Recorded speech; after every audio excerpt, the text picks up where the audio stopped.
Oh, baby. Oh, baby. Oh, baby. It's Friday, a payday Friday. What a week. Short week here on the Morning Roast. Shasky just asked me something. As I say, good morning, everybody out there getting off the graveyard shift. Good morning, everybody getting ready for work. If you're at work, what is happening? Shasky just asked me for $10,000 would I want to get hit with a 100-mile-an-hour fastball. And I said no. Not for 10 G's. How much? Got to bump that to six figures. 6 figures? Yeah, 10,000 ain't enough. 100 miles an hour, dude. It could break your bones. Exactly. Depending on where it gets hit. I mean, it the could road really Kirby, mess you up. Kirby Puckett had to retire. Yeah, I mean, Giancarlo Stanton was still mad at Mike Fiers. Didn't want them to acquire him. You ever hear that story? Yeah, absolutely. Absolutely. So it's let's be six say figures. it's the back of the butt, thigh area. How much? Because I saw it on Whistle Sports on Thread, one of my favorite new apps. And basically, both of us are on Thread right now. Right. Butcher Boy 415 at Bonte Hill. How much would it cost for you to get hit by a pitch of 100 mile per hour in the butt, thigh area, if you knew it couldn't break a bone? I'd do it for 10 G's if I knew it couldn't break a bone. Is it tax deductible? No, it's got to be straight cash. Straight homie. cash, homie? Straight cash, homie. Uncle Sam ain't touching that. Uncle Sam can't touch that. Because Uncle Sam touches our money here at Odyssey. And let me tell you. Boy, oh boy, oh boy. Your boy can't wait for basketball season. Let me ask the boys behind the glass. Boys, because there's a lot to get into today. We got a great show. I'm fired up. Sam Lubman, Joe Spadoni, 10 grand, 100 miles per hour in the butt, thigh area. Yeah, I'll take one on the cheek. Not too bad. Yeah, I'll wear that. Yeah. 10 grand? Are you kidding me? 10 G's. I'll do it for 5. Hell, I'll do it for $1,000. $1,000. $1,000? Don't do that. No, I'll do it for $1,000. More than the You $1,000. just lost all your leverage. On the butt? Come on. Hey, $1,000 is bro, nothing. I got hit by a 60-mile-an-hour pitch You haven't in seen the what we're ankle. making over here. $1,000, I can take that. Hey, let me tell you, man. $1,000 ain't getting you holding nowhere in the I'm Bay holding Area. out for 10 G's on that one. Yeah. Yeah, The offer's $1,000. 10 G's. I need these 10 G's. I can negotiate down if you need me to. $1,000 ain't getting you nowhere in the Bay Area, man. That baby's gone in 24 hours. Feel me? Unbelievable. That's a handful of parking tickets. Dude, that is, yeah, get ready for that at our new building. 888-957-9570 is the phone number. We got a lot going on here today. A lot going on. Jason Dumas is going to join us at 6:50. 6:50. He's going down to Summer League to talk about the Golden State Warriors. Giants had the day off. By the way, good morning to everybody on the YouTube chat, everybody on the Twitch chat, everybody on the Comcast Business Text line. Good morning. It is a Payday Friday / Frisco Friday / 50 Cent Friday, whatever the hell Spadoni plays back there. Look, there's a lot going on. Giants had the day off. We'll get into Farhan Zaidi because I'm looking at the Giants' future, and I don't know what it is. Listening to Steiny and Goo yesterday talk about which team has the best chance to win a championship over the next 3 years. I still believe it's the Warriors and the Niners. And there's a Grand Canyon-sized gap between the Giants and the Warriors and the Niners. I don't think the Giants are close to winning the World Series, to be honest with you folks. I don't think they're close. I probably agree with you. You know, I don't even know, before the season, the goal was developing. Are they doing a good job with that? But also, you know, if they don't develop, if Casey Schmidt Casey Schmidt's been awful at the plate. I know his glove's been great. He's been awful at the plate. Right now, he's looking like a 4A player. Well, he's like 8 for his last 89 or something. Yeah, no, it's really, not good. really, really bad. Well, here's what I would say to you, right? Like, last night there was a huge injury for the Arizona Diamondbacks. Do you know what Corbin Carroll did last year at the end of the year? Oh, he balled out. Did he? I don't remember what Corbin Carroll did. Did he slump? 32. Well, no, I'm just giving you an example. 32 plate appearances, 27 hits, 9 doubles, That's 4 what he did? homers. He only batted .260, and he struck out 31 times. But he had 27 hits? 27 hits and 105 at-bats. Oh, gotcha. 27 hits. He only played 32 games. Now, Casey Schmidt's first 20 games kind of resemble that. Now, I'm not saying that he's Corbin Carroll, but what I'm saying is that Corbin Carroll then backed it up with a great offseason. He worked out like crazy, and then this year he heads into the year. These are his numbers this year: 18 home runs, 86 base hits, right. 290 batting average, 559 slugging, 924 OPS, 165 total bases. I mean, the guy's been one of the MVPs and the Rookies of the Year candidates for baseball. So, he backed that up and got tremendously better. He was younger. He was 21 years old. Now he's 22. Huge injury last night. We'll see what ends up happening with him. I think it's the Steph injury. It's his right shoulder, which is his lead shoulder for a left-handed hitter. That's tough. But what I'm saying is that, like, Corbin Carroll hasn't really had the struggles. He didn't play last year into the struggle. He came up really, really late, and he's a phenom. He's a different player. He is. I want to see what Casey Schmidt does now that everyone has adjusted to him. Right. He has to adjust. How does he adjust back? How does he adjust back? And Contos was on it. He said he was really worried about him. A lot of people laughed at Contos. Well, I'm officially worried about him. Where's he going to be at? So where are the Giants at? You know, our poll question, do the Giants have to make the playoffs this season? I don't think they have to. It'd be disappointing if they didn't at this point because the National League is down outside of the Atlanta Braves. There's a lot of up and down teams, a lot of inconsistency in the National League.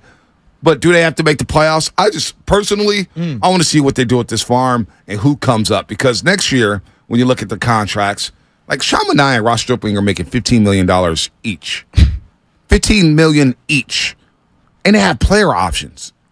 You know they're opted into that. I mean, who else is giving them that kind of money? So does Farhan have to give player options away to get players to come here? Because this offseason hasn't been great. No. And the offseason started to catch up to him. And everybody was ready to say, oh, Farhan, man, executive of the year. And I'm trying to spin this. I'm not trying to be down on the Giants. They're having a phenomenal season so far, 47-40. I'm very surprised with what the Giants have done. It's been a fun season so far. But really looking at Farhan Zaidi and what the vision is. What is the vision of Farhan Zaidi? Well, he's got a lot of guys on player options. He's shelled out a lot of money to mediocre players. They're going to have a lot of money coming off the books, but can he nail a free agent? So far, he can't. That's a great, and no doubt. So something I was thinking about, and Sam Lubman and I talked about this yesterday on the Garlic Fries and Baseball Guys podcast. Find it wherever you find podcasts. B, if we're being honest, really, the only time that they ever landed the premier free agent in free agency was Barry Bonds. Yeah. I'm talking about the history of the organization. Yep. All right, going back to New York. They always come in second place. Remember the year that they missed out on Zach Greinke? What did they do? No doubt. Pivot to, who did they pivot to? Cueto and Samardzija. Phenomenal knowledge. Because they missed out on John Lester, too. They missed out on Jansen because he went back to the Dodgers. Yep. They went and got Melanson, right? They missed out on, I forget who the outfielder was, and then they pivoted to Denard Span. Like, that's what they do. Yeah. Now, you could say, Joe, that they got Barry Zito. All right, they did. I don't know how many other teams were going to throw $137 million at the time. I don't remember. And it didn't Do you work remember? out. The It didn't Mets were work out. supposed to be in on Was Zito it the at that Mets? time. I remember. Yeah. Okay. No, I remember at that time it seemed like the Mets were about to land Zito, and it was like, oh, I guess the Giants won't get it, and then it happened. So where I'm going at with this is, I think we've focused a lot on free agency, and it is one element of how to build your team. The farm is the other, and we'll get to them in a second. $126 million for Zito. Wow. I know, it's one of the worst contracts ever. What about trades? Some of the best moves in this organization's history have been trades. Right. Trade to get Matt Williams. Trade to get yourself Hunter Pence. The trade to trade away Kevin Mitchell and Matt Williams. And exactly, To and Matt bring in Williams. What Jeff did I say? Kent. Trade to get Matt Williams. I meant Right. trade to get Kevin Mitchell. JT Snow. Trade to get JT Snow's a great one. There have been a lot of great trades in the history of the Giants, and it just feels like, the really only big deal to bring someone in that Farhan's done is a rental in Chris Bryant. And I thought he'd be a little more aggressive with the farm, quite honestly. Yeah. Nah, I'm with you there. So I don't know what the goal is with the Giants. What is the fans' goal? What do you want to see out of the San Francisco Giants? We can talk about that, kick that around 888-957-9570. Because here's what I need to see. Yes, what's that? Personally, I need to see Luciano and Kyle Harrison at some point. I need to see This them. year? I need to see them this year. I'm with that. I need to see them. Give them that last month that Corbin Carroll got Yeah. last year with the Diamondbacks. Give them that last 2 months that Gunnar Henderson got with the Orioles last year. Aldi Rushman, who we're going to see in the Yes. home run derby. You baller. saw him come up mid-season. baller. Now you look at the Orioles. They're bringing up dudes after dudes after dudes, and they Jackson got more Holiday. dudes. They still got 5 more dudes in the farm system. By they most are people's loaded. assessment, they've got the number 3 overall prospect in Right. all of baseball right now in Jackson Holiday. Yeah, I mean, and that's he's not 19. even, and that's not even the only one. I know, They've got dudes. I They know. brought up a shortstop last week. Yes. So I mean, you look at what the Orioles are doing. You look at what some of these other teams are doing. Giants got $122 million on the books next year, and that's How do they have 122 on the books for next year? Well, DeSclafani's getting 12 next year. Manaea and Ross Stripling got player options for $15 million each. Conforto has a player option for $18 million, and really, Conforto's having a nice season. Is he worth $18 a year?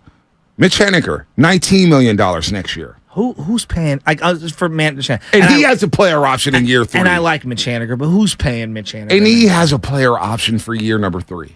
So Farhan's just giving out money to, third tier, fourth tier free agents. And then the farm, how far away is the farm? And then how far away are the Giants from actually competing for something? Because, again, the pressure we put on the Warriors. Yeah. I was listening to Spadoni. The pressure we put on the Warriors, the pressure we put on the 49ers, we don't apply that same pressure to the Giants. Why? And I don't know why. There's a lot of pushback when it comes to the Giants for some reason. I have no idea why. But we should be holding them in a higher standard, saying, hey, I'm with what's you. up? The Diamondbacks have flipped the script. The Padres are spending money left and right. You're losing free agents to the Padres. The Dodgers are the Dodgers. Yeah. You don't think they're going to make some moves and make some trades? absolutely. They just got Urias back. They lose us today. They got Urias back. They're going to be in the ball game for another arm or two. So the Dodgers aren't going anywhere.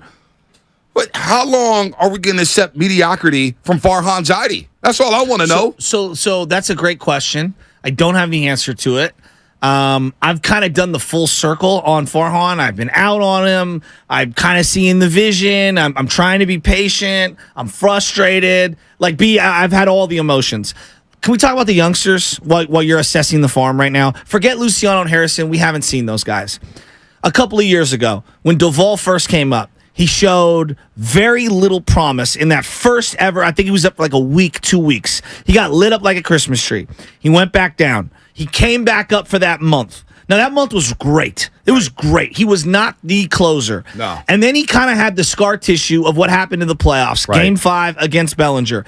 How would you describe last season For Duvall? for Duvall? I thought it was a good first step. First full season as a closer. I have no complaints over his season. It was up and down at times. That's okay. At times, but he got the scar tissue. By the way, he's not a Farhan guy. No, I know he's not. He's from the prior regime. So I'm looking for the Farhan guys. Well, I guess where I'm going at is like with Casey Schmidt right now, right? Like, so you get this, I would say some failure, not a lot of failure with Camilo Duvall. And then we allowed Right. that guy to kind of find himself. And now you get to reap the rewards of that. Right. Do you think the same thing can happen for Casey Schmidt, or are you more pessimistic on that? I don't know about Casey Schmidt. Here's what I'll say as a Giants fan, and I guarantee you I don't have the same. I guarantee you it's not just me thinking this right now. Maybe I'm thinking about it out loud. Because I'm really worried. Well, are you worried about Casey Schmidt? No, I'm just worried in general that, Matos right now seems to look a little overwhelmed He at does. times. He does. And Bailey is outperforming all of his minor league numbers, which is great, but it has me worried that he'll regress to the mean. So Matos has only struck out 10 times this season, which I'm not mad at, but he's got to put the ball in play. I'm not the only one who's going to think this. I'm maybe What's that? the only one who's saying this out loud. What's that? But I'm not the only one who's thinking this. And Loveman and I got into it over the thread, and I was trying to explain, if Casey Schmidt continues to struggle like this at the plate, if Matos continues to struggle at the plate, we're going to start thinking about those guys like we thought about Steven Duggar, Gary Brown, Christian Arroyo, said middling 4A player that the Giants brought up and didn't pan out. We've overrated them in terms of our system. If they don't flip the script, Yeah. we're going to start thinking about those players in that same vein. Are we not? Giants fans. You're right. Giants fans are going to be like, boy, Casey Schmidt, we were so high on him. Now look at him the last 3 months. It is imperative for those two guys. I agree. We need hope. Giants fans need hope to say, okay, Farhan, here's the plan. Because if those two guys don't ball out, to me, it's probably more important for Casey Schmidt and Luis Matos to ball out as opposed to just making the playoffs just to make the playoffs. I think that is 100% Those two correct. guys I have agree. to play well. I They agree. have to start showing me some life, showing me that they're major league players. Because right now they look like 4A players. And if they don't pan out and they don't ball out over these next 2.5, 3 months, then you know what? Giants fans are going to go into the offseason saying, well, damn. The guys we were excited about struggled. We don't know if they're major league players. You can't get free agents because, like the 510 says on the Comcast Business Text line, maybe the state of the city of San Francisco is currently affecting how free agents view San Francisco in this area. All of a sudden, we're back to square one in the offseason again, and we're going to year 6 with Farhan Zaidi. It's one thing to get on Kyle Shanahan going into year 7 without a quarterback. That bugs the hell out of me. Yeah, but he's been to how Three many? NFC championship games and a yeah. Super Bowl. Yeah. And the Niners are humming, and they He's got a great overcome it. roster. Giants got one playoff appearance under Farhan Zaidi so far. I mean, one. the most bold thing Kyle Shanahan's ever done hasn't really worked out yet. I'm talking about trading up for Trey Lance, and yet I don't think anybody is sitting here saying fire Kyle Shanahan. No, but they've also made other bold moves. No, but I'm saying like Yeah. he's overcome Right. even the ones like the bold moves that haven't yet Yup. materialized or worked out for them. Right. I mean, who knows? Maybe Trey Lance flips it around, but like it hasn't hampered them. It hasn't been an Achilles heel. And one thing we crush Lynch for saying, "Oh man, he was at Mahomes Pro Day and he was rethinking things." Almost And too honest. We've crushed Joe Lacob for being too honest at times. What about Farhan and Larry Bear? They've gotten an absolute pass for what they did last offseason. We've tried. Some people tried to forget about it and sweep it under the rug. Larry Bear said, "Oh, well, the light bulb finally went off for Giants fans. They see what we're doing. We're making moves, and they see it now. They're starting to think like us." Hold on. They pumped up this pitching staff before the season and told us this was the deepest starting rotation we've seen in years. That was absurd. It was absolutely absurd. And you and I agreed that it was dramatically overrated. So here, I think the way I view Casey Schmidt and the way I view Matos are very different. Casey's 24. And to me, I put him more in the Brandon Belt bucket. I mean, Brandon Crawford bucket. And what I mean by that is he's so elite defensively that when I get positive contributions with the bat, that to me is all gravy. Like, I really, truly believe that. I believe in defense first. Now, yes, your bat is what's going to keep you in the lineup, blah, blah, blah, blah. But, like, they need this guy to play third, short, and second base, elite defensively, and then if you can bat over 220, that's a positive. That's the way I view him. We're setting But the he's bar 24. so low for him. But he's 24. He's 24 years old, and the bar is 220, Shasky? No, but just hear me out. You talked yourself into this. Well, Casey wasn't a top 5 prospect in the system until like the last month of last year. Matos is 21. Matos, I'm willing to have higher expectations for. Matos is someone who I already could see has better plate discipline, and I don't know if the power numbers are going to translate, but I want to see him. He needs to bat higher. He needs to be one of the impact bats in this lineup as a guy who can run the bases and hit for power in the gaps. I'm talking about, doubles and triples and things like that. Luciano, same way. I'm viewing him the same way. I put Schmidt just a little. I'm not holding him in such high regard as I do those other guys, because those other guys are top tier prospects at MajorLeagueBaseball.com, highly ranked as well. That's interesting, because last week we were talking about the prospects in the Giants farm system and who's number one and who's number 2. If Casey Schmidt was a top 5 Giants prospect, why should I set the bar low and say, okay, if he bats 220, and I know you're just throwing that out there, if he bats 220, that's gravy. No. If you're our top 5 prospect in my system, I need you to play well. Well, this guy, Cowser, just got called up for the Orioles. He was, number 3, number 4 at time. Like, you're number 5. If you're a top 5 prospect in my system, when I call you up, I need you to be ready to be a big leaguer. Straight up. You got to be a big leaguer, and you need to contribute not only in the field, but at the plate as well. That's a problem to me. No, that's a problem. I hear you. We watched the first couple of years of Brandon Crawford, and he did not bat well at all, right? But I know the makeup of the team was different, and so you could afford to have a guy at shortstop who was all glove and no bat. Like, you could afford. I don't know if the Giants can afford to have a player at any position at this point who can be all glove and no bat. I don't know if you can. I don't know if you can. And I think just where they're at, they need more. How do I put this?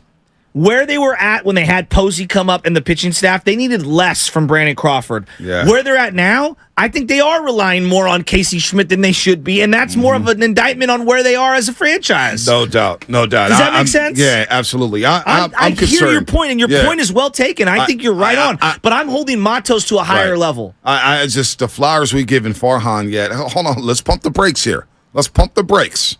That's why if it comes down to it, and you ask me, hey, should the Giants still sell at the deadline? It's about the development of the youngsters and getting some guys in here who could be major leaguers. Right now, I'm looking at this payroll. I'm just like, damn, they spent $183 million on this team, and they gave out player options. We want to get on the Warriors for giving Draymond Green a player option. Well, at least Draymond Green is a 4-time champion. Yeah. At least he's got the accolades to get that player option. Now, there's a lot of things I don't like about Draymond Green, but if we're going to get on him for getting player options, they gave Stripling, Henniger, Manaya, Conforto. They gave everybody a damn player option. Everybody. And they gave Jock Peterson $20 million.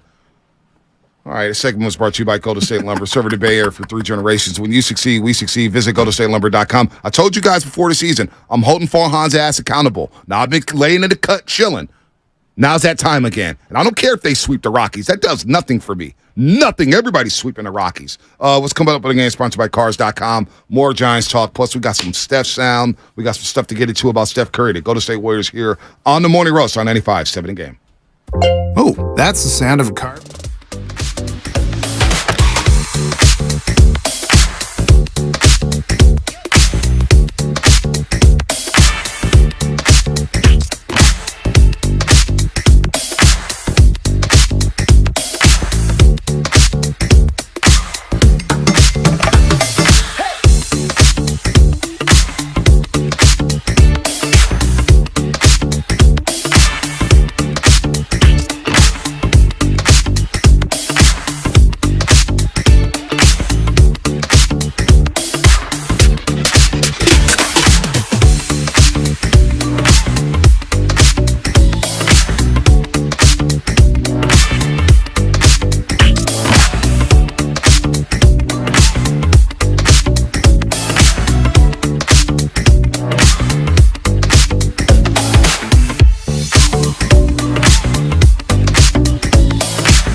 3 to 7, playing your best hip hop and throwbacks. Now back to my boys Bonte and Shasky right here on 95.7 The Game. All right, baby. Don't forget, next week starts on Monday, folks. By the way, happy birthday, Ernie Chavez, our P1. Whatever our many P1 roasters out there. Ernie Chavez. Happy birthday. I hope your birthday is booming. 25 years old, Ernie. Damn. It was good to see Ernie at the summit, the Warrior Summit. Speaking, you brought up John Lester, and Johnny Lester's on MLB Channel right now. That was my Boston. Yeah, I know your boss is choker. terrible. I can't throw over the first. World Series champion, though. 2 times. Congratulations. Right? Or 3. Boy, he was an adventure in fantasy baseball, I tell you, John Lester. Happy birthday, Ernie. Yeah, Ernie. He's smiling ear to ear at the Warrior Summit at Buonvino. That was one of the special moments of the year. Going up to Buonvino, Walnut Creek for the Warrior Summit. Oh, reminded me of Tyler Miller when he came in the studio. Alex in Atlanta, the Night of Numbers. Those guys are smiling ear to ear to be part of this station, man. And I love that. I love that. It makes me smile. It makes me want to put on a good show every single day. So shout out to Ernie. Happy birthday, buddy. Go out there and have one on me. Maybe we'll figure out. Maybe I'll Venmo him or something. Get him a drink. He deserves one. By the way, Monday, as I was saying, we bring you the All-Star Week blowout. What? Yes, the All-Star Week blowout. Your chance to win incredible prizes, including Steph and Clay autographed jerseys, Warriors tickets, gift cards, $250 gift cards, around the golf with hosts at the Berkeley Country Club, and much, much more. It all starts on Monday and goes through the entire week. Every show, every day, you'll have a chance at great prizes as we bring you the All-Star Week blowout, blowout, blowout. Feels like one of those monster truck commercials. Monster trucks. Yeah, monster trucks at the Oakland Coliseum. Whoa. Remember those commercials? Yes, I do. I was trying to think of what some of their names were. What, the monster trucks? Grave digger. Grave digger. El Loco. Tickets are just $15. Oh, man. Do you know what happens later today? What happens later today? Does anyone know? No. The much anticipated debut. Of who? Not Of what? Victor Wembanyama, the $162 million man. Oh, Carlos Rodon. Yes! With the New York Yankees. Yes! And they need a shot in the arm. You see what the Orioles did to them yesterday? 14-1 yesterday. My Orioles look good. Yeah, they do. My Orioles are for 4.5 back. 4.5 back of the Rays. The Rays is tapered off. Rodon has basically been watching from afar because he hurt his forearm and his elbow earlier this year, and he's had back tightness, and then he's had some mental stuff that he's got to go through. He makes his anticipated debut today. Wow. That's unbelievable. So the Farhan lovers are going to be punching air today as Carlos Rodon. I bet he looks good today. Now, something's up with that arm. Where are you at on Farhan? What do you mean? Just where if you had to evaluate Farhan Zaidi. Like, honestly, I just don't think that he's ever going to hoist the World Series. Now, I said the same thing about Brian Sabian. I just don't see... I don't see this philosophy of it being a day trader, working the back end of the roster constantly. Like, he's in love with the Brett Wisleys of the world. I'm not. Yeah. You know who I'm in love with? The Shohei Ohtani. Yes. Right? Like, I'm in love with superstar players. And it's not just about building a team with a superstar because the Angels haven't won anything. Like, I get all that. I just look at their roster as a whole, and I'm like, what do these guys hang their hat on? Like, Elliot Ramos is a great example. He held on to Elliot Ramos forever. It took me 1 week of watching him in spring training. What did I say to you last year? He was cooked. Well, did he have a skill? What's he hang his hat on? Right. Like, what's he hang his hat on? What's his defining skill as a ball player? I don't see it. He's not speedy. He's not powerful. He doesn't hit for average. He doesn't have the greatest arm in the world. I don't see the greatest defender. So, for example, Elliot Ramos, who was top 4 in your system for 4 years before last year, why didn't you move off him? How can you not assess that you don't want him in your system and at least move him to get something valuable? Yeah. One of the things about the Brian Sabian era that I think he did a great job of that we kind of devalued was, hey, Tim Alderson is highly coveted around the league. Let me flip him. I don't necessarily think he's the greatest, but others do. And I'll get you a Freddie Sanchez. I'll get you a former batting champ for him. Farhan, let's be real. He's not even close to Sabian right now. Oh, then come on. He's not even. Let's stop even putting Brian Sabian in the same sentence as Farhan Zaidi. By the way, we got to get Brian Sabian into the Bay Area Sports Hall of Fame. Yes. Brian Sabian needs some love from the Giants. He needs to have his day, Brian Sabian Day, one day at the yard, and make that happen this year, not next year, not the year after. Sabian needs his love because he is the greatest GM in Giants history.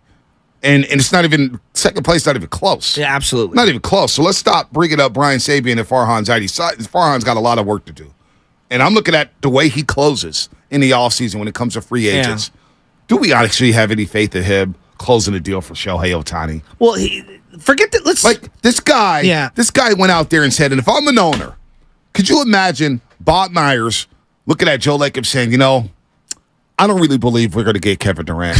I don't really believe we can go get him. No. Joe Lacob would have said, get your ass out of the building. You're done. Can you imagine John Lynch turning to Jed York and being like, I don't think we can get this Jimmy G contract done. I don't know if we're going to be able to extend George Kittle.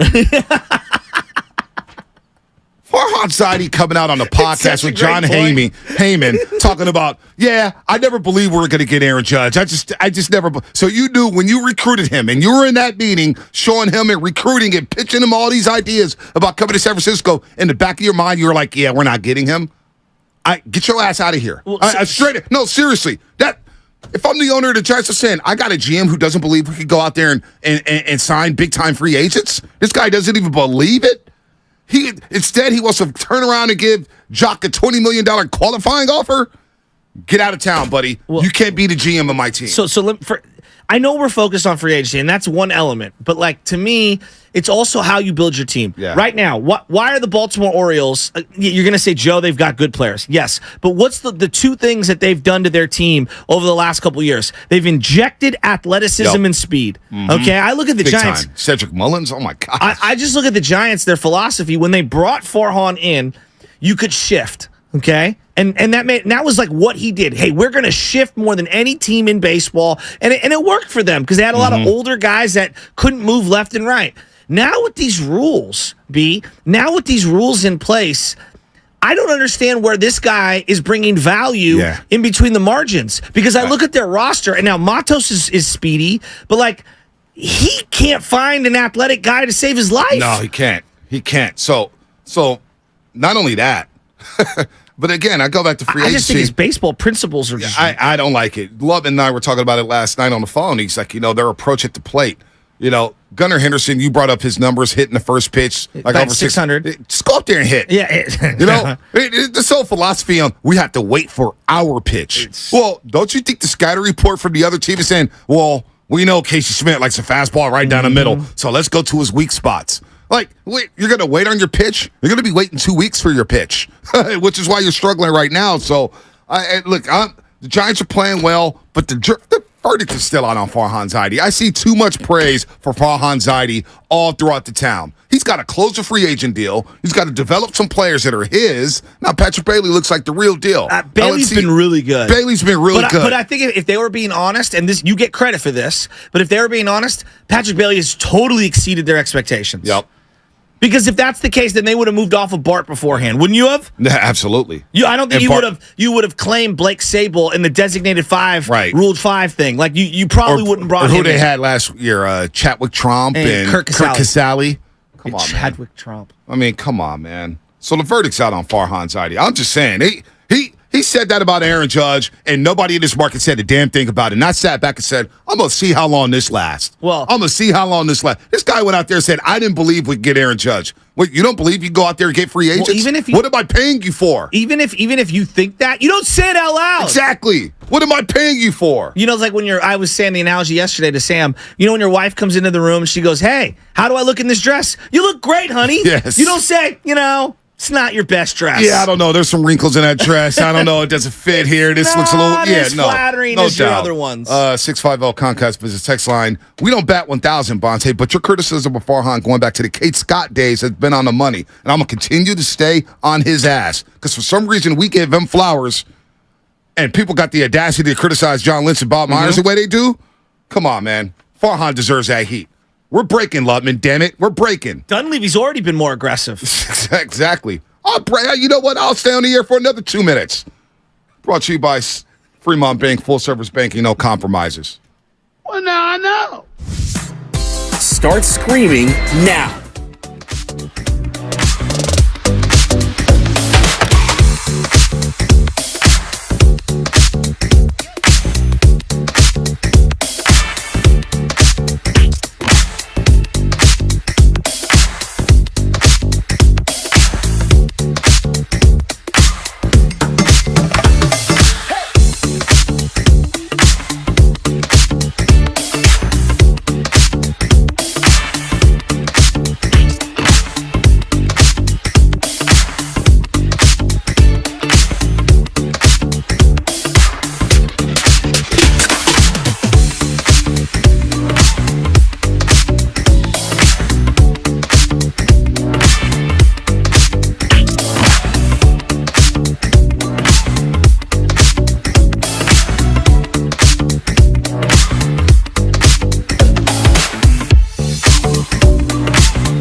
Morning Roast with Bonte Hill and Joe Shasky. Take it away, Bonte. What up, Steph?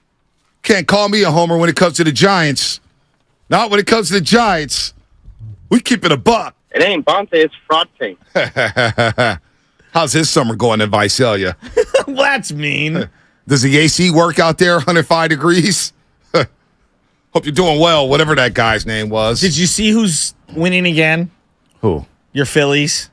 Oh, the Phillies are winning. Swept the Rays. Yeah, no, they're coming. 12 in a row on the road. They're getting hot. 12. Trey Turner's getting hot. 12. Their team's starting to turn it up. Did you see what Kyle Schwarber's numbers are? Oh, he had like 20-something bombs, but it's batting like 175 or something like that. And he has like a 340 on base Yep. percentage. His year is absolutely insane. Absolutely insane. Nick Castellanos, a guy that Giants fans wanted a couple years ago. You know, I've sent in a thread, I wanted Nick Castellanos last year, and he struggled. And I'm not going to say a certain guy in the afternoon, Mark Willard, was like, oh, Nick Castellanos, you guys still want him? Yeah, I still want him, Mark. You see our outfield? You see what he's doing this year? Tyler Mark Miller. Willard. Visalia is the spot you go when you're on the run for child Oh, support. my God. You get caught there. That is so ruthless. That is so God, bad. Tyler. Damn. Tyler Miller, by the way, yesterday sent me an Instagram post of Larsa Pippen. Yeah, no. Did you see that? I sent you guys. Did you watch the video with Sir Liz? Absolutely, I watched the video. How- The algorithm must have been listening to us I know. because every time I opened up Threads or Instagram, Oh, there man. was Larsa Pippen. And there was Jordan's kid. I know. Kissing spots on the body of Larsa I sent Pippen. that to you guys. I sent that to you guys. Yeah, it was incredible. Scottie Pippen at Spirit Airlines waiting for. He's in back as Clay with the rest of us. He ain't flying private no more. Damn, Larsa. And you know what was funny? I didn't even think about it. I got my coffee this morning at Starbucks. Shout out to Iris. And shout out to Mrs. Bologna, who was working this morning. Oh, Bologna. Bologna. Oh, yeah, Marianne? Marianne was there. Oh, nice. Oh, those are my girls, man. You say Those are what's my up? girls. Absolutely. She goes, Bot, you're going to be late for work. You got the show starts in 15 minutes. I said, Marianne, don't you worry. I'll be there when the mic's hot. Marianne, she if we gave her a microphone, she could do 4 hours. Oh, on I know. sports. Oh, I could tell. She's seen an inning or two of baseball. I could tell. All right, let's go to our first guest of the show. We got a stacked guest list today. We usually don't do a lot of guests on the roast, but we had to get this in. We had to squeeze it in. This segment is sponsored by Go to State Lumber. Serving the Bay Area for 3 generations. When you succeed, we succeed. Visit GoToStateLumber.com. You know, you guys always call me the king of the Bay, the king of the Bay. This guy's coming from my throat, man. A little worried about this guy, Jason Dubas from Crowd 4. We got him on the line here. He's getting all the Warriors. Corey Joseph did a great sit-down with Corey Joseph when he signed with the Go-To State Warriors, and I know he's on his way to Summer League for the weekend to cover the Go-To State Warriors, and maybe Chris Paul will speak over the weekend as we saw the number 3 jerseys printed up yesterday at the Warriors facility. Jason Dumas back on the Morning Roast. We tried to give it a studio, but he's going to Vegas. So, studio or Vegas? Hanging out with Shasky and Bonte or Vegas? Jason, I think you made the right decision. Well, look, I love y'all. I love coming into the studio, putting my feet up and chilling. But, yeah, Vegas is going to be fun this weekend. A lot of hoop action, some Kevin Hart action. It's going to be a good weekend. Are you going to that party? I'm going. That's so funny that Shams tweeted out that I'm not going to the party, but Kevin Hart has a show on Saturday that I'm planning to go to. Okay. Bet on black as well on roulette. You maybe I turned 25 into 275 a couple weeks ago in Tahoe. You know what to do with that. But Summer League. All right, what's priority number 1 in Summer League for you, Jason? Explain to some young journalists. You're going down there. You got the camera. You got the microphone. What are you going down to Vegas to do? What do you want to get out of Summer League this season? Well, obviously, be covering the Warriors, so I'll be doing the job first and foremost. I guess to young journalists, always make sure that your bread is buttered and you're doing the job that you're getting paid to do to the best of your abilities. Even if you have your eyes on other things, make sure you're buttering your bread first and foremost. But, man, this is like the biggest NBA convention of the year. All the who's will be there, whether it's other media folks, whether it's agents, whether it's front office people, players. The access is very unique. You'll just be walking through your hotel lobby and you're liable to see anybody. So, just keep your head on a swivel and be ready to talk to people and, introduce yourself to people. And, the goal, I guess, is leaving Vegas having developed a couple of relationships that you didn't have heading into Vegas in the NBA world, because it always helps during the regular season when you're trying to get something done. Yeah, you seem to be always at the forefront of breaking news, and you always have a lot of whispers, and you're getting sources and stuff. I mean, you're a great follow on every platform. So when you heard the Chris Paul to the Warriors, what was your initial reaction? And I was shocked. And, it came out of nowhere. Now, I knew the Warriors could be interested in Chris Paul, but I thought it would be in a buyout situation, not Me too. via trade. Because I was thinking, all right, Chris Paul's in Washington. I don't think he wants to be in Washington. I don't think the Wizards really want anybody over there, doesn't want to be there because they're starting a rebuild and they just don't want those vibes. So I said, hey, in a buyout situation, would I be surprised? Not at all. He is a Steve Kerr type of player. He's someone of need in terms of his skill set. They even off the court, they kind of needed an adult in the room after some of the shenanigans last season. So the interest in Chris Paul didn't surprise me. Just the way they went about getting him, that surprised me. And it was so sudden, too. So it caught me off guard, and it caught a lot of people I talked to off guard as well. What do you think about the reaction as we're talking to Jason Dumas from Crown 4? He's heading down to Summer League in Las Vegas for the weekend. Warriors, of course, playing tonight in Summer League against the L.A. Lakers. A lot of good stuff there to talk about with Podziemski, of course, Trace Jackson-Davis. We got Lester Quinones coming on the show a little bit later. He's been balling well. But the reaction from Stephen Curry, I know he said some things on Instagram, social media, about Chris Paul coming in.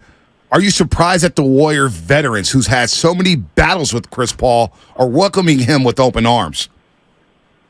Nah, because at the end of the day, winning takes precedent over everything. So you're going to put all that other stuff aside. Yeah. And through all the, basketball hate that they had for Chris Paul, it was never a loss of respect. So they know what he brings to the table. They know he's going to push them. I'm sure we're going to hear about Draymond and Chris Paul getting into it next year in practice, or even on the bench, see a little argument back and forth, because they're just wired the same way. And, you guys have seen it for the past decade as somebody across the bench. Chris Paul is very vocal. He says what he thinks, and he's competitive.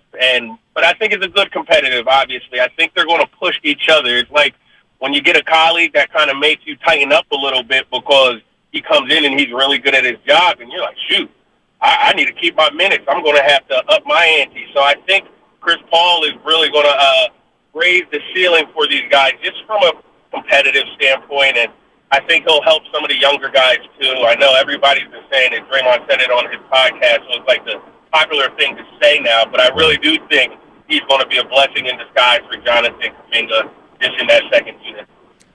How long can Dre and CP3 coexist, though? In terms of their personalities, they're going to butt heads at some point. Yeah, they're going to get in an argument, but I don't think it's going to be like a Draymond Jordan Poole. Well, shoot, we hope it's not going to be something like that. But I think it's going to be just like a even Clay and Draymond butt heads a lot. Right. People don't realize that. They bicker and argue all the time, but they have a common goal, and it's more like you and your big brother arguing. Like, you love him. It's never that deep, and you guys can argue, and then 30 minutes later you're going to be hugging it out and joking about something else. But it's probably going to be something similar to that, because I don't know if people realize, but Draymond and Clay, they get into it every now and then too. For years, Jason, they've been getting into it. They butt heads a lot. I mean, I've heard some stories where Draymond's running red hot, and Clay, they're like, yo, calm down. Clay's coming to the locker room, dude. You got to chill. No, that's a good point there. The coverage of Jordan Poole. I felt like the coverage of Jordan Poole this season was unfair.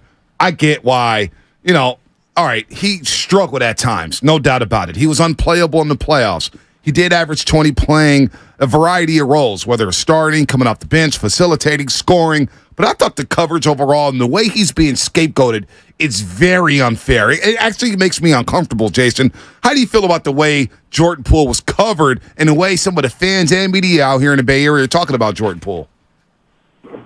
Yeah, he was in a really difficult spot. I don't think people realize how humiliating it is to get punched in the face and for the world to see it in this era we live in, where you can't really open Instagram without seeing memes of yourself. Like, that probably took a toll on him. He's a very prideful person, so he would never acknowledge that publicly. But he's a human being. Like, you log on Instagram and you see a dozen memes every time you log in making fun of you getting punched in the face. Like, it's going to get to you a little bit. So he had to deal with that, and then to deal with that, and then also struggle on the court. It's just a lot. And I've always been a Jordan Poole fan. I'm in the gym all the time, shooting practice before and after practice, and it's like every single time I'm there, is Jordan Poole's there. You know, he's in that locker room, or he's on that practice court just as much as Steph. So I'm always of the opinion, someone that talented and someone who works that hard, they will be okay in the long run. They might have ebbs and flows and struggles like we saw Jordan, but at the end of the day, Jordan averaged 20 points per game. He played every game. That right there is one of the most valuable things you can have in the NBA. So I think he's going to go to Washington, and he'll probably be a top 5 scorer in the NBA.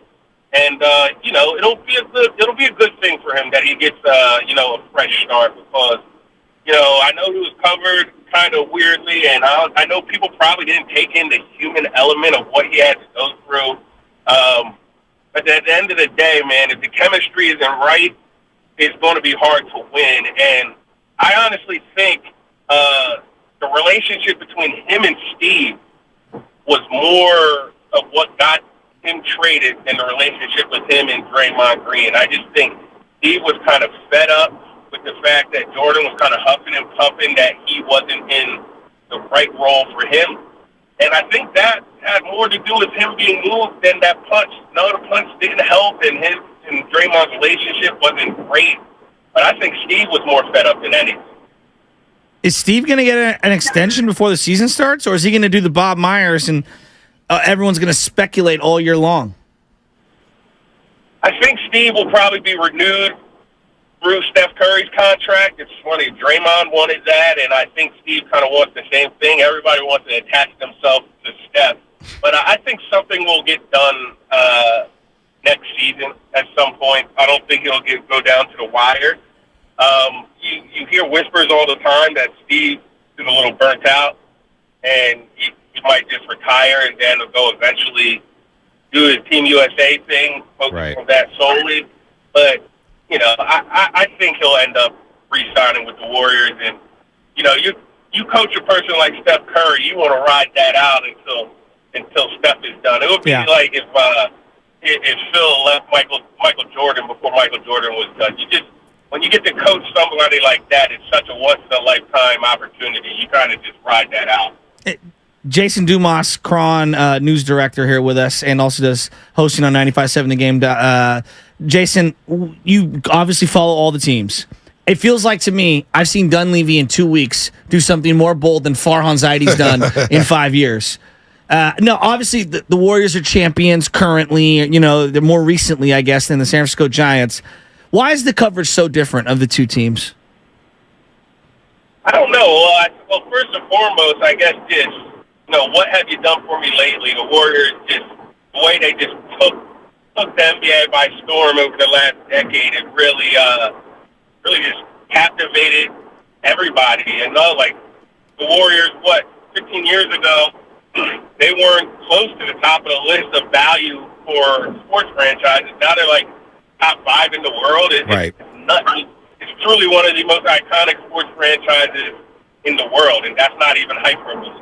So is that, and then I don't know. You're right, Chasky. It's just the Giants. They haven't made a splash, and they're in a division with the Padres and the Dodgers, who seem to open up their checkbook any chance they get.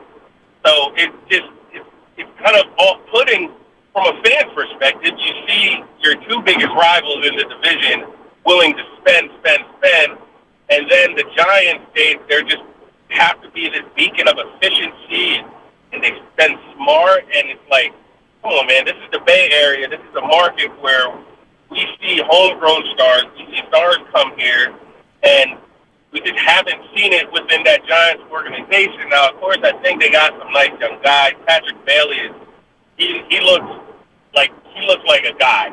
Right. He's going to be back there for a while. Casey Schmidt has pulled off, but he has some tools.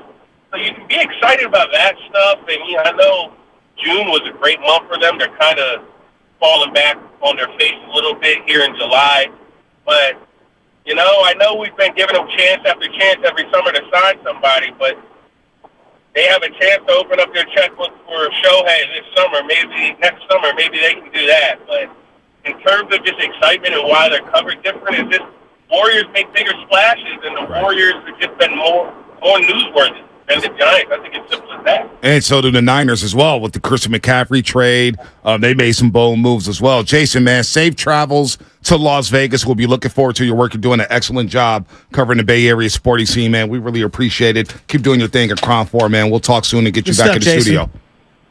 I appreciate you guys. Next time I'm in the studio with y'all. Yep. Yes, sir. Yes, sir. That's Philly's finest. Jason Dumas here on the Morning Roast on 95.7 The Game. As you are listening to 95.7 The Game, KGMG FM and HD1 San Francisco, always live on the free Odyssey app. Download the Odyssey app and favorite 95.7 The Game for the best and most up-to-date sports coverage. Now, Jason Dumas bringing up the fact that maybe it was more Steve than Draymond at the end of the Jordan Poole tenure.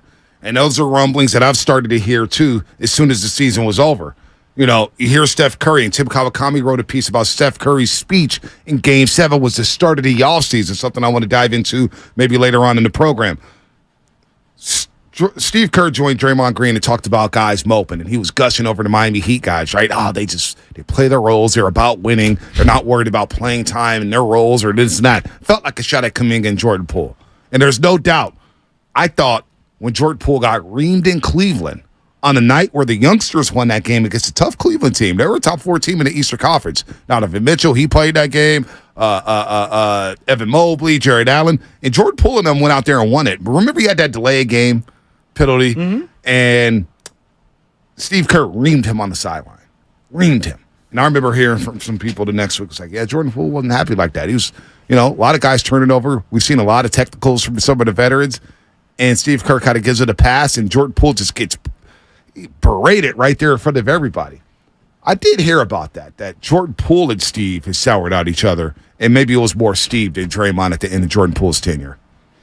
Well, I do believe that they're getting into a slippery slope isn't the way I would describe it, but they're getting into a predicament where, they really have catered the entire roster to what Steve Kerr wants. Right. They have. So there's really no excuses this year for Steve Kerr. And you could say, some of these guys are older or whatever. Every single move feels like it's been made with Steve Kerr being the influencer of said move. Whether that's real or not, that's the feeling I get. Yep. So I kind of don't want to hear about him not having the right guys on the end of the bench and him coveting. Like, who's he coveting? Like you're coveting Gabe Vincent? You want to pay Gabe Vincent $33 million?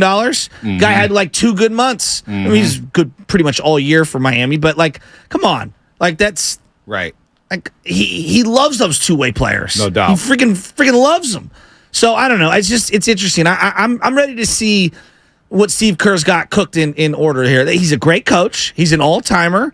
Thought he had a bad year. Yeah, I did too. And that's fair to say. And I think that he's lost a little bit of his communication glory. That's one of the areas where he was so good. And I do believe as you start to age, sometimes you miss out on the next generation. Well, he discussed that last year when he's talking about how they're basically developing now. And since all the guys are leaving college and are one and done or they're going straight to the G League, that developmental program that these young players used to get in college, they're not getting anymore. And so it puts more onus on the NBA coaches to develop these guys. Well, you know what? We're paying you a lot of money. It's part of the job now. You have to adjust, right? And so Steve Kerr, during those championship years, they didn't have a lot of young guys they needed to lean on. Last year they did.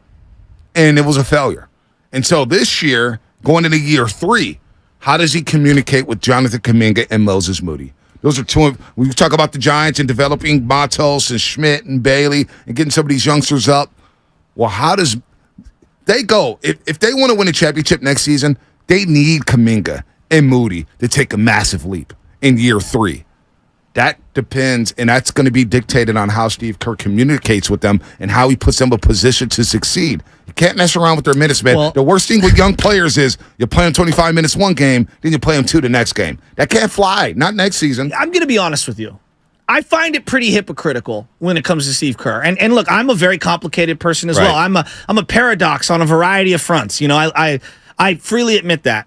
But for someone who preaches tolerance at every single opportunity he can politically, he sure has very little tolerance for young player mistakes. He does. And I find that to be a little hypocritical. It does. It does. It's not right. But he's gonna get a chance next season. He's gonna get a chance next season. And you know what? Lacob and Mike Dunleavy Jr., they've given him his guys, because I'm with you. They've given him the type of guys he wants on his team. They also put him in a position to where he has to play Kuminga and Moody. You have to play them. How do they play? Are you gonna be patient with them in the first month of the season? If you do get off to a rocky start, how much patience will he exhibit towards those youngsters? Come on, man. You got to get these guys going, because Kuminga and Moody, they can give you anything that they gave you. Moody gave you in the playoffs, and what Kuminga did from February 1st through the end of the regular season. I think this team can play in the championship level. I think they can. All of a sudden, you got a Kuminga guy who could guard on the perimeter. That's another guy to guard Jamal Murray. That's another guy to guard Michael Porter Jr. That's another guy to maybe stay in front of LeBron James or Austin Reeves in this day and age. So I think this is a big year for them, for Steve and those youngsters here. Real quick before Austin Bay Area, hang on tight. We got a break here. We got a break. Next week, we're going to bring you the All-Star Week blowout. We're going to break. We're going to continue to talk Warriors. We got some sound from Stephen Curry. Let's continue to roll here on this on the morning roast. And then we got some great guests. We'll bring that up on the other side as well. But Monday, do you want to win a signed Steph or Clay jersey? How about a fitness or boxing lesson from Evolve Fitness? Maybe a $250 gift card to Alexander's Steakhouse or Buon Vino. Yes! It all starts on Monday. And it goes through the entire week. Every show, every day, you'll have a chance to win great prizes. It's 95.7 The Game's All-Star Week blowout. Ain't nobody doing it like us, the Bay Area sports leader. What's coming up on the game, sponsored by Jack in the Box. Your phone calls, 888-957-9570. We'll get you Austin on the other side here on The Roast. My Cheddar Biscuit breakfast sandwiches are made with 2 buttermilk biscuits with real cheddar baked into them, plus freshly cracked eggs, plus your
This is Kevon Looney. Welcome back to the Morning Roast on 95.7 The Game. Take it away, Bonte. Loon.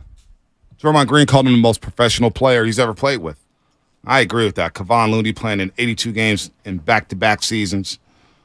Can't wait to see him on the floor. By the way, 95.7 The Game, thousands of other stations, and millions of podcasts are free on the Odyssey app. Sports talk, music, news, and podcasts, all, again, completely free. Catch every Warriors game live on the app, along with all the music and news the Bay Area needs. Follow your favorite team stations, radio shows, and podcasts now by downloading the free Odyssey app. 740-888-957-9570. Shameless shout-outs. Who you shouting out this week? Shameless shout-outs coming up. Oh, do we have a sponsor? No, we don't. 740. Shameless shout-outs. 888-957-9570. Line those bad boys up. Want to hear from you. Shout out anybody you want to. Chris Rose at 8 o'clock. Chris Rose, 8 o'clock. And then Lester Quiones is going to join us at 9:30 down in Vegas. Can't wait to talk to Lester. He's a good interview. We talked to him last year at the Gatehouse and Warriors Postgame Live. He was really, really good. He did not shy away from that moment. Are you excited for Wemby tonight? He does play. What time does he play? I'm not sure. I think it's 3 or 5. Or Really? Wemby plays today? Okay. Yeah. All right, Well, they I'll check said that he's out. supposed to play today. I'll check that out because I had a feeling the Giants-Rockies are going to be a snooze fest. I figure the Giants are going to kick their ass, and it would be fun. 6 o'clock. 6 o'clock. There you yeah, go. I'm going to be tapped into Wemby. Who they play? Brandon Miller, the Hornets, who has boy. not looked very good. He's not looked good. And I'm high on Brandon Miller, but he does not look good. I don't think the fit's there with Charlotte. I don't like the fit. What are you more looking forward to? The Wembanyama appearance tonight or the home run derby on Monday? Did you see the list of participants? I did. Home run derby takes way too long now. It does. I agree. It's But like I'd a still 3-hour love it. program. So, first round, you got Luis Robert Jr. versus your boy Rooshman. Yeah. All right. I got Robert Jr. Yep. You got Pete Alonso versus Julio Rodriguez. Mookie Betts versus Vladimir Guerrero Jr. And then Garcia from the Rangers versus Arozarena from the Tampa Bay Devil Rays. Pete Alonso going for 3 straight. Yeah. He'll be like, doing the thing where he's like, Yeah. Soto won last year, so it won't be 3 straight. oh, that's right. But has he won 2 he yet? beat him, yeah. Pete's won 2. He was going for the 3-peat, I think, last year. Okay. All right. He made more money, remember? Yeah, winning the home run derby than Yeah. he did with the New York Mets. I like Pete Alonso, man. He's good for the game. I like Pete. No, he is good for the game, and he's also going to be a free agent Yeah, soon. cool. Farhan, will he have confidence in signing that guy from New York City? Got some sound on that in just a second. But Austin in the Bay. Austin in the Bay. What's happening, buddy? Hey, no, how y'all fellas doing this morning? Man, it's a Friday, baby. Short week, right? Short work week. Yeah. Yep, can you hear me? Yeah, we got you. Oh, yeah. So I was saying, look, hey, I don't like this Chris Paul thing. Everybody keeps saying that he opened up Kuminga's game. If so, what part of the game will he open up? He ain't no Markel Bridges. He don't got no jump shot like that. The athleticism is there. I'd rather see the Warriors continue cleaning the house with the young fellas. They cleaned at the house with Jordan Poole. They got rid of Iguodala 38 and brought another 38-year-old back to the on the team. Like, that don't make no sense to me. Let's go get Anunoby for Kuminga and a couple draft picks, or I better yet pick up Kelly Oubre again. Austin. I don't know. Austin, can I ask you a question? Are you the same Austin in the chat every single day ripping on Bonte? Nah, I'm not in no chat like that. No, that's Austin San Jose. Oh, okay. I thought you were the same one. I was going to say you're you much know more what? cordial I feel today. like you asked me that before too. Yeah, Oh, my no, this bad. is Austin in the Bay, apologize, man. Austin. We put some My respect bad. on Austin My in the bad. Bay, man. I apologize. Austin in the Bay's I been made a calling us mistake. from day one, man. I'm He's a day sorry. one. I'm sorry. Yes, sir. No worries. But what y'all think about that? Well, I think there is some, they are old. I mean, it's undeniable. Like they're rolling the dice on the old guys. And it's a risk. I think a lot of people think that, staying together with the big three is less of a risk than rolling the dice and Right. going in another direction. I think they're both equal big risks. Yeah, it's a risk. Paul played 59 games last year in the regular season, but I do like him with that second unit. I do like He's it a just lot. got to stay healthy. He's just got to stay healthy. And he's got to get along with everybody. Yeah, That's another part. Like, that's a real element of this team. People have to get along. Well, the chemistry feels better right now. Well, that's the first day. But he just got when it. Chris Paul gets there. Well, I know, but when Chris Paul gets in that locker room, I think there will be some respect saying, hey, okay, this guy's a Hall of Famer, first and foremost. The guy's legit, has been doing it for a long, long time. I think that Hall of Fame respect from the Hall of Famers or the Golden State Warriors will be applied to Chris Paul. And I think they'll give him that proper respect and that proper space to say, hey, look, man, we're all about trying to win a championship here. This is what it's about this year. We're trying to get you your first ring to maybe put the cherry on top of your career. That is You're wearing a cap today, and I'm going to call out Cap. Why is you that? You think Draymond's going to look at CP3 in the locker room and say, "We're trying to get you a ring"? Like that's no. Draymond's motivation. No. I'm not saying that. Not literally. That's like the 10th thing on his mind. No. Don't be fair to Draymond Green. I think Draymond Green's like, look, man, we want to help you get your ring because we want to get number 5. But we also want to help you get a ring. And I think Steph Curry, too. That makes more sense. Steph Curry, too. But no, that's what it's about. That's what it's about, is getting CP3 a banner. Hey, we're bringing you in here because we feel like you can help us get another banner. Yes, absolutely. So that's what it's about. But to say that I thought you meant like the guys were motivated to get him his first ring. I think they're motivated for themselves. Well, they're motivated to wash away the stain from last season. Yes, that I agree with. Now, here's what Steph Curry said. He was speaking about CP3 and Jordan Poole yesterday on Instagram. Here's Stephen Curry. The trade is actually final. I felt like I come on here and just say to JP how much I appreciate the 4 years, brother. You're a champion. You grew up, right in front of everybody's face in terms of, that first year where it was rough and a lot of injuries, and was trying to find your way to going to the G League and coming back and helping us finish 15-5 down the stretch of that your second year. Us winning a championship your third year and fighting to the end, this past year. So can't wait to see you blossom, big fella. Can't wait to see you shine in your own situation, and just looking forward to, competing, obviously, but being a fan of everything that you become. Good luck to you, and, CP, can't wait to rock with you, brother. It's going to be different with us on the same side. Let's get it. Let's get it. Did you hear the change of energy in his voice once he finished saying the required Jordan Poole stuff? Like, he knew that he had to do something. God, he's such a better person than me. It felt very hollow at the beginning, though. I knew you were going to take that stance. The dude, but come on. I knew you were going to take that stance when Steph Curry said something last week. It was like, we brought in CP3 to help us win, and it felt like a shot at Jordan Poole. Now, Tim Kawakami was talking about his Game 7 speech and how that was the start of the offseason. Basically setting the tone, saying, hey, look, man, it ain't about you guys individually. It's about the team. Now I sound like Bo Schembechler from Michigan. Too perfect. Every now and then I want to be like, good riddance, just to be human. I knew somebody was going to pick that apart. Laugh a little. But he is excited for CP3. Of course he is. Because he's not going to turn the ball over. He's not going to force shots. And Jordan Poole, you know what? A change of scenery for JP is good. No, I think it's best for all parties. Perfect. That I agree with. He get to go flourish on his own with a new team. It's him and Kuzma's team. There's no, hey, I need to fit in with the veterans. I need to fit in with Dre, Steph, and Clay, all this stuff. You know what? Jordan Poole gets to do what he does in Washington. And he's going to average a lot of points. He's going to be able to take a lot of shots. He's going to be a star out there in Washington, D.C. Also, they got a good strip club out there. I think it's what is it out there in D.C.? Man, your lower extremities were compromised. That's what I worry about with JP. Him and Kuzma, that'll be fun. Yeah, Kuzma's wild. Kuzma's a good guy. They got my guy DeLon Wright, City College of San Francisco. Stand up, man. DeLon Wright out there. It's going to be a fun team. I'll be watching Washington. It's not going to be a fun team. What I'll be watching. Yes, it will. This is what we do in Yes, it will. Paul buckets will be had with Kuzma and Poole. There will be buckets. I will be watching some Wizards basketball at times. They're going to be fun. They will. Who's the coach over there? They just fired Scott Brooks. I think it's Wes Unseld Jr., if I'm not mistaken. Right? Wes Unseld Jr. Take your word for it. I don't know. Over under 25. What wins for them? They'll win 30. It's the Eastern Conference. They'll win 30. I like the Israeli guy they got a couple years. Avdia. He's playing good defense out there. He's playing good defense. You laugh just because you don't watch basketball, Shasky. Don't look at me crazy. No one is good. I'm just telling you, the Wizards, they will find a way to get Jordan Poole in the final month of the season to not play so they can tank to get a better spot. I feel bad for the guy, dude. He's going to the NBA cellar.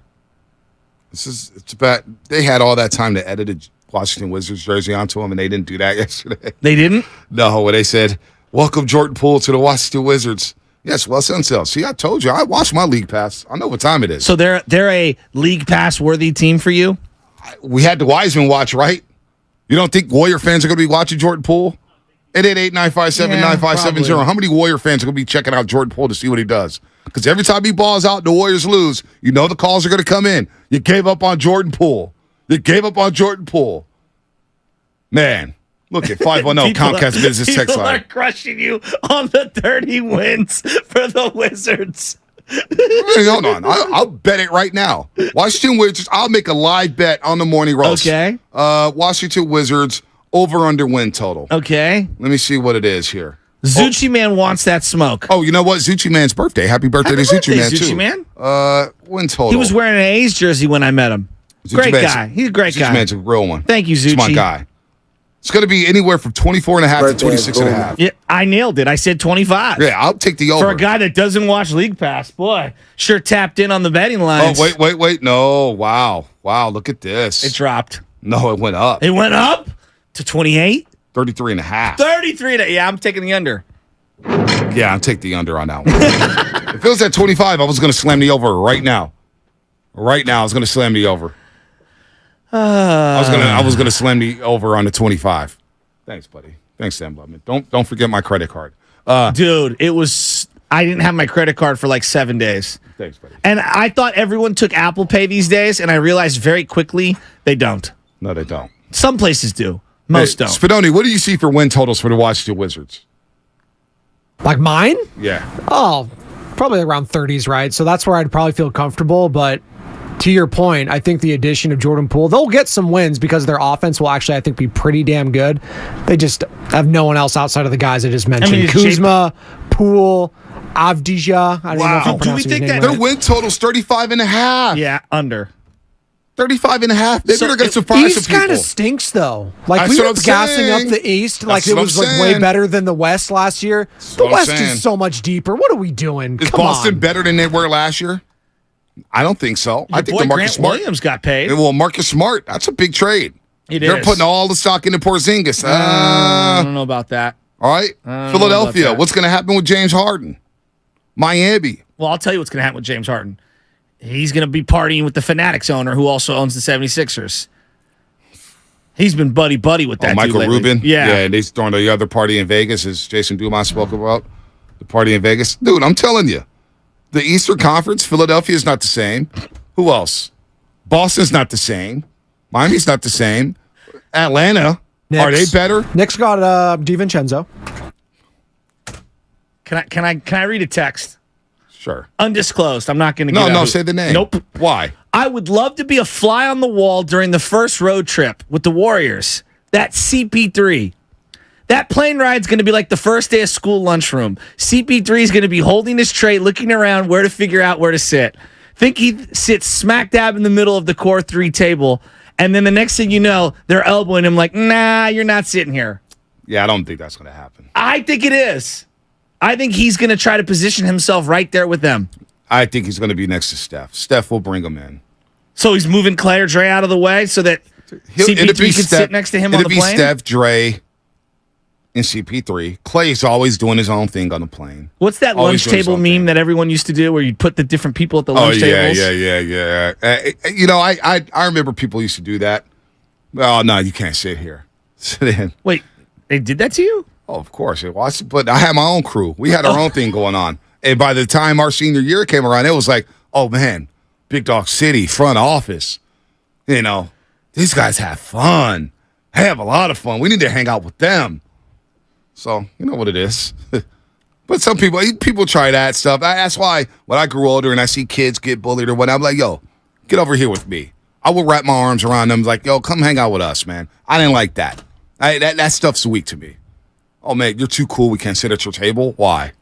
Come on, man. Don't be a jerk. That's what my principal said. Exactly. Freshman commencement Right. speech. For all the freshmen coming in, his speech to everyone was, don't be a jerk. Embrace those guys, man. So Embrace does he those just kids. take Iggy's spot on the plane? Maybe. 510 Comcast Business Text line. I've been watching James Wiseman because I like the way he plays. I've been watching Jordan Poole because I like the way he plays. So I'll be watching both of them. Oh, okay. I'm a Detroit and Washington fan. And, of course, I'm a number one Golden State Warriors fan. I just want those guys to do well. There's going to be people watching James Wiseman a lot next year. Probably. They'll be watching Jordan Poole a lot. Yeah, probably. Damn, that Wizards win total's high. Yeah, it is. High. 35.5. Tells you the bettors know something. JP and Kuz are never going to be getting buckets, dog. The Warriors win total 51.5. If I told you to bet the over-under right now on the Warriors win total 51.5, what are you taking, the under? Just because of health, yeah. I'm going Yeah. to take the under. Yeah, I am. To expect if I were to ask you right now, what do you think the over-under is in terms of all four of them playing games together? 55? That would be great. 60? 60 would be awesome. 60 would be awesome. Well, what do you think the number is? I think it's I got them winning 50 games. 51.5. That game and a half is tough. Matt Barnes joined Willard Dibs yesterday. And here's what he had to say about Chris Paul, how he makes young teammates better. He just makes the game so easy. I mean, you start with Tyson Chandler, who he helped, turn into the defensive monster and the lob threat he was. And then you look at what DeAndre Jordan was able to accomplish with Chris Paul with the Clippers, Capella, and Houston. So everywhere Chris goes, he makes those teams better. And that's not just me saying that because he's my neighbor and our kids are best friends.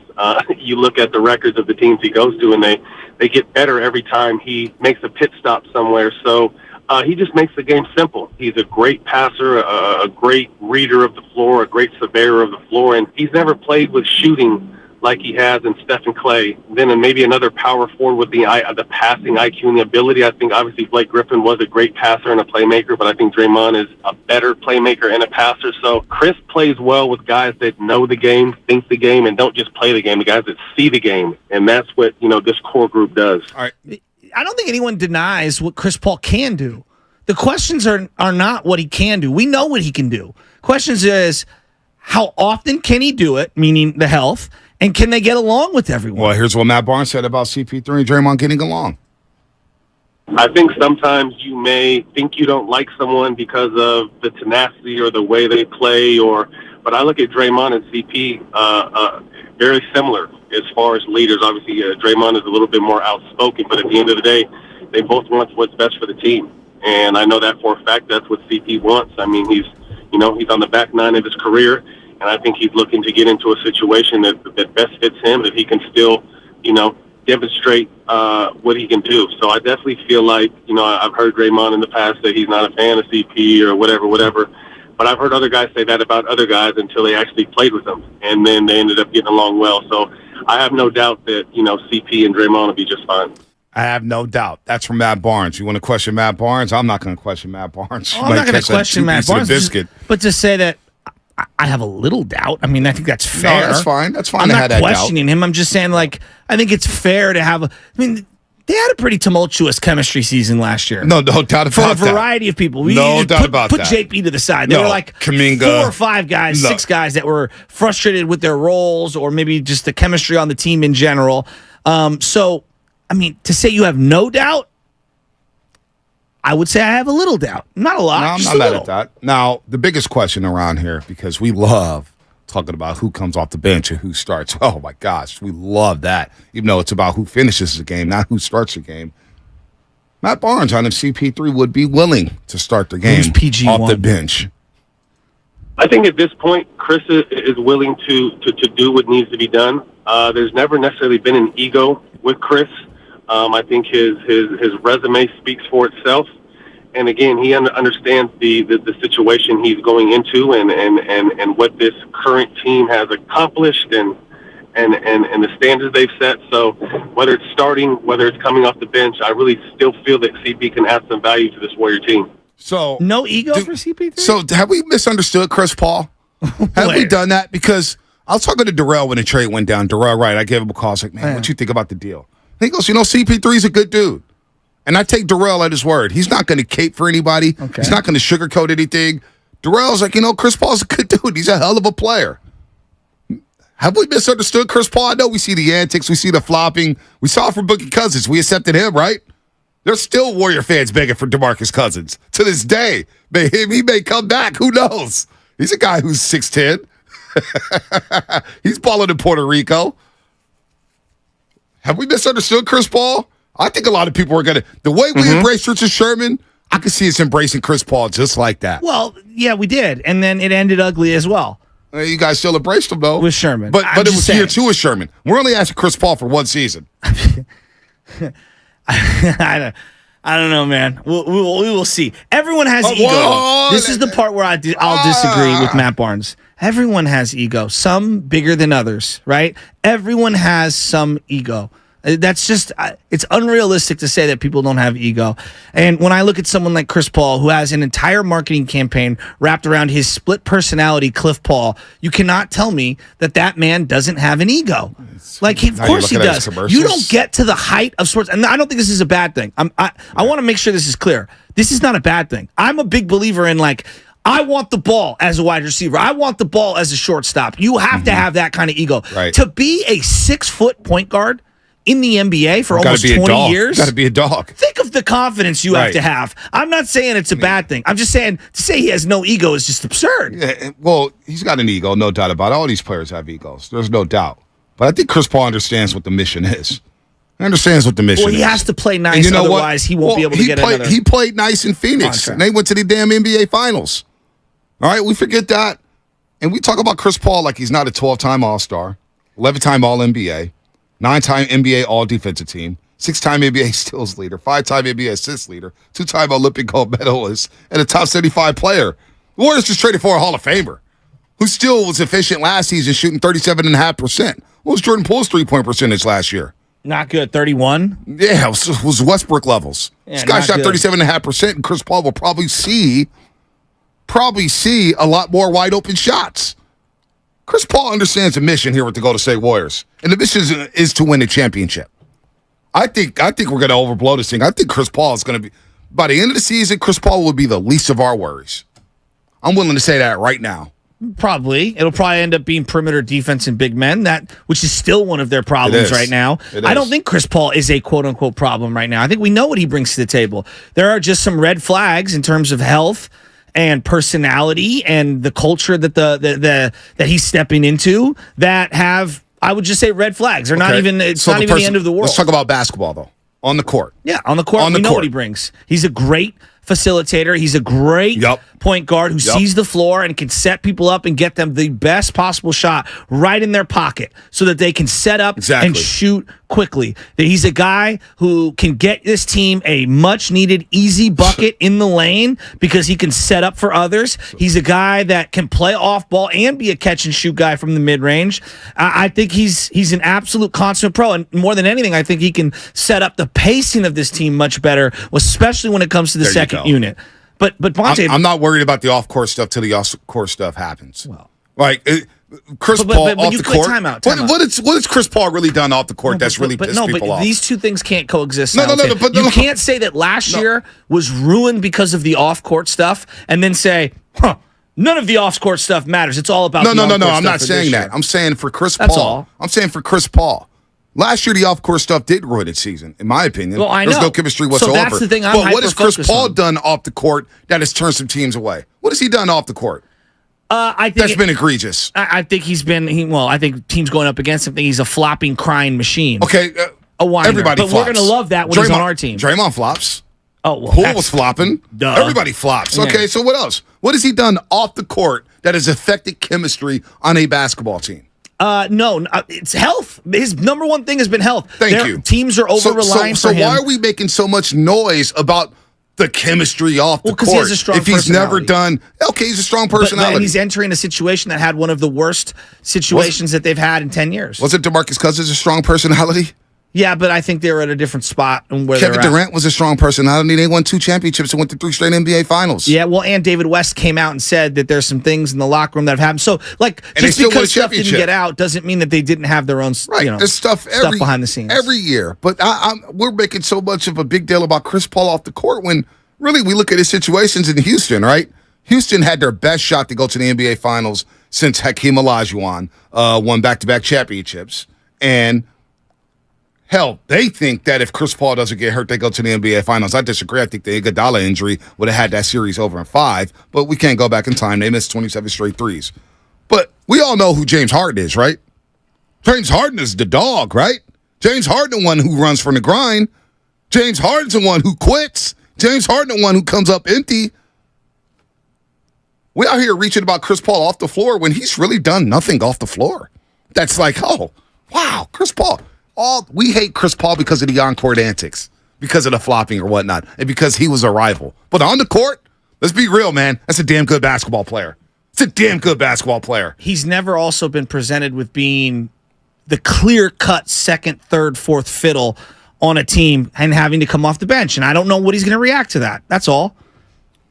I mean, you have to see it first. He started his whole career. He's been, if not the number one focal point of an offense, the number 2 focal point of an offense for pretty much the entirety of his career. James Harden was the number 1 option in Houston. I said number 1 or number 2. All right, okay. You know what I mean? Like for All pretty right. much the entirety of his career. I'm not saying that he can't play nicely. I'm just saying you got to kind of see it. Well, he understands. Again, I think Chris Paul understands the situation. He understands the assignment. Would we agree that the majority of whenever you bring in these big star name people, the majority of them don't work out?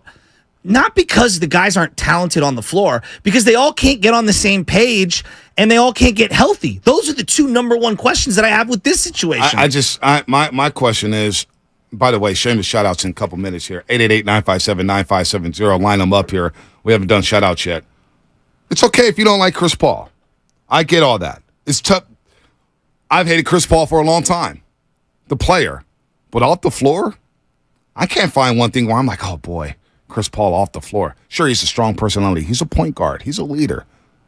But the Phoenix Suns and Devin Booker, think about what he's done for his career. Think about what he did for Shai Gilgeous-Alexander. His legacy is cemented, is an Bonte. all-star. No one is denying his resume. So I don't get why we're so worried about, he has a strong personality. His team is full of strong personalities. Well, and it didn't Draymond Green is a because it strong didn't work personality. last year. You know, but it's a one-off, right? It's a one-off after a decade of excellence. A decade of excellence, it's a one-off. And now, that guy's out of here. They figure. But it's not just all on JP. It's not. I'm A not big saying part that, is and I'm him, saying that. but it's not just. It's not all on JP. But for this veteran group, they're saying we got a guy who we know is going to come to the game and make the right basketball play. Jordan Poole last year, especially in the playoffs, he came into the game. You didn't know what the hell you were going to get. That is undeniable. And you know what? Bonte, that's undeniable. And so Chris The Paul. same could be said for Draymond and Clay at times last year. They went in and didn't make the right basketball But play. maybe they tried to do too much because JP, a guy who was averaging 20, was like, damn, JP doesn't even look like an NBA He was also player. on the bench a lot of times when they were losing in the fourth quarter. Yeah, but he brought him into the game. The team's going right. You couldn't even play him. Jordan Poole was unplayable. Unplayable. Chris Paul is not going to be unplayable. Chris Paul's going to come into the game. The dude, as much as people think he's washed, go watch the games last year. Sure, he's not the same player. He's not. Damn, as a backup point guard, I think he'd do a lot worse, man. I've warmed up to it. I can tell. I've warmed up to it because I understand the basketball aspect. Everybody's making a big deal about the locker room. We don't know what the hell's going to go on the locker room. Well, I think, let Bunty, that stuff play you're out. completely brushing over that they just had one of their biggest locker room issues of the year. I've been on the Started with forefront of Clay, that. and they had the JP, you had the Draymond, you had Moody, you had Kuminga, you had JMG not happy with his role. Then Wiseman gets shipped out. You bring in Gary Payton. He's hurt. How long are we going to hold on to last year? At some point, you got to turn the page. Well, no, but at some point, you got to turn the page. This is the locker room he's walking into. Well, this locker room feels like maybe it may be a lot better. I hope. Because there seemed to be a lot of open going on in that locker room. I do. So, you know what? Let's see it. Oh, let's go shameless shout outs. We got any shameless shout outs? 888-957-9570.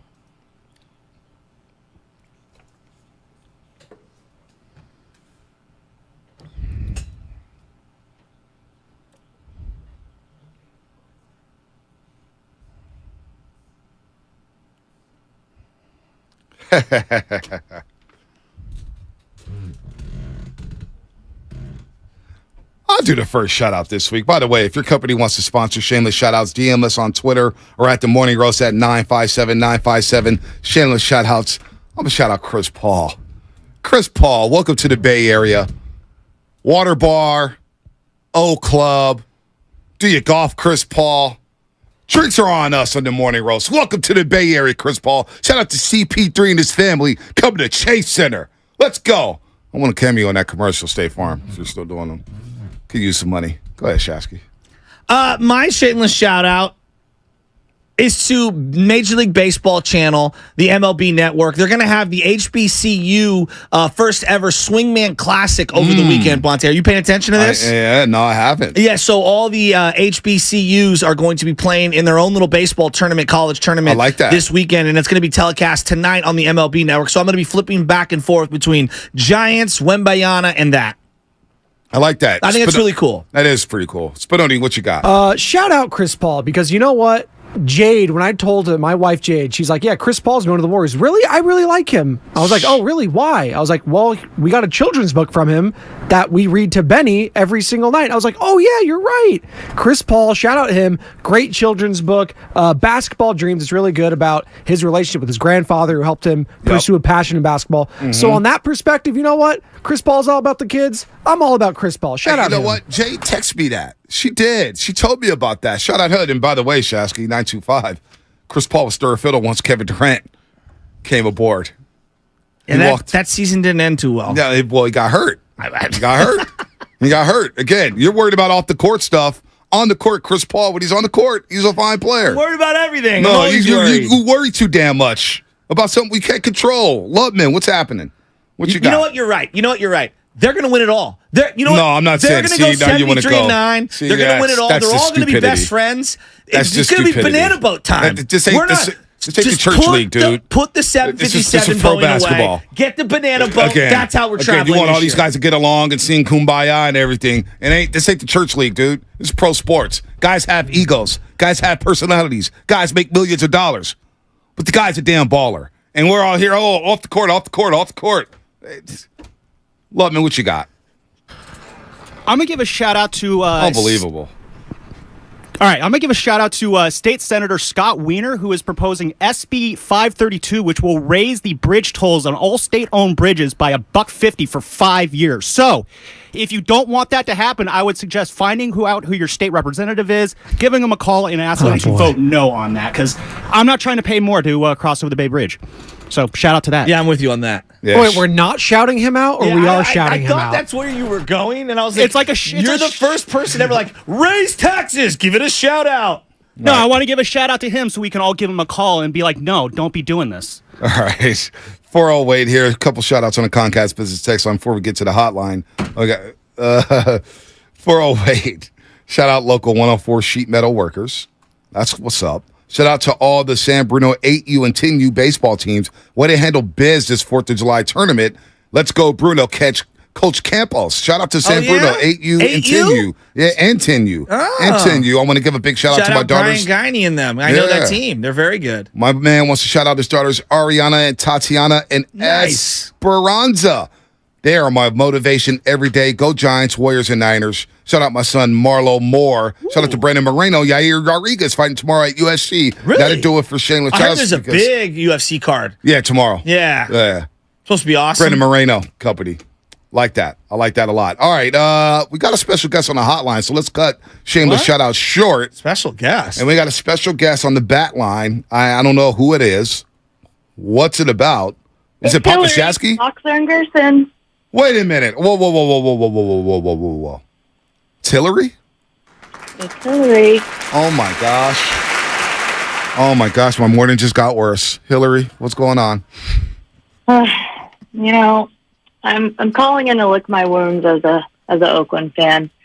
Depressing as it gets right now. When I called in, like the first time was a year and a half ago, I made a joke about A's fans.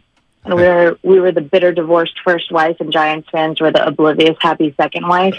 There was a moment when we thought we were getting a new stadium, and that bitter divorced first wife, we started dating a new man and we got engaged. But he left us at the altar. And now it's the whole world feels bad for us. It's like telling someone you're an A's fan is like telling someone your grandma died. You can't even crack a joke about it. People just look at you and feel bad.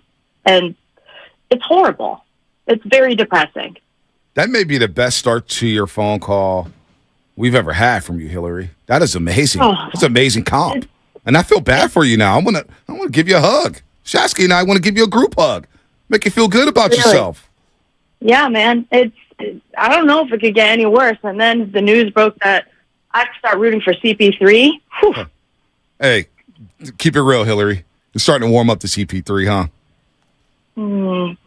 It's almost as bad as if someone told me Dylan Brooks is now wearing a Warriors jersey. I can't fathom it. That'd be worse. Do it. That'd be worse because that guy's a bona fide scrub. All right. Dylan Brooks is a scrub. That would be hard. That would be hard. Shasky, let's get in here, man. Just Boxer and Gerson, one of the great sponsors here at 95.7 The Game. The greatest sponsor in my opinion. I mean, there's no doubt about it. Let me ask you this. If Bonte choked me out over me, being skeptical about CP3, could I file a workers' comp claim? Absolutely. And you would be right. Shasky, you would be right. What did you think of the CP3 trade? Yeah, it's just not a great trade, unfortunately. Are you going to miss Jordan Poole? Are you going to watch Washington Wizards games because of Jordan Poole? No, absolutely not. You are so full of it when you say you're going to start watching the Wizards games for Jordan Poole. It's just not going to happen. Well, I'm the one who actually has to watch League Pass because, everybody wears their blue and gold binoculars. I like to see what's going on with the league, to see what the competition is about. So I will be following Jordan Poole, Hillary. You don't know Bonte Hill as well as you thought you did. You're just sitting on the couch in between the games, waiting for your camera lights to come on, eating popcorn. You're not going to be doing it. You're telling the world you are. You're not going to. Well, you're not watching Wiseman. Oh, what? Oh, Hillary, I'll give you my League Pass password. Bonte Hill ain't spending money just to spend money. Just say, hey, I got League Pass. No, that bad boy's getting utilized, Hillary. By the way, are we going to see you next month at the A's-Giants game? Yeah, of course. We're going to be tailgating Battle of the Bay. I don't even know if I want to put money on this game because, but yes, we're going to be tailgating August 5th. Come out in your green cell T-shirts. You know what? I will wear one of those. Yeah, I need one. Yeah. Do they still sell them? One too. I'll wear one. I'll wear one. I'll wear one for you guys. No doubt about it. I'll wear one because I have said, Hillary, that I'm not spending a dime on the Giants this season because of what they've done this past offseason. I think Farhan is overrated, but that's a conversation for another day. What about the 49ers? How are you feeling about Trey Lance? I'm screwed 49ers. Now I have to root for Jimmy, which is also very confusing. Jimmy, a lot of things going through my head. Hillary, it sounds like your sports life is miserable. Wow. I mean, it's not great. It's not great. I'm going to Oakland Roots soccer games now. Oh, nice. That's about all I have. Nice. Bonte's wearing the Cell shirt right now on his chest.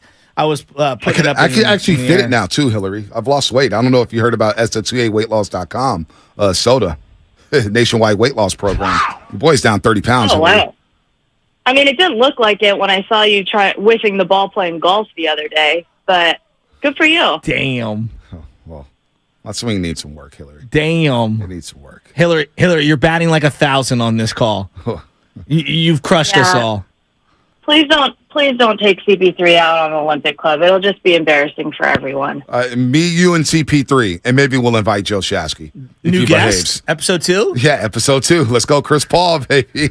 Hillary, we get you on the podcast. Thanks, Hillary. The Winged O podcast. Bonte's now hurting. O podcast on the Olympic Club. Hillary, it's always good to hear from you. Can't wait to see you at the Giants-A's game. And thank you to Boxer and Gerson. And thank you, guys. No, seriously, all jokes aside, hopefully the Niners don't have to go back to Philadelphia for the NFC Championship game, so you don't have to waste money on us going to watch another loss. Hillary, thank you so much. Tell everybody at Boxer and Gerson we said what's up. All right. See you guys. All right, Hillary. It's always good to hear from Hillary. It's always good to get to the injury report.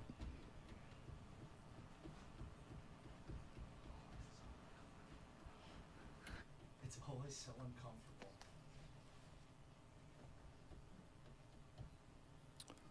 A lot of injuries in baseball, including Mike Trout, left helmet bone fracture this week. Team announced Wednesday that Trout underwent successful surgery on his left hand to address the fracture and is expected to make a full recovery. Manager Phil Nevin, remember him? Former Padre. Yeah, I do remember Phil Nevin. It's going to be out anywhere from 4 to 8 Brewer weeks. Too? Yeah, he was a Brewer. Yeah. 4 to 8 weeks. Mike Trout. Damn. He was having a great year, him and Ohtani. So maybe the Angels will sell. And this is why you don't say that someone is better than Ken Griffey Jr. and Mickey Mantle when they haven't even completed 8 or 9 years. Like, he's a great player. We're talking about all-time greats. He's been hurt a lot. No lately. one said he was better than those guys. He was on the career path for those guys. Even No one that, said can he we was get better. to year 15? Yeah, I don't know. I who still you're think he's a following. top 10 player of all time right now. No, he's not a top 10 player. Shasky, you got to stop hanging out with casuals, man. Injury report brought to you by Boxer Garza, Northern California's premier workers compensation law firm, not a top helping 10 player get your workers He doesn't get have their one lives. playoff moment.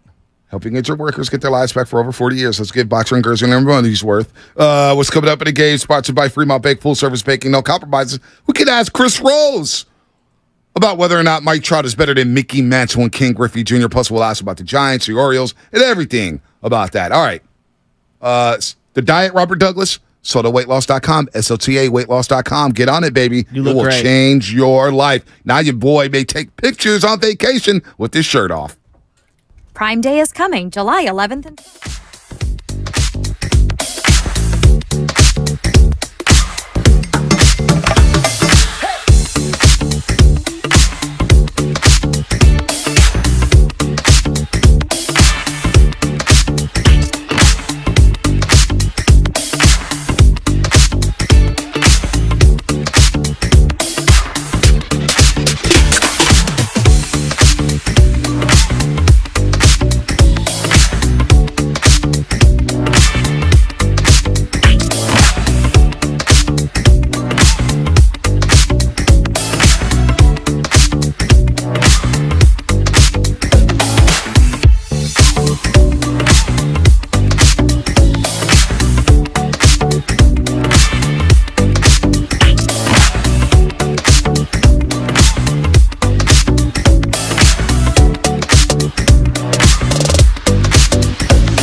95.7 The Game. Hopefully everybody is having a great morning. Good morning to all the graveyard shift workers, all the truck drivers. Hey, I haven't heard from Ron and Hayward. Actually, I don't want to hear from Ron and Hayward right now. The Dodgers starting to surge. Actually, it would be cool if not hear from Ron and Hayward. Shout out to everybody getting ready for work. If you're at work, what is happening? How's the summer going for the professional dancers up the street? City's drying up. I'm worried about their business. Worried about them. Money's not out there. It is not out there right now. It's a shame. It's embarrassing. It is embarrassing. It is embarrassing. You know. First text I see, shout out to the Comcast Business Text Line, YouTube, and of course Twitch. Subscribe to us, like us. 42,000 subscribers on YouTube. Continue to hit that like button. Continue to subscribe. We appreciate the audience on YouTube. You guys carry us from time to time, so no doubt about that. Shout out to the overnight dancers. There you go. There you go. Where's Vic living at? Having a great late afternoon. Is he overseas somewhere? Shout out to Vic listening to us on YouTube. I think he's Netherlands. He chimes in sometimes on my show. Oh, wow. The Netherlands, a place I want to go to. You want to go to the Netherlands, Shasky? I'll go anywhere. You ever been in Europe? Nope.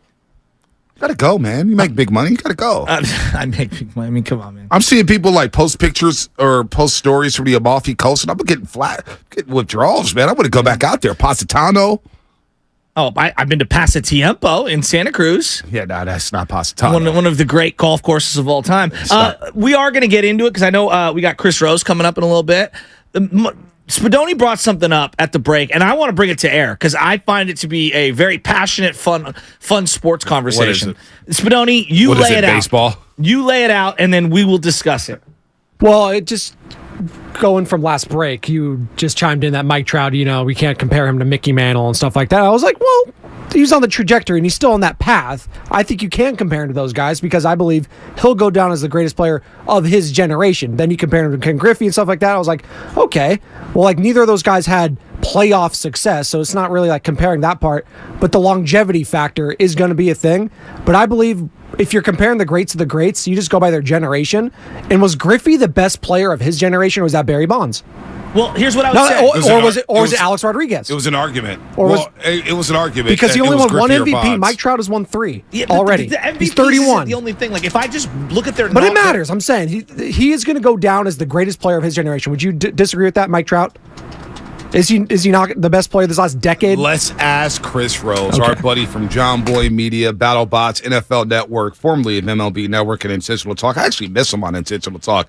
I mean, Kevin Millard has something special. Chris, I wonder about that, man. You and Kevin Millard, man, I miss you on MLB Network. But let's just start right there. And thank you for joining us. Good morning to you. Baseball's heating up, no doubt about it. A lot to get to here.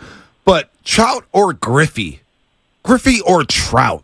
I mean, I'm looking at their first 13 years because that's what Trout's in, and Griffey's got him on a lot of stats. Yeah. What do you think about that, Chris?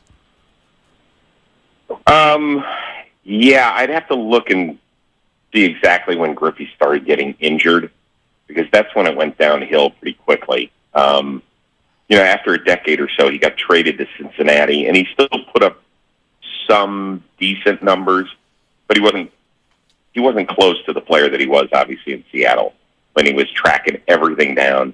The thing about Griffey is that he's got Trout defensively, so if you're going to factor that into it, you need to when you're talking about the complete player. But Mike Trout's numbers are, I just pulled him up right now. He's going to have a legit shot at 500 homers.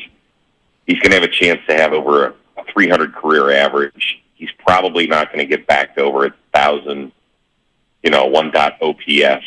But he's at 994, which is utterly insane. Wow. And his on-base percentage is over 400. It's pretty hard to argue against Trout because I still think that, listen, this hamate bone is a weird thing. That happens to guys all the time. That's not saying that Trout's injury prone because he swung and broke his hamate bone, for instance, right? Right. I mean, that's not like pulling a hamstring and being out a month, pulling an oblique and being out 8 weeks. This is all sort of weird stuff. He's slid into a base and broke a finger a couple of years ago. So I still think he's going to be able to add to this. And, I'm fortunate that we've been able to watch him do Right. his thing. I just wish he'd have more than 3 playoff games on his resume. No doubt. I'm looking at Griffey's numbers when he was 23 years old. He had 45 insane. home runs and 109 RBI. He went 45-40, played in 72 games in 95. Obviously, the strike short, or when the players came back to baseball, but 17 home runs that year. Then he hit 49, 56, 56, 48, and 40 in his first year with Cincinnati. Then the injury started to derail him. But then at the age of 35, he actually hit 35 home runs and drove in 92 runs. So it's a fun argument. I personally would take Griffey because of what you just said, Chris. Defensively, I think he was a better player than Mike Trout in center field. And what he meant to the sport at that time. Yeah, he changed the game. And, he was a 5-tool player, no doubt about that. If he wanted to, he could have been a 30-30 guy. Trout, it's unfortunate with Trout because the Angels finally felt like they were turning a corner. Then Trout gets hurt. Rendon gets hurt again for like the 15th time in his Angels tenure. And then Shohei goes down with the blister. Now he's not going to miss a ton of time, but it felt like the Angels starting to turn the corner, get some momentum, becoming buyers. And now Trout's out 4 to 8 weeks. What a tough blow for the Angels, not only for this season, but maybe in their prospects for keeping Shohei Ohtani. Yeah, that's now you get to the discussion of, okay, how much does this change the trade trajectory for Ohtani? And some people say you can't trade him because then you give him a taste of what another organization, and probably a really good organization, feels like, right? The whole idea is that Ohtani came over here, he wanted to play with Mike Trout, he wanted to kind of stay out of the limelight. Well, now his personality has changed in the 6 years that he's been over in the United States. I don't know how much you watched the World Baseball Classic, but he was the show. And it didn't matter whether it was happening in series in Japan or down in Miami. That's who people wanted to see. That's who people gravitated toward. That's who all the media covered. And he was really comfortable with it. So I think, he's no longer this shy kid in his early 20s. He's a man that's approaching 30. He just turned 29 over the past week. And he's going to have every opportunity to sign wherever he wants. And I think a lot of that has to deal with him being comfortable in his own skin, That it's not like, oh, my God, America, I want to sit somewhere where somebody else can be the star like Mike Trout. Like, he knows he's the dude now. Do the Angels want to give him an opportunity to kind of feel comfortable somewhere else before this free agency process happens? I'm not so sure about that. I'm looking at this first half of the season. It's about to conclude over the weekend. I just feel like the big takeaway is these rules and the athleticism that has been re-injected back into the game. I think it's saved the sport. I mean, I've always loved baseball. I've gone along with the changing of the analytics and the way the game is played, but it feels like to me we're getting a renaissance of athleticism and young players exploding all across the league. It's been a great first half.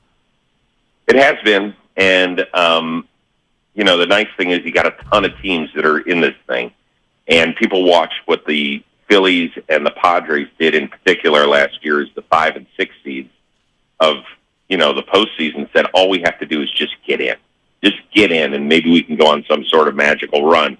The rules have opened up the game. It's opened it up defensively. It's opened it up offensively. I didn't love the whole idea of pitchers not being able to throw over more than 3 times without being penalized. But I have to admit, I do enjoy watching guys run. Like, I love the idea of the stolen base being back in this sport. I think it's great. I mean, Ronald Acuna has just become Ricky Henderson again with even more power. And that's a great thing for a guy who grew up watching Ricky's entire career. I remember in the early 80s, if he'd walked to lead off a game, you're like, oh, my God, the guy's going to have a triple in about 3 seconds. And sure enough, he'd steal second, he'd steal third. And it's very much like what Acuna is doing on a team that is the best in the league by a wide margin, in my opinion. And so I love watching it. It's been great. Chris Rose here on the Morning Rush on 95.7 The Game, of course, at John Boy Media, NFL Network. Chris Rose has done it for a long, long time. He's also Cleveland's finest. But you brought up the Padres and Phillies from last season with these extra wild card spots. And the Phillies, of course, going to the World Series and taking the Astros to 6. Very good World Series. But they went on a run. The Padres go on a run. Can the Giants do the same thing this season, or do they need to be very aggressive at the deadline? Can the Giants be last year's Philadelphia Phillies, Chris? Well, Listen, I didn't pay much attention to the Giants at the beginning of the year. I thought it was going to be Dodgers, Padres in this division by a wide margin. And then, the Giants might be a third-place team, but at best, maybe they're a little bit better than last year's 500 squad. Mid-80s in the wins. And then all of a sudden I was like, wait, sure looks like the Giants are putting up a lot of runs for the Giants. And then I started, looking at the numbers and everything, and this is the best Giants lineup in a while.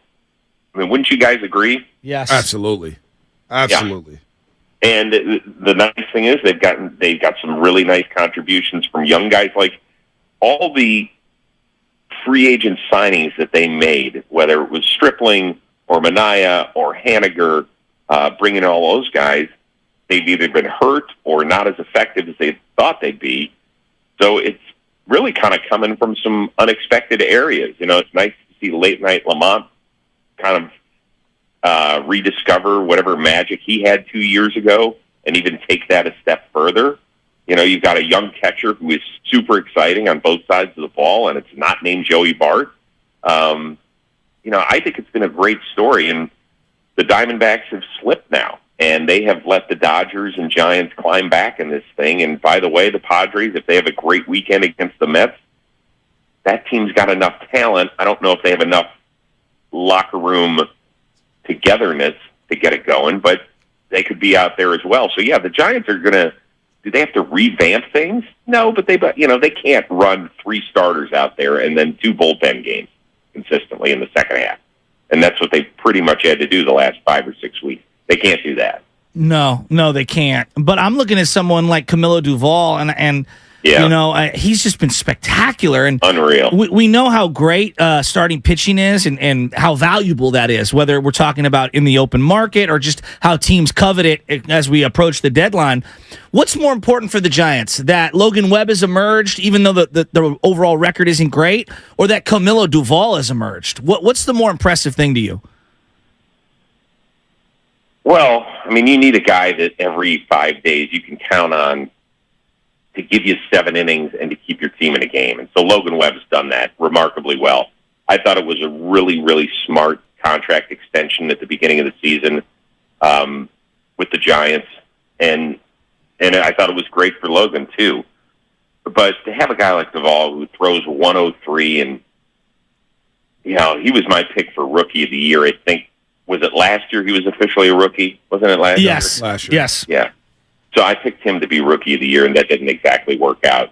But he is just 100% nastiness when he's out there. He's probably the least talked about reliever that is just flat out dominant. And part of that is because of, where he plays. People don't see him as much late night and whatnot, but they're going to see him Tuesday in Seattle. Yeah. And Joe Davis and John Smoltz are going to talk him up, and he's going to strike out 2 of the 3 guys he faces, and then everybody will be like, damn, man, when did he get so nasty? Right. I'll be like, just watch a few late night games. He's pretty good. Yeah, no doubt. And you know what, Chris? I believe he has a chance to be the best closer in San Francisco Giants history. Like Rob Nin was here, over 200 saves. Of course, Rod Beck and Brian Wilson. But Duvall stuff is that nasty. I'm in love with him. I think the guy has talent to be the best we've ever seen here in the Bay Area. Let me ask you about Tim Anderson, because you're out there in AL Central country. You cover your Guardians, and they're rolling there in the AL Central, Jose Ramirez. But Tim Anderson, does he have anything left? Shasky brought him up yesterday saying maybe the Giants could go buy low on him. I didn't realize Tim Anderson hit 6 home runs last year, and he has 0 this season. What the heck is going on with him? Is he washed, or does he just need to change the scenery? So here's the part of the game that people don't talk about, and I watch everything because it's our job to cover it nationally. But I also watch the White Sox a lot because one of my co-hosts, Lucas Giolito, on the Rose rotation, obviously pitches for him every 5 days. They are a terrible defensive team, and unfortunately, Tim Anderson has been a big part of that. When I'm sorry, I want a guy that can catch the ball at shortstop, make every basic play. And something has happened to his defense over the last couple of years, and I can't quite figure it out, but it has not been good on any level, whether it's metrics or just when passing the eye test. So at least you could put up with it when he was hitting 300 and, had an OPS either in the high 7s or the low to mid 8s, like it was a couple of years ago. I'm just not sure that that's where I would go fishing right now. I don't see it at all. Yeah. I mean, he hasn't been healthy this year, and he hasn't been good. I mean, his numbers are atrocious. A 541 OPS. Yeah, it's bad. That's 150 points below league average. Huh. And I don't know what. I have no idea what's happened to his game. It's really a mystery because he was a damn good ball player. No doubt. Look, before we get you out of here, Chris, we always appreciate the time. Does the All-Star game still do something for you? You brought it up with Camilo Duvall Tuesday in Seattle. Home Run Derby is going to happen on Monday. Does the All-Star weekend do something for you in Major League Baseball? Does it still get your juices flowing? Well, so the week does, okay? A couple of things. The Home Run Derby is far and away the best of all the 4 major sporting events. I could maybe go with the 3-point shooting contest as a comparison. Those are the 2. Like, the dunk contest stinks. Yep. The NHL skills contest is fine. It's fine. Obviously, the NFL, like, I like watching dodgeball. It's fun, whatever, but it's a little far removed from the actual sport of what we're playing. Right. So Home Run Derby has become the event. It is infinitely better than the game on Tuesday. I'm like a lot of people. I want to see them go back to wearing their regular jerseys. I don't know why we don't do that. Me too. I think it's time that we change the every team has to be represented rule. I hate the fact that the league is like appointing guys like Pete Alonso and Julio Rodriguez, whom I really like watching. I really love watching both those guys. Neither one of them are all-stars this year. Right. They took some deserving spots of people who, like, most fans aren't going to care that Alex Verdugo, didn't get in, or Leotis out of Texas didn't get in. But those people worked hard to have a first half that were represented at the All-Star game, and they got jobbed by the league because they wanted more marketable players in it. Whatever, fine. Just tell us the truth here, people. So long-winded answer is the game is meh. The Home Run Derby is awesome. No doubt. That's Chris Rose, everybody. John Boy Media does a great job. BattleBots NFL Network, the Chris Rose Rotation Podcast, and, of course, Cleveland's finest. Chris, we always appreciate the time that you give us Chris. here. We always love talking baseball with you. And we'll talk some football, too, because training camp's right around the corner. I was just going to say, guys, I mean, we get, a couple weeks, and then we're buckling up for this thing. And the Browns and Niners playing the first 6 weeks of the season. I was thinking about going to that game. I'm not going to lie to you. Seriously? I listen, the road slate's not great. Pittsburgh, Cleveland, Minnesota. But something intrigues me about Cleveland. I don't know why. I kind of want to sit in the dog pound, but who knows? Okay. All right, well, hold on here. I know we probably got to get the break, and your producer's going nuts, but that's fine. He is. You invited me on the show, so I'm here. Exactly. Screw our producer right now. Yes, you know what? Go have fun in Cleveland. It is a fun place to watch a ball game. I'm terrified of that game. I'm terrified of our first 6 weeks of the season. But I would root silently. We don't always treat the opposing team's fans great. I'm not happy about that. I'm a little embarrassed. Well, it couldn't be worse than Philly. It can't be. We were in Philly for the NFC Championship game. Oh yeah, no, you're fine. It was like running from the White Walkers. I mean, it was rough. You'll be if you survive that one, then you're going to be good to go. All right, Chris. I'll let you know if you make that happen. All right, Chris. Take care, man. Chris Rose here on the Morning Roast on 85.7 The Game. Always a fun time with Chris, man. Always fun. Always fun. Watches the game. Tim Anderson. I was humbling, huh? Well, look, I hear you. No, I'm not blaming you. I'm not ripping you. But here's the thing: he's not going to play shortstop every day. To me, he's a middle infielder, right? And they need a middle infielder. Like, they have a quote unquote shortstop. They need a guy who can play multiple positions, and they need to shake it up. They need to bring someone in. He's better than Brett Wisely. Yeah, but that's how low the bar is. Yeah, but how much better? Chris Rose talking. I'm not going to sit here and say I watch White Sox games. I don't.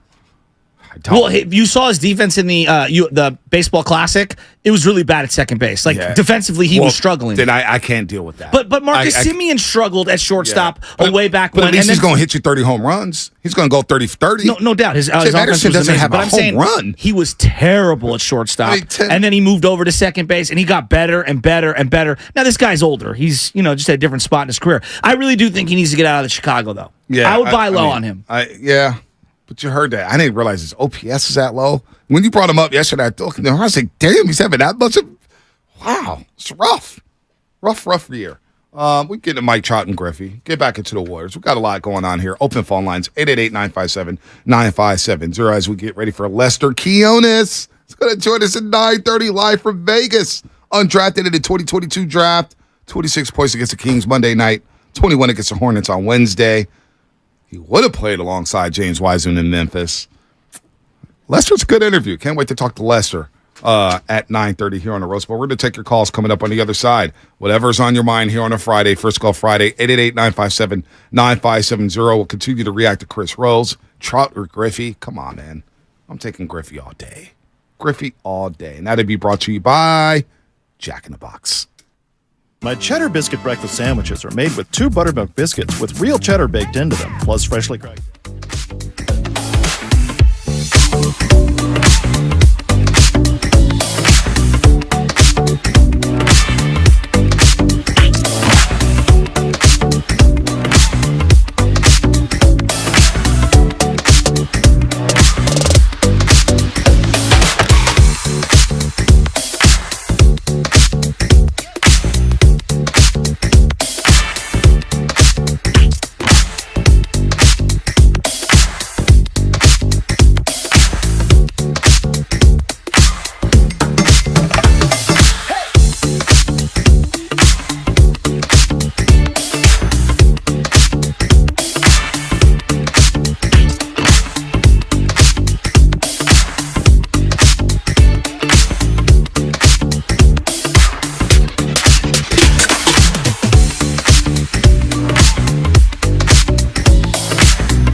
Now, back to the morning roast with Bonte and Shasky. What happened to 50 Cent Friday?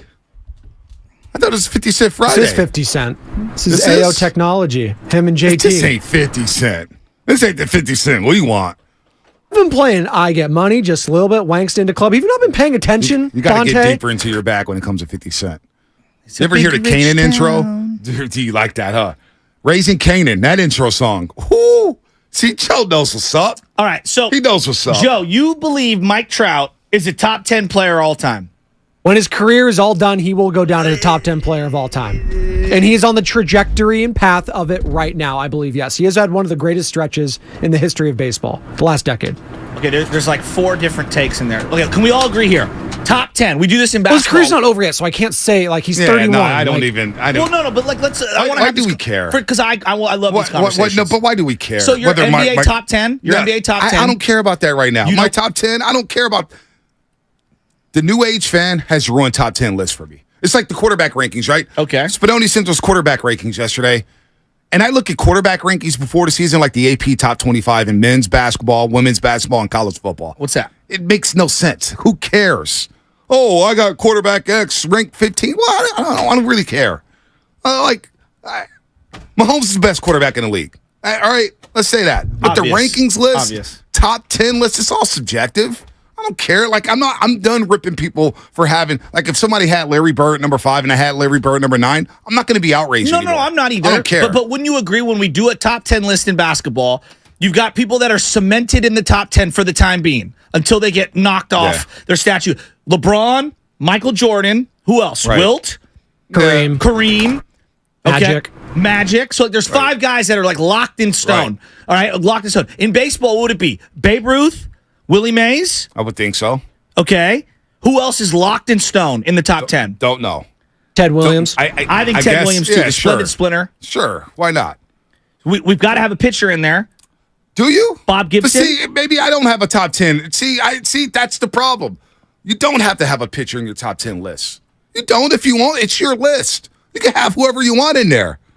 You don't need to have a pitcher. Well, now I want your top 10. I don't have a top 10. I don't You don't care. have a baseball top 10. No, I don't. But I don't. But you were arguing with him about Ken Griffey Jr. versus Trout. No, I was saying I would have Ken Griffey Jr. over Trout. That had nothing to do with the top 10 list. It's player for player. Okay. Player for player. I want Ken Griffey Jr. Is Bonds in your top 10? If I had a top 10, probably. Okay. How about Clemens? No. Really? I wouldn't have Clemens there. I'd rather have Pedro. Ooh. I'd rather have Pedro's body of work not as good. I'd rather have Greg Maddox. Greg, 350 wins. Yeah. So I'd rather have I Randy like Johnson. I'd rather have Randy Johnson. 300 wins. It's all subjective. It's all subjective. Bob Gibson. You Well, see the numbers, I Bob said Gibson? Bob Gibson, Bob yeah. Gibson may be the best pitcher in the history of baseball. I would take Bob Gibson. But in there's my some top 10. clown who's going to come down my road. You idiot, Bob Gibson, you never seen him play. Well, I respect history. Yeah, I do That's too. why. I do too. So, top 10 lists, I don't really care. They do nothing for me anymore. That's Hackney radio to me. I would You know what I care about? You know what I care about, honestly, right now? What's that? Something Dumas said about Steve Kerr and Jordan Poole. Uh-huh. And also the whole Chris Paul thing. Now that it's made official, why do people really hate Chris Paul? Why do we hate Chris? That's what's hitting me right now at 8:35. Like Trout's a great player. He's hurt. He's been bad luck. Griffey's retired how many years ago? I mean, he hasn't played a game for how many years? Griffey's great. Well, because Griffey's one of those seminal people. The way Jordan is, like, Griffey tugs at the heartstrings because he was a superstar that made a lot of people love the sport. He was cool, right? Right, that you grew up with. And I'm sure, Joe, there's going to be a lot of people like you who are going to look at Mike Trout the same exact way and Steph Curry the same way we look at Michael Jordan and Barry Bonds for our age. Like, who'd you rather have, Clayton Kershaw or Roger Clemens? Well, top 10. I'd rather have Roger Clemens. I mean, Clayton Kershaw's been great. Oh no, he's been amazing. He's been all-time great. But I'm taking Verlander and I'm taking Roger Clemens over Kershaw. See, but that's it's all subjective, and I'm not going to rip you for that because they're all great players. No doubt. They're all great No players. doubt. But So- when we're lining up those guys, Verlander's hardware, because you're lining up the greats of the greats of the greats. When we're talking the all-timers, the championships do matter. So it sounds like Bonte, you don't like the aspect of these top 10 lists because someone always gets taken down enough. Someone always gets their career starts getting microscoped and you start crushing them. I understand that If I aspect put of it. Hakeem Olajuwon ahead of Shaq in the top 10 list, oh my God, how you do that to Shaquille? I don't hate Shaq. These are all great players. Do you have Shaq lower than Hakeem? I don't know. I don't. Because you Shaq are a is- big Hakeem fan. I'm a big Shaq fan too. I do too. I love Shaq. I love Shaq. Love Shaq. I love Hakeem. I love Duncan. I love Robinson. I love all of these guys. I love great players. Earth to everybody out there. I love great players. So that's And why you there's love a CP3. ton of great players. CP3 is great. I wonder why people hate. Like, I'm trying to think. I'm looking at myself, looking into myself, saying, why do I really hate Chris Paul? Well, one, because he was a rival to Golden State Warriors. Well, yeah. Two, I get some of the antics, the flopping, and all that The stuff. things that he But said damn. about the Warriors. But then when I sit back and take my hate away, and I take off my Warrior goggles, and I take off my Warriors pre and post game hat, and I say, all right, who's Chris Paul the player? Like there's a Warrior pre and post game hat. There is. I like There that. No, is. I'm There visualizing is. the hat. There is. I'm visualizing the lid. Well, it's not really Is it a flat lid. brim It's or not, dad Nah, hat? it's not really a hat. It's just, Fedora? It's really blue and gold underwear, right? But why do I hate Chris Paul? He's done nothing. He's actually been a good ambassador for the game, right? Would you say? I think he's been oversaturated on commercials. Okay. Even though Baker Mayfield is like 1/15th the player in his sport that CP3 is, when you see a guy on every other commercial for State Farm, Right. I think you get a little sick of him. Okay. You Which get I sick can of him. understand. All right. But the player on the court is a damn good player, No right? doubt, no doubt. So why do we hate? I just want to know why we developed hate for Chris Paul. Well, because now I'm diving Well, no, I'm deeper gonna go into into it. it. I think, and I'm thinking like off the court. Well, off the court, he's been a good ambassador for the game. Okay, on the court, we get tired of the flopping or whatnot. Fine. But is he a good player? Is he going to make this team better? We all agree the Warriors are better today than they were 2 weeks ago, right? CP3 is one of the people, along with others, many others, and Harden I throw in this bucket as well, of guys who, to me, at times berate officials nonstop and constantly flop. And so there are times where I watch the game and I'm like, he's driving me insane. Yeah. That's why. You're asking me why. That's why. His style of play, Okay. and I'm talking about specifically conduct toward officials, conduct that I find it at times he's trying to get the cheap fouls. So the same But stuff. he's not alone. But the same stuff we all love Draymond Green for, right? Oh, Draymond Green's same way, right? I mean, when it comes to Draymond, has there been a more outspoken Draymond person on these airwaves than but myself? we love him though, right? We love him. And I also talk about him nonstop on this show, and I have traded him away 50,000 times. We all have. Draymond is so full of crap. I We mean, all have. so to say that I wouldn't have the same, if I was a Kings fan accepting Draymond Green, I would feel the exact same way that a Warrior fan feels right now receiving CP3. Probably less so because the Kings only have the one series against the Warriors, but I don't know. Let's say it's OKC acquires Draymond Green. You know, they've got some history with Draymond Green. Yep. Portland acquires Draymond Green. I'm sure that they would look at it similarly. That's why. Chris Paul does have good commercials. You're Well, right, and Veggie Delight. one of the great what was it called? Vines, whatever that app was. Yeah. Is Steph Curry crossing him up, and everybody like, like that was one of those moments where it was like we all got to laugh at him. Yeah, no doubt. Let's go to the lines here. And it felt like he always looked down on Steph. I think that more than Well, anything. he's a competitor. It felt like our guy never got the just due from someone who was in the cool guy group of LeBron James. And it always felt like we were on the outside looking in. and they LeBron didn't James, accept Steph. LeBron James, all those guys did it too, but Steph won the 4 championships. Now look who's what? Steph Curry last year mouthing off, this ain't 2014, bro. This ain't 2014. Let's go to Paul in San Jose real quick. He's got a top 10 list, and then we'll get to Rick and Santa Ooh, Clara. I want this Get top back 10 to list. Give it to me. Basketball. Give it to me. Hey, how's it going, guys? Great. Good. I think two pitchers that I would take is Nolan Ryan and Mariano Rivera, even though I'm not a Yankee. You got to put those guys in there because of Nolan Ryan's no-hitters and all of Mariano Rivera's saves for the Yankees. Yeah. I like that. The problem with Nolan Ryan is there's an argument to be made. He was never the ace of a generation, even though his longevity is unquestioned. And yeah, the amount of no-hitters and strikeouts and just overall body of work is incredible. That doc, I mean, Facing Ryan's one of the best docs. I wanted it to be another hour. No, we always talk about Mariano Rivera, and we hold him in high regard. Absolutely. What about Dennis Eckersley? Well, Eckersley, like John Smoltz, is one of the only two guys in baseball history. Starter to closer. 150 saves, 150 wins. Exactly. I think it's extremely underrated. Well, you look at his 4-year stretch with the Oakland Athletics from 88 through 92. 33, 34, 35, 36, 37. Actually, Incredible. 5 years. Yeah. The guy walked. He had a 3-year stretch at the age of 34, 35, and 36 where he walked 16 batters. He revolutionized the position of closer. He walked 16 batters in 3 years. Yeah, that's insane. I don't think people realize how ridiculous that is. And that's over 200 innings. Yeah, he walked 16 batters in over 200 innings. But you know why? I think a lot of people not dismiss, they forget about him because one of his Gibson. all-time moments is giving up the home run to Gibson, which sucks. It sucks. Boy, Eck was legit. Eck was amazing. Legit. Let's go to Rick in Santa Clara. Rick, what's happening? I'm glad you brought him up because he's a great. I mean, Ricky Henderson's someone I think is in the top 10. Rick, Hello? what's happening? Yes, what's up, Rick? Hey, I want to first of all say, Bonte, way to get lean, man. I'm proud of you. And Thank you. Kasky, I love your passion. You bring it every day, man. Thank you. Now, some criticism, not necessarily of your show, but I feel there's been some romanticizing of Jordan Poole. And look, you guys, I watch every Warrior game like you do. I've never been so frustrated with the player watching this last year than Poole, and I'll tell you why. Number one, he's allergic to defense. He gets worse this year than he was before. With Curry, we saw incremental improvement defensively, where he's not a sieve right now. Poole was just brutal. Number two, he didn't fit the offense. He would not move the ball. The ball stuck with him, and it's going to stick with Paul. But unlike Poole, at least Paul will make people better, like Alexander that we see in OKC. And I'm just so glad Poole is gone. He didn't read the room. You know, Curry throwing his mouthpiece. You know, Clay being upset with him after the trip in the preseason. And look, Draymond shouldn't have cold-cocked him, but he did. I think we're going to be better without him. Now, is Paul going to get hurt? Probably. But we'll have flexibility after this year. Yes. I'm just so glad I don't have to watch Jordan Poole every night. He was just so difficult to watch, guys. I'd love your thoughts. I would file him under one of, like, similar to Jimmy Garoppolo, one of the most frustrating players I've ever watched. Who's that?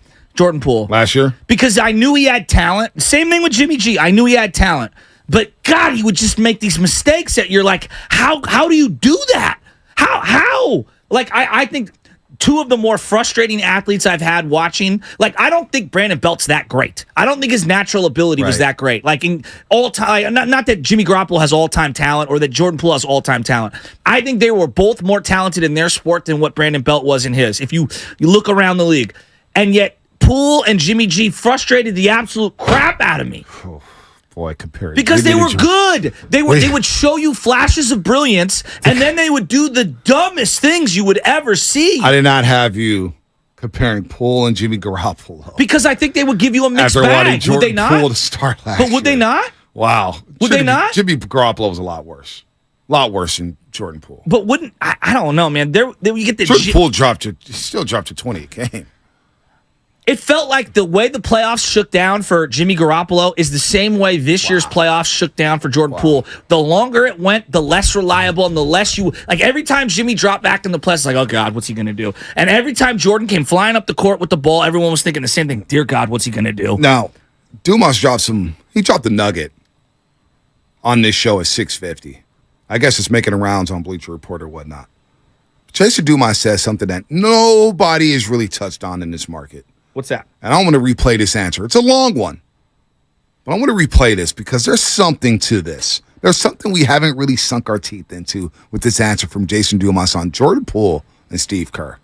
I honestly think the relationship between him and Steve was more of what got him traded than the relationship with him and Draymond Green. I just think Steve was kind of fed up with the fact that Jordan was kind of huffing and puffing that he wasn't in the right role for him.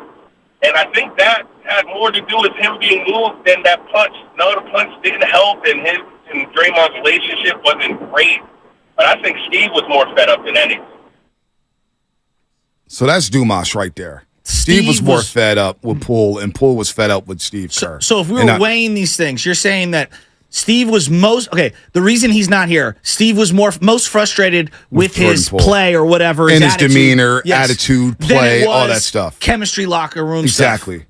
And so, if that is the case, I think it's a combination of all of them. If that is the case, though, Yeah. if that at the end of the season, it was more of an issue between Steve Kerr and Jordan Poole as it was to Draymond Green. And the Draymond Green stuff subsided, and then it became about Poole and Kerr, and they didn't get along. Basically, the Warriors picked the coach over the player. It's the reverse of Weber. And a lot of NBA guys, current players, former players, former execs, always say, you always take the player over the coach. When the player's your best player. When the player's your best player. I don't think Poole's your best player. He's So I not think your there's a best player. distinction. I think But he was supposed to be the guy who was the heir apparent. He was supposed to be the guy. As the heir apparent? He was supposed to be the guy who was going to carry the torch. Steph Curry talked about it. Yeah, but hey, this is the guy who I'm going to. When I leave, we're going to leave this organization. This is what the players said. I know, but not I what never we bought feel. that. Not what we feel. But Jordan Poole was a guy who mixed in with the veterans. He was the guy that helped the veterans win a championship. He was a guy who averages 17 points a game in his first ever postseason and was one of the guys, the foundational six. He was one of the foundational six with the core three, Looney, Wiggins, and it was Poole. Yeah. He was one of those, he was your top six player. Like, because I guess similarly, it would be like Steve Young taking over for Montana or T.O. taking over for Jerry Rice or however you want to view it. I don't think I put Poole in that category. But I didn't. But maybe they did. I didn't. Do you pick a coach over a player if that's the case? I think that's basically what the Warriors did here. If Dumas, what he's saying, because I believe Dumas is tapped in. I also heard it from Logan Murdoch at draft night. We were having a conversation, and he says something very similar that was more so between Steve and Poole. And we heard Steve go on Draymond Green's podcast and basically insinuate that the young players, guys who are moping, guys who are not happy about playing time, guys who are not happy about their roles. And he was admiring the Miami Heat because those guys bought in and his youngsters didn't. And obviously he was talking about Jordan Poole. So basically what the Warriors have done here is basically said, you know what? We're riding with the coach instead of the player, despite the player being a damn good one. Jordan Poole's a damn good player. I know he had a rough year. He's a good player. He's a very good player. How many teams right now is Jordan Poole the best player on? Not many. Okay. Not many. So to me, that's a very But is he a top two thing. On Washington right now? Is he a top two player? Yeah, on Washington. On this team, he's not. On Boston, would he be a top three player? Okay, fine. What do you mean? Okay. Yeah, but on this team, he's not. Like that I think that matters. I think this situation being what it is matters. I do think it matters. During that championship run, we all agree Steph Curry, Andrew Wiggins were your top two players. Yes. Who's the third most important player? That changed night to night. Some night it was Clay, excuse me. One night it was Looney. One night it was Jordan Poole early on. But I think by the end of it, he was probably when I'm talking about the Celtics series, and he had his moments. Fourth, fifth, sixth. Okay. Fourth, fifth, sixth. He's a top two player, I'd say, in half the league. Yeah, see, to me, then that would tell me talent over tolerance. I don't think his talent was good enough to tolerate. Okay. If we're talking about Kerr, like Kerr's better at what he does than what Poole does at what he does. I respect that opinion. He's a good player. He's a good player. I respect that. Because this is making it out like I don't like him. You know I like Poole. But the old adage in the NBA is you always take the player over the coach. And essentially here, if that's the case that Poole and Kerr soured. You take the player over the coach when the player is one of the clear-cut best players in the league. This guy has a lot of talent. He's 23 years old, dropping 20 a game in a very shortened role coming off the bench. Giving you 20 a game. If I reversed it and I said to you, the kid Maxey in Philadelphia or Tyler Hero in Miami, you're going to pick the coach over. I mean, you're going to pick the player over those coaches? Over Hero. I'm taking Maxey over Doc Rivers. I'm taking Maxey over Nick Nurse any day of the week. Tyrese Maxey's a hell of a player. He's a really good player. Hell of a player. I mean, you're not taking over Spoelstra. Like that's what I'm looking Tyler at. Hero, but I don't think that highly of Tyler Hero. Well, that's how most people don't think of Jordan Poole. Do the Warriors make the finals last year without Jordan Poole? Probably not. The Miami Heat just proved to you that they can make the finals without Tyler Hero. Yeah, but that wasn't in their blueprint. Their blueprint was playing Tyler Hero. They made the finals without him. That you're being a consequentialist. All right. No. Just because it happens doesn't mean it's true. Hey, we won with Cody Ross. That doesn't mean that was the blueprint. Tyler Hero, by the time the bubble finals came around, was unplayable for the Miami Heat. And so was Jordan Poole. The year before, last year, Tyler Hero was unplayable for the Miami Heat. They just advanced to the NBA Finals as a playing team without Tyler Hero. But you the have all Warriors of these do not strong, make. I know, but you can't tell me Curry's the most important, and the only thing that matters is Curry and Curry. I just asked you, Draymond and Clay. I just asked you whether or not. I just asked you whether or not the Warriors will make the NBA Finals without Jordan Poole. I don't think they would have. And they sure didn't this year without him, right? No. But he didn't even play either. They sure didn't make it without him. So I'm just saying, Tyler Hero, I don't think that highly of him. The Miami Heat just proved to you that, do we really need Tyler Hero? That's why they're trying to trade. That's why they're trying to trade him away now. And Portland's like, we don't want Tyler Hero. They have Anthony Simons. The Portland Trailblazers is like, yeah, we're good off that. But I'm confused. Are you saying confused? that they should have taken Jordan Poole over Steve Kerr? I'm just saying the old adage you were is so high on the CP3 thing, so I'm just confused. No, I'm high on that, but I'm saying if that's the problem, no, you're misconstruing what I'm saying. You're not following me here. I know I'm not. The old adage in the NBA is we always take the player over the coach because it's tough to find good players. It's tough to find talent in the NBA. Like Popeye Jones over Phil Jackson. No. You know what I mean? Okay, all right. So that's what I'm saying. I think it matters. Is Popeye Jones Jordan Poole? No, Jordan Poole's a much better player than Jordan Popeye Poole's Jones. Closer to Popeye Jones than he is Steph Curry. Oh my God, Steph Curry's one of the greatest of the greats. But Jordan Poole's is Jordan Poole a top 50, top 75 player in the league right now? Is Jordan Poole what? A top 50, top 75 player right now. I don't know. That's a great question. I don't know. What Poole am I getting? I don't know. Like in the playoffs last year, he couldn't even crack the rotation for the Warriors. He wasn't even a top 7 player for the Warriors last year in round 1 and 2. Maybe that's because of the rift between the coach and the player. Well, that's sure. But like again, if you're asking me, and I'm not even the biggest Steve Kerr fan, could do no wrong guy. Like that's not even who I am. But like in this circumstance, I think that it matters the pecking order of where Jordan Poole is versus the pecking order of where the core 3 are and where Steve Kerr is. And because of those nuances, yeah, peace, Jordan Poole. Like, I get it. All right. And there's also the ramifications of the salary cap and the movement and all that different stuff. So, because it sounds like to me, if the rift was between Steve Kerr and Jordan Poole by the end of the season, basically the organization said, we're riding with Steve. And obviously the money plays a factor. But if Steve and Jordan didn't have a rift, don't you think Steve would have done everything in his power to keep Jordan Poole on his team?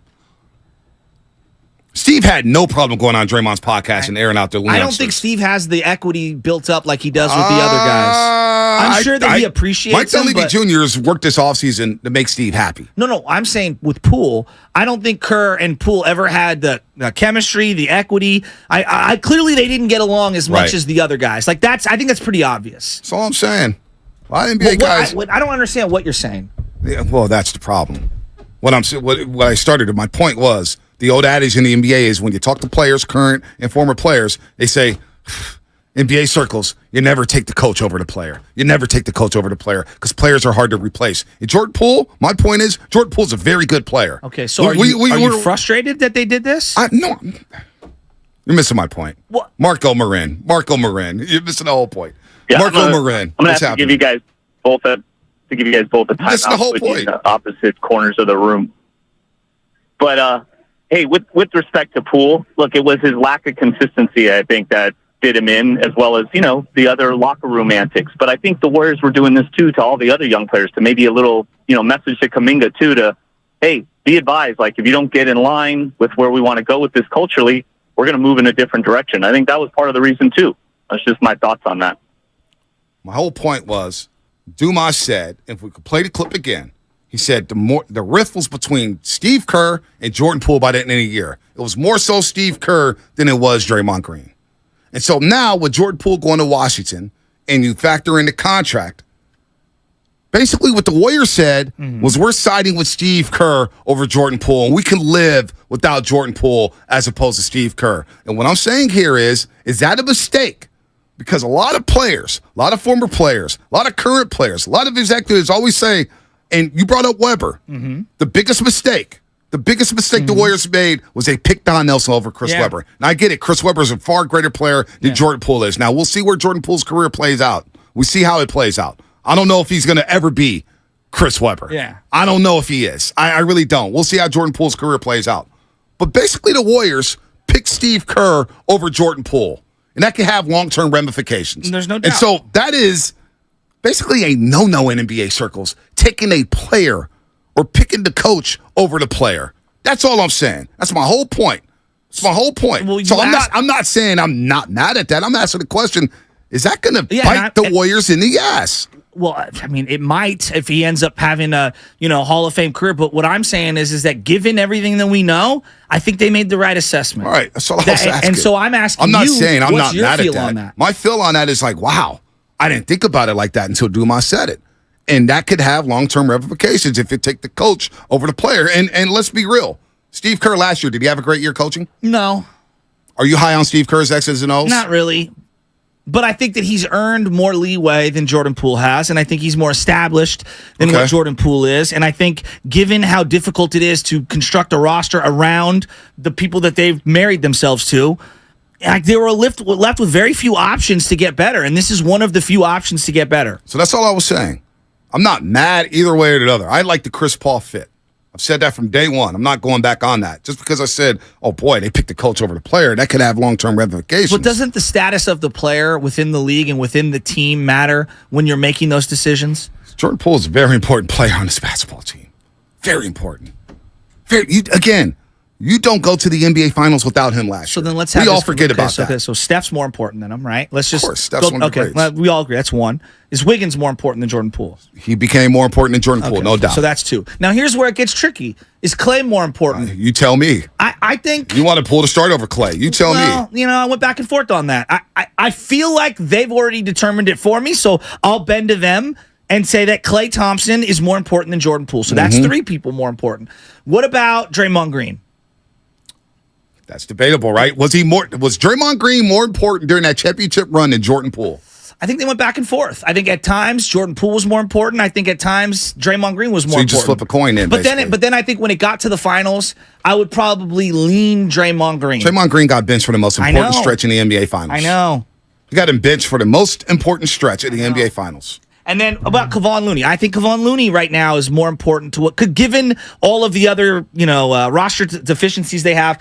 So you could make the argument 4 or 5 guys are more important right now on this team than it is to Poole. And I don't think that's being disrespectful. So knowing that, if you're saying Hall of Fame, top 15 coach of all time, or the 5th most important guy on the team, I'm siding with the coach in this circumstance. It's also we understood what Jordan Poole's importance was this past postseason.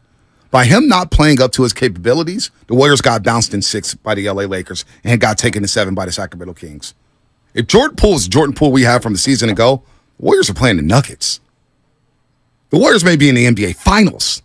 So Jordan Poole's importance, obviously, on this basketball team was a lot greater than what we're making it out to be. That's all I'm saying. That I will agree with. That's all I'm saying. But I also think he left a lot to be desired, and that takes the culpability away from his poor play. And he's also not guarding Anthony Davis. There's no guarantee, even if he plays excellent, that you're slowing down or stopping Anthony Davis. But offensively, he's taking some stress off of Klay Thompson and Stephen Curry. Totally agree. And Andrew Wiggins are picking up the slack. That's all I'm saying. But that might not have been redeemable moving forward, and that might have been the calculation that they created. Maybe if Jordan Poole balls out, you get more for him in the offseason. Maybe you get more than just Chris Paul. Maybe you get more than just, hey, we got to trade away Ryan Rollins and JP and some draft picks just to get 38-year-old Chris Paul. Changes everything. So I think Jordan Poole's importance was magnificent on this basketball team. Now, a pecking order, obviously it all starts with Stephen Curry. Andrew Wiggins, you need his two-way play. But after that, boy, Jordan Poole's right up there.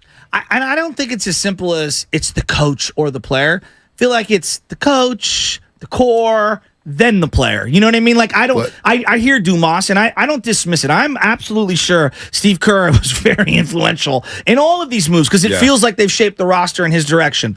But I also think all of these guys, Curry at the top of the list, are signing off on these things. Yeah, I do. Steph Curry definitely signed off on CP3. All right, we got full lines here. 888-957-9570. It's a great question.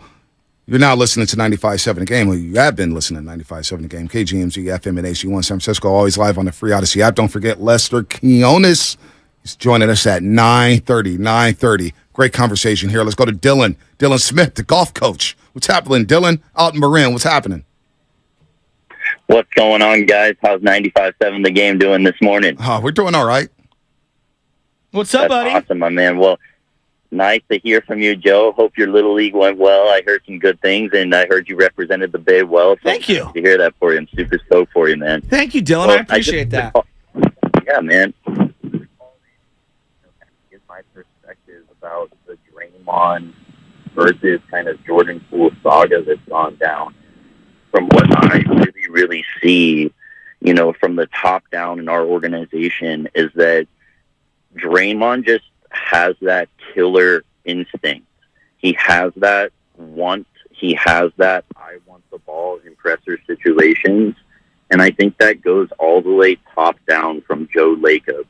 Joe Lacob is not scared at all to make pressurized situations happen in big moments. He's not afraid to make things happen. And when I look at Draymond, he has a lot of faults to him. But at the same time, he is not scared of the moment, and he is driven to make our team super, super better.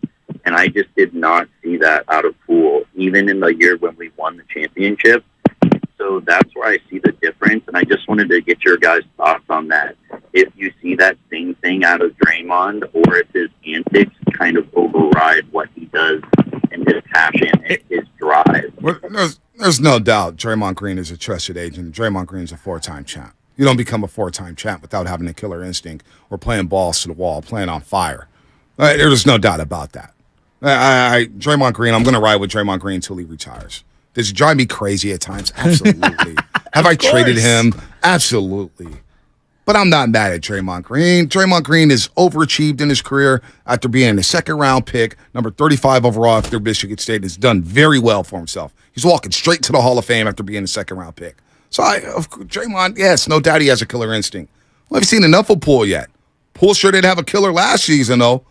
We didn't question his killer instinct. Hell, in November, we wanted Jordan Poole to start over Klay Thompson. In January, we wanted him to start over Klay Thompson. Hell, Raider Debater was arguing with me during the playoffs about Jordan Poole starting. So I don't get why we've all of a sudden pivoted because he's not a Golden State Warrior, and all of a sudden we just start disrespecting the guy. All of a sudden we start calling him dumb, immature, can't play, G-leaguer. I mean, come on, man. Let's do better than that. I mean, he was the only guy in game one against the Lakers to show up offensively, and we crushed him because he had the nerve to take a heat check 3 late in the game when all of his threes were going in. He was the only one making shots, and we crushed him. No doubt. Let's go to... I'm a big JP fan. It's just hard to defend him, and if you're asking me, like, hey, Kerr and the quote-unquote culture or the core over JP, like, I'm going to side with the guys that gave me 4 rings. With Dumas's... Even though I love Poole. With Dumas's quote saying that it became a Kerr and Poole problem as opposed to a Draymond and Poole problem. Basically, the Warriors said, you know what, we're going to ride with Kerr. And we'll see if that's a great decision because a lot of people in NBA circles say, yeah, always. I'm just going by what they say. And in a lot of instances, I agree. I would rather take the player than the coach. I'll find somebody to coach a player. But in this instance, what do you feel? We'll see. Steve Kerr doesn't have anything. Steve Kerr could be gone next year. That's true. He'd be gone. That's true. And Jordan Poole might average 30 in Washington. You know, as we talk about the relationships of players, we would all agree Kawhi Leonard more important to San Antonio at the time when him and Popovich got into their rift. Would you agree? Yep. They chose the coach over the player base. They chose the player former players. Like the player chose elsewhere, and he said he wasn't going to play for them. But they did definitely choose Popovich over him. I think Popovich is a cautionary tale to a degree when it comes to, like, you got to kind of evolve with the times. The Warriors chose Don Nelson over Chris Webber, and then they make the playoffs for 14 straight seasons. There's a lot baked into that, but there's a lot baked into that. But basically, that was one of the main pieces. They picked the coach over the player. Yes, and he ended up leaving right away. Let's go to David again, mid-season. David, Walnut Creek, what's happening? Hey, gentlemen, how you doing? What's up? Good. Hey, so I think both statements can be true, Bonte. I think the Warriors can choose Steve Kerr over Jordan Poole, and the old adage can be true because you have to remember the number one player is Steph Curry, and if Steph Curry ultimately wants Steve Kerr, Steph Curry's going to get what he wants. So if it came down to it, and the Warriors go back to Curry and they say, hey, look, it's either we keep Jordan Poole, we get rid of Steve Kerr. I'm sure he's going to say keep Steve. So I think both statements can be true in this instance. All right, I'm with you there. Good call. Good call. Let's go to Horace in Texas.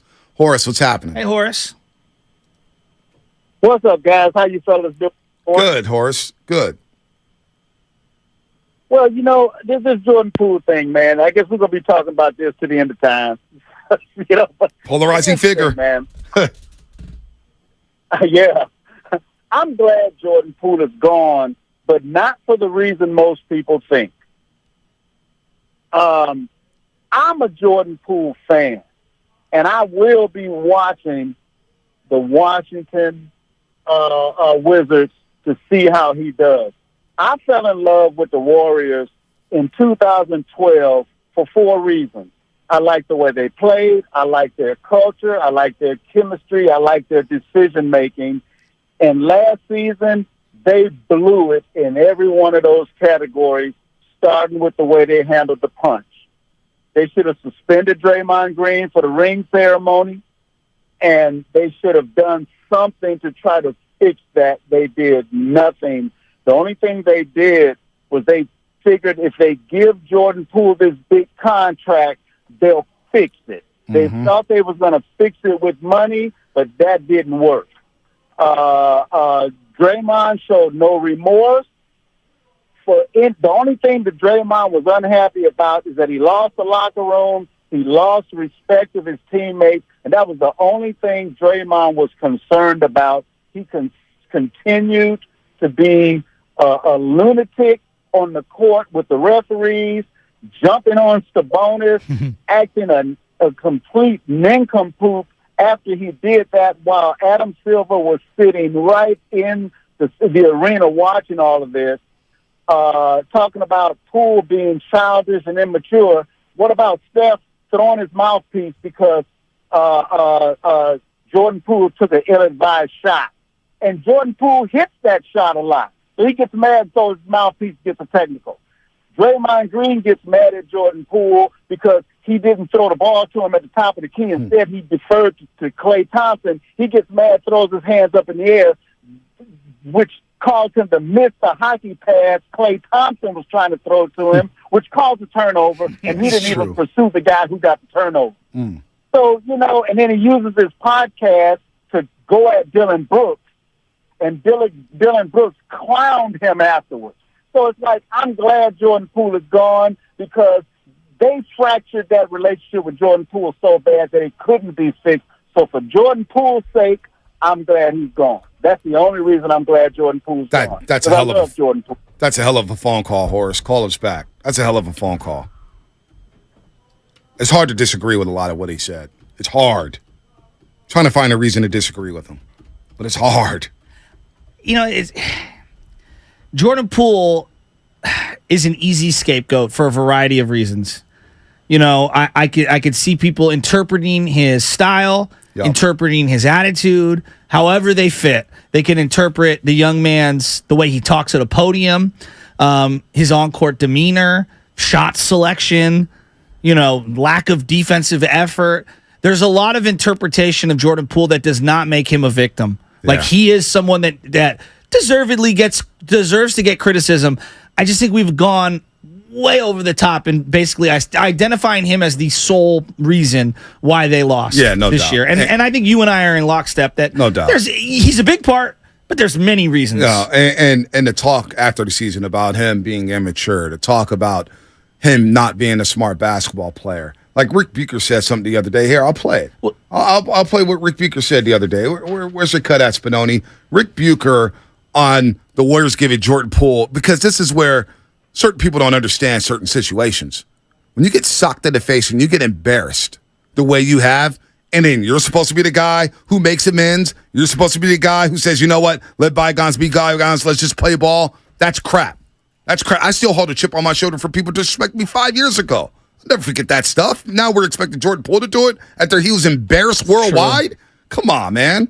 Spinoni, go ahead and play that cut from Rick Bucher on Jordan Poole. I do too, but I put that on Jordan Poole. Like, Jordan was on a lot of players' nerves way before that, including Klay's and Steph's. And Draymond was finally the one who tipped the scales and went overboard. And I'm not defending at all what he did. But after he did it, Draymond tried everything possible to remedy that situation. And Jordan would have none of it. And do you blame him, Rick? Do you blame him? And this thing about Jordan Poole being I know Jordan Poole. Guru and I did our first interview together was with Jordan Poole at the Ricky introductory press conference. And that kid that day was the same kid I talked to at Media Day this past season. He's the same kid. Now, a lot of people think, oh, man, Jordan Poole's talking about the slender on your show. He's talking to you. Well, Jordan Poole heard all the noise. He was tired of it, and I don't blame him. Aren't you convinced that all the players somehow have beacons that listen to us? Of course they do. Pitt told you that, Sasky. You're right.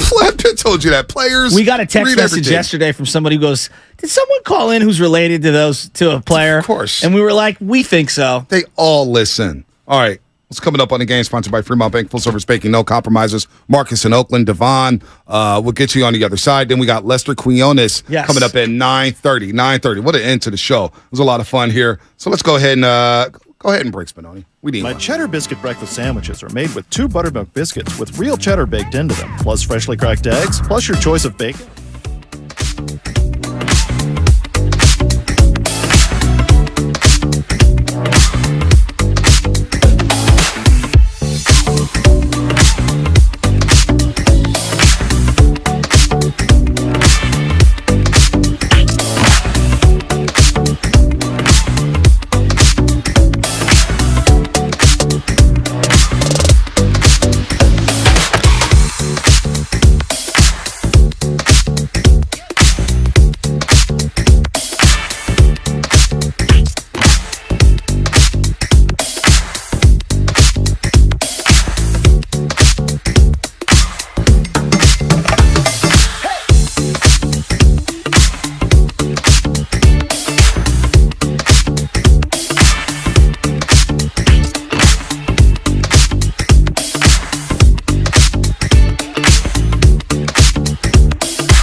Morning Roast on 95.7 The Game.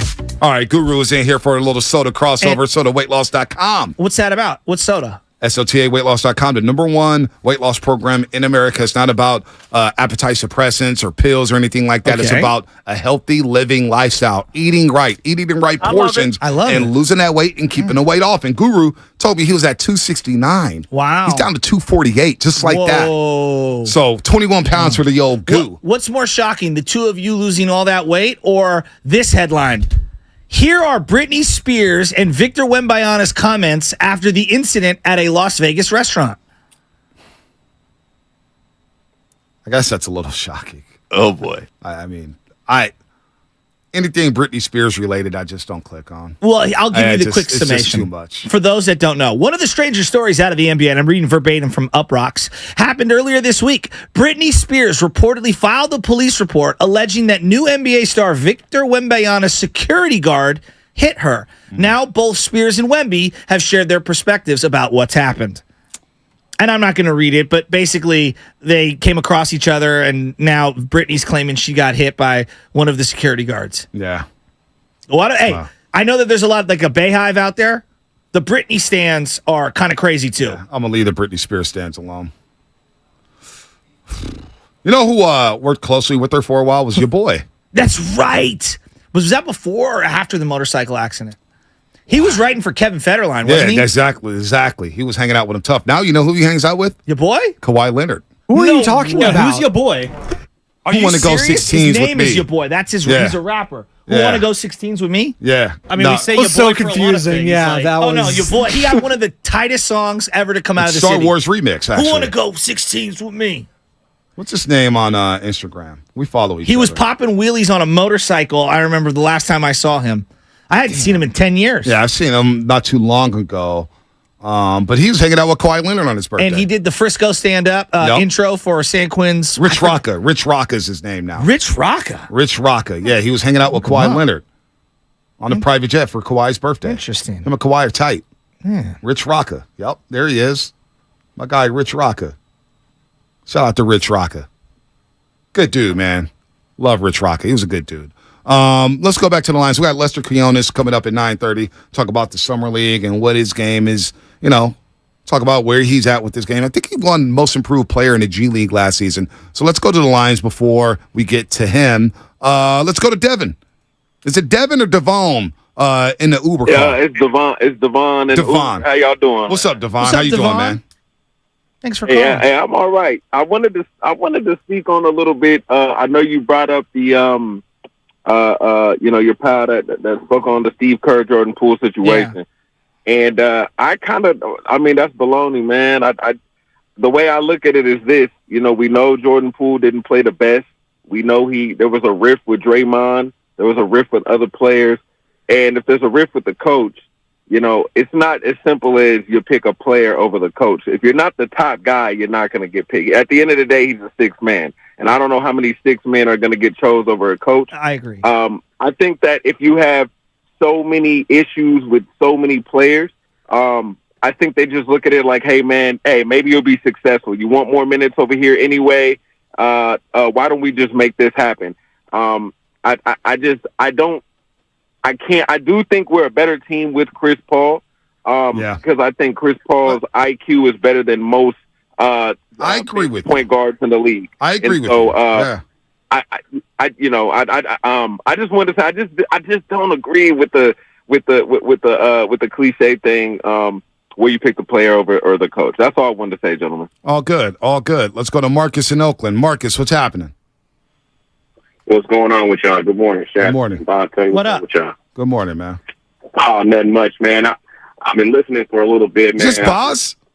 Thinking about, what's up with you? Oh, man, it's Boz in Philly. Dreads. Oh, Marcus, nice. yeah, he was riding with us at the tailgate. Nice. Yeah. We was in the intersection going crazy before we got Did our you get asses COVID kicked. like I did after getting spit on by Philadelphians?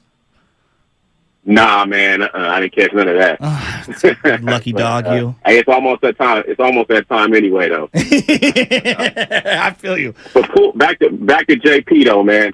I mean, he had a great season. I mean, he averaged a dub. He just had one bad postseason, man. I just didn't like how everybody turned on him. Yep. and made him like the scapegoat and everything. I mean, Clay had a bad postseason. Yeah. He was running him off the team. You know what I mean? And then him with Kerr, I'll ask you guys like I asked everybody else, who has he developed? I mean, he inherited this team. You know what I mean? Right. They ran off Wiseman. It's like they're having an issue with bridging the gap from the OGs to the youngsters. And I think we're going to have some problems a few years from now. No doubt. No doubt, Marcus. I mean, we're all going to be watching Jordan Poole. We're all going to be watching James Wiseman because they were supposed to be the future. Now, the Warriors have pivoted and gone straight to the core, and I can't blame them. They helped them win 4 championships. This is what Steph wanted. This is what Clay wanted. It's what Draymond wanted. So they got what they got. They got what they wanted. And Jordan Poole's now gone, and Wiseman's now gone. The Warriors don't win a championship over the next 3 seasons. Is it a disappointment? Depends what those guys do, probably. Yeah. Right? Because if they're not good can we admit here, like, it's really hard to be an all-star. I think we kind of underrate, like, even being a one-time all-star is very, very difficult in the NBA because it's not like baseball where they hand it out like it's candy. So, like, let's just say hypothetically, even if Jordan Poole or Wiseman someday becomes an all-star, there are going to be a large segment of people that are like, okay, fine, you got the one all-star. Your team doesn't win. You didn't win squat in the playoffs. Like Gilbert Arenas and Antoine Jameson. Right. Even when the Warriors were losing, there were a lot of Warrior fans like, well, they're really not doing anything. Right. Even though both of those guys had a lot of success in Washington. Right. I'm using just as one example. But most people were like, yeah, but they haven't won anything. And it's like, well, dude, Hibachi's killing it over there, and so's Antoine Jameson. I mean, Warriors East is balling right now, but they kept losing in the playoffs, and so I feel like the majority of fans were like, yeah, it sucks that we don't have them, but whatever, they're not doing too much. So I think that will be the setting. But if they win, even if Jordan Poole goes on to be a 10-time, which, I mean, we're talking rare territory, 10-time All-Star. Yeah. If they win one championship, I think the majority of people are like, it was worth it. Yeah, the trade would be justified. Yeah, it was worth it. No doubt about it. No doubt. No doubt. Especially if that ring comes with Chris Paul. I can't even visualize that. Imagine that. Anthony of Benicia. Warrior fans on Market Street welcoming Chris Paul in a bus. Oh, my gosh. Unbelievable. Anthony, what's happening, man? Top of the top. You can't visualize what you can't see. Shout out to the Pops, man. But check this out. So, like, I agree with you 110%. They got to win one within the next 3 because all of this would be for nothing.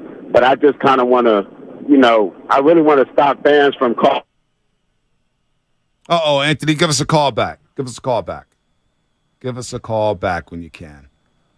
Started talking about Jordan Poole in the cut. Here's what we were talking about. This is what got the conversation. And it got a little tense here. Jason Dumas joined us at 6:50 from Cron 4. Here's what I had to say about Jordan Poole and whether or not it was a Kerr problem or a Draymond problem. Who's Jason Dumas? I honestly think the relationship between him and Steve was more of what got him traded than the relationship with him and Draymond Green. I just think Steve was kind of fed up with the fact that Jordan was kind of huffing and puffing that he wasn't in the right role for him. And I think that had more to do with him being moved than that punch. No, the punch didn't help, and his and Draymond's relationship wasn't great. But I think Steve was more fed up than anything. Steve was more fed up, and Jordan Poole was a little fed up with him. That's where we're at with that. And so I basically asked, a lot of players I talk to, scouts, whoever, at the gym, when it comes to trades, how does these trades work? And a lot of them, I'd say 90% of the guys I talk to, and I'm not, me, Shasta, I'm not going to sit here and lie. I'll keep it a buck all day long. I'm not going to just say something just to say something. I don't get down like that. But a lot of them say, you always take the player over the coach. In this league, you take the player over the coach. And so in this instance, maybe the Warriors did the opposite. All I was asking was like, boy, it took the way people talked about Steve Kerr this year, you basically took Steve Kerr over Jordan Poole. Because a lot of people were upset when Jordan Poole got traded initially for Chris Paul. Now I think the trade's going to work out for the Warriors. I think right now they're a better team today because of that version of Jordan Poole we saw. What's harder to replace, Steve Kerr or Jordan Poole? It's a great question. We're going to find out. Because you can make an argument there are 3 teams right now trying to Well, I guess the Warriors already moved off of one. Like, you can make an argument, hey, Tyler Hero is very comparable to Jordan Poole. Hey, Anthony Simons is very comparable to Jordan Poole. Maxey is very comparable to Jordan Poole, right? Even people are saying 38-year-old CP3 is comparable to Jordan Poole. Now, I know that's the money. There's things that one guy does better than the other. Like, there are a lot of players that we could find comps. I'm not sure outside of Spoelstra there's a real comp for Steve Kerr. Right. No, you can hire another guy that would be great. It's really, really hard. Those are going to be tough shoes to fill whenever that happens. Actually, Lob and I were talking about it yesterday. We can get into it next week. Who would even be a replacement candidate? We would talk about it next week, something we could tease. What's that? Hopefully nobody steals it, but maybe you don't say it. All right, let me not say it. Because we got a lot of thieves around here. There's no doubt about that. I was listening to Bonte and Shasky, and here's what I think all 4 hours should be on. But you have to hit the brakes. Maybe I'll listen to Willard today, see if he takes us to task of our Farhan Zaidi takes. I swear, sometimes I think Willard works for the Giants. Some people say I work for the Warriors. Well, if Larry Barrett wants to hire me, I'm available. No.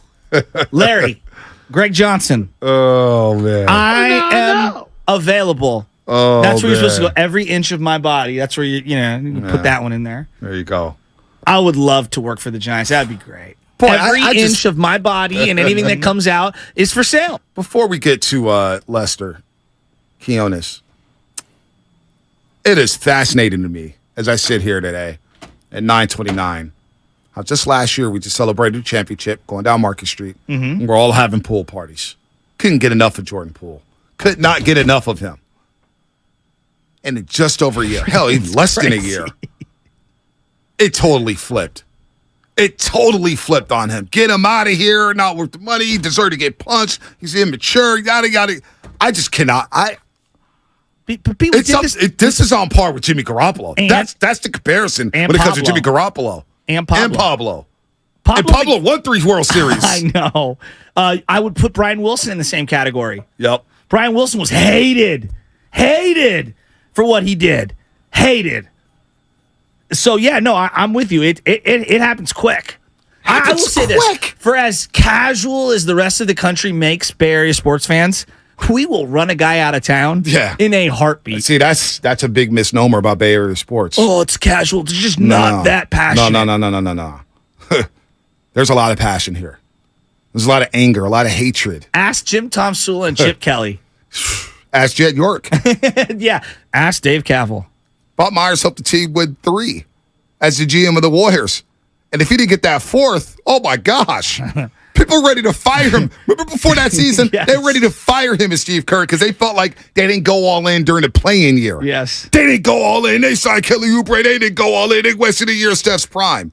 They're ready to run Bob Myers out of town. This is the same market that ran George Seifert out of town. George Seifert helped you win 5 Super Bowls. I know. 3 as a defensive coordinator, 2 as a head coach. I know. So this market being soft, I disagree. I disagree. I'm from here. You're from here. Yeah. I disagree with that. When we look back, is this pool one going to be... It's going to be one of the bigger ones, right? We're going to be talking about this for a long time. Yeah, this is like 20 years from now. A long time. I mean, it's a new Jimmy Garoppolo conversation. It is. Well, I get a lot of, not Spreewell, but I get a lot of T.O., Jerry Rice vibes too. Not that he's on T.O.'s level, but that I did feel like the 49ers could have kept Jerry and T.O., and I think that there was a personality fit that they were accounting for, and they, Jerry moved on, and, let's be honest. Jerry made him pay those first couple of years. I was a Niner fan bitter that Jerry Rice was balling for the Raiders. Yep, no doubt. Bitter. No doubt. Lester Quinones, we're efforting him right now to get him on here. He's live down in Las Vegas at the Summer League. Of course, he won the G League Most Improved Player Award last season. This young man is a hell of a prospect. 6'5", 205. He's lighting it up in Summer League. So we'll get him on in just a second here as we talk a little Jordan Poole, Steve Kerr. What does it have to take? Let's say they don't win a championship. The Warriors, the next couple of years. And this is it. 4 is all they get. What would it take for Jordan Poole on the other side for this to be a disaster trade? Years from now. Jordan Poole has to get another one, right? And he has to be one of the most elite scorers he can't beat Tyler Hero. Because Tyler Hero, for as much money as he makes, because that's been the comp for so many years. Comps. Yes, absolutely. Portland doesn't even want him. Well, because they also gave Simons money, but yes, they don't. But they're like, you know what? Well, and they have Scoot. And they have Scoot now. But the Miami Heat advanced to the NBA Finals without him. I know. But then they also let Gabe Vincent walk, so who knows? Who knows? But Gabe Vincent looked more serviceable than Tyler Hero ever did in the playoffs for the Miami Heat. Dude, Gabe Vincent, I still can't believe the Gabe Vincent contract. Max Strus was serviceable now in the NBA Finals. The glass slipper broke. It's all good. He got paid by Cleveland, though. But they advanced to the NBA Finals without Tyler Hero. So let's say he averages 25, 8, and is a 4-time All-Star, but never wins a thing. Depends how it looks, right? Yeah, I agree. Depends how it There's looks. like levels and degrees to this thing. There are. Shades of gray, one might say. Did you ever think that last year at the parade, we did the show on Market Street, that a year from now, Jordan Poole will be in the Washington Wizards uniform? No. Especially after they gave him the money. No. Here's Steph Curry speaking about Jordan Poole and Chris Paul. The trade is actually final. I felt like I come on here and just say to JP how much I appreciated the 4 years, brother. You're a champion. You grew up, right in front of everybody's face in terms of, that first year where it was rough and a lot of injuries and was trying to find your way to going to the G League and coming back and helping us finish 15-5 down the stretch of that your second year. Us winning a championship your third year and fighting to the end, this past year. So can't wait to see you blossom, big fella. Can't wait to see you shine in your own situation. And just looking forward to, competing, obviously, but being a fan of everything that you become. Good luck to you. And, CP, can't wait to rock with you, brother. Be different with us on the same side. Let's get it. It's like he's breaking up with one girl and bringing the other one on in. Oh, my goodness. The energy flipped, did it not? It flipped so quickly. So quickly. Steph seems energized. He does seem energized. And in his quote last week, he talked about it. It's like, look, JP, yada, yada, yada, JP, good player. But, we know Chris Paul is going to help us win. It's almost like another little shot at him. Did you read Tim Kawakami's piece? Oh, yeah. What's your take from that? Where he said basically Steph Curry's Game 7 speech was the start of the offseason. There's some things I disagree with. I know Steiny was talking about it yesterday. Yeah, there's a lot of things in there. Like, I think it started well beyond that, or before that, excuse me. These guys are always looking ahead, right? I mean, LeBron James and Dwayne Wade were talking about teaming up a year and a half before they even actually did team up together. So, no, I thought it was a very thoughtful piece. It's just, I think, I feel like we have made, and a lot of people in the media have made Jordan Poole out to be the metaphor of failure. And I just think it's just too much. And I think that it takes the onus off of other people that deserve blame as well. And I'm not saying that Tim is alone in this. I think a lot of people talking to the microphone have done the same thing. I just think that there's blame that needs to be had elsewhere as well. And that's the part that I think when we try to scapegoat someone, what it really does, and just in general, is it takes the onus off of you improving. It takes the onus off of critiquing what else can be fixed around that issue. And so reading that article, it was interesting. I just thought that he missed some of the other criticisms that could have been laid out. No doubt. And I'm trying to say that because I have respect for Tim, and I appreciate his opinion. Right. No, I do too. And I'm kind of with you there. The Game 7 speech, I can't wait to hear about that one. Where he basically go, Dre, I got this one. Trayvon's like, I always believe, I joked around with somebody. It's like, boy, you imagine if Trayvon Green gave that speech, you'd probably get beat by 20 at that point. Nobody would hear from Trayvon at that point, man. It was like, yeah, let Steph handle this one. Let Steph handle it. Tim Kawakami going to block you for that? Nah, he won't. TK loves us. That's one thing about Tim Kawakami. He's a little teddy bear. He is. He is. He's always dapping up, hugging. I don't know if we're going to get back on the show for free, but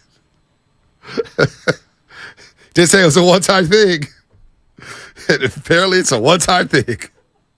Hey, one night stand. Hey, E40, shut up. Y'all ready to go? Yeah. Y'all ready to go?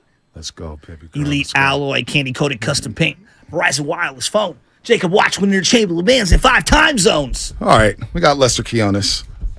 Dropped 26 Monday night against the Kings, 21 against the Hornets. He's looking really good. And he also won the G League Most Improved Player. I'm telling you, man, the Bay Area is going to love this guy. If hopefully nobody swoops him up, man. He's playing so well. Lester, maybe you needed a couple duds to make sure you're still on the Warriors, all right? We need you here, buddy. What's going on? Appreciate y'all for having me. Nah, anytime, man. Congratulations, man. I know you signed a two-way deal with the Warriors last season. You made your debut March 31st against the Spurs. We had you on the post-game set on NBC. You were really, really good. Won the NBA G League Most Improved Player. So what's helped you improve so much from Memphis to where you're at now? Because you look like an NBA player, man. You've been lighting up so far in the Summer League. Yeah, I mean, for sure, just confidence-wise. I feel like when you kind of do get that year under your belt in the G League to kind of develop and just get those reps in and see the ball go through, know certain reads, get better at your reads, it helps you for a mental aspect. But I just feel like the main part is kind of just staying consistent to the grind. Always being in the gym, always first guy to get there, last guy to leave every single time, just staying consistent with it. Mm-hmm. And I just feel like the game is really almost 95% mental. So those days where it's like, going back to what I said earlier, those days where you don't want to be that first guy coming in or the last guy going out, is just keeping that consistency every single day and just knowing that eventually it's going to show. I mean, you have been like well-traveled throughout your life already at 22. Way more than me. Way more than B, that's for sure. New York. I'm seeing New Jersey. I'm seeing Florida. Santa Cruz, which you've referenced. It must be difficult, man. Like trying to like make it in this sport. You've been told no over and over and over again. How hard has the grind been for you to get to this point where you're at right now? I feel like it was really tough, but at this point in my life, it just kind of gets to a point where it's like a regular person with a 9-to-5. You just get so many years into where it's like, if I'm used to getting up at a certain time and working out every single day, it just becomes habit. And I feel like I'm definitely a creature of habit. So just really not worrying about what people think either, too. Kind of right. Not worrying about standing out, not worrying about people saying this, saying that, and kind of just looking to be more of a leader now coming into the Summer League. Excited today. First game out in Vegas. Mm-hmm. I'm very excited for today. No, we can't wait to watch you on ESPN 7 o'clock, man. We can't wait to see you take on the LA Lakers alongside Brandon Pajemski, of course, Geek Santos. A lot of fans loving those two guys as well. But Lester, I knew you grew up in New York and you go down to Florida, but weren't your family, if I'm not mistaken, when you told us on a post-game show, weren't you and your family staying up late watching Warrior games? Oh, yeah, for sure. I'm one of those guys where I didn't have a basketball all my life in my hand kind of growing up. So I was really one of those late bloomers. I probably picked up a ball when I was around maybe 11 or 12 years old. Mm-hmm. So that was the first time I started playing basketball. And I'm pretty young, like you said, 22. I'm born in 2000. So around that time, 2012, 2013, 14, that was that prime Warriors.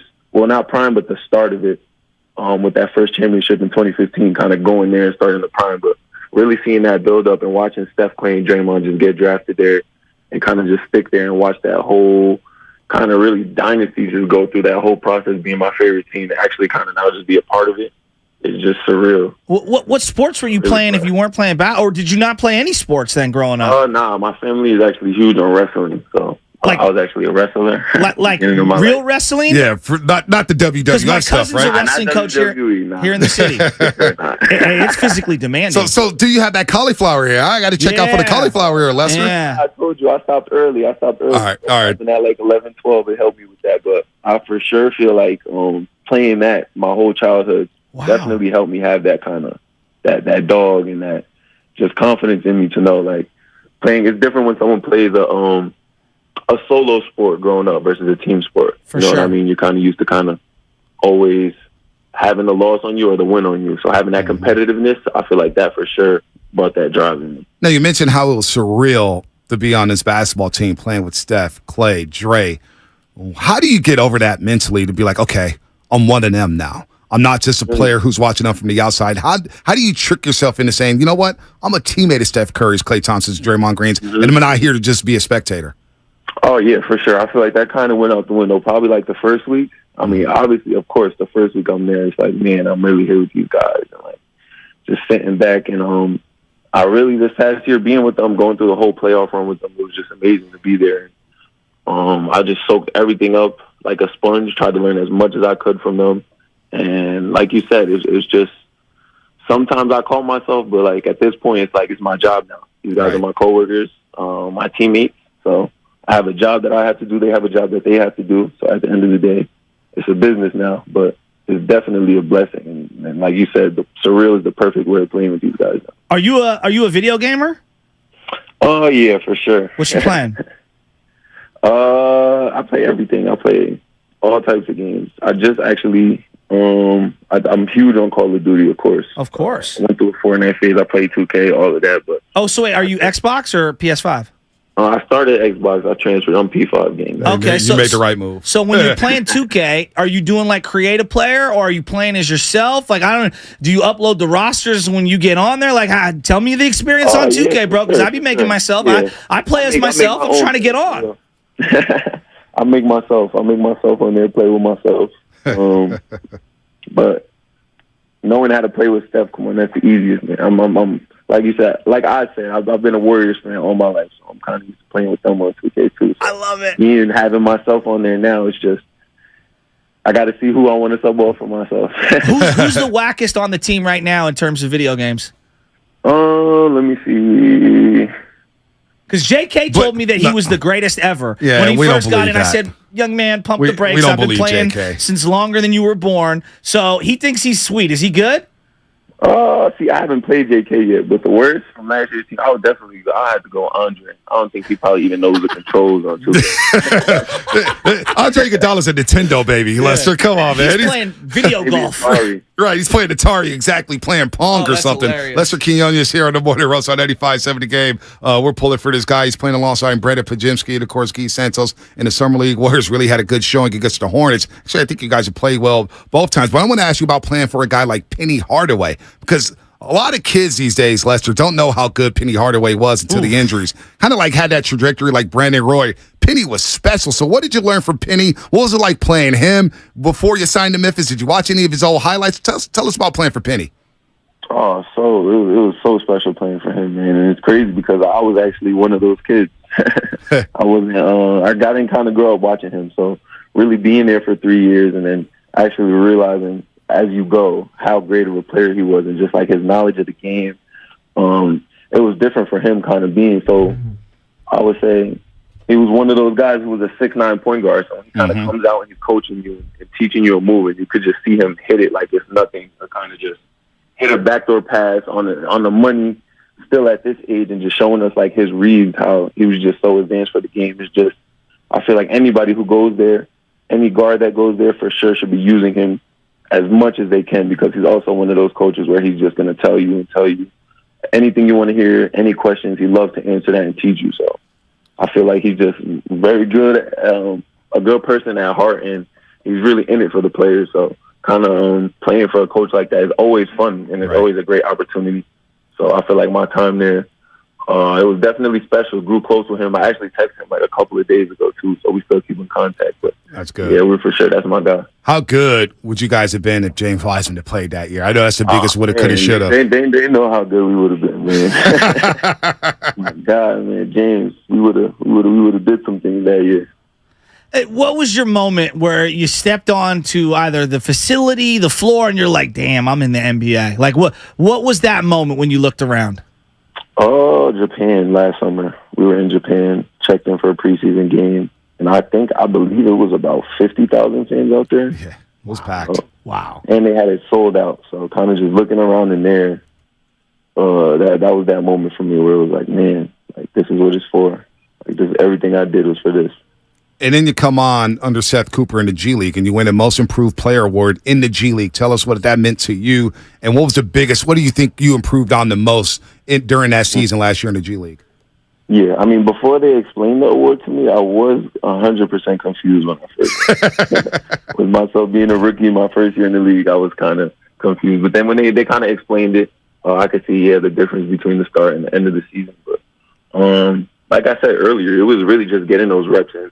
I played about 40 games, if not 49, I think, somewhere around there. But if you go out there, we were playing sometimes 3 games in 4 days, 2 back-to-back games in a couple of days. So just really being out there, and if you're just seeing that same read over and over again, it's giving you that closure in your mind. That's kind of like, if I do this move and it doesn't work, okay, all right, I'm gonna try this next time and see what works for me. And then when you're just playing so many minutes, so many games, just seeing the same reads over and over again, I feel like that's just great, especially for development as a young player. Just kind of going through there and then having Seth as my head coach, having him trust me and him putting the ball in my hands. And that main word is trust. Just having him trust me to kind of carry us and lead the team, just help me with my growth individually. You know, we documented some of the places that you've lived: Memphis, New Jersey, New York, Florida. What's been the biggest adjustment off the floor living in California? Is it the food? Is it the cost of living? I would say the weather caught me off guard for sure. Why is that? So me being from New York, we kind of get all 4 seasons. We get the coldest winters. We get some really hot summers. So really being from New York, we always expect to go to Cali. I could just walk outside with no shirt. It's always hot. So it's pretty chilly in the Bay. It's like consistent, I would say like 60s to 70s all while I was around there. So, I mean, it was a little bit chillier than I thought, but besides that, it's a pretty cool city. Yeah, there's no palm trees out here in the Bay Area, man. That's for sure, man. I'm expecting, I'm a New York kid. I'm expecting Cali is hot everywhere. Yeah, no, that 100% humidity, you will not get that out here in San Francisco. I'm making you pick then, since you're a New York guy. I tell you, it's hot in Vegas right now for sure. Oh, I know. I heard. Stay indoors, man. Stay in the hotel room. You gonna ask him? You want me to? What favorite tech? Yeah, no.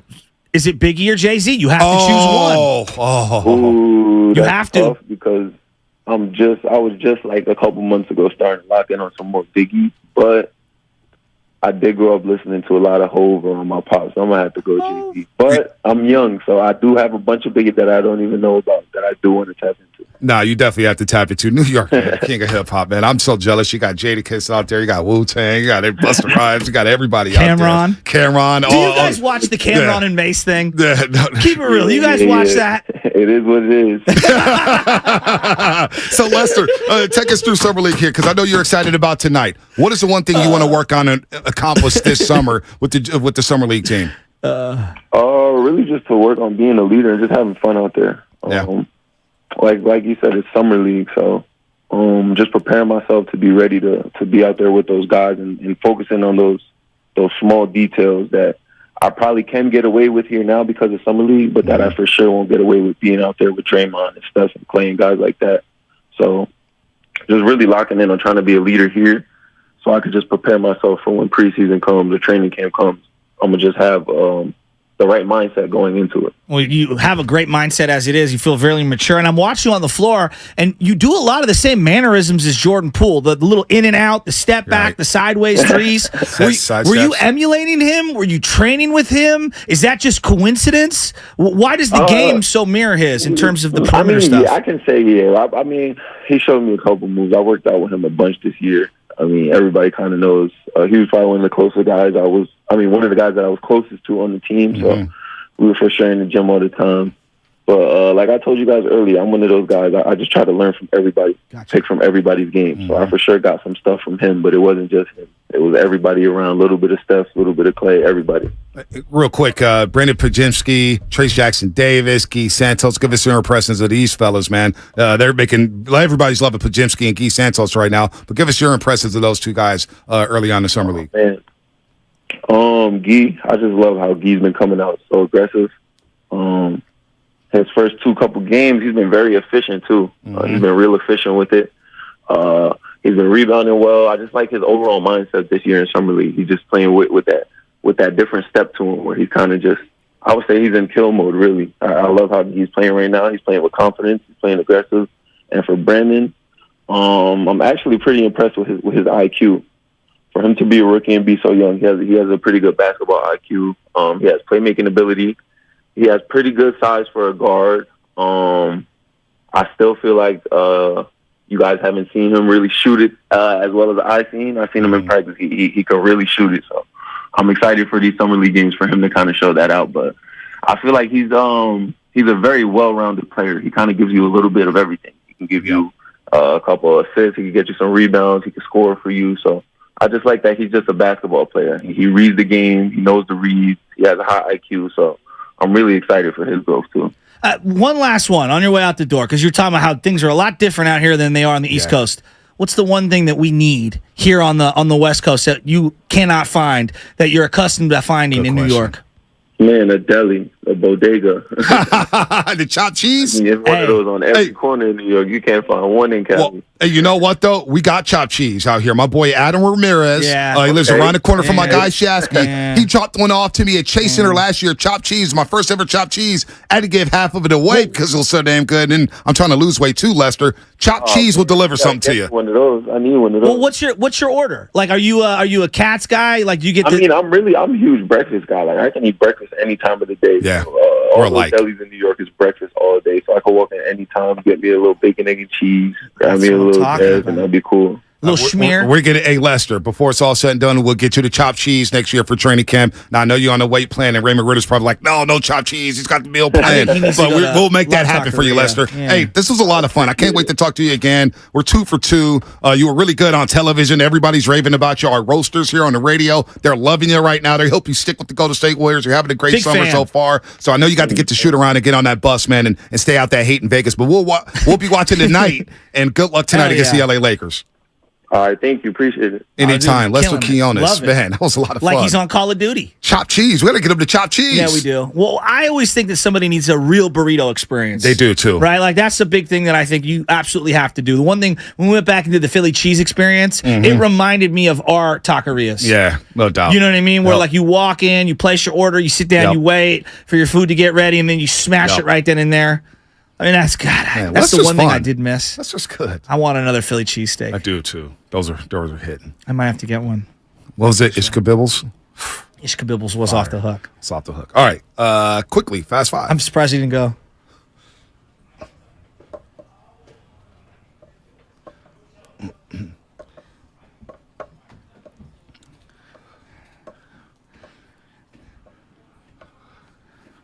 See, I could be petty here, but my final thought is, boy, for a guy who had such a bad attitude in Jordan Poole, a lot of people were taking away a lot of his game.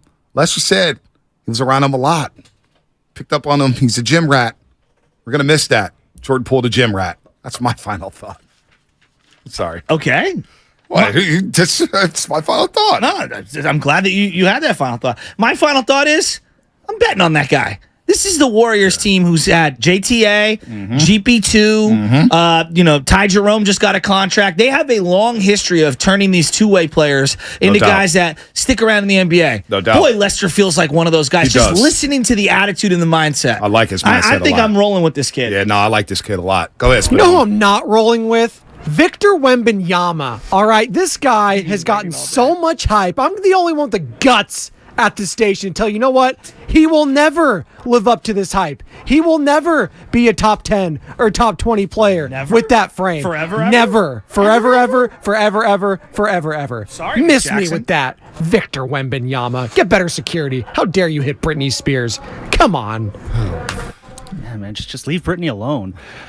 My final thought is, don't be raising bridge tolls, all right? Call your state senators and your state representatives. Tell them to vote no on SB 532. We don't need to raise our bridge tolls. It's ridiculous, people. I want you to run up against Scott Wiener in the next district runoff. Sam Lubin, 2024. You heard it here first. Spinoni's the only guy in 2023 caping up for less Britney Spears. Are you a sausage guy? That's unbelievable. A lot of people in the chat wanted you to ask. Free Britney. That was. What? I'm glad you didn't ask that. What? Is he a sausage guy? Yeah, I'm glad you didn't do that. If you asked someone that just like that, it would come off so awkward. Yeah, well, New York, peppers and onions, some Italian sausage. Come on. Raymond Ritter would have never thrown a player ever again. Seriously. So I'm glad you didn't listen to the YouTube I asked him chat. like 3 video game questions, and we were good. No, we're fine. We're Is fine. anyone surprised that Iggy's the worst video gamer on the team? Yeah. But you see him at the golf spot in Pleasant Hill? I did. You see Sergio Romo up there? Yes, I did. Do you know Steiny drove up there and didn't go in? What? And then, what do you mean? It's the weirdest thing ever. He said he drove out there and didn't want to go in because they're affiliated with me. I'm like, dude, go in there. They love 95-70 game. Christian would have loved to have you in there. And he needs work on his swing. Well, I don't know. I've never seen Steiny swing it. Well, no, I just assume that he does. Everyone does. All right. That was Fast 5, brought to you by Xfinity, the next generation 10G network only from Xfinity. The future starts now with Steiny and Guru. Have a great weekend, Roasters.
Hey, Spadoni, you better be careful early.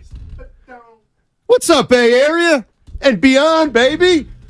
Matt Steinmetz, Daryl the Guru Johnson with you. It's a payday Friday. You got that Friday juice Yeah, in we you. got some action today. We got some real action. Oh, we got music in the background. Tupac. How you doing, buddy? It's payday. You know how I'm doing. Talk to me Monday is all bad, but the next 2 days, watch out, Jay. Yeah, it's gonna be a fun day today, ladies and gentlemen. I give you my word on that. And you said something in there. I got to peel it back. You're mad. I said something that you're mad at, and you're saving it, and you'll debut it on the show at some point. You know what? I think I'm going to start with it. Oh, but it's what I'm not. No, it didn't annoy me. Okay, a little bit, but it's the way. Not, and I'm saying you, right. But I don't mean you singular. I mean people. You came in today and said, Giants. Yeah, that's almost the All-Star break. Like Giants are doing pretty. And you said something like, "So, Steiny, you think most people are like you, and like if they make the playoffs, that's a good season?" Yeah. And I said, "Yeah, that's a good season." And then you said something like, "Yeah, but at some point you got to get there and kick the door in and win a World Series, Right. win it." And like I was the just Niners, like Niner fans. Okay, fair. I'll give you the Buffalo Niners. Bills. We can get to the Okay. Niners in a second. Right.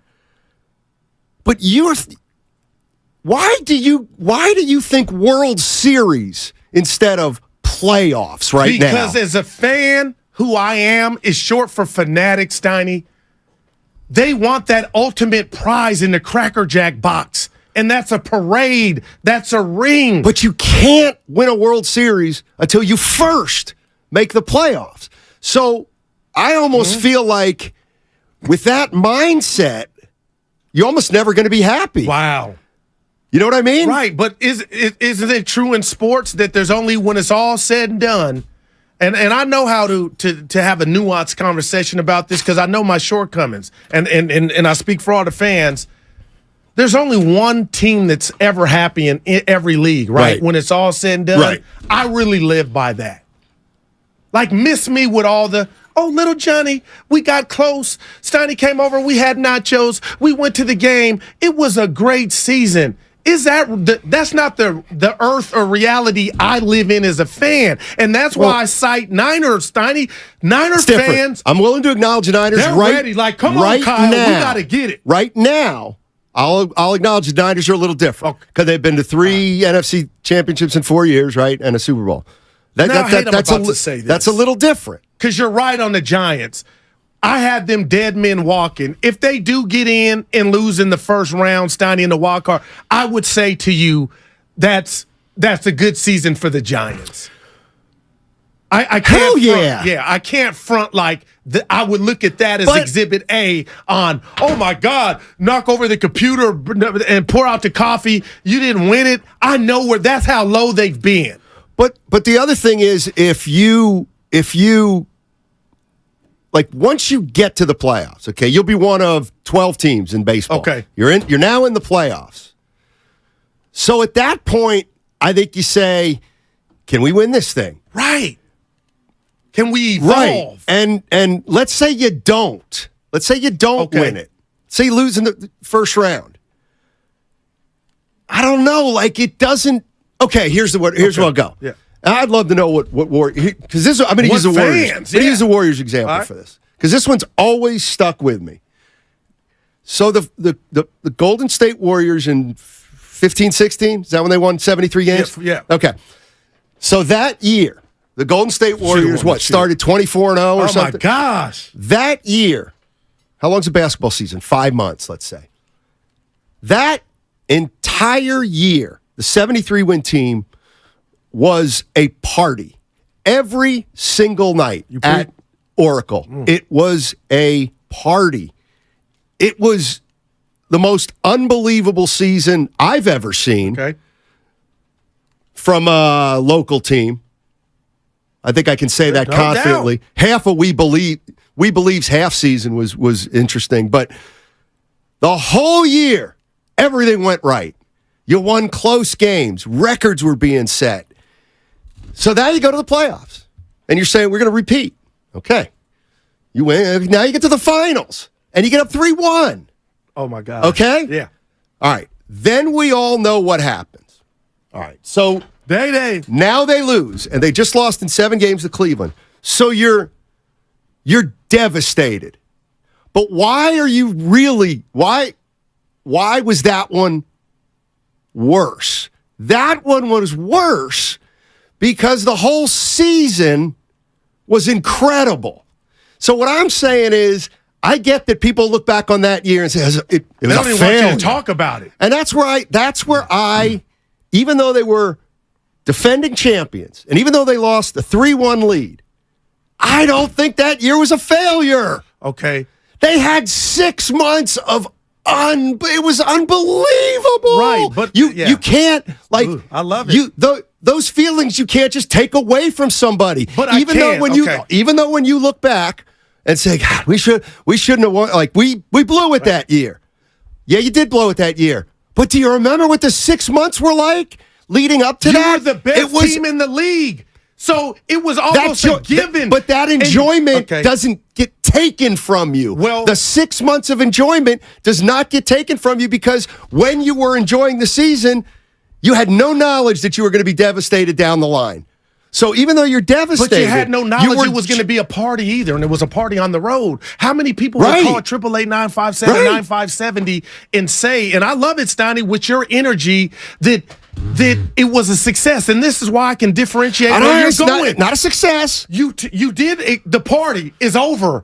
Now it's the grad party, the graduation ceremony. You're up 3-1. The Cavs are bickering amongst each other. So Steiny, just for a second, can you forget the party that was the regular season? There's a new party in town. It's the playoffs. You're at the goal line. You're up 3-1. Right. You're at the you went Russell Wilson, Seattle, not giving it to Lynch. So that's why some people just default to there's no good vibes here because that's wrong. We really celebrated that's wrong. After Game 4 was done. When we knew Game 5, we were popping bubbly. I guess what I'm saying is that one hurts. That's the other thing. That's a scar. It's no scar. It's no scar. More than not a after scar. 3 titles since. No scar. Well, now let me ask you a question. They win that, and they have 5 titles. Oh my gosh. Oh my God, what? Like, oh my God, what? It's like Curry having 4. They've got 4. But now they got 5. They would have had 5. I hear you, but I'm going. Curry would have 5. Tim Duncan has specifically for Curry. Kobe has 5. It's a big deal. They left 2 rings on the floor on the board. I don't know. Come on. The only reason Toronto won, no shade, no. is KD and Clay got hurt. So that's 1. They were better than Toronto. This thing we could really be talking about 6 rings. Woulda, coulda, shoulda. But I love you because you really believe. Hey, Guru, hand me that cologne. What cologne? The 73-9. Yeah, we lost, but the fragrance smells good. To me, it's like poison. It's like it's like I don't even want to talk about that. Are you season. really telling me? Are you really telling me that? Do you remember that season? I do. Do you? I do. Okay. I do. But here's the other thing. There was something extraneous that ended up happening too that makes it even easier. Wow. That makes it even less. So you have the greatest regular season of all time. You lose in heartbreaking fashion, and then you get Durant. Oh well. And then you get Durant. Now let's say Durant never could. Whatever. Yeah. But all I'm saying is. The enjoyment of those 6 months are tangible things. They're tangible things that you got to enjoy for 6 months. And I feel like it was wiped away. No, it's not wiped away. It's not wiped away. I feel like 80% of the Dub Nation would agree with me right now. And I love how you feel because that's how we're different. But man, the ultimate prize is capping off that special season. I guess what hit me this morning, which was you came in talking about the Giants winning a World Series this year. Yeah. And my first thought was, would you stop? Don't get ahead of yourself. Like, Like, let's get to the playoffs first. Okay. They're 46 and whatever. You know you what I gotta mean? give me this. Like, I that's- hope I didn't come in sounding like that was an ultimatum. Like, hey, No. my thing was, and I'm going here. We're not in L.A. I went to Lob City. I went to Doc Rivers becoming the Clippers coach and then beating the Warriors in 7. The Warriors went and did what Chris Paul and Blake Griffin couldn't do. But you couldn't tell me that energy around Lob City was not supposed to get them to a Western Conference. And it's just, you know, I'm hearing Shasky and Bonte talk about Tim Anderson.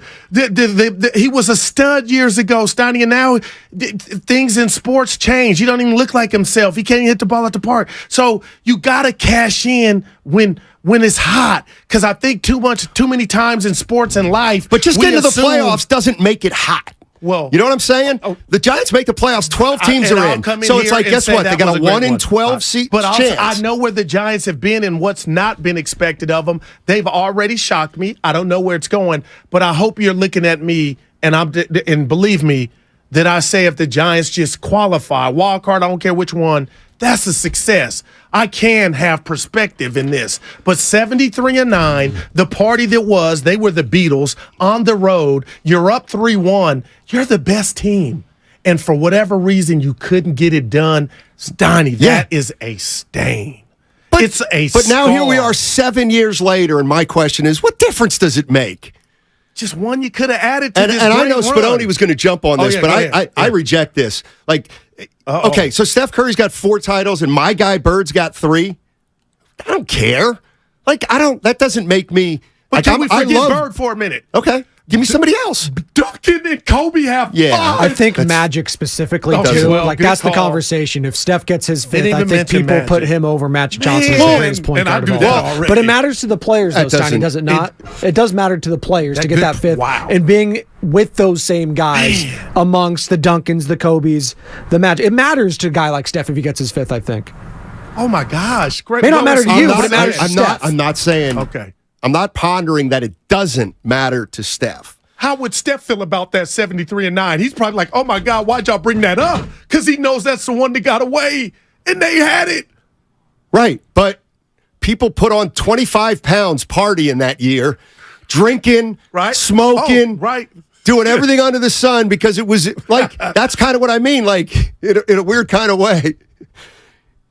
When the season was over, you gained 25 pounds Yeah. because it was so much fun. You ate and you drank and you engorged yourself and then you know what? You paid the price at the very end, but it was a hell of a party. That it was. And you know what? There was action at that party. And you know what else happened at that party, Goo? You had action. A lot of stuff was happening that year. You were the life of the party. You were going no out. doubt. And what happened at the end? Whatever, got sick. whatever happened at the end didn't change what happened the first sorry. 99%. Great movies. Because you got yours. So many good movies could be great, but the ending is just, they falter. These writers just drop they drop the ball. And that's what 73-9 was. I can't take the pride and joy you have. Yeah. It was incredible. It's not always about championships. So you didn't like, okay. So, like, let me at the Go ahead. Portland Trail Blazers. Oh, well, they've been in the playoffs 8 times in the last 9 years, whatever it is, right? They're not the best team. They were never the best team. So it's they're never going to win it. And ever. And that's why I So, don't come down like- Karl Malone, John Stockton, Patrick Ewing, Dominique. I don't. All the guys that tried to take Yes, it to you do, Drexler. though. No, because Jordan was such no, a machine. it's what There's you no measure shame. guys on, Yeah, though. but sometimes there's guys that are so damn. They're the king of the coop, the king of the hill. Shout out Bonte. And I don't look at Pat Ewing as a failure. I don't look at Karl Malone as a failure. I don't look at. But you do when you rate guys. I don't look at Harden and Chris Paul having the KD, Steph Curry, Warriors down 3-2 and 14. You and do not. But I know how to give credit, even if it's not about the dub. Yeah, no. That's really not true. I just did it. No, well, you did it now, but your point. But you and everybody out there, and I'm not saying you're wrong. You don't put Harden, Chris Paul, and Steph Curry's class. They didn't win titles. They haven't won titles. I'm saying. So in the grand scheme of things, when you're assessing everything, guess what? Lillard and Harden and Chris Paul, totally. They ain't gonna. They're going to come up wanting. Yeah. And all I'm saying is, you tell me when Damian Lillard was ever on the best team. Got that. Okay. So that's all. To me, Portland's done as well as it can do. Right. I mean, you can criticize the front office. That. I'm not talking about that. But you name me, there's only one best team each year. But there's only it can one. be the same best team when you get a dynasty like the Warriors, like the Jordan Bulls. You get where I'm going? So I'll never really come down Dame's road. That's why I'm citing I told you this. And Spadoni Evan, if you know me, you know. I think the Golden State Warriors with Kevin Durant, that was one of the greatest, if not the greatest basketball teams ever. Houston had them down 3-2. Houston also had them down 11 at half. Okay. I know Houston blew that, but to have that caliber of a team down in a series, you guys, Eric Gordon and you guys were a damn good team. I don't lose sight of that. That's all. So I give credit in losses. So when you use this Portland example, like the Buffalo Bills, Steiny, hardcore Joe Shasky's, Daryl Johnson's, Bonte Hill's, Joe Spadoni's, you think they're happy about that run? We could put on some games, AFC championship parties all day, but we're going to remember we got our ass kicked on the biggest stage, and we have not There's a difference had the here. KD cologne of Josh Allen. We're waiting. We're waiting. He's 25. But they've been close, Donnie. What is he in his fourth year, fifth year? I think we're waiting. See, that's part of the mentality I can't stand but you haven't had the deodorant of a chip as a fan. The Bills are different, and this is the distinction. Because they got there 4 times. You get there 2 or 3 times, you don't get it done, then you can say, let's kick the door in. I get that. The Niners. I'll give you the Niners. They've been to 3 NFC champion games, and they've been to a Super Bowl, and they largely have the same personnel. I get it. You still have to make the playoffs first, by the way. But, okay, once you make the playoffs, it's Super Bowl. The Buffalo Bills, they got there. They missed. They got there again. They missed. Yeah, now they get there again. They're like, we got to get this. They didn't, and then they didn't. And I'm not saying it's not gut-wrenching. Right. They have a right. That fan base had a right to say, God, we couldn't kick in the door. The San Francisco Giants this year, if they don't win the World Series? I see. Now I'm going that's with where, on you, Steiny. That's where everybody then becomes a loser. Yeah, and that's why I told you 10 minutes ago, I wouldn't be that guy for them. They don't fit the profile. If they get in this season, I'm with you. Kudos. Because I understand where they were at, nothing was expected. But the San Francisco 49ers, and the question I threw out to you and Evan was just, what do you want? And I think people want that parade, Steiny. Well, and I guess I'm saying, well, of course they do. Because all the guys want to be married to Halle Berry and all the women want to be married to Robert Redford. But that doesn't happen. I mean, to me, so much of this a lot of times comes down to, just can we all do the math? There's 30 teams, and only one can win it. So the odds of seeing a championship team in a lot of cities, you only get to see 1 or 2 in different sports. Some cities have more fortune than others, but it's we've done pretty damn good here. I'm not. Hey, I agree with that.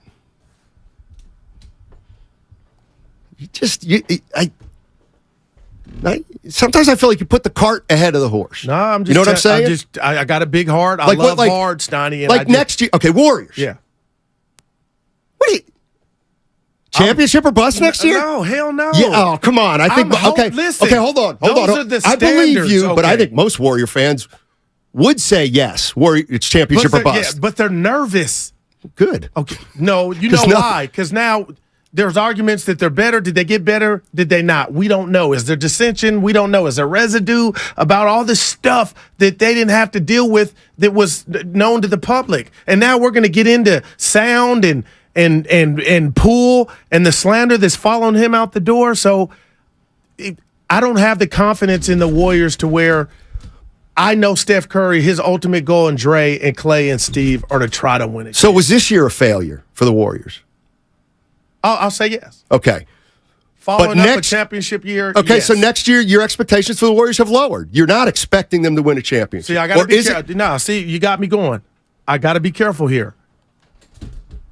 Until Curry's out of here, Steiny, it's championship or bust for All right. And I think a lot of people think and I think like you. Okay, no doubt.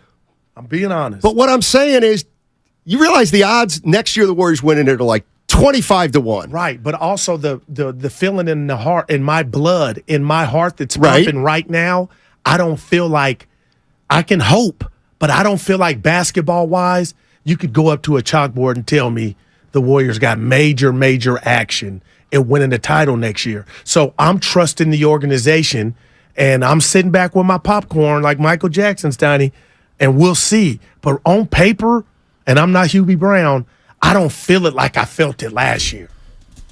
Because last year I was like, oh, here we go. And when I was in denial, the splits. They'll figure it out. Here's the thing. You damn dummy. We can do this. We can do this right now, even though the season's 4 months away. The Warriors. Okay, so if I'm a Warrior fan right now, how you feeling? You know, the first thing I want to do next year is make the playoffs. I want to make the playoffs. Lowered the bar. No, that doesn't mean I don't want to win a title. I get it. Of course, I want to win a title.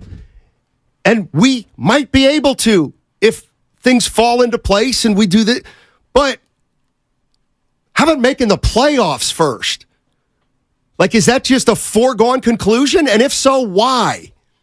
Now, okay, to me it is. And I feel like mentally you what if they get hurt? Bar.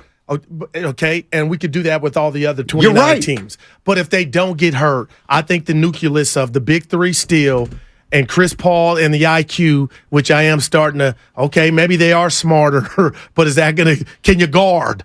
Can your IQ help you guard? We'll see. But Steiny, I just like, my gosh, your standards are low if you're saying, can they make the playoffs? Why? They were 6th seed this year, and they were right in that play-in thing for. And we could do this all day, but Wiggins, I could. Hey, Wiggins was gone 2 months. They had some stuff go on. The Jordan Poole punch hijacked the season, But I'll say this: there's no doubt in my mind, Mike Dunleavy Jr. and company, the playoffs are a given in a league that you are mad at that everybody can get in. Yeah. But the other thing I guess I'm saying is, and you say, injuries. Injuries can happen to any team, and they can, but stuff happens to every team. If you don't win, it happened to the Warriors last year. If you don't win, but it happened to every team last year. Well, okay. The Suns, something happened to the Suns. Something happened to the Suns. Something happened to Portland during the regular season. I don't know. The idea that if we're done winning, let's say, what is it, 2024? Yeah. Let's say the Giants, Warriors, and 49ers, let's say no titles in the next 6 years. It's 2030. They haven't won any titles. Hold on. I love this. I don't even know how they did. Maybe the Niners went to 6 straight Super Bowls and lost them all. Maybe they missed the playoffs. I don't know. But no titles between now and 2030.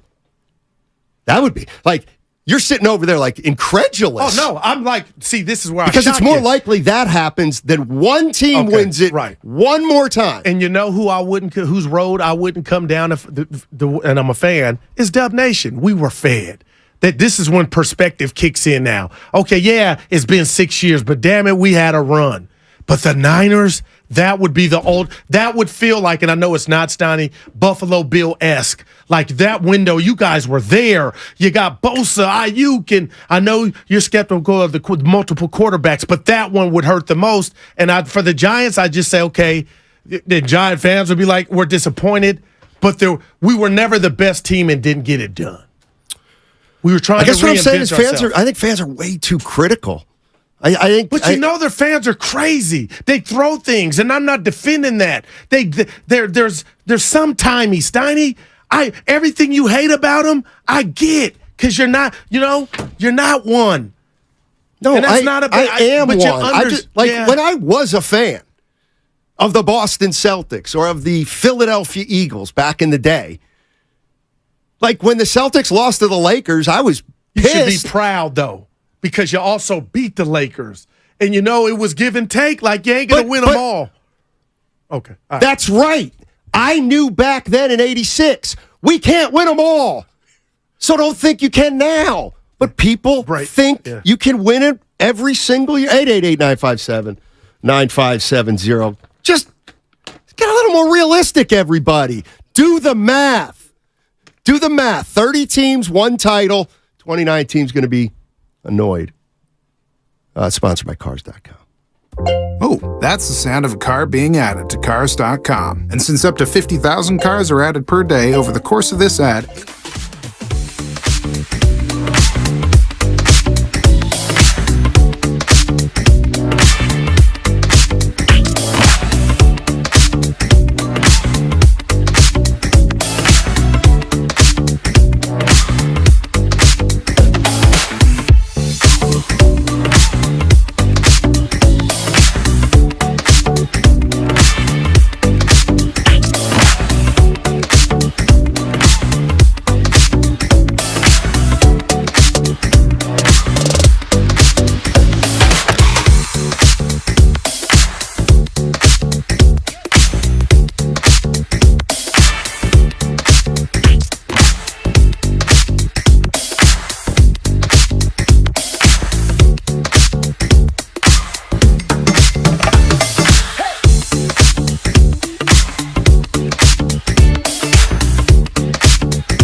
This is Tim Roy, and you're listening to Steiny and Guru on 95.7 The Game. When you going to tell the people? We What? took a road trip yesterday. Steiny was in the back of the Cadillac. Oh, yeah, that's right. What'd you think? Your car was nice and clean. That's all I wanted to hear from you. You parked illegally. I was worried. Now, why wouldn't you say it when I did it? Because it wasn't my car.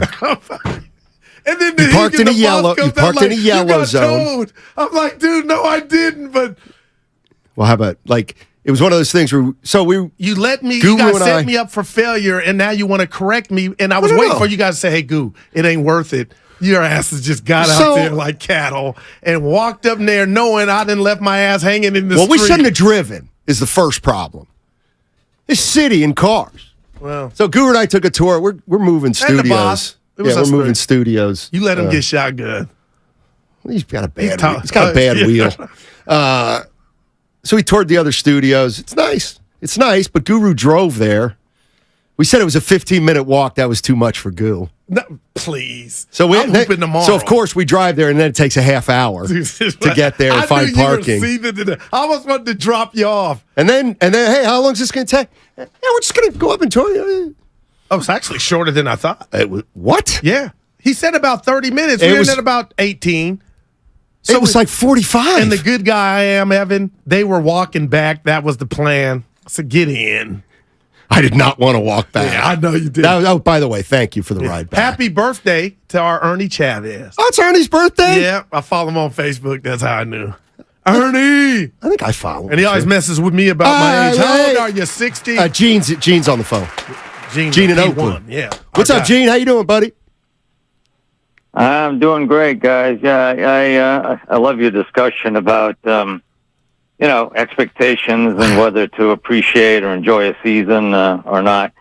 I mean, my feeling is that whether you enjoy a season or not depends on just what your expectations are.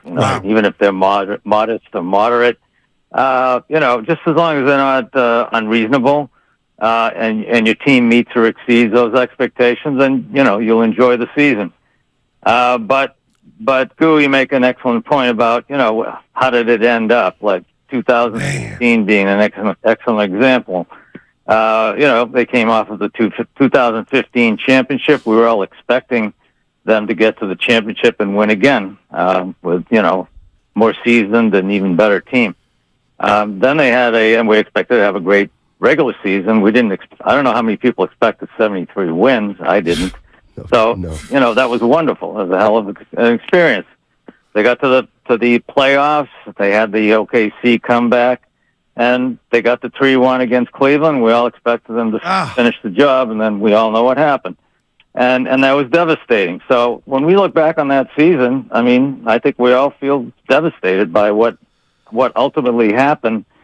And while we appreciate they won 73 games, it left a terrible memory. However, it was compensated for by getting Durant. I mean, I think we all the salve is basically because we lost that championship, we were able to get Durant and win 2 more. Hey, but if we weren't able to get Durant, I mean, that would be a lasting bitter memory. Well, that's. Hey, let me ask you. I got to ask Gene one question. Yeah. One question. So why? Yeah. In 15-16, when the Warriors won 73 games and lost, it was totally devastating. It was, right? Yeah. But how come when the how come when the Giants had a record-setting season, winning 107 games, there was a sliver of the disappointment? That was the best team in baseball that year, right? Well, there again, I think the expectations going into that season was nothing even remotely approaching 107 game. How were they after the 107th? Wins, so, I guess what I'm saying is, how were they after the 107th win, going into the playoffs? Well, I mean, I know, I've become a Giants fan, even though I was an A's fan for many years, right? And I had taken up with the Giants a year or two before the 107th season. But anyways. So, I mean, even getting into the playoffs and against the Dodgers, I think many or most of us felt like the Dodgers were probably the better team and probably going to go on. So, it hurt, but it didn't hurt terribly. Looking back, seeing that we really weren't the better team. So yeah, I can live with that. Fair enough. Hey, Gene, thank you. Have a great weekend, buddy. Yes, Donnie, and I think that I love an underdog story as much as the next person, and I believe the 107 that you cite, you're right, that there should have been no pain in the playoffs, minimal, but if they would have got anybody but the damn Dodgers, who were supposed to be there all the time like they have, the pain is different. That just, I don't know if anybody can come up with a season like the 73-9, which would have gave them a back-to-back, and being up 3-1. I mean, as I think I said it, Seattle at the goal line of a Super Bowl, you get in. But Evan, Spadoni, I can't think of anything remotely close, and that's why Gene is the man today. He said devastated.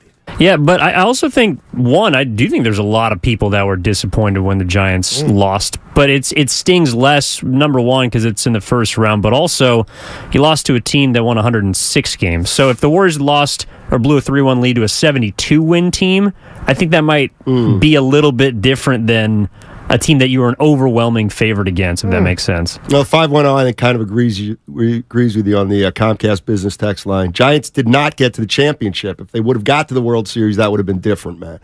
But that season was 73-9, like, for Giant, all of us, because nobody knew they were going to do it. Let me throw this out. So you're right, that was a party. So what? Okay, let me throw this out, because I'm gonna just challenge that. What if the Warriors would have gotten knocked out in the first round the year they won 73 games? You telling me that would have hurt less? Oh, I think it would have hurt. You're going to call me crazy. I think it could have hurt more. Then we would start being. Then this is not.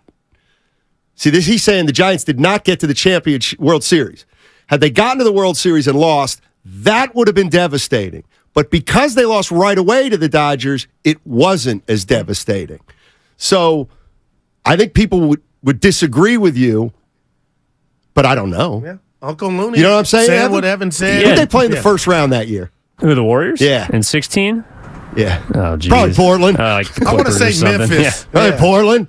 Let's say Portland. If they lose in the first round, that's a bigger failure. But that's not a bigger disappointment, if that makes sense. Because they were champs already.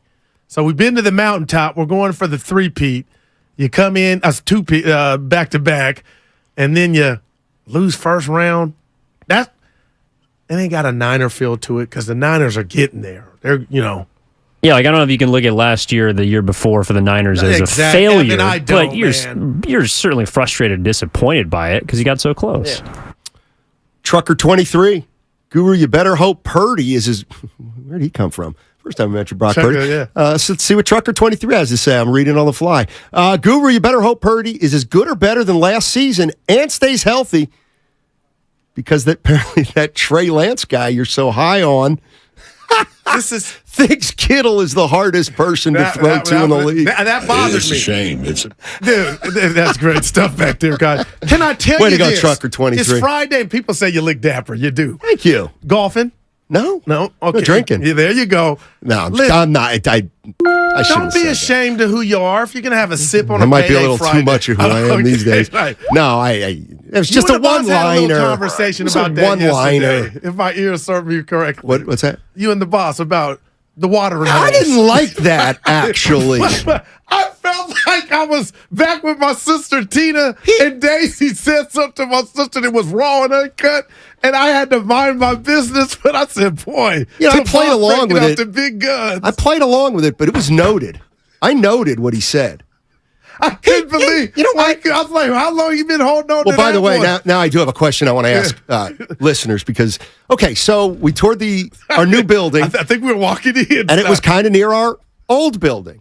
So there used to be a bar there called the Lark Bar. Oh, boy. And then next to the Lark Bar or adjacent across the street also was a place called the Cask, which was like a liquor store, high-end liquor store, a really good liquor store.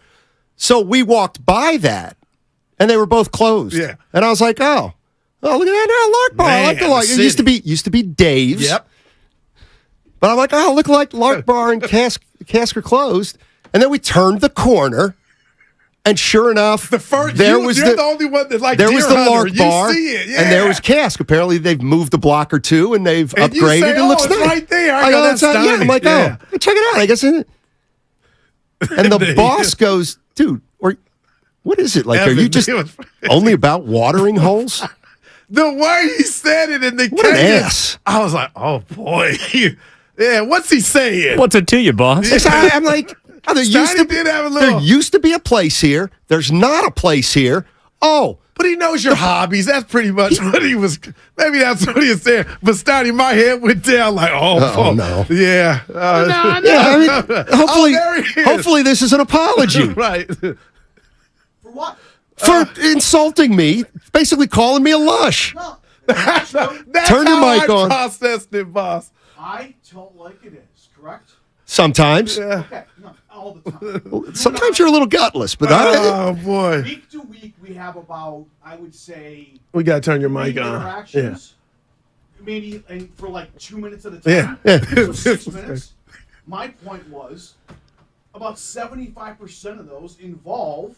All right, nice. Yeah, you're right. I think we can hear you boss, through the echo. I loved you when you said it. You 75% of them involve. Right. Watering holes. It's just a fact. You walk by and happen to walk by most of the time when that is like your percentage is unbelievable. You said 3 words to me in 30 minutes. The only thing you said was that place was a bar. Now it's closed. What am I supposed to say? That's because I couldn't get a word in edgewise with Guru in the car. Oh, please. And he found the new one, though. He had that 2020 It's not vision. ripping you. It's just, I'm just stating facts. You know his hobbies. That's all. You talk to me about golf and watering holes. That's it. That. What do you mean? I hope Susan's not listening. Rephrase that. What do you mean? So that wasn't an apology. No, it wasn't. He stands by it. Bottom left. Yeah. All the way. Yep. Right there. Oh, boy. Thank you. Yeah. You guys didn't see my reaction. I told the boss it with the truth. Oh, boy. And we're good now. Anyway, I like the Lark Bar. Lark Bar. You found its new location. I can't remember exactly where it is now. We'll find it. See? Oh, Uncle Looney on YouTube. I was citing. He says, Guru, I hear you, I guess, just like Gene said, and it depends on expectations. That's all. Let's go to Scott in Hayward. He's been hanging on. Wants to talk about expectations. What's up, Scotty? Gentlemen, first off, golf and watering holes. I think Steiny's got his priorities just absolutely spot on. That's 2 of the 3 best things in life. Thank you. So I think a better analogy than the 107 Giants is the 2002 Giants that lost to the Angels in 7. Oh, okay. Man. Compares very well to the Dubs losing in that Cleveland game. So good or the call. Cleveland series. So. But, I want to say, I think perspective-wise, I think Steiny's got a great point in that you're lucky if you see your team win 1 championship in your lifetime. And in that 2002 series, I was crushed. I'm a lifelong Giants fan. I'm old enough that I remember the Niners dynasty and, watching them go from, Montana to Young. And then the Garcia years were kind of like, what I feel like the Warriors are getting into right now is that team that might be good enough to maybe get in the playoffs, and you never know what's going to happen. But my expectations are certainly not as high as they were during the Montana and Young years. And same with the Giants right now. I think they're a scrappy team. I certainly don't have great expectations for them. But, the teams that make it all the way and win are rare. I think we're incredibly lucky, but every dynasty has its price. And right now we're seeing the Warriors pay the price. I think Bob Myers, God bless him, I love the guy, but they made a little bit of a mistake in trying to rebuild while they were in the dynasty window. And this is what we're paying for now. And so now maybe they got some action, maybe they don't, but it doesn't really feel like it. I'm a little less than optimistic. Let me leave you with this. 73 win season. Let me leave you with this. You're like, unlike a lot of fans, that 2002 hurt, that pain, that was negated, right, in 10 and 12 and 14. So you got to, as a fan, exercise those demons 3 times over. Absolutely, but I never got over Dodger Dusty taking the ball from Russell. I'll never forget it. I'll throwing never a 3-hit shutout, or to hand the ball to Nana and Rodriguez, who coughed it up to the best fastball hitting team in baseball. That damn rally monkey haunts me forever. I love you guys. Have a great Why weekend. did Dusty give him the ball? Evans played college. Have you ever seen that? That's the ultimate jinx. You're saying keep this kid as a souvenir. We're gonna win it, and they came I'm not sure back. what you mean. Why did Dusty give him the ball? Russ Ortiz. Yes, because it was between him and Solomon. Well, Barry was going to MVP. Yeah, the issue is he left him in too long, right? Yeah, but he gave him the ball, Evan. Well, he's a starter. No, he took him out and gave him the ball. See, I don't remember the specifics, but I know we'll get him. And clearly you don't either. I just told you. What? He gave Russ Ortiz Who? the ball. Dusty Baker. Dusty Baker gave Russ the ball. When he pulled him out of the game. Oh, I gave him the game ball before the game was over. So I'm yanking you, but I'm giving you the ball like we got it. Dusty did that. Wait. Oh, yeah, it says The manager- he handed him the ball as a souvenir on his way out of the game. Like we have this, Like basically. we got it locked up. You did a good job. You're jinxing it. Man, I remember the. You're burning money. Was that the game? They were up 5-0 in that game? Yeah, it took him out too early, sorry. Oh, it took him out too early. Okay, but I also wasn't there. What was the game? Might have been the last game of the year where there was a pitching decision to be made, and didn't the Dodgers beat them like 15-0? It was the 103 win year, maybe. I don't. When no, that was Swift and Burke. Something with why does the name Solomon Torres ring a bell? Well, he too? got shelled the last game of the year. Which game? The 15-0 game. Yeah, it was 162. He got bombed. Okay, so Solomon Torres took the ball on the last day of the year, and they killed the year him. that Bill Swift and John Burkett each won 20+ games. Yeah. Okay. By the way, hey, and I know the listeners don't care about this, Evan and Spadoni, but I have not figured out this YouTube. Like, why right now is the YouTube that's on Irish Breakdown, You're the hitting Notre back Dame arrow. recruiting Hit era? the back arrow and it will pop up. Hit the back arrow at the top left. Okay. You might have selected a random Oh, yeah, I video. am. There you go. Oh, you guys are right. I do look good today. Oh, boy. Oh, man. You asked that question out loud, huh? Which one? About why is something else on your screen without hitting the back arrow. Yeah, well, the boss just came in. Yeah. Somebody on the text line saying I look like Tatum Channing. Clearly, it's a free-for-all Friday. Let me see if some of the text. Ortiz gave up 2 blue pits and was taken out. Keep him in and we win the Oh, my title. God, Dusty. Steiny trivia. Oh, And Steiny. I got one for you. That's a World Series champion, Dusty The Baker worst you're loss in talking about. Giants history is the 89 World Series. The Lark Bar is decent. Thank you.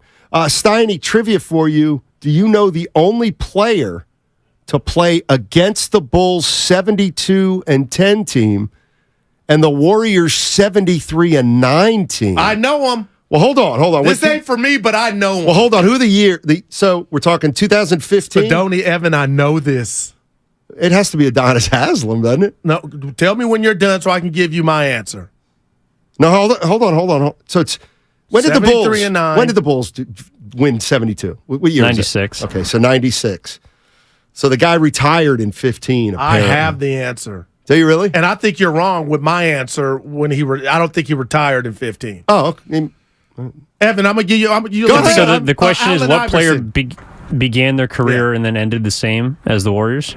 No, what guy played against the Jordan Bulls that won 72 and also the 73-9 team for the Warriors? My answer is Allen Iverson.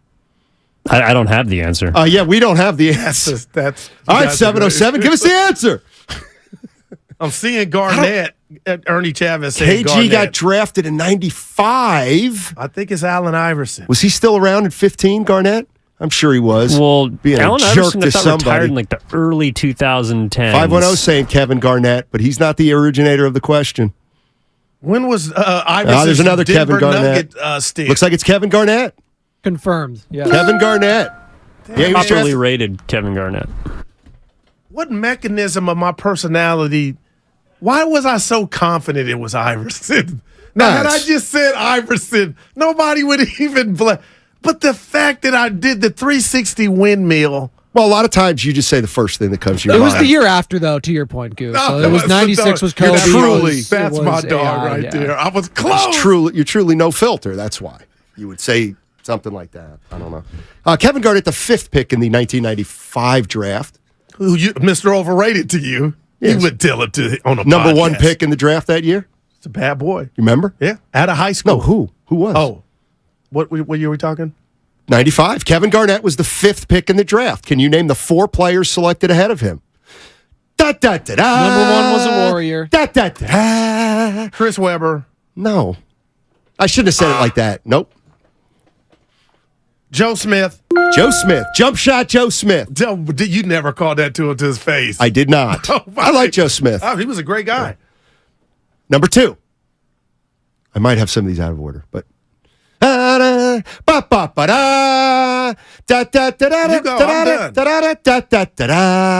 Jerry Stackhouse. Oh.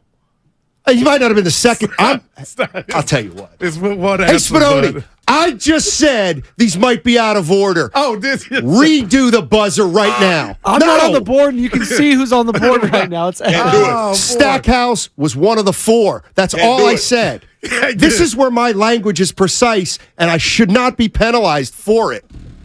I hate that buzzer when it's not married. Stackhouse, Antonio McDyess. Oh, look at McDyess. And Sheed. Look at you. Rasheed Wallace. He was This wasn't a very good draft in the first round. Now that I'm looking at it, this was not. Well, you know what's funny? Let me ask you this: Joe Smith, McDyess, Rasheed Wallace, Stackhouse. Who's the best player of those 4? Man, see now we know what you. What? Come on, stop. You know they're all the same. Is what I'm like. I don't think anyone's. Who's better? McDyess is better than Rasheed. Sheed better than. What are you saying? She's better than McDyess. McDyess had a bigger upside, never reached it, but he was a bad boy too. Yeah, see, I think they all had. Joe Smith probably had the least impact. Oh, there's no doubt. Joe was the biggest and you know disappointment. what? But here's the other thing. Why is everybody saying Rasheed Wallace? Because was the best. He was a no. The first They're 5 saying it because he won a title. The first 5 picks, they all played at least 15 years, so I'll give him that. That's true. Nothing to scoff at. That's true. Take that for data. So you know what I'm saying, though? Like, I don't think it's clear cut. I think Rasheed was you one do, of it's the fine. original stretches, Steiny. He was the dude that could step out and shoot it. What do you give me for that? Ray LaFrance. Wow.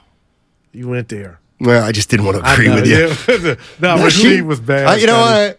I like him. She was the man. He was highly skilled. How about that? Had post So was McDyess. No, but he would get hurt. Didn't he have the Penny Hardaway? Did you just hear what Spadoni said? No. All 5 of them played 15-plus years. So you tell me how injured a guy could be. Well, no, I'm talking about it at a high level. All right. And I got we some gotta trivia go. We got to go. in the 1 o'clock hour. Oh, you do? But I need Spadoni and Evan to tell me real quick. If you're right or not on the answer? How long do you get before you get to picking? There's got to be a buzzer, Steiny. Dude, this is where you disappoint. disappoint me. Because you know I like games and trivia so much that I'll just play the right way. Oh, you know what I mean? look at I'll you. guess I'll give up over a short period. Okay. Hey, We got to go. Give up. okay, how late are we with the break? Am I doing the All-Star Week blowout or no? Okay. Yeah, big week next weekend. Or next week, rather.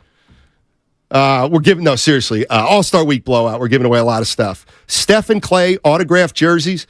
How about fitness or boxing lessons from Evolve Fitness? We're going to give away a $250 gift card to Alexander Steakhouse or Buon Vino. Many, many more gifts all week. It all starts Monday, goes the entire week. Check it out. Every single show, every single day, you're going to have a chance to win great prizes. It's 95.7 The Game's All-Star Week blowout. Also, that segment was brought to you by Chilton Auto Body. People say you look dapper. You do. Thank you.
Funny story involving Victor Wembanyama. This by the way, song he's is making his terrible, by the debut way. Tonight, 6 o'clock. Where you at? I thought it was 8.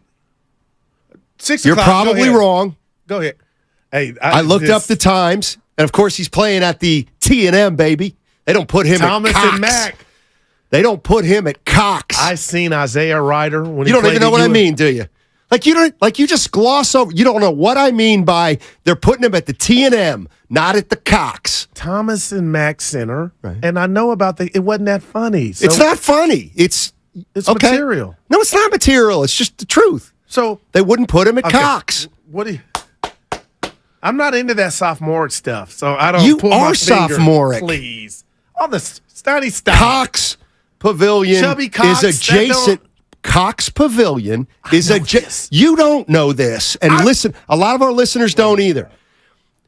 Goo, the Cox Pavilion is adjacent to the Thomas and Mack Center. Now, the Thomas and Mack Center, Goo, holds about 17, 18,000. It's a big boy arena. Now, the Cox Pavilion, which is adjacent, I think I said adjacent, holds about 6. I know because I've been to both. When Phil Andy was coaching Summer League.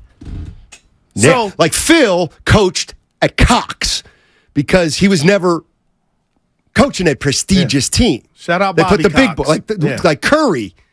Not Curry, but I don't know where they put the one. They're saying the Cox leaves much to be desired. Right. Are you a sausage guy? Jimmy D. Shasky. I'm starting to have a good time. Dude, yeah, we like the payday for Friday. Hey, who's Mace? The rapper that's on the Cameron. Is he heavy set? He's a little big boned right now, but he ain't rerun. He ain't Somebody super saying you no longer look like him. He Because got of nice, soda. his hair game. No soda. That just made my day. Yeah, dude, you're looking nice. But when did I Svelte. look like him? I don't. I don't even know who he was. I thought he said. I thought he meant Anthony Mason. I was like, hey, Guru's got the Rest muscles. in peace to Anthony Mason. Mason passed. Did I miss something? Yeah. Come on. The point forward? The Yeah. point forward for the net? How? Health complications. Spit out. When was that? I missed that. Heart attack 2015 in February. Yeah. Oh my gosh. Yeah, Anthony Mason. He was, man, he was a bad boy. Hey, well, I liked it. He was good. Where did he go to college? Don't tell me. Don't tell me. I don't know, but I'm going to look at it. Spadoni. No, so yeah, I'll give you a sec. Hold on, find the music. Like, how many seconds? Shoot, this one's going to be tough. Anthony Mason. I want to say he went to a school that like nobody's heard of. I got it. You know it? No, I don't. He went to Hamden, Sydney. Give me the buzzer. If I can find it. That's incorrect. Go to there's a internet page, Spadoni, basketball Tennessee State reference. University. Is that where he went? Yeah, Tennessee State. Okay. He was a big dude, man. 13 years. He played with the. Yeah, he got Don Nelson fired, essentially. Oh, yeah, you didn't remember that either. See, I got you. Font of knowledge. Just a font. Nelly. Goo. You know, think about this. Don Nelson got fired after 25 games in New York. Mike Brown got fired. How many did Mike Brown have with Kobe? Spadoni, how many was that? 8? How many games were there? No, they had a few years because they did a playoff run prior to that. Yeah, but then 8 games the next season. 6 or 8, I think he got fired. But Might what have been hurts 6. is they had a nice run the year before, so you think you'd get more than Steve Young. Well, but that's why it's not that surprising. That's why a guy who just starts a job. Something had to be going on behind Like the Michael scenes. Malone, I think got fired after the Kings were 9-9 one Him year. and Cousins were butting heads. Yeah.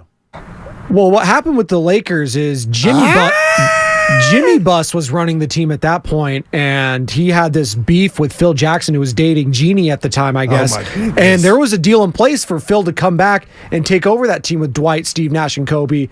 But then Jim Buss is like, actually, no, we're going to go with Mike D'Antoni Yeah, I remember instead. that. Oh, Jim. Hey, speaking of which, our show, you, Evan, and I, and Spadoni, Winning Time is coming back. Season 3. Oh, I'm sorry, 34 games. Oh. Hold on, let me. What's a little? So Don Nelson, yeah, he was. I wonder what the record was. Wait a minute. 16. Oh, okay. Yeah. He 14 games. Oh no, I'm sorry. 45. He got 45 games.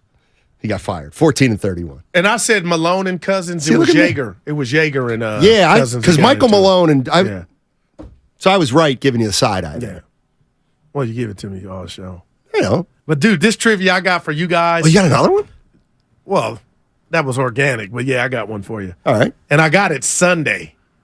So I've been saving it since Sunday. Okay. Sounds like you want it now. I do. All right. Let's see if you guys Yeah, Mac Life CEO. You know it, baby. get my back I'm, until I go. I'm get hyped it. today, baby. It's a Friday. I just wish it was every day. Well, that would be unrealistic. I tell you what, though. I tell you what, we're getting close to the What we close to got? that time when I make some demands around here. Look at you. Watch out now. You know, I'm. Let me tell you something. I'm about to Okay, here we go. I'm about to bring it up to the bosses.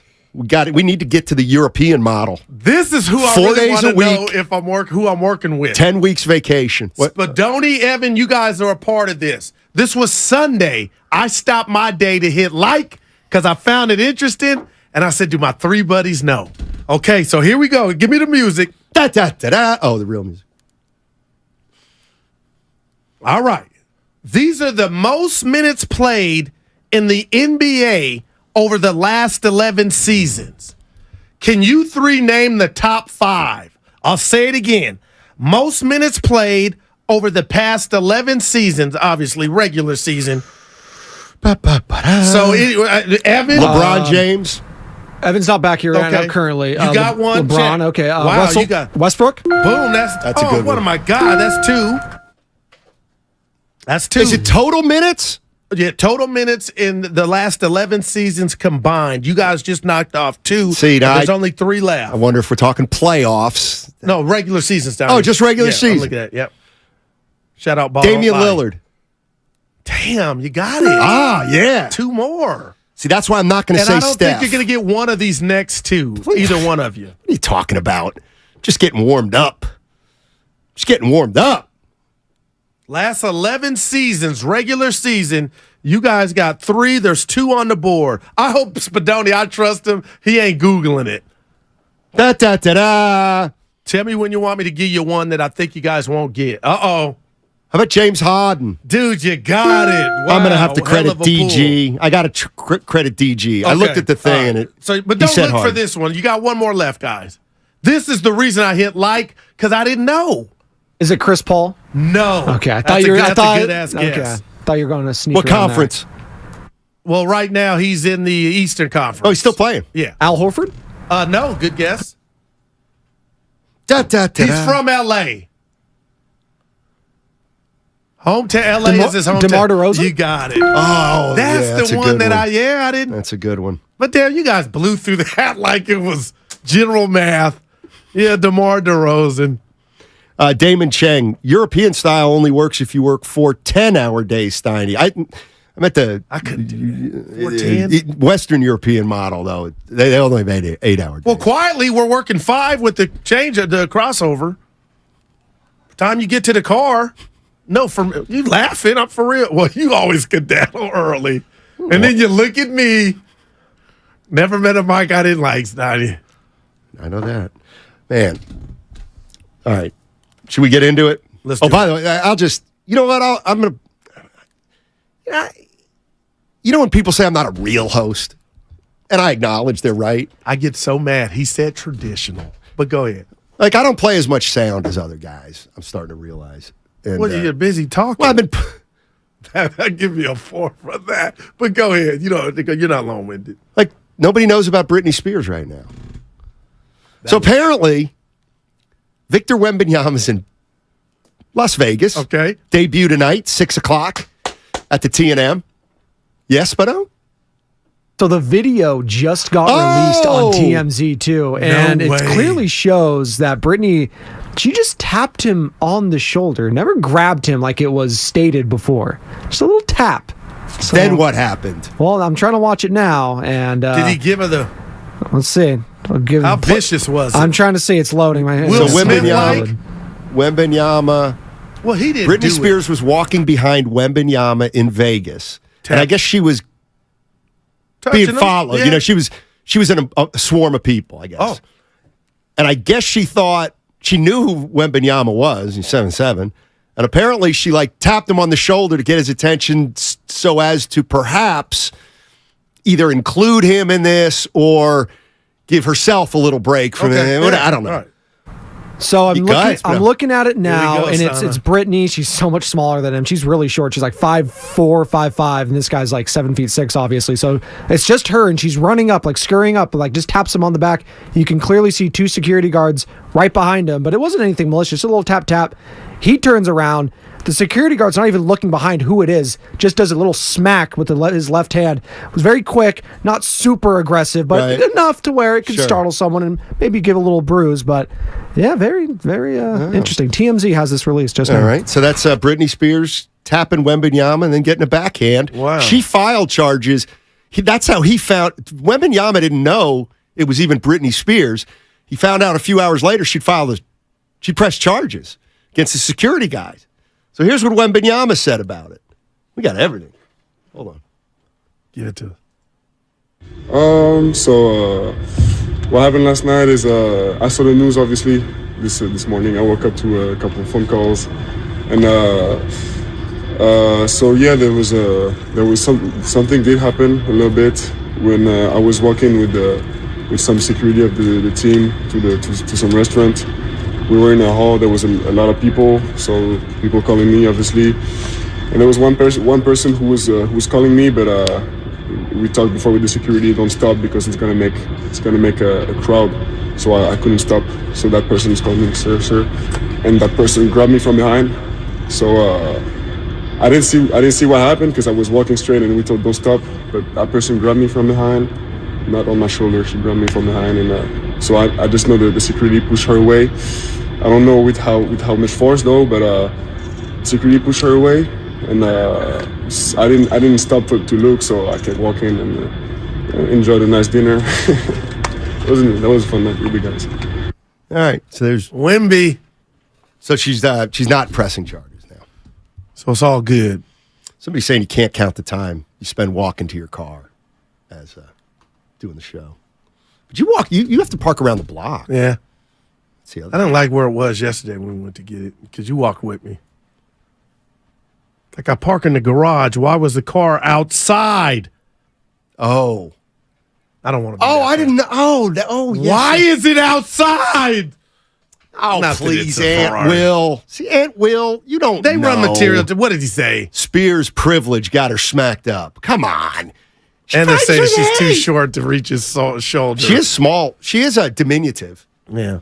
That's a new one for you. She tried to reach the shoulder. She couldn't quite get there and try to give him a little tap on the back. And then the security guard, as she's reaching and stuff, the security guard was smacking her hand away, and his left hand smacks her in the face too while he's pushing her hand away. So Victor never turns around. He keeps on walking. You know, well, Brittany, you're relevant. I got to tell you, a couple days. She's always relevant, but she's always relevant. But she had her Eminem stage. Oh, you know what? I know what this is about. Dude, I didn't know I hit a spot. No, I know what this is about. Dude, whoa. Yeah, I know why you don't like Britney Spears. I love Britney Spears. I'm just saying, there's been a little turbulence in life. I know. We all have it. Eminem had it. No, I know. He never recovered to me, but still. You like Britney. I like her. I didn't even have a strong opinion. Play. You got to get in my ear. By the way, the thing that, and I know this is, when I heard about the story, my first thought is,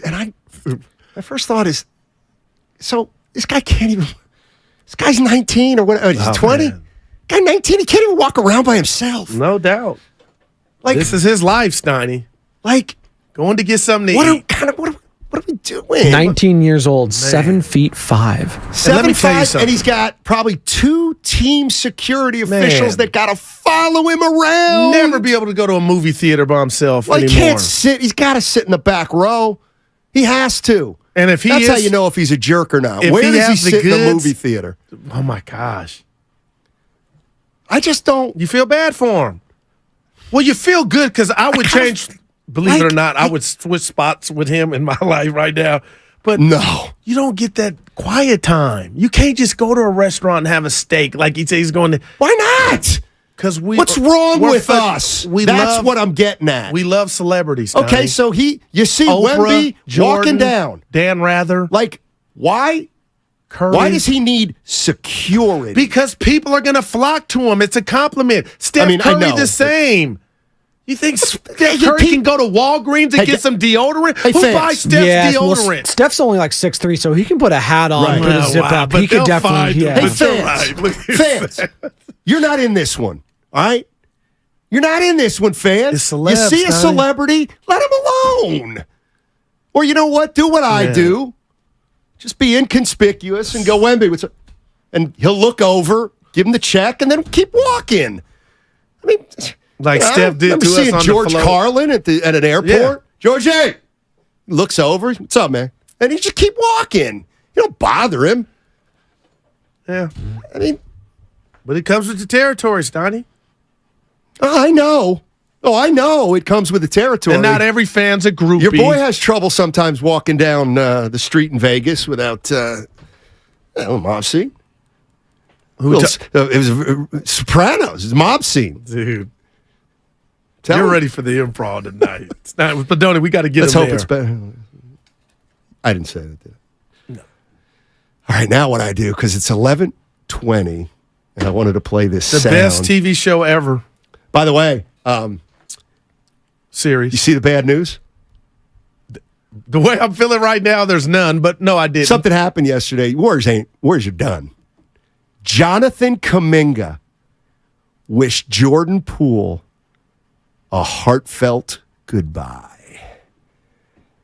Jonathan Kuminga This is my was saying, job. How my did guy, I miss my this? guy Jordan Poole's going to go nuts in D.C. Love Jay Poole. This team is Team Rift. Man. There's some stench still. I don't know why the bully's still here. All right, he didn't say that. But I got you. And he's in my damn way. Stephen Curry also said goodbye and saw hello to that. CP3. You want me to play that for you, Stoney? Sure. The trade is actually final. I felt like I come on here and just say to JP how much I appreciated the 4 years, brother. You're a champion.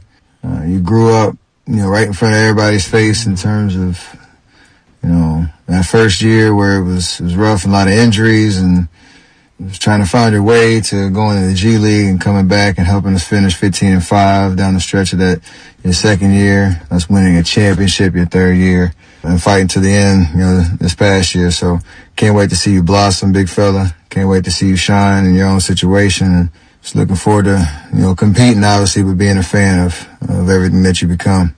Good luck to you. And, CP, can't wait to rock with you, brother. It's going to be different with us on the same side. Let's get it. Let's get it.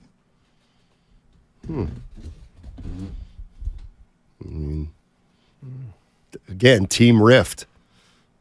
Deep down, Jordan Poole knows Steph got him traded. Oh, stop. Well, I mean, he had to sign off on it, right? But you All the said big boys Lacob did. I'm messing with you. Lacob don't listen to their players, and we got the Wait front a minute. office. Which side of the argument was I on that time? Did the players in Curry's input is minimal? Oh, no. He's they go by what he He says. didn't call the code red. I just hate I can't get excited about this CP3 trade. You can't or you can't? I can't. Okay. And we'll see. By the way, do you think that was heartfelt from the chef? Yes. He's a friend of the show. Let me tell you something about Steph Curry. The guy's unreal. I've been telling How you this. could he not fix this riff? Because he's not God. He's not Superman. He's a hell of a great guy. You cannot make two guys who hate each other like each other. I don't care who you are. Damn. I'm not sure Jesus Christ even could do that. Did he bring people together? Water into wine. It brought people Well, that's together. the easy part, Look at you Spadone. That's the easy part. Also turned the body into bread. Mm-hmm. I mean, Shout the to guy Eucharist. could transform. Although I think of all the things, the parting of the Red Sea is clearly, like Moses to me was the greater than sign God. Like Moses just raised that staff, goo. I have Talk to the burning That bush. sucker parted. Yeah. I have nothing. No, You can't make two? no. Then what? Hey, Chef, if you're listening, you know how I feel about you. Steiny, if Steph is the culture and a leader, these are a leader's task. A guy that leads on the court and is okay. You're gonna be in a minority a guy of that one doesn't on use this. a lot of words. Steph Curry words are powerful, and if you got up there to speak to the team, and I'm not going to point Jordan Poole out and take the mic from Draymond. This shouldn't even be a conversation. Steph, I'm just hoping this shouldn't even be a conversation. Like well, people say, give me the report in the Athletic to where Curry. You can read about Curry or Kerr not sleeping at night trying to get this thing fixed. Whose job is it to try to fix it? It's not Steph Curry's. I'm not. Why is it Steph Curry's job? My point is, it can This is be unfair. I'm dead it's serious. It's on everybody. Well, then don't single out. Then don't single out Curry. Somebody's the leader, and then the first time you guys got a riff, you can't fix it with your brother. You don't know it was the first time. I'm taking stripes back. From who? Because everybody, the whole culture. And I told you that a month ago. Are you mad at me right now? No, I'm not mad. I'm mad at the Warriors. Everybody. How did you guys not fix this? We've been talking about culture, and then the first time something jumps off, you got to trade them. And now everybody's talking about Jordan Poole. Oh, this and that. I don't like that stuff, man. Tell me and write stories on who stayed up at night trying to fix this. Damn it.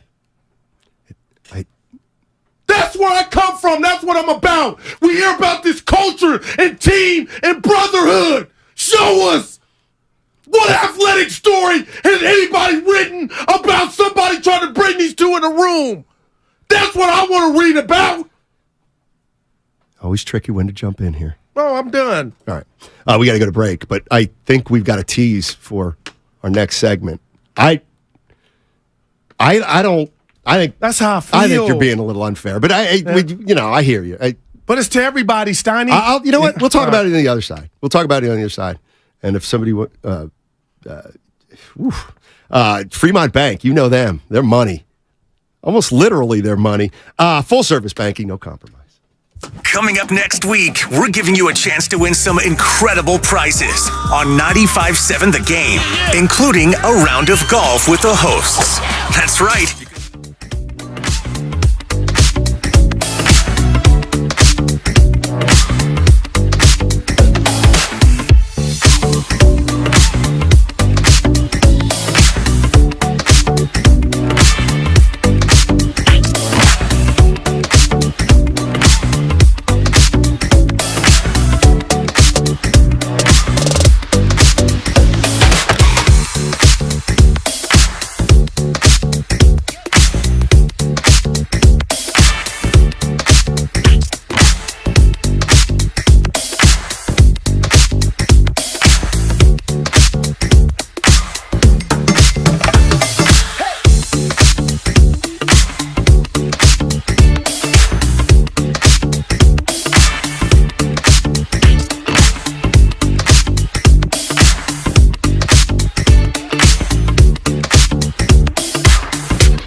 because I put my headsets on, my cans on a little late. By the way, you see Iguodala at the golf spot? I missed Andre that. Iguodala. I'll tell you what. He should have been on the mat. I'll tell you what, Dub Nation. He's got a nice swing. I'll tell you what, and it's just he got so much better at golf this year, Iguodala. You're on fire. Dude, his handicap went from 15 to 9. Now that's a hell of a jump. I don't know if that's true. Look, but yeah. You know what I mean. Yeah. A lot of times practice. Hey, I'm sorry about that outburst. Yeah, you don't have to be, as long as you weren't mad at me. I'm just emotional and passionate, man. Well, when would I ever be mad at you? You've been mad at me before. A few times. But that's what I want to know, Stoney. But, okay, here's how I would say it. Yeah. Right. So, I think you're assuming that nothing was tried. We don't know that. Remember when David West said stuff was going on, but we kept it in-house because Yeah. Okay, well, let's say something went on with Jordan Poole, and they tried, and you know what? Maybe when the punch got leaked, they couldn't keep it in-house like they wanted, clearly. But I do believe that was a sit down. But certain situations they're hopeless. Okay, I'll tell you what. You are right, and I've been in them. But I'll tell you this. You brought it up yesterday, Stoney, and you were passionate about it and hit me in the cardiac, and I didn't tell you. Okay, maybe it's none of my business, but why is the tea leaves that are leaking out now all anti-Jordan? Well, that's what I was asking yesterday. See, that's what the stuff that's come. Give me some other stuff. Okay, I'll give you this. Jason Dumas, our guy, was on the Morning Roast, Cron TV. Listen to what he said. And this is kind of what we were talking about yesterday about this happens with, I've seen it too much. Guy gets traded, and then you start hearing a lot of stuff. Doesn't mean it's not true. Just means then people start wanting to set their own narratives. Jason Dumas. I honestly think the relationship between him and Steve was more of what got him traded than the relationship with him and Draymond Green. I just think Steve was kind of fed up with the fact that Jordan was kind of huffing and puffing that he wasn't in the right role for him. And I think that had more to do with him being moved than that punch. No, the punch didn't help, and his and Draymond's relationship wasn't great. But I think Steve was more fed up than anything. Steve Kerr? Wow. Jason said. Wow. And he did say, So now we're hearing Poole. It wasn't just Poole and Draymond. Now Steve Kerr had a problem with Jordan Poole. Like, I'm channeling my inner Bonte. What are we doing? What are we doing here? Well, the only time from my naked eyes, thought that there was a problem or Steve Kerr was disappointed was the podcast that Kerr did after the season with Draymond Green. And at that juncture, I don't know if he knew something was imminent, that Poole was going to be gone. But Steiny, did that ever come across your board, your Warrior chess board, that Kerr might be fed up with Poole? I'm not saying maybe not like it should have, but clearly Jordan Poole wasn't happy with his varied role. Whether it was starting at point sometimes, not starting at point, starting with Steph, not starting because of Steph. Clearly he did not like that. But you mastered it. But Bonte brought up, and I had forgotten about this. What do you got? When they were in Cleveland, the Warriors rested everybody. But they went into Cleveland and won. I remember. But late in the game, I think Jordan Poole had an 8-second violation in the backcourt. And Kerr MF'd him and really jumped him. And Poole didn't like it. And now I think back on that and think, man, Steve did come down his road hard. That just whatever that time. That up again, I don't think Jordan Poole's happy with the way he's been used. I think that, but here's what I've written down. He's not the only. Kevin Durant didn't like Steve Kerr either. Kelly Oubre wasn't a fan of Steve Kerr. What did Durant say? Don't we play with joy? I thought that was a shot at Steve Kerr. Oh my God! Halt the presses, baby. What we got? Skinny Bob is back. Hey, Skinny, what's up, man? How are you? Hey, good morning. Hey, Guru, love your passion. You cleaned your arteries out. You don't need a physical for a year. Oh, wow. Thank you. That was great. Hey, let me tell you, though, in all seriousness, for a guy who loves watching the Warriors, who's 78, sits on his couch, walking his dog, and entertained by the Warriors, and a true fan, the reason we don't, I like the trade, and the reason a lot of us are left with the fact that JP or, Poole is gone was in the playoffs, that brush off where Draymond reached out his hand and he brushed him off. That left a sour taste for people who don't know a lot of details. So a lot of us fans, he's a youthful guy, needs some more maturity, got the bag, as they say, and, you got to do what you're told. You got to be a team player from Poole's end of the side. I mean, if he can sit on the bench and extend his career and bring up the second team, so be it. I mean, what's the complaint about? $140 million in a championship team? Let me ask you this, Skinny. Have you ever not been able to forgive someone? Oh, hell no. Oh, really? No, that was your drop. Have you ever not been able to forgive somebody? Yeah, I've absolutely. I mean, I'm human. So, in fact, there's how many Americans? 340 million. I can live without some people. Give me a break. I mean, it's water seeks its level, and if somebody does you wrong, you don't need them in your life. That happens in families all the time. Yeah, I think these two guys were incompatible at the very. Hey, Skinny, how's your husky doing? Oh, he's doing fantastic.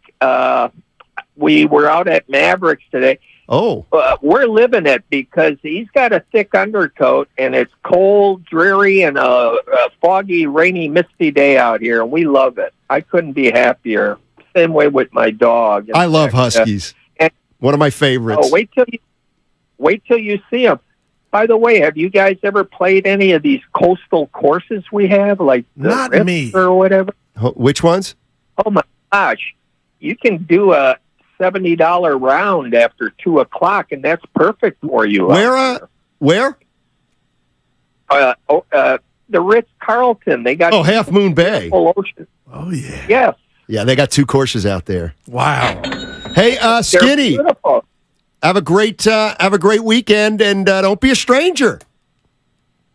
Oh, I won't be. I catch you guys, but I got I got a lot of work to do, and I'm slow at it. What do you got to do? You're 78. Kick your feet up. Enjoy Skinny. it. I got 3 yards I take care of in a row. My wife's in 1 yard, I'm in the other, so we don't live together. Wow. But Now, I got to talk to you about that arrangement, Skinny. Hey, Skinny, How'd you pull that off? Dude, I love Skinny Bob. Let me ask you this. 4th of July, did you bring the husky inside from the fireworks? How did that go? Good question. Oh, let me tell you, first pop, he scratched my door, and he was in. I was hugging him. Music was up. TV was up. But, yeah, he was nervous all night. Wow. I did my best to entertain him. But I'll tell you, he was leery. And I'm not a fireworks fan, but I understand it. And I hope the lasers and those other shows take over. But who in the hell needs all these fires in these conditions and all that? Yep. But, progress is slow, but and time goes fast. So you guys are doing great. Enjoy your time, and I won't be a stranger, and you don't be a stranger, and you two play the ocean course. All right. At the Ritz-Carlton, and I'll be getting you golf balls as you play because I know where they're all at. You sure do. Skinny hey, have a Bob. great weekend, Skinny. Okay, guys, take care. All righty, that is the man. Skinny myth, Bob. the legend, Skinny Bob. From El Granada. No. He's he burst onto the scene about 2 months ago with just a call. It was incredible, movie-like. Yeah, he's talking about nice courses down at the Ritz-Carlton at Half Moon Bay. Evan, it looked like you wanted to jump in. What the heck? By the way, where were you? I was with the boss, but Skinny Bob called in yesterday. I spent about 15 minutes on the phone with him. We were talking about his Husky, along with the fact that, unfortunately, he doesn't really feel like he can send golf balls directly to the station anymore because it's kind of expensive. So I might actually be making a trip down to Half Moon Bay because I do some hiking on the peninsula. Look at you. I might make a pit stop Wow. by Skinny Bob's in the near future to say what's up and grab some golf balls with the guys. Go live for Let me know us, when you're Evan. doing that. I'd like to meet him also. I like to go too. That. I like that. He's a real one. Who? Skinny Bob. 78. I think he's hell no. 48 days in the hospital. I think it's 73 if my memory serves. So Somebody said Bob's wallet is not skinny. that's what they said. That's what they used to say about Bob Costas. You know, Bob Costas is diminutive. Yeah. It's about 5'6". Big bang. But he's 6 feet when he's standing on his wallet. That's pretty good. Yeah, that is pretty good. The Kerr sound, Steiny, or the Dumas? Well, I do think so. Right. So now he's saying, Jordan Poole wasn't crazy about Steve Kerr. Can I ask a question to Warrior fans? Or vice versa. We got Bob Myers taking a walk. What's going to happen with Draymond? Re-signed. What's going to happen with Jordan Poole? Traded. What's going to happen with Clay? Probably going to have to play out one more year. How come nobody's talking about Kerr? I guess is he going to get?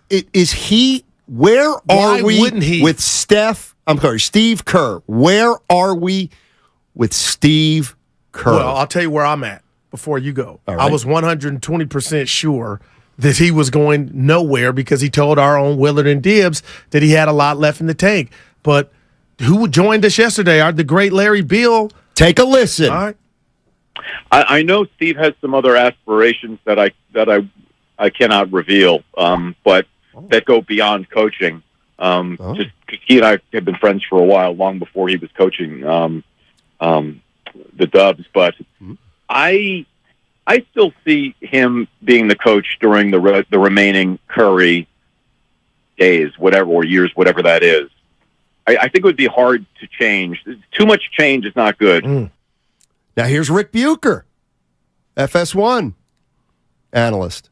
Based on what I had been hearing over the last year, I would not have been surprised if Steve and Bob were bowing out together, because I think that the grind of what they've had over the last 5, 6, 7 years has been, I don't think people appreciate what that's been like. I know this is probably going to blow up the internet. Like, I would not be surprised if this was Steve Kerr's last year with the Warriors, as much by his choice as the Warriors. See, I don't think that's a hot take. But I mean, man. Why? Because now we're making the connection with the departure of Bob Myers. Like, they were so two peas in a pod that I could now see Steiny's leaving the show. You know what? I'm done when my contract is up. Like the domino effect that I thought kind of didn't exist, because I thought Draymond might make a decision with Myers. But now I'm wondering if their bond is that strong. And when I say bond, Steiny, just like, you know what? It's different now. I've been here. We've conquered it. We've had a lot of winning. 6 final appearances, hopefully 7. It's almost like Bob. Why didn't Bob have his contract? Because he knew. So he was sick of Joe. How do we apply that to Steve? Well, Steve probably doesn't. Steve absolutely, positively doesn't have to deal with Joe Lacob as much as Bob Myers did. That's not even close. But what I'm thinking is, why do I not think that's a hot take? Well, first of all, this thing's getting, what's it called? Long in the tooth. So there could be a lot of stuff happen in the next couple of years. But here's why I don't think it's a hot take. Because to me, there were two guys in this organization who I was thinking they're leaving long before they ever left. Oh, I got my pen. One was Kevin Durant.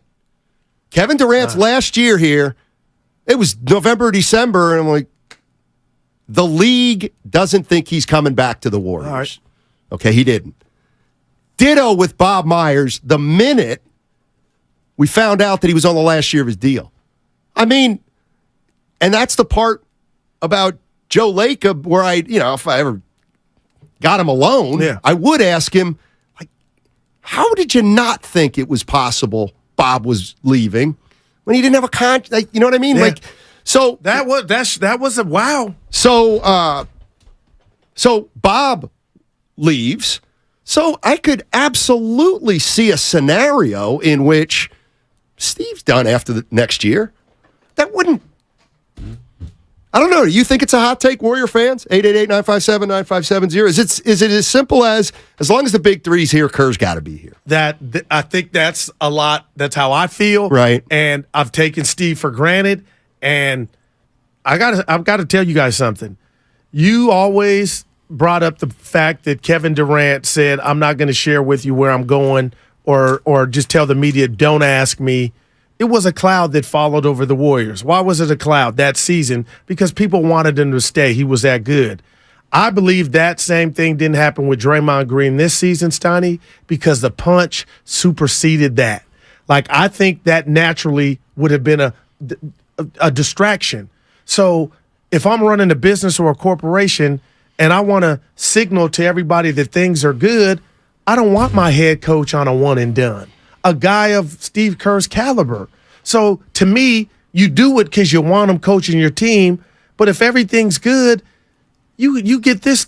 Like, he shouldn't be on a one and done unless he's doing what Bob is. You know what? What Larry shared with us. He has some. That was lightweight breaking news. Some other aspirations. No, that's the. What do you call it? That's the definition of the opposite of breaking news. Well, I know something, but I'm not telling you. Well, right. But you know We what he love was Larry. saying. There was something Aloha. else heavy in Steve's life. I don't want to say equivalent No, to coaching. I wouldn't take that one step further. Okay. I have no idea what he meant. Yeah. Yeah, do you think he meant like Steve Kerr is really into writing haikus? I thought and that's politics. why I'm going to be gonna honest. done I with take it as basketball? politics because Steve is always fair. very boisterous, Evan, with politics. I don't know, but it was something that Larry felt like was an option. I don't know. Here. He's also the head coach for USA Basketball.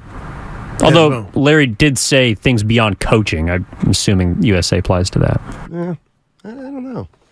I guess I'm at the point now where I don't know that a lot would surprise me with the Warriors right now because and the reason I say this because to me their decisions are difficult over the next couple of years. And by the way, we should get that windy sound because that also applies Windhorse. to what we're talking about in a way. So the question is does Steve Kerr get a contract extension this summer? And does he want one? I think, well, because Bob, remember, I was like, does Joe want to pay Bob? And it wasn't that when they had the presser. Listen, there also could be here's the other thing. You can't, if Joe Lacob acknowledged that he made a couple offers to Bob Myers, well, clearly one offer was better than the other. So the first offer wasn't a great offer, All right. as Bob thinks, and the second offer was better, but he still didn't like it. Okay, well, if I'm Steve Kerr, and I cannot You want believe, Monty Williams money? Yeah, you have to get. I'm not This saying is where you No, drive me crazy. I had. This is the way Steve Kerr's a nice guy. Yeah, we're all nice guys. And I was about to say, the minute Monty Williams signed that deal on the dotted line, I don't know who Steve Kerr's agent is, Right. but you're damn right. I'm getting $1 I more. want a 3-year extension for $45 million, which is more than Monty Williams. And you know what? That's the kind of thing where if I'm Joe Lacob, I'm like, why do I have to do that? Because Detroit did that. But it's the price of doing business. Stop. Anybody out there who's thinking, Steve will just take a hometown discount. See, that's where you it think doesn't- I'm at. Oh, it doesn't matter what Monty Williams is. No, Oh, no, my it's not. gosh. I got you. So with that, because Kerr deserves that for sure. That's easy. Would you say that I'm off my rocker if I tell you if they go into this season with Kerr lame duck, that could be a distraction? Or are you going to tell me we just did it with Draymond? Don't count because it got hijacked by the punch. And that was the story and the cloud that followed the Warriors. I just don't think it's good for business unless Steve does not know what he wants to do with his future. He told Willard and Dibbs, and I know I'm just taking him at his word, he told him he had a lot left and he wanted to finish this thing out. And why would he say on Dre's podcast, or whoever he told, Steiny, there's no way we can win a chip without Dre? He did Draymond a solid. Kerr's getting the bag, Damon Chang says. Okay, I got to say this. He might. Yeah. About my rant. About my rant. I hope you understand the gist of my rant was I'm a little irritated that the stuff is leaking out from the Warriors that we heard from our guy Dumas and everybody else about what Jordan Poole didn't do. I'm Steiny, point blank range. You could tell me it's okay. I'll survive. Right. Do you think my passion and wanting to know about what was tried to alleviate and bring those two guys together, and because I called you nosy earlier this week, and you ain't let me forget. Am I being nosy, or is there some merit to me wanting to read about what was done to try to repair from everybody, from the GM that had the relationship with Dre, everybody, Curry, Clay? I think you're being naive in thinking that maybe nothing's been done. I mean, I think it's something that consumed their season. I think it's something that was revisited dozens and dozens of times, because I guarantee you those around Jordan Poole knew something's up. He's just not. Yeah. Everything's changed now. Everything's changed. Hey, you think Andrew Wiggins didn't have conversations with Jordan Poole? I got to beg to differ. I think we ran into two. Hey, Jordan Poole said to Draymond Green, we're done. You're done. And that's why, and that's where, are there unforgivable things in your life? Like, here's what bothers me. Draymond punches Poole. It gets out. Before anything goes any further, my feeling is always like, well, will Jordan Poole be able to forgive Draymond Green? Because we must assume that some people would never forgive Draymond Green for that, right? Yeah. Some people might be able to, some people wouldn't. Jordan Poole, Eddie Johnson was not capable of forgiving Draymond Green.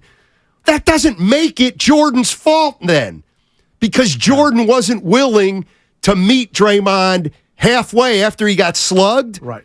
It feels like people are now saying, "Oh, well, Jordan got punched, he deserved and it. then he didn't want to immerse himself in the team." Well, no kidding. 888-957-9570 is the number. Next week, we're going to bring you the All-Star Week blowout. Do you want to win a signed Steph Curry or Klay Thompson jersey? How about fitness or boxing lessons from Evolve Fitness? Maybe a $250 gift card to Alexander Steakhouse or Buon Vino.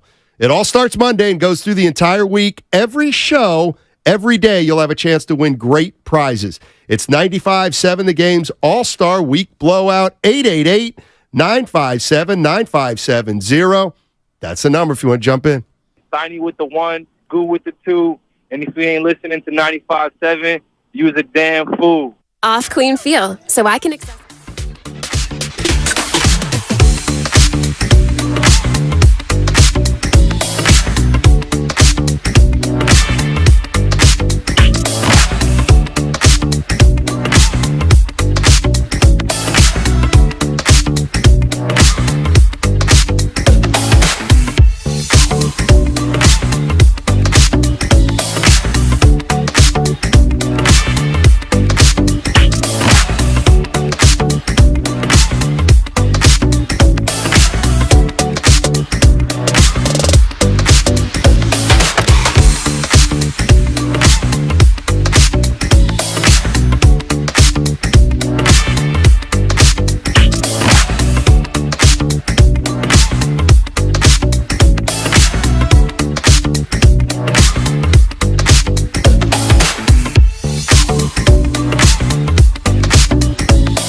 Hey, Guru, love your passion. You cleaned your arteries out. You don't need a physical for a year. Now, back to Steiny and Guru on 95.7 The Game. All righty. Anybody? Good afternoon. By the way, there's some stuff out there we haven't even talked about, and it's kind of important. Was I going to do something to start here? Was I going to answer something? Or I forget. Do you remember how? I forget how we took the break. Turn the page. Yeah, I just boy. I threw this out yesterday, and it's a kind of question that I like to throw out because people assume the answer. I said, is Steve Kerr responsible for player development? Like, is it Steve Kerr's responsibility? What was Wiseman Steve Kerr's responsibility? And the first answer is always, of course. He's a coach. So then explain something to me. Give it to him. The Warriors have just shaken up their player development department. All right? Seth Cooper was working for the G League. He is now with the big club. And another gentleman named David Fatoki, the general manager of the Santa Cruz team, is going to be the head up player development. That's interesting. What's interesting about it? The fact that they felt it. Normally when there's a shakeup, you need to get better in some areas. So when you look at Wiseman, and I know he had his own coach, Jokic his own coach, I'll leave that there, but obviously the light didn't come on. I don't know if we want to say the light came on for Kuminga or not, but right now it doesn't look great. Moody was okay. Jordan Poole not here, so I don't know, Stoney. But when you make a change like that, that signals something. And to me, it's not stability. Well, to me, what it signals is that no. Steve Kerr is not responsible for Jonathan Kuminga's improvement. He's not responsible for James Wiseman's development. That's what that tells me. Oh, you have the fall guys, Lee Major, the guys that are, yeah. I just, yeah. And Shasky, and I kind of get it. I get it. Stoney, but he's on the high school, the younger level. That's when a coach has that because that's the only guy you're listening to. But then I thought about how this thing and the Phil Handies, maybe it is not the head coach. It's not. I don't think it is anymore. I mean, in college is different. You recruit somebody, you know he's going to be there he or she's going to be there for 4 years. So you have a responsibility to try to develop that player in 4 years to make yourself a better team in that short period of time. In the end, Steve Kerr doesn't. Yeah. Practice is over. Hey, Steve, what are you doing? Well, now I'm going to go work out with Jonathan Kuminga individually. Minutes are dispersed by the coach, though. That's a different thing. That's right. So if he gets handed a broken product, he's just not going to play it. The hell with the kids. Chill Will's in Oakland. Yeah. Hey, Chill Will, how you doing? Hey, how's it going, guys? What's up, baby? Going well, man. Yeah, good. So I just wanted to chime in and say, like, I totally disagree that the Warriors would have fell out of championship contention or making a decent run without Draymond Green. I think that's completely false. I would challenge you guys to point out Draymond Greens of old, like on those championship teams with the Bulls. Like, the first person I would think of is Dennis Rodman, but they won titles before Dennis got there. So who was that Draymond Green? Same thing with the Lakers. Like, maybe Derek Fisher is one of those guys, but they won titles before Derek Fisher got there. They won, I believe they won titles after he was gone. So there are other Draymond Greens in the league that the Warriors can pick up and still maintain or improve on. And I just think putting all those eggs in one basket and saying you can't win without them is just ridiculous. But I would challenge you guys to put that, figure that out. Well, last thing I want. Oh, go ahead, Chill. Yeah. The other thing I want to point out is if they were ready to get rid of Poole and, Draymond's contract was coming to an end or whatever it was, like, I think they could have brought back premium players or one premium player if they would have put both of those guys in a trade and been able to go out shopping for a decent player that could be a third or fourth or, on the team that could be more impactful for a title run if a title run is that important. So those are the things I wanted to point out. Appreciate it, Chill. Thanks. Here's what I'll say, because I don't disagree with you. I would put it this way. I think that the sentiment that the Warriors are kind of dead in the water without Draymond, I do think that's exaggerated by some. Now, I'm not saying, they could win a title right now if Draymond's not on the. I'm not like I don't know that. I know they didn't win a title with Draymond last year. I know they only won 44 games with Draymond, but I am with Chill Will of it wouldn't have been the most cataclysmic disaster if he would have walked. Have you heard the word evolve? Like they're smart over there with the Warriors. So I told you, Steiny, and people took this as hate. Like I was kind of looking forward to that. I was kind of looking forward to the next chapter of the Warriors offense. And if it was without Draymond Green and not the two big lineup, okay. But that was when I thought they had Jordan Poole. And now with no Poole, Draymond Green, that's the reason he got the 4 for 100. And I'm going to say this, Steiny, and you guys may scoff and laugh, but there is no other Draymond Green in the league. That's just fact. Well, there might not be another Draymond Green in the league, but is there a player who could replace Green and you'd be just as good? Siakam. But that's a pipe dream. OG Anunoby. Must I keep going on? Yes. But I'm talking about with the bring the ball up, the stuff that I never once tried to diss.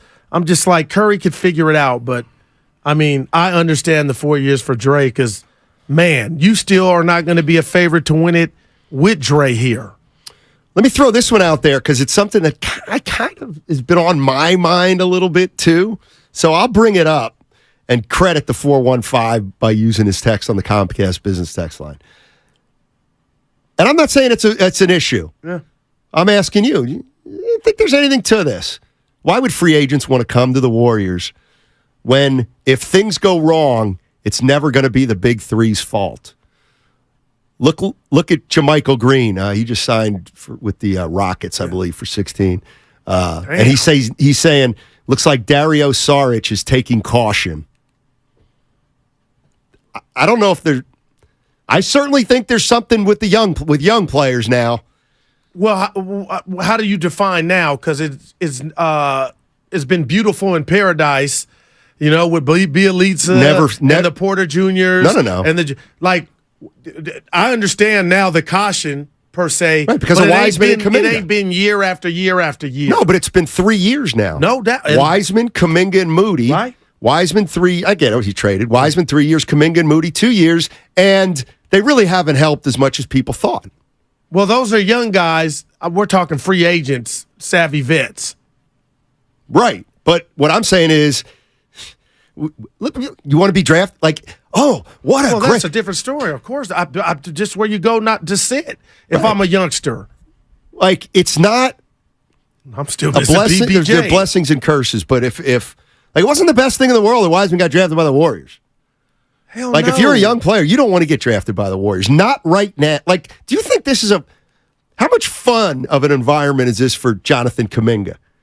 Now, I know you're going to say, we win titles here. It's not supposed. I get it. I get all that. I'll tell you what. Hey, Mom, how you doing? I'm Jonathan Kuminga talking to my mom. Oh. How's it going?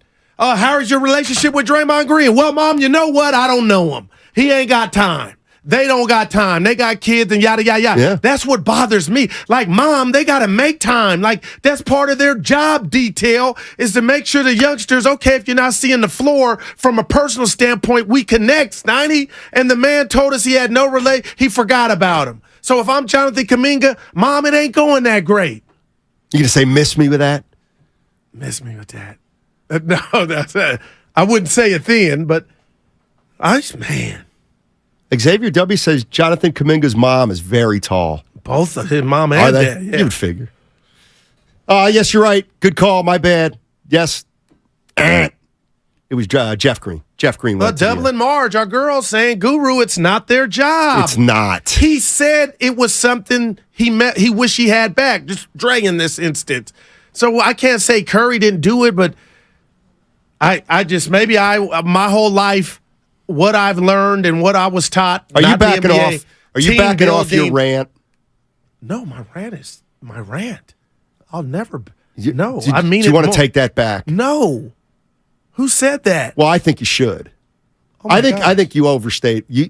You put. I'm mad at everybody. Nah, but I want receipts, and if I'm nosy, you could put what I call. You still won't let me get on. Stoney, I'm sorry, man. Oh, so you're telling me all the tea leaves and the tea that's spilled now is bad Jordan Poole? Jordan didn't do this. Jordan didn't do that. Hey, okay, but give me some more. I want to know when Paulie, Pussy, and Tony Soprano were all in the room and had a sit down. Give me some of that. It's none of your business. Is it my business now that we're hearing that Dumas? And it's also not your business to say it didn't happen if you don't know it might have. No. Well, what about the other stuff? What other stuff? Kerr and Poole. Dumas is sharing maybe. Okay. Rick Bucher saying he was on everybody's nerves. And you know what? I want to say something to you. You better be careful. No, it's not. Oh, okay. Yeah. And JD is. He's the author. Yeah, you're afraid. My guy. JD is my guy. You're afraid of him, Listen, but that's all right. But that's my dude. One of the I mean, you're people afraid to disagree with him. We've done shows together. I know. Tune in, bud. I know. And Listen. you never challenge him like you challenge me. I used that to you. Now you're reverse psychology. He's the author of, and I think you're co-author, Jordan Poole really didn't get that deal because they were that fond of his play. That's a big takeaway from a guy that's shown major improvement. So when you say that, I don't forget it, but I process it like not the fadangle, but the Warrior. Like, where was all the Jordan slander before he inked that deal? Thank you. It's because he had a hell of a year 2 years ago. Man. So was he on everybody's nerves then? Well, I don't know, but what you made clear with that rant, you said I'm taking stripes off his uniform. Off everybody. That Steph Curry didn't do his job by making these two guys work. And I say that's preposterous. Because you think it happened. I think there are some. I don't know if it happened or not. You're like, you're being naive. If Steph Curry tried and failed, I don't care. That's okay. If Steph Curry never tried, I don't care. Ooh. It clearly was beyond any kind of solution. So now I'm gonna. So these two guys, one got knocked out on live television. Let's just be honest. Let's just say. Let me use this.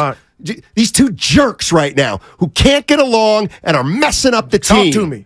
Steph Curry's got to beg those two jerks to stay on the same page, and he can't do it, and that's his fault? No. Come on. Steiny, that's why I brought up Nosy.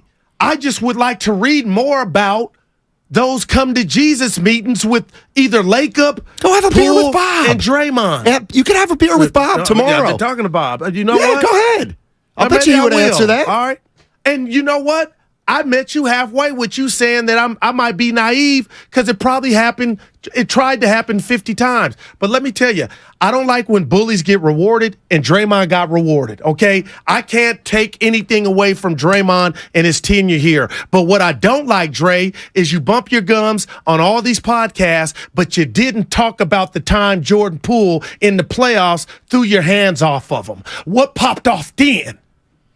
Talk to us about that. Did that hurt your feelings? Talk to us on why Curry had to come buff or check Jordan Poole, Dre.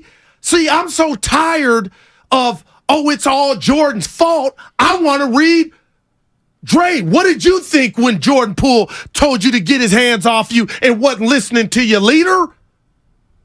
Let us hear that part of it. That's all. And if you're telling me I'm being nosy and that's not my business, that's fine. But all this stuff that's coming out now, allegedly about Jordan Poole not doing this or that, that's not fair and it's weak. It's almost like kissing and telling. But you don't want to tell the other stuff. I want to hear about the other stuff. Steiny, were there meetings? Of course. Anybody walk out? Of course. Because that Jordan Poole throwing Draymond Green's hands, get your hands Do you off know how me. little we really know about what was tried and what was not tried? And that's- So don't that's assume beautiful. nothing was tried That's just because we don't beautiful. hear about it. And you know what? We don't And maybe hear. that's what lit me for like a everything firecracker. we hear, there are 15 things we don't hear. in life. I get that. But Steiny, maybe that's why I let loose, because what we're hearing now is a constant of one guy being the culprit to everything that ailed that team. And it's why we talked about, is there still some residue? And you said you think Absolutely, there is. there's residue. And you know, well, it shouldn't be if Jordan Poole is in Washington, D.C. But no, but So I get everybody it. knows Jordan Poole wasn't. Okay, see that. Like, here's the furthest I'll go. You ready? Yeah. Draymond Green and Jordan Poole effed up the season. Man, I got my pen. I'm Now, going to sign up for that. I think Draymond was more at fault. I don't know what you expect Jordan Poole to do after he was humiliated, but what I'm saying is, it's like, once that happens. I get you. But isn't that when culture is tested? When family fights, isn't that when you got to parent harder, or when your kids are going down the wrong road? These aren't kids. Guru, they're not kids. We're not parenting them. And some say, with my guy on Draymond YouTube, Green? Guru, Uncle Looney, did you want them to lie? No, Uncle Looney, I didn't want them to lie, but be consistent with what went down. Tell me. Here's one of the fundamental differences between you and me. You're a big kumbaya. I love fan. it. Yeah, it doesn't work. Ali, It doesn't even boom. exist. It doesn't exist. Okay, not That in hurts professional me. sports. Stop. It just doesn't. And you know what? It doesn't even apply in college sports.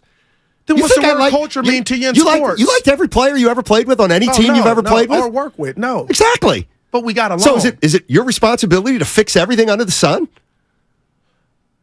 But there's a way you coexist without causing ruckus.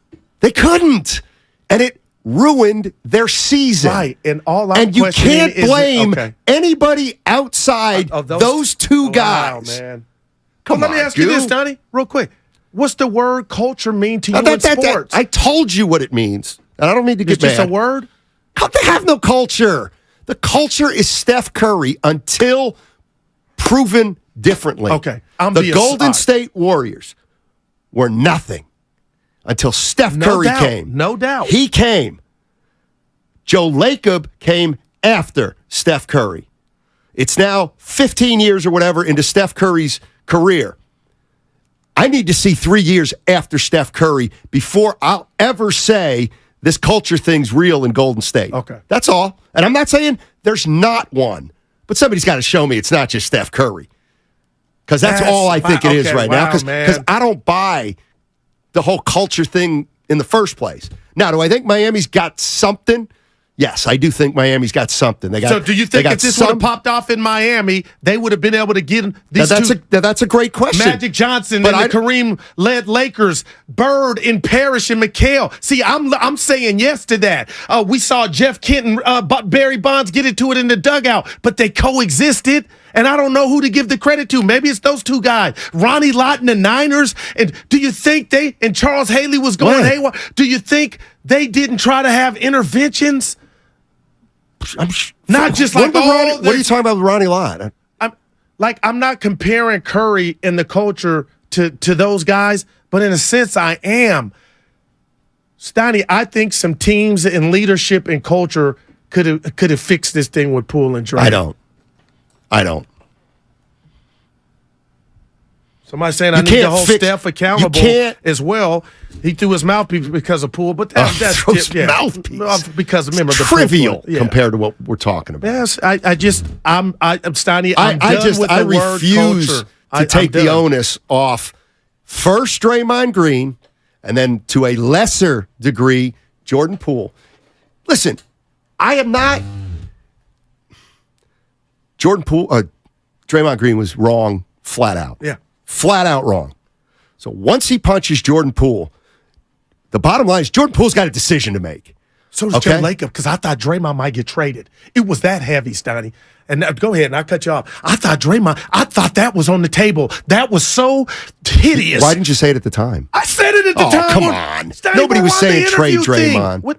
I said it could be a possibility. All right. They got us on the dock. Our voices.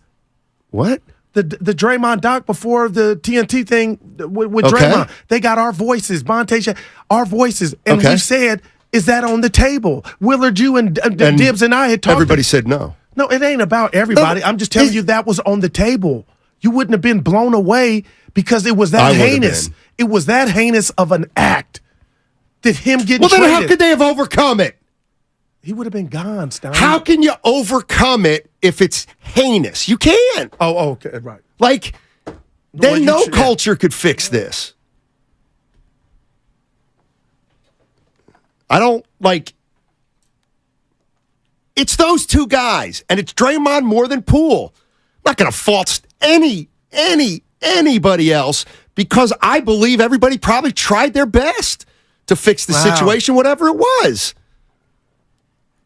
And now, as much as I love the Warriors, they're my team. I appreciate everybody and everything. Steiny, now I feel like why Bob Myers might have thought, I've had enough. This is too much. Especially if there's no resolutions. 888-957-9570 is the number. I mean, I don't think anybody bears any responsibility for what happened in Golden State this past year besides Draymond Green and to a lesser degree Jordan Poole. Because if Jordan Poole had a mechanism inside him that was able to forgive Draymond Green, like some people have, others don't, if he could have been one of those people, then yes, it could have been fixed. But Jordan Poole is like many people in that some things are unforgivable.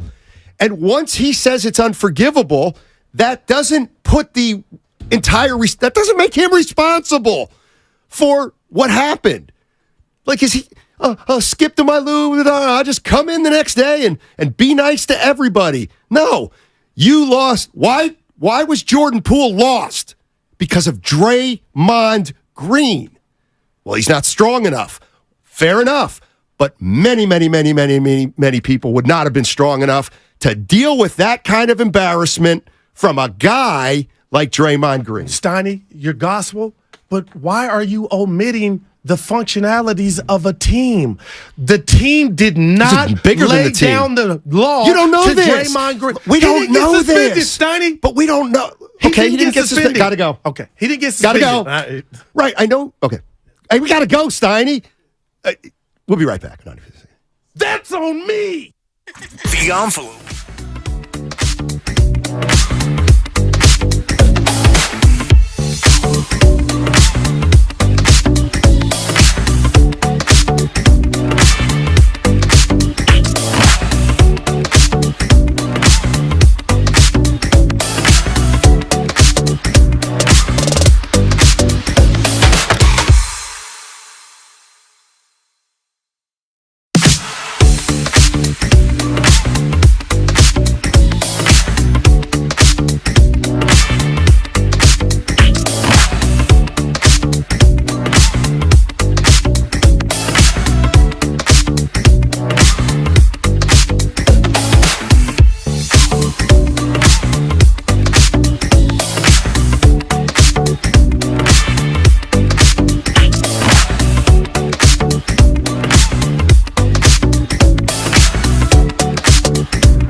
And Poole also had a problem. It wasn't just, you want me to play it again? I'll play it again. I should have. See, that's why I'm not a real host. I would have done that. I would have done that automatically if I were a real host. All right, Jason Dumas, Cron TV. I honestly think the relationship between him and Steve was more of what got him traded than the relationship with him and Draymond Green. I just think Steve was kind of fed up with the fact that Jordan was kind of huffing and puffing that he wasn't in the right role for him. And I think that had more to do with him being moved than that punch. No, the punch didn't help, and his and Draymond's relationship wasn't great. But I think Steve was more fed up than anything. Yeah, so that's what we're talking about today. And I got to say something before we left. We got back and forth. You're right. You were right about there is more than just those two guys to blame. And you said, well, what if the organization had disciplined Draymond? I just think would that have been fair? And I totally missed that. I didn't put that into the equation, which was my limitation. But now that you say that, okay, they suspend Draymond. I don't I'm not convinced Draymond would have handled it any differently than Jordan from the other side. Well, he did with Kevin Durant because he got suspended. He came back and he played his ass off. It's true, but that was thing KD. is, if I'm running an organization, but this is what bullies kind of do. KD's KD. Well, all right. Draymond knows. Right, okay. Wow. Draymond knows KD can look him right in the eye and match him basketball prowess for basketball prowess. Jordan Poole can't. Okay, and I'll say this because we're talking about the Warriors, and we'll get off of it. Had they chose that route, right? I don't care what Dre would have thought because the person that committed the infraction, no, you're right. That's the last person I want to hear from. One. You got this one, I think. Khaled wants to talk to you. All right. Khaled. He's in Clayton, home of Oakhurst. What's up, Khaled? Hey, my friends. How are you? What's up, baby? So, Goo, man, I'm going to try to help you get past this if I can. Go ahead. Because I know this whole Jordan thing's got you a little twisted. And the fact of the matter is we're never going to get the full story until there's a 30 for 30 about this in like 10 years. Wow. And, and the fact of the matter is I think this is probably the best situation for Poole because he kind of gets to get out there and go free range and do what he needs to over in Washington. He already got the contract, so the Warriors rewarded him with that. And now he's in a role over in Washington where he could try to thrive. But the reality is, Draymond, the person that I blame the most in all of this is whoever leaked the video. Because, and I know that people will disagree with that, but I think that's what bothered Poole probably a hell of a lot more than the punch is the embarrassment of having that plastered all over the place. No doubt about it. And him becoming a meme, especially this generation is so That's a good point. A cartoon. Yeah, exactly. He became a cartoon out there for people to pick on. Every stadium he went into, people were probably making comments in regards to, don't mess up or Draymond will punch you and all the rest of that stuff that probably went, and it was probably a lot worse than that. So I think psychologically he couldn't get past that. Had that video not leaked and they had that thing internally, there might have still been a little bit of strife, but I think they would have been able to get beyond it a lot easier. Khaled, let me ask you this. If you're truly trying to help me, and I got to be honest, man, for the past week and a half, I have made some strides, and I'm past it, and I'm going to trust the Warriors. But let me tell you, I didn't come in here today knowing I was going to blow up, but you know what's getting me? And this is where I need your help. All of a sudden now the tea leaves or Jordan Poole was this poison. He did. Now, can you admit that there's too much of that? So what I'll say about that is, do you know why that's getting air and why that's all happening? It's because you guys keep continuing to talk about it. And it's not you. When I say you, I mean I talk about all, whether it's the podcast, whether it's the stations. And if you give it air, this is going to keep coming out. And until the season starts, airtime needs to get filled. And this is what you're going to continue to get, whether you hear someone saying it's Steve Kerr that had an issue with him, or whether you hear oh, the young guys got sick of it along with Poole, and they started doing what they wanted because they weren't going to be run by the team, and he was upset at the organization. There's so many conflicting stories that are going on out there, but guess who's not saying it? It isn't Kerr that's out there saying it. It's not Draymond that's out there saying it. It's not Poole. It's not Steph. It's not Clay. You could tell they didn't like him, and they probably got sick of his ego, because you could tell one of the things that irritated me the most about him is when they won the championship immediately afterwards. And I've said this before, and it's stuck on me because I really like Jordan, is when he started putting his arm around Wiggins and started, rather than celebrating the championship, saying, we're about to get paid, we're about to get that bag. Wow. And so it showed you where his priority was at that point. And, I'm not going to fault anyone for wanting to get paid, but the reality is I could see why that would grate on the older guys, because it became him and not the team. Hey, I appreciate that, Khaled. Great stuff, Khaled. Really good stuff. Yeah, Stoney and we'll be done. Like I said, I didn't know that rant was coming. It's just we keep hearing reports about just how bad he is. But I'll wrap it up with this from my vantage point. You may not care.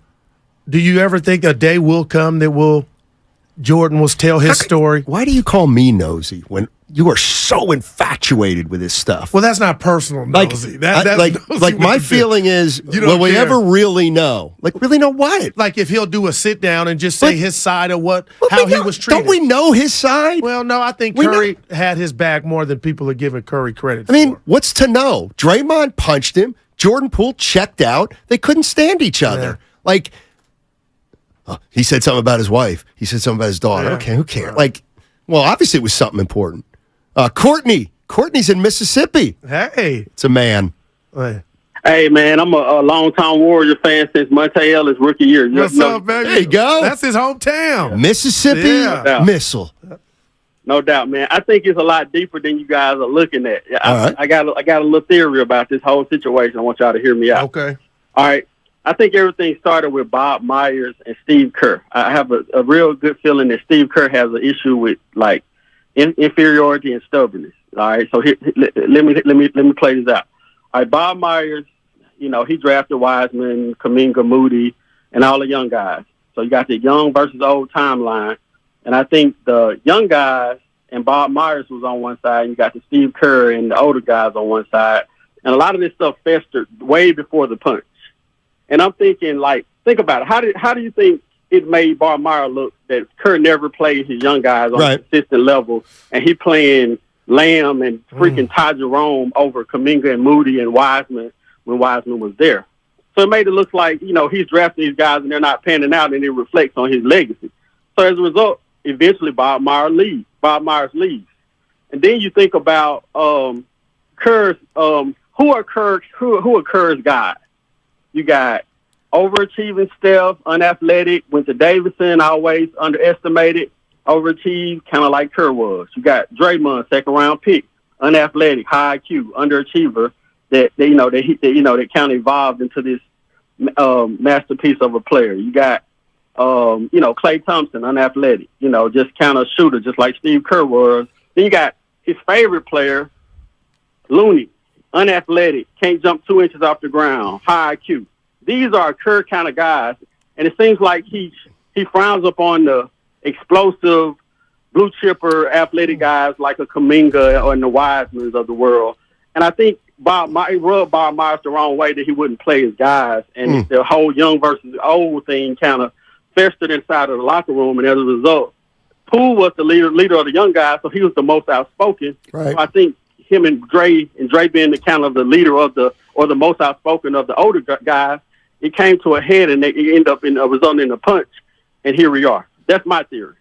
Wow. All right, Courtney. Appreciate the call. Wow. You want to change the subject? Yeah. We got to get to You this hear what your Michael boy Rubin did? White party, too. Wait, what? The Michael Rubin White party in the Hamptons that happened last weekend. No. Go save that for Willard and Dibbs. Kim K and Brady may be a thing. We don't do a show on entertainment and the Hamptons. We do whatever we bring to the table, bud. We do whatever I want. Yeah. Okay. This is gonna. I wonder how our guy's gonna answer this one. See what your boy did? No. Apparently, did you see what your boy's up to? No. And that would be first. Who's Damian Lillard? Okay, Dame Dollar. You see the report out there right now?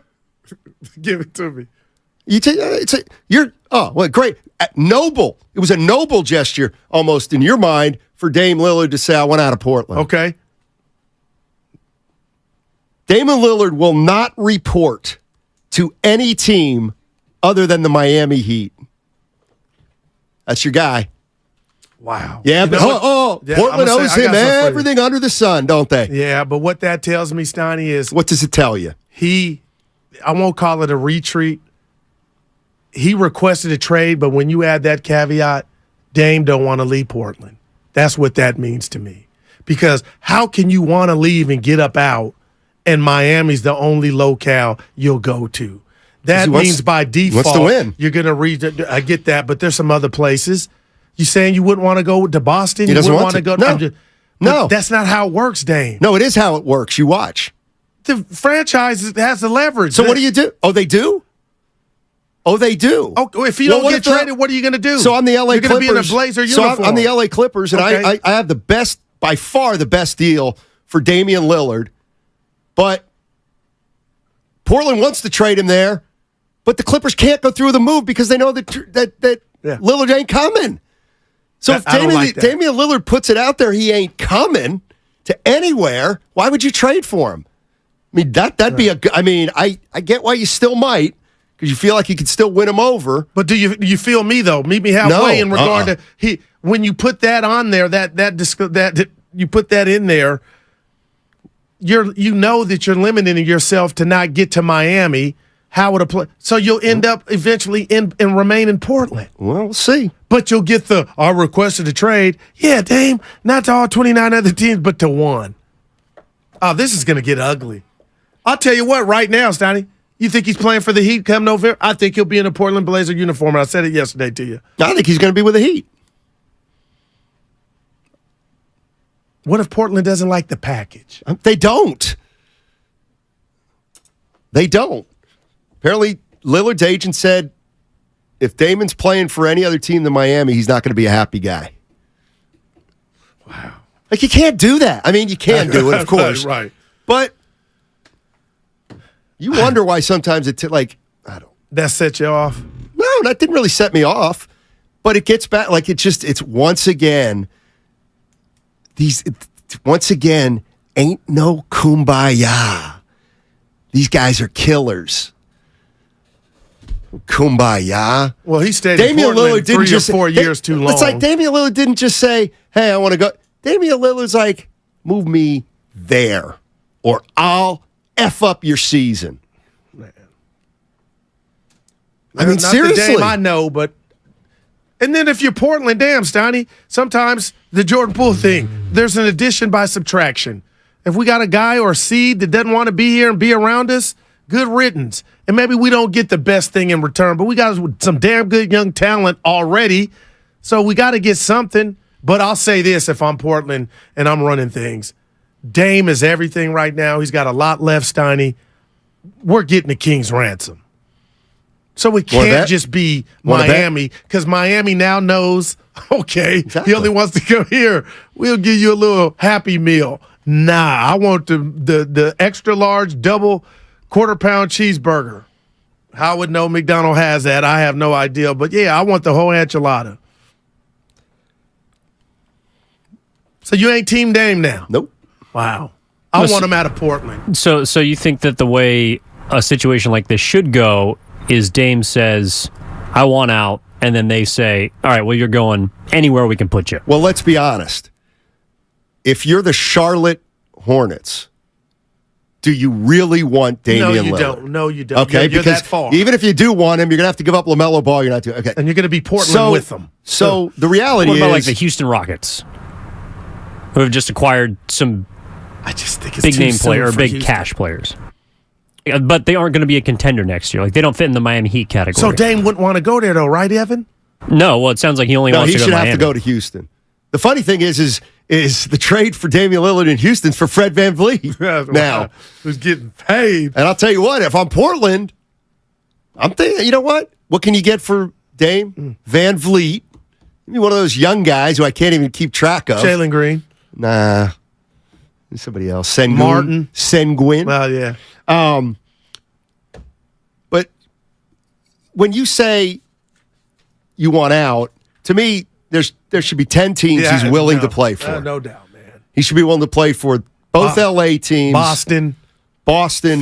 Milwaukee, Philly, the Warriors, Denver, obviously. Go ahead, man. Memphis, Dallas. I am disappointed that it is just Miami when you say it like that. 209. No, go ahead, Evan. But it just seems like a response from Dame because he's preached loyalty for the last dozen years or whatnot. And I do believe he wanted to retire in Portland, but what they're trying to do doesn't align with what he wants to do. And so it's not like he's saying, I want out because I hate the city of Portland, but you guys are showing me that I'm not going to be a part of whatever you're trying to build here. So put me where I want to go. Right.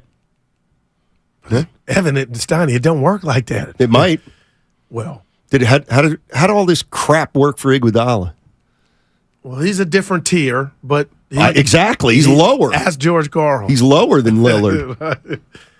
So if anybody could do it, it would be Dame Lillard, I would think. He's a hell of a talent. You got to get everything in the sun. They're not getting that. See, because they also know Portland's over a barrel. Yeah, and I think that's why nobody's he's giving up a lot for Damian Lillard right now because of him. Rob's in Danville. Hey, Rob, how you doing, buddy? How's it going, guys? Going well. Hey. I've been a Portland fan for like 35 years, man. I've seen a lot go on. I mean, I was there when Drexler got traded and Aldridge. And the thing with Portland, I mean, and Dame, like, I'm still a big Dame fan, but what Portland really wants is they don't want any more guards, I was just saying. And that's what Miami's trying to offer is Tyler Hero. And no offense, he's a good player, but it's not what Portland wants right now when we got Simons and Scoot and Sharp. It's just they wanted, I feel like they want some forwards out of this deal, like Duncan Robinson. I heard Jovic, maybe even Jaquez. I think they're willing to pull off this trade. It's just with Miami, they just want something better back than Tyler Hero. They want to flip him somewhere else. Yeah, no, I think you're right. But what if they can get that from like Boston and Dame's got this, I only want to go to Miami? That messes everything up. I feel like the ownership wants to do it right by Dame still. They want to get him to Miami, but they're trying to get the best deal out of this. I mean, I heard before Williams left, Grant Williams and maybe Jaylen Brown for Nurk and Dame. Oh, man. But they're not gonna. Miami's the best choice that he wants to go to right now. So. No, I hear you. And I mean, I'll tell you exactly how it's going. Portland's saying we want Adebayo, and Pat Riley's saying you're not getting Adebayo. And the reason you're not getting Adebayo is because we know you have to trade. No doubt, man. Damian Lillard. I'd be hot as an owner. No, or GM we're not going to trade him then. We're not going to trade him unless we get Adebayo. Well, who can walk away more easily? The Heat. All right. And we're hearing all this, we're going to do right by Dame. Dame, do right by us. Dame, you didn't do right by us by just telling us you only want to go to Miami. Man. 209, Goo. What you got? You know what I got. You've already seen it on the Comcast Business text line. And you got me mad. I'm about to tell you. Oh. We are going to talk about this white party that's on my bucket list. But go ahead. Why do you have to go racial? It's the white party is the club. Oh. Evan, do you really believe that was natural? Guru looking fit, dog. Yeah. Don't eat after 5 p.m. 209, liking the way you soda, look. shout out sodaweightloss.com. It's 7 p.m., Steiny. You can have an 8-ounce. Your only time you eat meat during the day, it could be chicken, ground beef. You could play the Shasky sausage. Yeah, anything you want. Anything with ham? No ham. Why? I ain't been a ham, dude. You can have ham, but I ain't big. Yeah, I know, but you're making it sound like ham is not in that category. I believe it is. Ham on you a pizza is like kryptonite for your boy. It's not pepperoni. It's not sausage. Remember sausages? No, I don't. Hear that commercial? Dude, Dame, come on. Oh, now you don't like him. No, I There you love go. him, but I'm a Jedi. I You're think not- you don't really want you to don't have the- leave if you're doing that. You don't have if the you're guts to saying, I criticize. want to trade, but Evan, you can only trade me to Miami. Well, guess what? The world don't work like that. You come on, Steiny, I'm disappointed. Dame, Boston could have, they had pieces. Well, You know what? I you think this breaking somebody's news? Paying. Somebody's paying money for a tweet. Yeah, breaking news. Adam Kaufman just paid $9.99 for the following tweet. Don't A disappoint. cough. Steiny and Guru. He must have had some bad spell check there, but I know what he means. Steiny and Guru are the best Bay Area radio sports show, period. Great job, guys. Somebody write him a check for $9.99. He should not have to pay for that. But that's A the cough. stuff I'll think about it like later tonight watching Wemby. No, I really don't. Our lineup is stacked. We got Bonte and You mean our Shafsky. station? Yeah. We got some weaklings. What, Evan? We got Willard Diaz. We got Evans and Styles on the 1-2. Devon talked about his. I got to text him. His hoop game. He thought he was a legend in these streets. Okay. I know you get jelly, but I don't. No, I don't. He sounded I don't like get you jealous. Monday when he was in. I don't get jealous. Him and Sterling What I did a get- great job. Oh, man. What I do is become a stickler for facts. But he said That's I don't get jealous. Okay, I'm gonna tell but you I'm a real. stickler. Because I know we're up against facts. it. You said he's a pretty good ball He player. is. And He's for good. you, He's a good that's player. a stamp. And in his mind, to say he's a legend, I'm like, that ain't too far off if Steiny says he can player. ball and he, Ask the question you want to ask. I think he was that badass as he feels. No, that's Ask the question you really want to already asked ask. you. We gotta go. Steiny, was Devone better than you? Was he better than you? No. Okay, I hadn't thought of that, I swear. Love you, Dan. Yeah. Dan was a good player. No, I hate that you added that. 888-957-9570 is the number. Hang with us, because on the other side, Guru may change his mind about Damian Lillard. Hey, next week, it's the All-Star Week blowout. You ever want to win a signed Steph or Clay jersey? How about fitness or boxing lessons from Evolve Fitness? Maybe a $250 gift card to Alexander Steakhouse or Buon Vino. Does that interest you? It all starts Monday, and it goes through the entire week. Every show, every single day, you're going to have a chance to win great prizes. It's the 95.7 The Game All-Star Week blowout. I said what I said. If you're hiring, it can feel like you're trying to find a needle in a haystack. You can hope the right person comes along, or you can just use ZipRecruiter.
95.7 The Game, KGMZ FM and HD1 San Francisco. Always live on the free Odyssey app.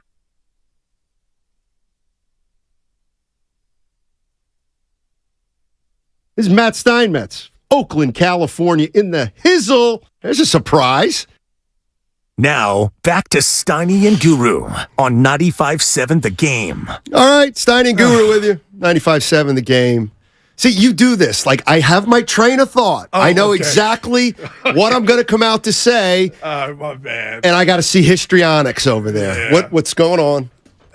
You know I'm your biggest fan, right? All right. I won't tell the people that we had a conversation one time and best friend was used. I won't say from who. But you are my Dana's guy. my best friend. Well, you mean I'm yours? Yeah. You know, it's funny, Goo, and not to interrupt you, but I'm just going to do it. I'm a lot of guys' best friends, but I don't really have one. But I didn't Are you say sure it. you're Dana's best friend? Yeah, Guru, I'm Guru's best friend. Yeah. But in this conversation, But Guru's just a guy to me. Evan, he might have hit the watering hole, as the Higgins says. And Now, why'd you bring that up? Because I'm about to bring it up. Okay. Did you say we do a show, and I know who I am as a man, right? I'm 40, All right. But the streets, I'm from the hardcore So Union am I. City streets now. You and me. So I got people that, you know, what's up with this Steiny? You know, and I'm like, it's radio. He's a tough guy on the air, but he's beautiful off the air. But I'm having so much fun today. But did you say on air, I do what you want? Because my boy Big Dex is I do what you want. No, well, it sounded like he took it. No, I said I do what I want. Oh, okay. Well, it I'm sounded like Andre you were saying to Iguodala. me, you do what I want. And it's the whole, you know, I get it, but There you go you ain't again. about that life with me. So people, I'm okay. You know what I mean? You get what. Let me tell you something. You beat me up, but I'd take a pound of flesh. If you come to Union City, call me before you I come. bite you. Yeah, I do I'll make stuff. sure you're I fight okay. dirty. Well, you've never been in a fight. I know, Yeah. but I would. It's like Norm when you do the show with JD. You're different. That's right. Because I hit That's right. hit buttons. That's right. Guru buttons. That's right. Yeah, turbo. That's right. Yeah, that's all. Look at Uncle Looney. What's he got? He's calling you the Yoon Goon. I like that. Yep. Shout out Castleberry. Check in, Steiny. What's up, Uncle Loon? How you guys doing on the YouTube feed? All right. One of the things I like about this show is the interaction with our listeners. And so okay, something's going on here that you guys don't know about out there because it's some internal, and it's this. How much is too much with Jordan Poole? Oh, that's. Are we talking about Jordan Poole again? Yeah. And there's a lot of sentiment out there. Not a lot, but there's some people like, guys, get off it. Get off it. Get off it. Okay, that's fair. It totally is. That's fair. So my question is this. I want you guys to put yourself in our shoes. Let me ask you this. Pretty soon, Jordan Poole is going to do a press conference in Washington, D.C. to introduce him to our nation's capital. Now, let me ask you this, Bay Area fans. If you were our program director, you airing that press conference live?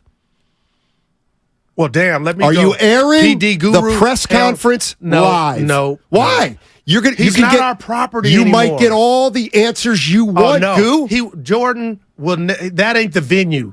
The venue is going to be 60 Minutes or with Cameron and Mace, but the video is not my introduction to my new city. That's not the place. So that's why I wouldn't air it. And I get. Okay, so we won't have it on our air if he says something completely incendiary. Oh no! If he did that, Well, we then would what? replay it, but Well, we then- wouldn't go live. Is what I thought you were talking about. Okay. But if he says something, yeah, shots fired. We would say so. I Right, got but the pulse of Dub Nation. But I guess what I'm saying is, why is it not something you would air live? But the minute something happens, you'd suck off it and make a show out of it. Because that would be, it's just like a diss record in music. I don't respond until somebody calls me out or says something about me. So the Warriors don't care what Jordan Poole is. They wish him well. The Warriors don't, but what about the fans? Our fans. They would go, I think that would, as a flagship of the Warriors, I think that would be distasteful to I air didn't think something about it from that way. another team. I actually didn't think about What the it hell? that way. Dude's gone. Yeah, I didn't want That's him two gone. things today. Yeah, This is like a season high. Dude. There were two things today where Guru, I was like, you know what? It's at 8, You but got yeah, me. it's at 8. One before the break. I think it was a 10 o'clock hour. Remember? Wait, what? When we were talking about I wasn't the listening. Warriors not suspending Draymond. Right. That was one. Right. Yeah. I can remember them all. There aren't that many. No, there's about 8 today. It's 8 in your history. The watering hole brought the boss in here. That's not a win. I count that as a win. Because how I felt and me not reacting made our ride good. We don't care. Erwin Browers, do it live. I do. He won't say anything interesting. Well, you're probably right, KM Johnson. You're probably right, but don't you want to be there to make sure? You think he'll carry the timer with him? I think that's what he did at one of his first few press conferences. Well, I don't even remember this. Yeah, he used to have a timer with him. Are you kidding It was me? like 2 minutes and 40 seconds, and it would go off, and then he'd be done. He wouldn't want to do media anymore. You know what's here's one reason I like Jordan Poole is because I do believe he doesn't like talking to the media. Like he just doesn't. Oh, remember he did But that you're the with kind- Vontae. Remember he's like, y'all been clever. Yeah. What was it, slander? Yeah. But like you're the kind of guy who Jordan or me? You. So like here's the difference between you and Jordan Poole. Dead serious. Jordan Poole's like, I don't really like doing interviews and I'm not big on attention. And he means it. You're the kind of guy who says, yeah, I'm not really big on attention, and I don't need to do interviews or anything. But you'd be lying. Dude. Because you love it. You love it. You love the attention. I made it up. Dude, what are you talking? What's in your coffee right now? Listen, I'm not on the new Twitter.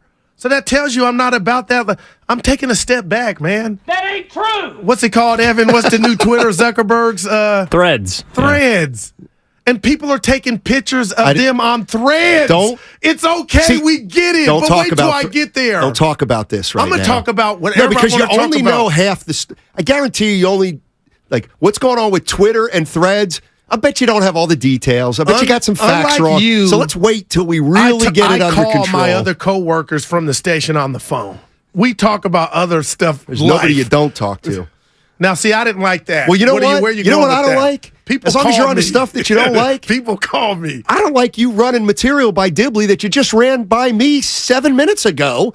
It's like you just did that show with me. So why are you doing it with Dibley during the break?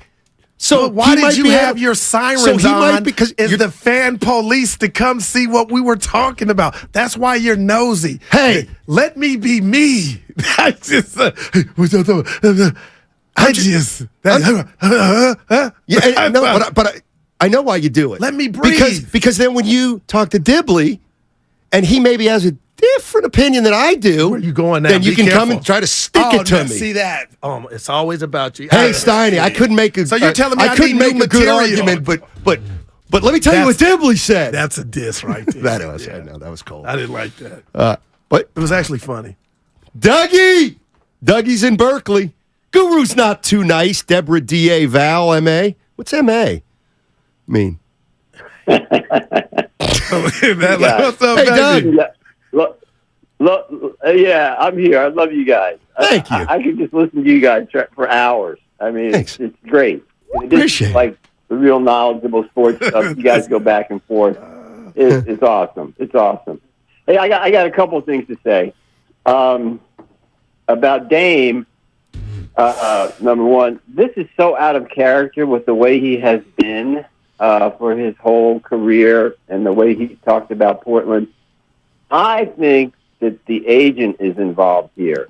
You know how You're right. you can say, well, you know, I hear you about anything. Well, I hear you, but you know, we can't do that. If you really want to make something happen, you can make it happen.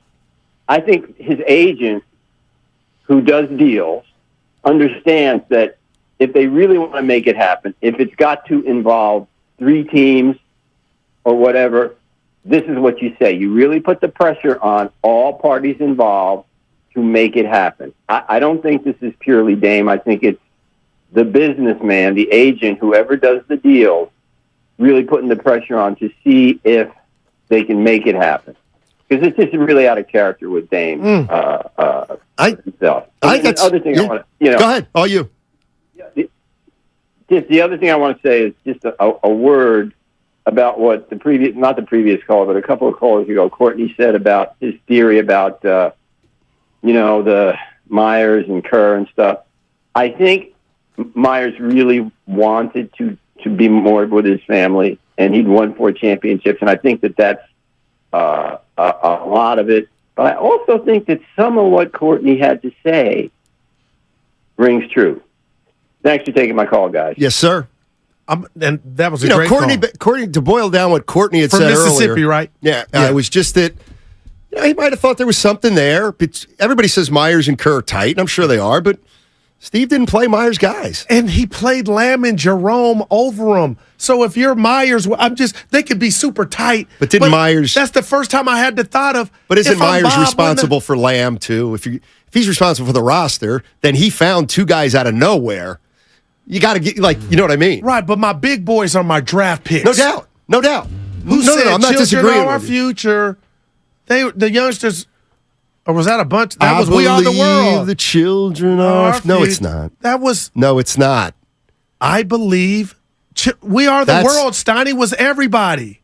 Michael Jackson. Those are 2 different songs. We Are the World. That's right. It's everybody. Remember, it was Michael Jackson. No. You said... Children are our future. Yes. I believe the children are our future. That's not We Are the World. That's completely different. Who is that? I don't know, See, you are the king of... I don't know, but I know you're wrong. You got to give me a... No, they're talking about 2 different songs. If somebody says the name of the guy who says that, it'll ring a bell. Let them see the... That's not We Are the World. We Are the World is We Are the World. We are the children. Right. We are the thing. I got to It's I love the song, too. But which one am I quoting? That's all I want to know. I'm not saying I'm right. Somebody say Whitney Houston, greatest love of all. That's right. There we go. Yeah. My girl. I believe the children are our future. You just got to buy Teach them well. You got to watch it. Let them lead the way. See, you know what? I might watch that. Oh, dude. How about that? You didn't think I was going to say that, did you? Rest in peace to the queen. Who? Whitney Houston. Wait. But she was messing around with the stuff before she got with Bobby. Was she hanging out with Anthony Mason? Remember, I didn't know he was dead. I'm so offended. Remember, I didn't know he was dead. Yeah, but yeah. Why are you offended? Yeah, because that It's been over a decade for Whitney. Stop. It hasn't been. Oh Lord. Yeah. It's been close to 10 years. Come on. I'm not. Here's how I know that right now. because it does feel like it's been 5, but as you get older, 5 seems like 10, so it's really 10. But we shouldn't have find fun out when with she it. passed, please. Yeah. I'm not even going to type it in. I'm looking at. You're making. And what do you think? I can't do it myself. I'm glad we figured that out. We Are the World. Gus is in Tracy. 2012. You apologize to me right now.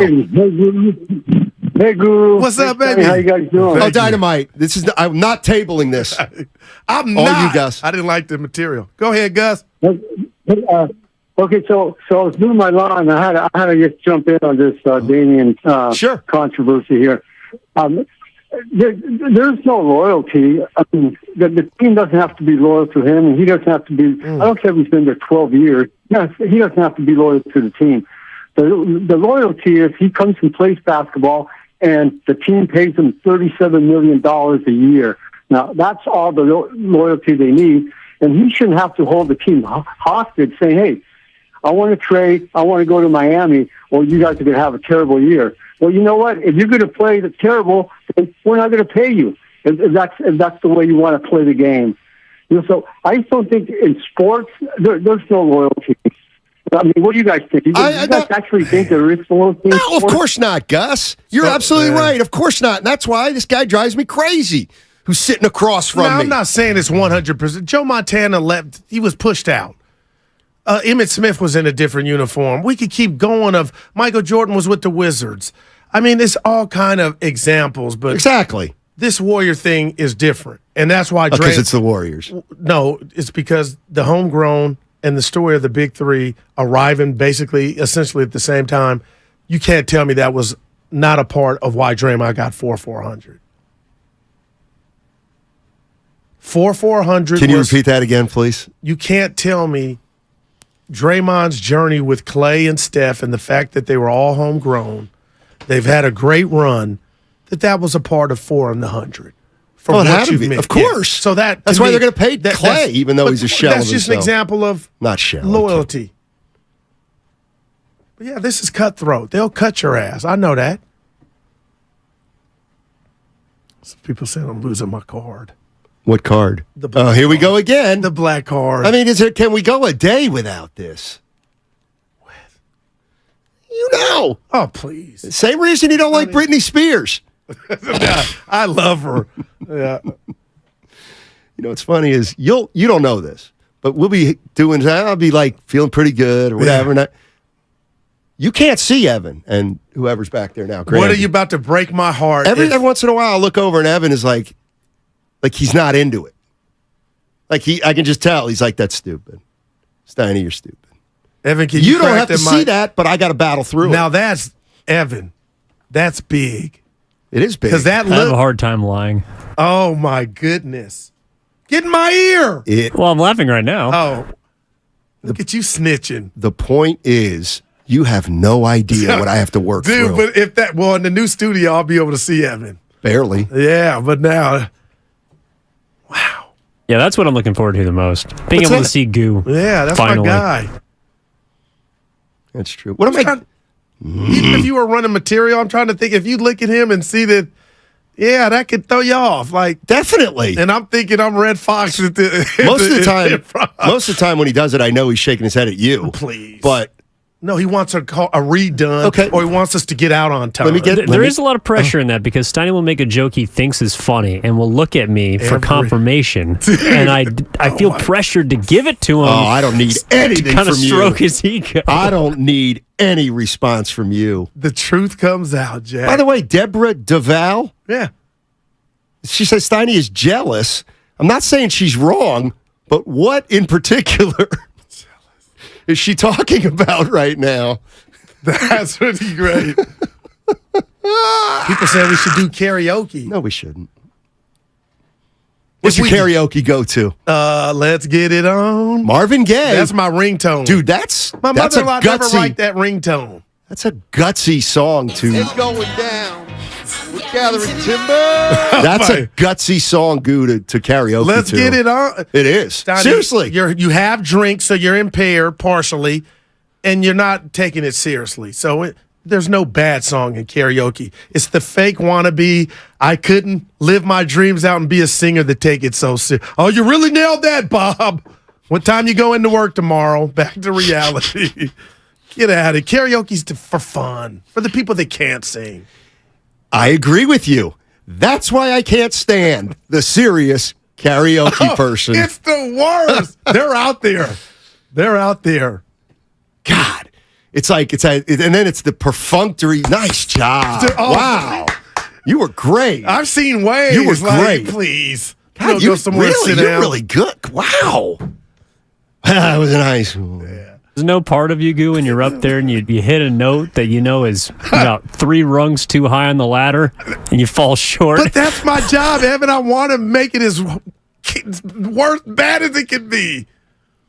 And then you see the people look at you in the audience and go, oh. But I give them a look back boy. like, please.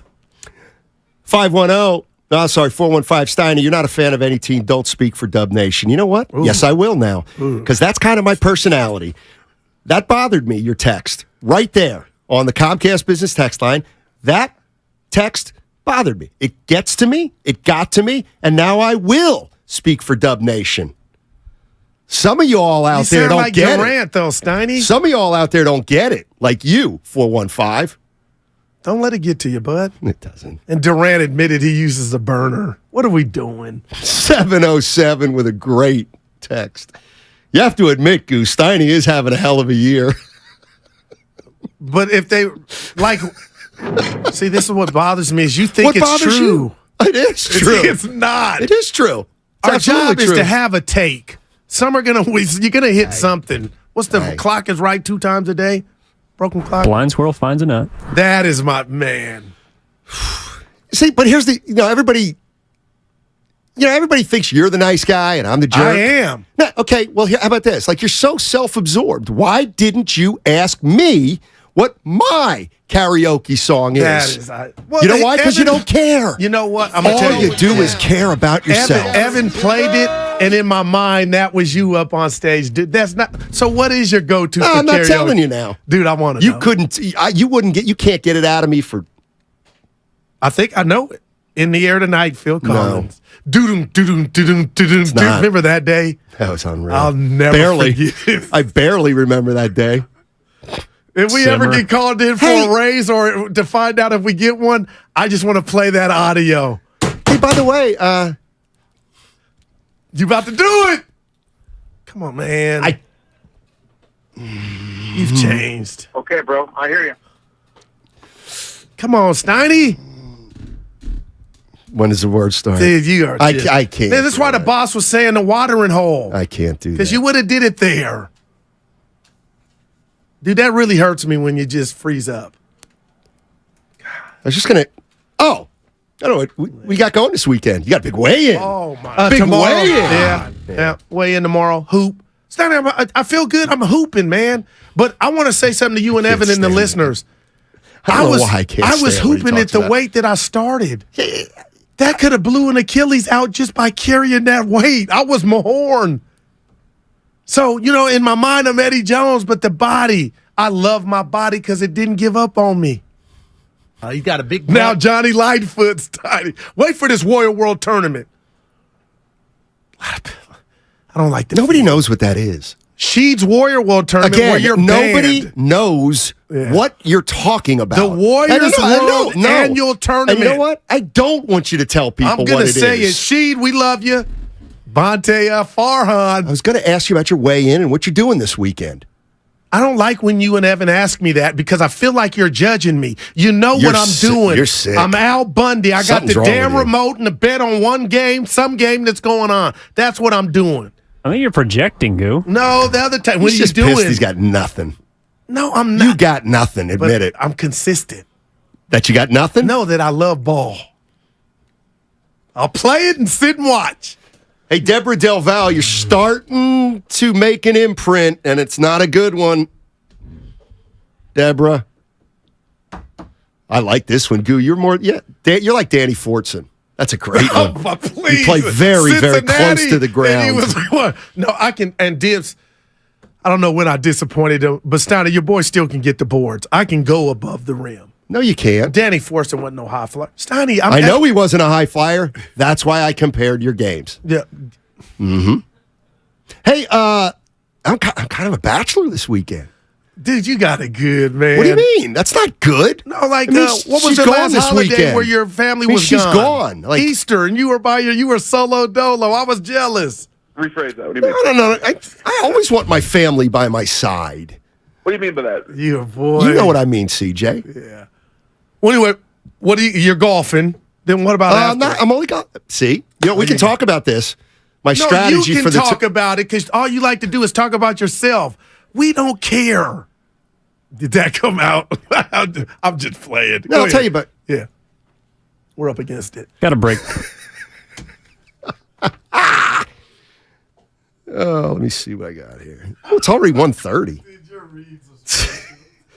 This is a good one. You know what? But this one, you know what time it is. It's Fremont Bank time, baby. Full service banking and not a one compromise. I'm with the Goo Dude on that one. Coming up next week.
BetOnline.com/contests.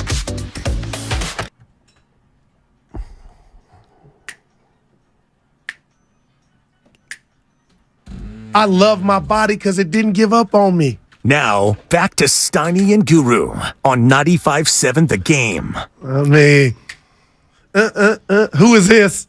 On a payday Friday, come through for me, baby. It's 50 Cent. What's my boy? Da, da, da, da, da. Look at Steiny. First concert was Rick James. Yeah, it was. That might have been Peter, Paul, and Mary, actually. I went to a concert at Albright College with my mother. Peter, Paul, and Mary. They're very, folk group. Oh, yeah. Like from the 60s. I was a kid at the time. Hey, Clark in Myrtle Beach has a joke. Okay. I mean, it shows trains off the track, Jack, anyway. Hey, Clark, what's up? Hey, brothers, how are you guys doing? God bless. Yeah, dynamite. Thank you. Thank you very much. Yeah, I had a question, actually, first off, to Steiny. I was just wondering what he did with the money. Well, that's He's trying to call me out. That's Tell him a what long you did. story. Tell him what I took everybody out. The money that your parents gave you for singing lessons. Oh, wow. That's a floor. Get him off. Oh, my God. You know what? Let me tell you something. Hey, Clark, let me tell you something. Let me tell you something, about Clark. The Warrior 100. Let me tell you something, Clark. He got you, man. You know who lives in Myrtle Beach? Number 5. The people who can't afford to live in Hilton Head. How about that? Wow. Take that, Clark. How about that? Oh, that was a great one. Wow. That was incredible. And he said he had a joke, so I still didn't. Man, that was great. Oh, God. Now, this is one of our favorite callers is on hold. Now, I'd like to tell the story here. It's Word, okay? Yeah. Now, that's his last name. Okay. We're friends on Facebook.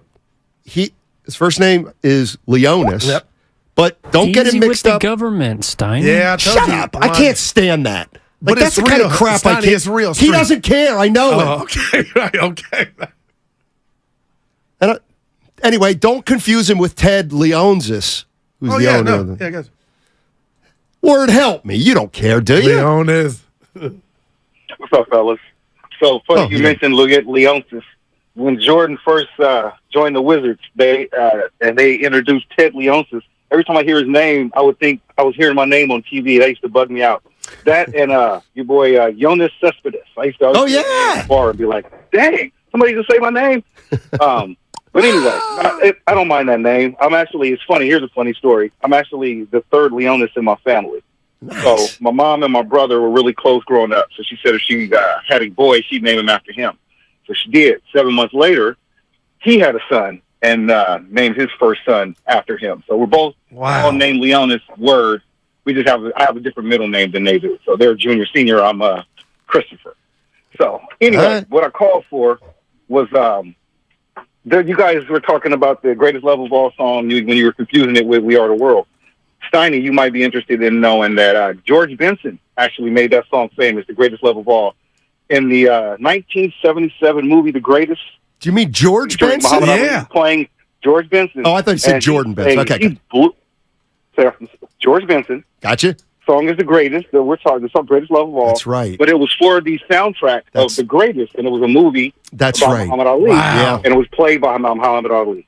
That is awesome. But the soundtrack, the featured track is The Greatest, and it was that song by George Benson. That's the version if you want to check it out. Yeah, thanks, Good Word. stuff, Word. That's vaguely ringing a bell, that movie. The Greatest. From 1977. And Ali played himself in it. Hey, let's be honest. You know how it happened the other day? I heard somebody say, hey, I was introduced to somebody and they said their name. I'm like, that's a pretty cool name. Can't remember what it was? No, but that's what I was going to say. I mean, do we have a cooler name from a listener out there than Leonis Word? Come on, man. Come on. That's pretty good. That sounds like a stage name. That's pretty good. Yep. The movie he's talking about, it's a biography, a biological sports film about Muhammad Ali, played by Muhammad Ali at around the time he was at the height of his power. Well, not height, but 77. If somebody did that nowadays, We would. Can you imagine the kind of hate that they would get on social media? Like you star in a movie about yourself. Terrell Owens would do it. He would have done it. I'd do it. Oh Lord, I would do it. You're not. They probably have anybody. Chatham Tanning. That's pretty good. Tanning Chatham to whatever his name is to play me. We talk about great tandems because you guys got me on Ali. Yeah. And I saw the movie Foreman. There was no tandem the guy with casted Muhammad for Ali. Ali in the movie Big George Foreman was incredible. You would have thought it was Ali. But we talk about Clay and Steph. We talk about Shaq and Kobe. Let me tell you and Evan and the listeners, one of the greatest duos that doesn't get their just due. Ali and Howard Cosell. Did you just try to play the I don't care? I heard something click. Did it not play? Hey, they were amazing together. Ali and Howard Cosell. See, like this they is where were incredible together, man. Maybe somebody could help me with this, but why is it that Guru's not wrong? Oh, right. But I just don't want to agree with him on this. Because you don't like me. That's how it goes. Frazier and Ali. Ali and Frazier. No, it was Frazier. Stoney, it was Let me tell you something. Joe Frazier. Howard Cosell needs his own movie. Was one of the most under... No, there's no doubt. Kevin Garnett. He's Draymond Green. When you want to talk underrated, like that's what I'm talking about. Kevin Garnett is so overrated, but Steiny. Joe Frazier is underrated. It's incredible, man. And that's what Draymond Green, to me, has always... He'll knock down these tall cats. Might be bigger, more girth, but he ain't no small guy, Draymond. But NBA small, he ain't the biggest, Steiny, and he'll knock him down. No, Owen Wilson's not playing. Howard Cosell, he needs more running. Give me a movie about him. He could go all the way. Stein. Oh, what's that? Sterling. Shout out Sterling Bennett. You don't even know who that is. Wait, who? Sterling Bennett. Of course I know Sterling Bennett. Who is he? He's our producer who does a lot of Warriors work. Boy, Get out and of he here. filled in on our show with Devon. Yes, and he's married to the woman who... Who? Kaylin. That's Oh, Chuck. my... You just can't get the ball across the goal line. You Hey, were remind right me there. to ask Willard how Tahoe was today. Oh, dude, that was... You ain't having a good year. And my dumbass text him. What's another great name? I'm going to be honest. I like Leonis words. It's great. Carrington Galloway. Hey. That's my boy Oh, Kane. no, what about Langston Galloway? I think That's is a an good one, NBA too. player, right? That's That's a a great strong name. name, It's a yeah. great name. Evan was close. Well, the YouTube chat was throwing out Otis Bird III. That is, Which I would be a like pretty that good one. Because I'm Daryl L. Johnson the first. Yeah, yours isn't even close. That's yours is most, Every hood movie. Yours is the like main Jim character's Smith. name is Daryl. What? Boy, Johnson. That's not too common. Named after a quarterback. Oh my gosh, Donnie. Norm told you when he called in. Okay, I know you were named after Darryl LaMonica, Okay, yeah. but don't say Johnson. I was named after a quarterback because it made me think. No, he's not. Oh yeah, first name Daryl. Yeah, Brad Johnson. That's a old brand. That's Evan. You got. Hey, you know what? I'd love to talk to Norm about that. We could At some start. point. Yeah, Norm was. I was proud of Norm. I think maybe sports were too big of an influence in Norm's life. Nah, math Why didn't he name you after like a president? or Malcolm X. Why a mediocre quarterback? You don't want to be a president. Like my dad almost named me Clinton. I'm much happier with Evan. Clinton Giddings. Look at Clinton it. Giddings might have gotten you into this conversation, Slinky Knee, yeah. but Evan ain't cutting it. No, sir. I like Clark. That's a strong name, Clark. Dude. Oh man, what a day, huh? And we got our guys coming in. Yeah. I do want to see the report card from Evan on the blown breaks that you just blow past that he has to deal with that we don't see. Because you have no idea when the breaks are, Mr. Professional. Dude. The break's at 142. It's 141.58. Now, I do have this read. Gotta go. Yeah, go ahead. After the read. Night. Oh, what do you want, the read or not? Hey, hey, great time next week. Blah, blah, blah. Hey. No, seriously, your chance next week. It's an All-Star Week blowout, ladies and gentlemen. Your chance to win a bunch of great prizes. Steph and Clay autographed jerseys, Warrior tickets, gift cards, a round of golf with Steiny and Guru. Willard or Dibbs or Bonte and Shasky. That's right. Golf at the Berkeley Country Club is on the docket, in the hopper. It all starts Monday and goes through the entire week. Seriously, every show, every single day has prizes to give away. All-Star Weekend blowout. All-Star Week blowout. That's right. And probably All-Star Game. And it's all sponsored to you by SC Johnson. Somebody on the text line saying I look like Tatum Channing. Oh, that's the sound of a car being added.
having microphone issues, too. Computer. Hey, what do you say we take homeless Joe out for No, one you today? leave my guy alone. What do you mean? That's our guy.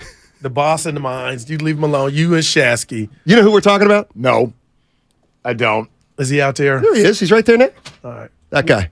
And You've Steiny's seen him. Okay, He's got two Hey, that's cell Homeless phones, Joe. Willard. Oh, He's beautiful. beating the system. He's got two phones. Oh. He would look at Dibley. Thank you, bud. I Because I got two phones. Look at him. I'm on to him. That's all I'm saying. I couldn't do two phones. Yeah. I would feel guilty even if it wasn't. 2-2. You know what I mean? Thank Well, you. you're not That's a cheater, so that's a Fred. good I either. just, I don't. You know. I had friends with 4 phones. Yeah. Cell phones launched in 2000, and I immediately had two phones.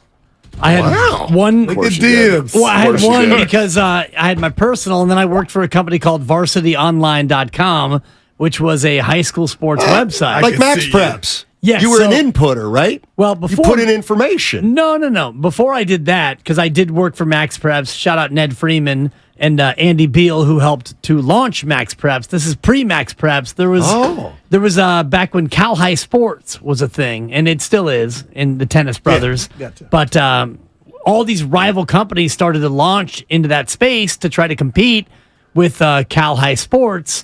And I was an editor of one of them, and they gave me a phone. So I had two phones back in 2000. Now, the 12 Max months later, I was Let gone. me see if my memory serves. Go ahead. The Max Prep job was a freelance gig. I'm pretty sure you did during your regular gig at times, didn't you? Correct. That's actually phenomenal He's in knowledge. a good mood today. I was working for I I was working for another radio station. And I was on a show where I wasn't always used, and so I was in the back doing the Max Preps with my headphones on, and then the host would say, "Hey Dan, look this up," and then I would look this up, and he'd be like, "Oh, where are you getting all this knowledge?" And it's like, Gary, it's called the internet, bro. And this is 2005, where he was not yet. Wow. He was not yet hip to the net. And then when Tony Bruno would come on, all Max Preps would stop because I was actually going to be involved in the show. You had to be activated. Yeah. Thank you. Hey, I need some radio advice. Let's go. Not from you. You know what? Take a I just place. realized. I'm so honored. This is the change problem. when they come in the I room. know. Why do I do that? Because whatever you got going with them two, you put it on my shoulders. That's not fair. It's not. Do you have something going My bad. on? I don't even know about it. No, we're doing great today. No, we're doing great No, today. I'm honored that you're sitting in here with three people who've been around the business for a long time, and you turned right to me, the far and away youngest one, and looked at me when Not you that said far and away, by the far way. and away. I mean, listen. in a completely different decade. But anyway, go I'm ahead. the only multimedia personality in the room. The 60s. Yeah, Tell me okay, about right. it, please. Anyway, False. go I ahead. can show you my clips from the Chronicle, which you never wrote for, and the Actual Look at Examiner, this. which you never wrote for. I wrote some San Francisco Examiner articles. And my Marine excuse IJ me. clips are bountiful. I Yes, love this. My writing has appeared in the Let go of my Examiner ego. I'm gonna and need the to see that. Chronicle. I'm going to need to see the microfilm. I'll Or the prove it to you. Yeah, the fiche. microfiche. Yeah, we'll go to the library tonight Let's at go to the 7 p.m. fiche. Anyway, go ahead, Goo. So I'm more than just sports, Willard. I got friends. I got family that listen to the show. In low places. And I love this Garth man. Brooks. I've never left mad at him. Sports mad. I've left, mad at him, but I know he's had my back. You're pointing at Steiny. Yeah, okay, all exactly. right. Thank Nobody you. believes you, but Right. anyway, go Okay. ahead. I love this man. But I got friends that when I see him, they're, I'm like, dude, what happened? Who hurt? They're mad at him. Yeah. Yes. For the way he talks to me. Man. Big Dex goes, you do what I want. Wow. Hey, Big Dex. This dude's a How butterfly. gutless are you? I love him. Why don't you get my number from Guru and say it But to listen, me? can I finish? Yeah. So I defend my I think guy. that's what they're mad at. Because Norm will be like, oh, I heard JD in yesterday, and I love JD. That's my guy. I talk to JD. Yeah. Steiny's not, he don't talk to Jay. I said, Pop, I press different buttons. But my friends do come. The older ladies at the Warrior game, Weird Oracle, I don't know them. They'd come hug me. I'm like, that's not exaggerating. What happened? That's Steiny. He talked to me. And then now I'm like, in They the take it Oracle, personal. like, I got to fight him, but They I take it love personal. you. But he's a radio bully. It ain't real. He's like a verbal what can I Draymond. do? You got to be careful with the "it ain't real" though. Oh, Because, talk to me. No, right? No, you got to I'm in be a good careful. mood. Willard's the only one. You got to be careful with the "it ain't gotta real." be careful, right? Because it is real No, and it's spectacular. You can't say that to people because then people are going to think that this is some sort of scripted Ain't content. no doubt about it. And everything. And we know that. I didn't know you were going to go there. Everything in here is extremely But I'm having fun authentic. in my madness. It's extremely I know. authentic. But here's what I say: you got to help them understand, and this is true in their lives too.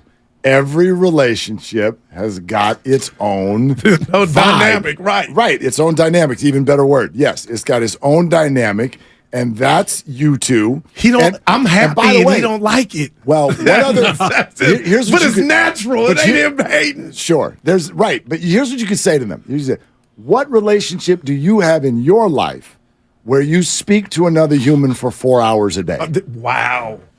That's heavy right there. So literally, they can't even relate. 20 hours a week. They can't. They've not walked in these Plus shoes. the crossover. Plus the cafeteria, 24. Sometimes it's a miracle that when people aren't climbing across the Willard, you're table and smart, punching dude. each other. Oh, man. Shows I appreciate shows that. are like rock bands, and rock bands usually break up after a period of time. Well, you and I have broken up 3 or 4 times, and we've gotten Not back really. together by the next day. Yeah. Well, We just- it's I just give you the silent treatment a couple Whatever, of once dude. every quarter. I give you Yeah. the silent treatment. pretty I'm like, good. that was out of line. I'm going home. This And is then- my and guy then it's over fine. here, man. It's fine. Well, and We're like the 3 of families. us did 51 weeks you're together, and the 3 of us can think about 2 or 3 instances where And that was remote. the It was block never got in person. hot. Yeah, No, the block got That's hot. harder when it's Yeah. remote. No, it's super. Yeah, it's super tougher. Oh, boy. You know, and whatever. It's Yeah. your guy loves you, and that's Yeah, at the I love heart of him. everything. And I know he so. does. Can I say something? The boss.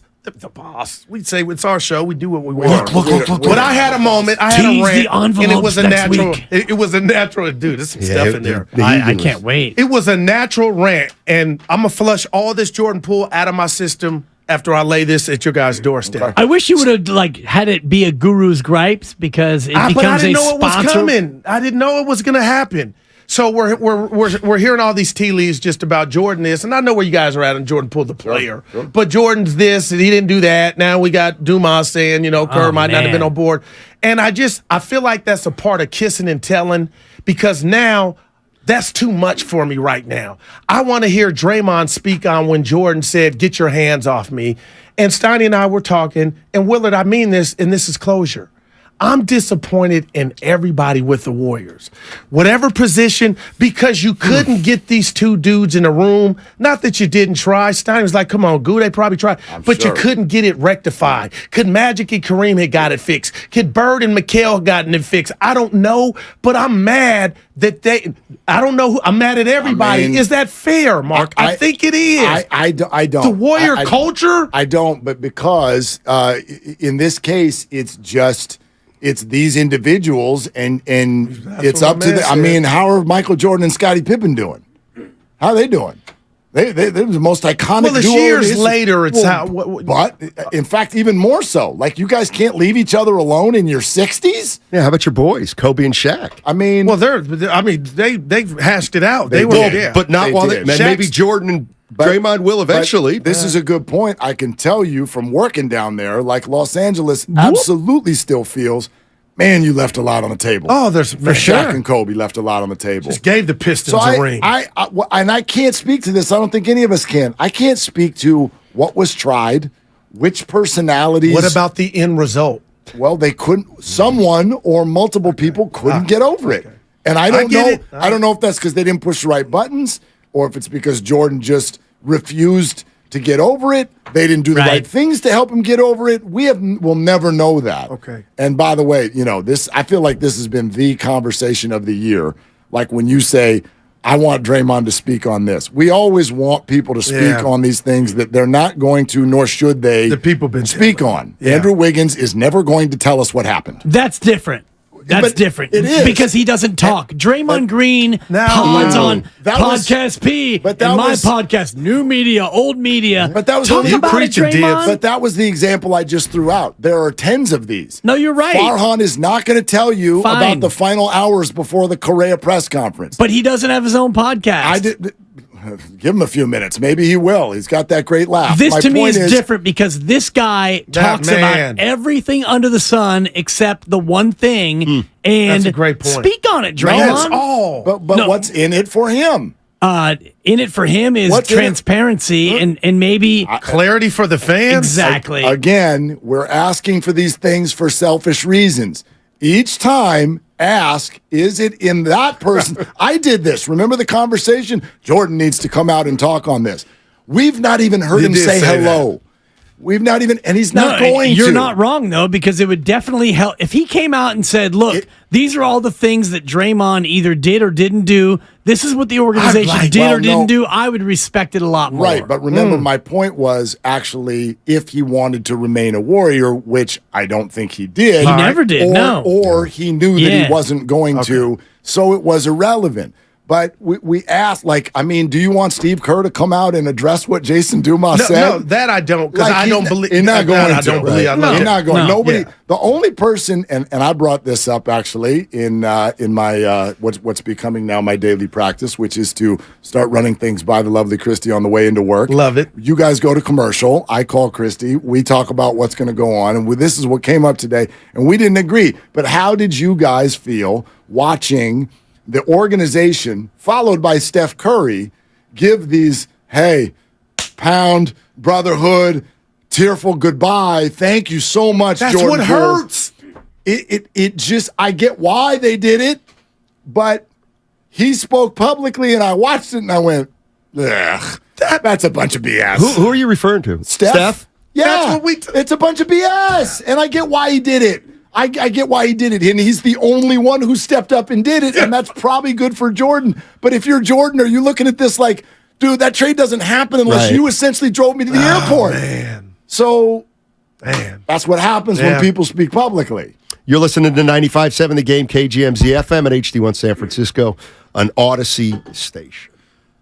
Yeah, and how'd that grab you guys? The Curry thing? The Warriors. Thank you so much, Jordan. I still believe. Well, I'm Thank more you. focused on something that I can't stand, and I've seen it everywhere I go. When a guy gets traded, then you start hearing stuff. I just can't stand that. That's a good point. I really nothing can't. else but just all his baggage.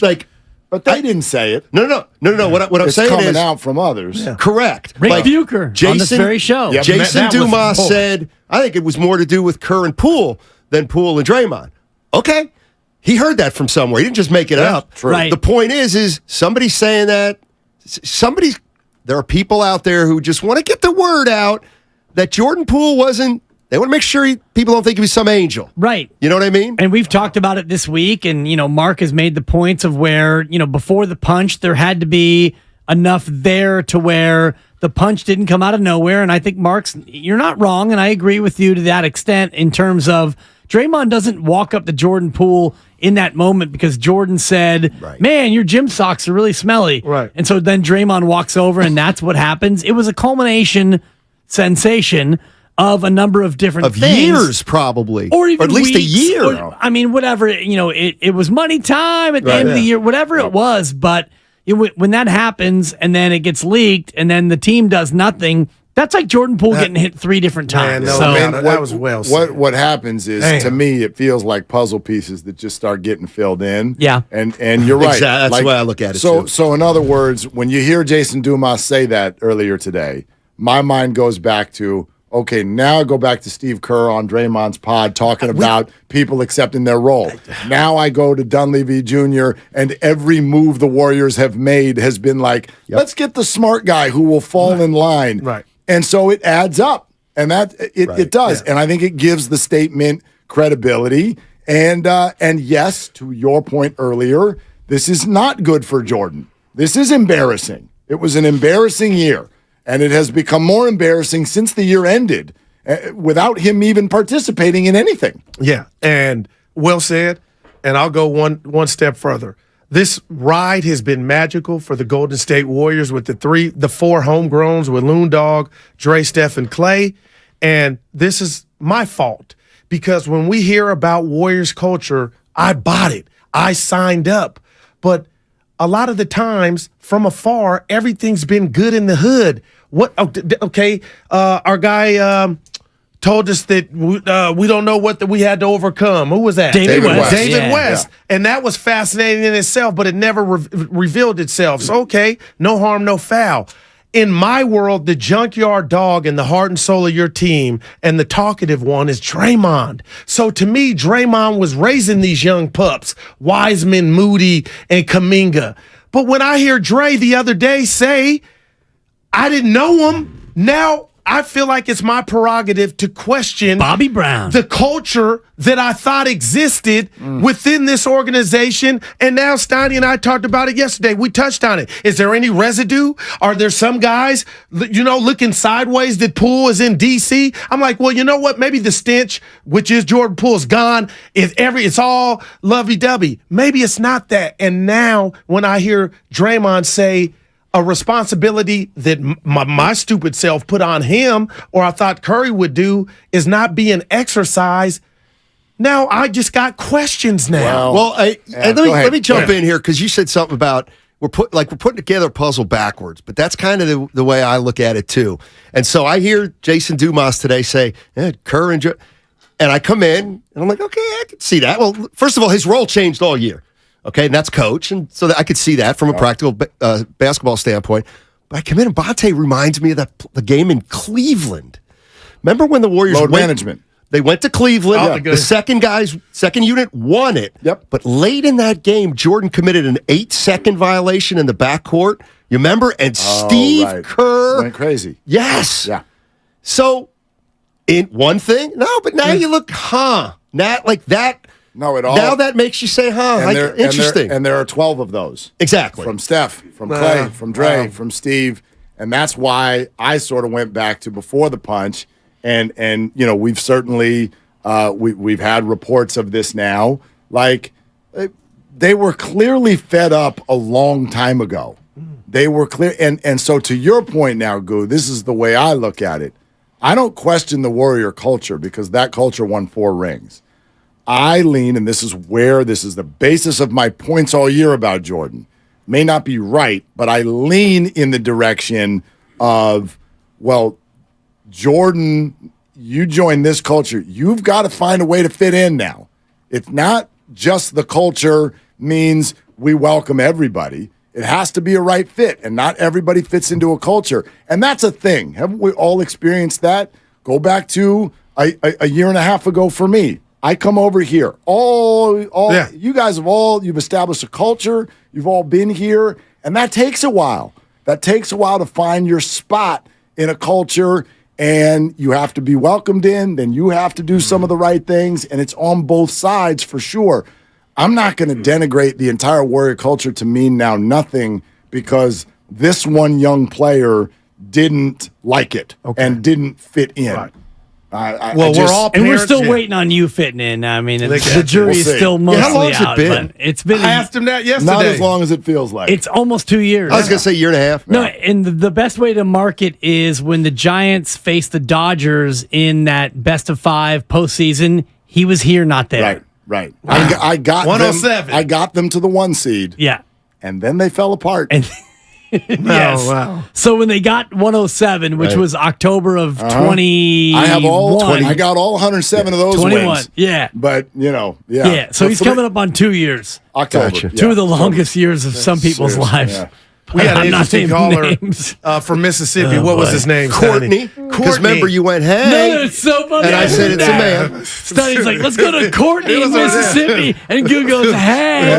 Stunny goes, it's a guy. It's So, shout out Monte Ellis. Hi, Goo. I heard the whole thing. That got it was kind of fascinating. It was great. Now, Bob Myers and Steve can be best friends. And I'm not saying they're not. But the point of his call, the gist of it was, okay, what's Myers' job? is to replenish the cupboards. And he went and got Wiseman. He went and got Moody. He went and got Kuminga. And now we're watching the Warriors, and Steve Kerr is playing Lamb and Jerome. Man. And I just, from a natural standpoint, if I'm Bob, I'm sitting back like, damn, these ain't no second and third round. These are, some are like, that would bother me and affect, like, come on, man. But we don't know what those players did or didn't do to not end up getting in the game, and Bob does. Right, but that's neither here nor there. The dynamic is, if I'm Bob, I'm like, dude, give my guys some. Well, play them before you're playing them. But the other thing we brought don't in Jerome and Lamb. Well, exactly. The other thing we don't know is what if Wiseman really was a Lacob guy, but then Bob goes to Steve and's like, why should I even stick around? I knew, I didn't like Wiseman to begin with, but I got to take I got to be out there. And Bob's probably saying, and Steve, I can't ask you to play the kid if he's not ready. Right. But so I'm not. Why am I even here? You made a great point earlier about the Lacob to Kerr connection. Like, why would Steve want to come back? I mean, Bob was worn out by Joe Lacob in theory because he's getting 12 calls a day. Steve Kerr's not getting those same calls. There's no way Joe Lacob is calling Steve and saying, "Hey, Steve, you need to play Wiseman 20 minutes a night." That's not the way this works. Joe calls Bob, and then if Bob feels like it's something that Steve needs to hear, then Bob goes to Steve, and Steve goes, you know what, Bob? We're going to play Wiseman. And then you go 3-7 to start, and Wiseman was averaging about 20 to 22 minutes a game in those 10 games. And then Steve goes back to Bob, and Steve puts his hands up, and Bob goes, yes, I know. And then Joe calls Bob and says, we need to play Wiseman more. And Bob says, are you watching the games, Joe? I know you are. This guy's unplayable. I don't know if those guys, when a player is drafted, if a GM is as directly tied to that player as you're saying. I mean, point that they just made, like he's tied to every player. He acquired all of them. Any new player that comes in, and he also didn't do any of those things alone. I mean, Bob Myers is also the person that traded James Wiseman for GP2. Right. And he also set the table for his protege to send Jordan Poole out for Chris Paul.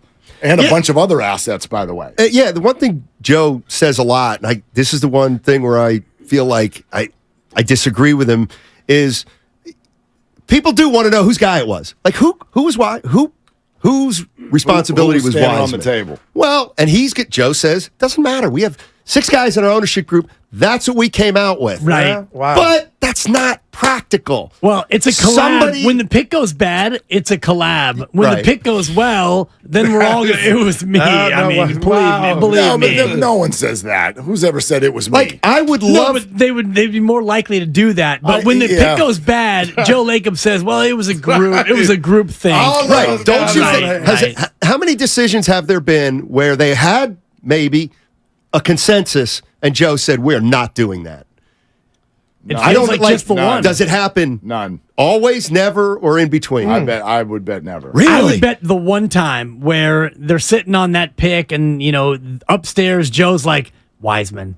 Have you? The length and the talent and the upside and all the rest of it. But the basis of that would be everybody else in the room didn't want him. And I don't think that's true. Or was lukewarm on him. Maybe. Right. Or was torn. Or trade because the pick. The other pick was a semi-toxic pick of LaMelo Ball, where you get Ball, you get his dad. And at the time, his dad was different than his dad is now. You also get another guard at that time. Exactly. Remember, hours before, they found out that their season was shot. Wow. So, do you take the project, because now you've got time for the project? That's what I think. See?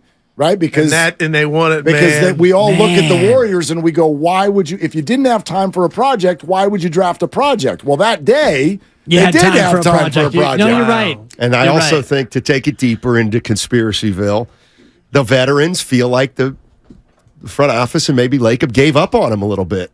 Totally. Said, you know what? We won it. We lost to Toronto. Now Clay's out. Not this year, but next. Like, come on. Writing seems like it's on the wall. They referred to it. We got to hit it, man. You guys have a great show. Have a great weekend. And we'll be listening. Boy, this was just a banner day and a banner If I could get this Crossover. guy every Look at day. it. Look at man. You all lit up. Look at you. I'm excited. I'm lit It's every for day. you, Tourney Steiny. week. It's tourney week. That's exactly what it is. Tourney week. Willard, we're going to miss both of them Yeah. next week. A little bit. Oh, yeah. Oh, yeah. Man. You Wow. can tell your friends to stand down. You want me to stick around after that? Oh, my They're longtime friends Let me tell you something real quick about Dibs that I'm sure not everybody knows. and first-time partners. Hang in there, big guy. There'll be brighter days ahead. Now, these two homegrown Bay Area boys finally come together to take over sports talk. Get the hell off of my doorstep. Major League Baseball, you stink. It's Willard and Dibs on 95.7 The Game. But it doesn't exist, man. It doesn't exist. So you can do whatever you want. What's Isn't that funny a great is feeling in life? you can do whatever you like. There you Shout go. out T.I. What's funny is when you have paternity leave, they can't say no. So you and all your vacation requests, if you want to make them, and I'm not saying that you do, I don't think of them as requests. they're statements. Whoa. Oh, man. As they are with you, too. Man, no. Come on. They're requests. Come on. I go on They're bended knee. Shout requests. out Boys to Men. Man. I'm not going to sing. I'm not going to sing, Dan. I'm not going to sing. It'd be a lot cooler if you did. Maybe later. It is Friday. All right. What's going on? Payday, too. Yeah. Although I've decided. Not that you notice. Yeah, well, they show up the night before now. I don't know what happened. It starts to show up at Thursday at like 4 o'clock now Yeah. instead of Friday. It's awesome. Yeah. It's an acceleration sensation. And you've but got 4 jobs, so it's kind of there's probably almost every always day's payday. Yeah. There's like an extra $5 every day. But anyway. Thank glad you. you're with us. Hey, YouTube. Hey, Twitch. Keep the comments coming out of Steiny and Goo. We'll get you ready for next week and the All-Star Week blowout that everyone's been talking about. We're very, very excited about that. In fact, we got our tee times already sent to us. Yeah. We just need some listeners now to plug into those tee times. That's going to be great coming up in a couple of weeks. That's all part of the All-Star Week blowout. We'll tell you more about that throughout the show today. Comcast Business Text Line. Your phone call is always welcome at 888-957-9570. Look, I get why the Warriors and Steph Curry did what they did late yesterday into early today. It always feels funny when people do this because it's a trade that we've known about for weeks, but it becomes officially official with the league year, officially official with the signing and the official. And then people can come out with tweets. I saw one funny thing. The Wizards sent out a tweet welcoming Jordan Poole. And with 2 weeks of build-up time, nobody over there thought to superimpose a Washington jersey. They've got a picture of Jordan Poole in his Warriors jersey. So that's that organization, and they're off to a great start. But I do wonder how it felt to Jordan to see all the social media outpouring from the Warriors and Steph Curry, and we'll play you what Steph said here in just a little bit. But gosh, thank you, brother. Thank you, Jordan, for growing up here and for being a champ and being our brother. And we love you so much. And it's almost like there's a whisper beneath what they're saying, which was, we couldn't wait to get you the hell out of town. Yeah. But thank you so much for being. We love you. We hope you do well in Washington. We're so glad that you're gone. There's going to be fewer turnovers. You're such a pain in the ass. But thank you so much for your time here. It's so disingenuous. We Mark. love you. We love you, brother. It's about as disingenuous as it gets to me.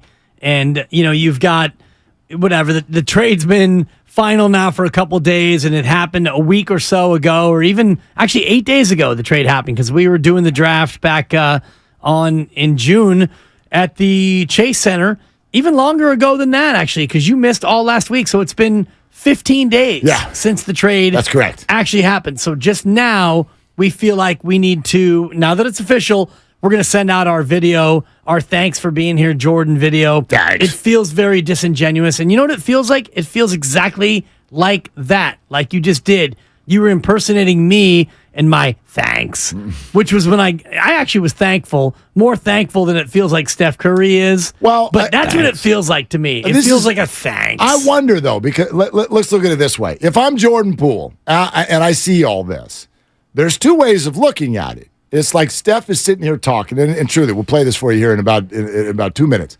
But Steph's talking, and maybe Jordan is thinking, dude, this trade doesn't happen if you wanted me to stay with the Warriors. Right. 4 weeks ago, you were at your locker saying, and you pointed to me and told Logan Murdoch, right? That guy right there is the key to the whole thing, the future of the Warriors.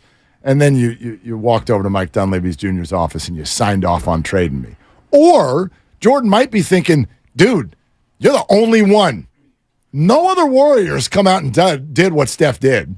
No other Warrior. So at least you said something to make it feel less embarrassing than it's been up to this point. Because what every other Warrior did was go on a podcast and in a passive-aggressive way rip me.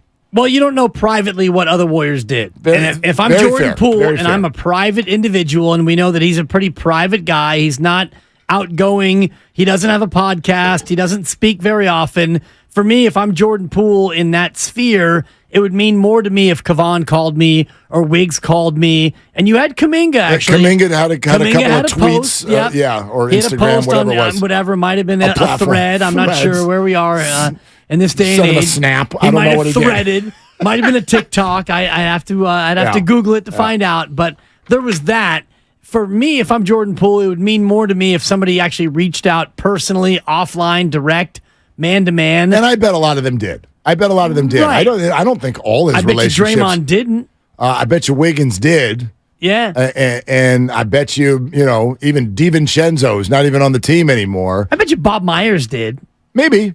That's and we're playing hypothetical text messages here. Bob Myers, supposedly the one who has been given credit throughout his tenure for being the guy who knows how to smooth over every situation. He couldn't smooth this one over. So I have no idea what that relationship is like. Well, it was almost unsmoothable unless, and I always think about this if we want to go back in time to October 7th when the punch happens and the punch gets leaked. Like, if you want to play out the two timelines, the real two timelines are timeline one, you don't suspend Draymond Green and the season goes the way it goes, and Jordan Poole plays either disinterested or pouty or both, and you get knocked out by the Lakers. What if you would have suspended Draymond Green for 5 games and he misses ring night? How does that timeline go? Does Draymond Green go in the tank? Do things bubble up in a different way? And we'll never know that timeline, but when we talk about two timelines, Mark, I think about the what-if timeline based on what the Warriors chose to do. Because they had a press conference, Steve and Bob and Steph, and they all condemned the action. And they all said this can't happen, and Draymond was in the wrong. And Steph even said, Jordan Poole has not exhibited any tendency that would have warranted this sort of action from Draymond Green. And yet, here we are, 8 months later, and he's out of town. Yeah, and by the way, earlier, I'm looking at this for the first time. The Wizards tweeted out a little GIF, short video, 5 seconds long, of Jordan Poole in a Wizards jersey, tossing the ball around to himself. He's got a full beard now. Wow. Jordan Poole's got a full beard. He will wear number 13, not number 3, so he's changing his number. And he does not smile at any point in this video. Like, he looks completely disinterested, which might just be the quirky way Jordan is. I don't read anything into that, but it doesn't help him. I mean, I don't know. Look excited. Look happy to be there. Aren't you going to average 27 a game next year? Aren't you? Isn't that what everybody says? So look excited to be there. Here's what Steph had to say on IG Stories. The trade is actually final. I felt like I come on here and just say to JP how much I appreciated the 4 years, brother. You're a champion. You grew up, right in front of everybody's face in terms of, that first year where it was rough and a lot of injuries and was trying to find your way to going to the G League and coming back and helping us finish 15-5 down the stretch of that your second year. Us winning a championship your third year and fighting to the end, this past year. So can't wait to see you blossom, big fella. Can't wait to see you shine in your own situation. And just looking forward to, competing, obviously, but being a fan of everything that you become. Good luck to you. And, CP, can't wait to rock with you, brother.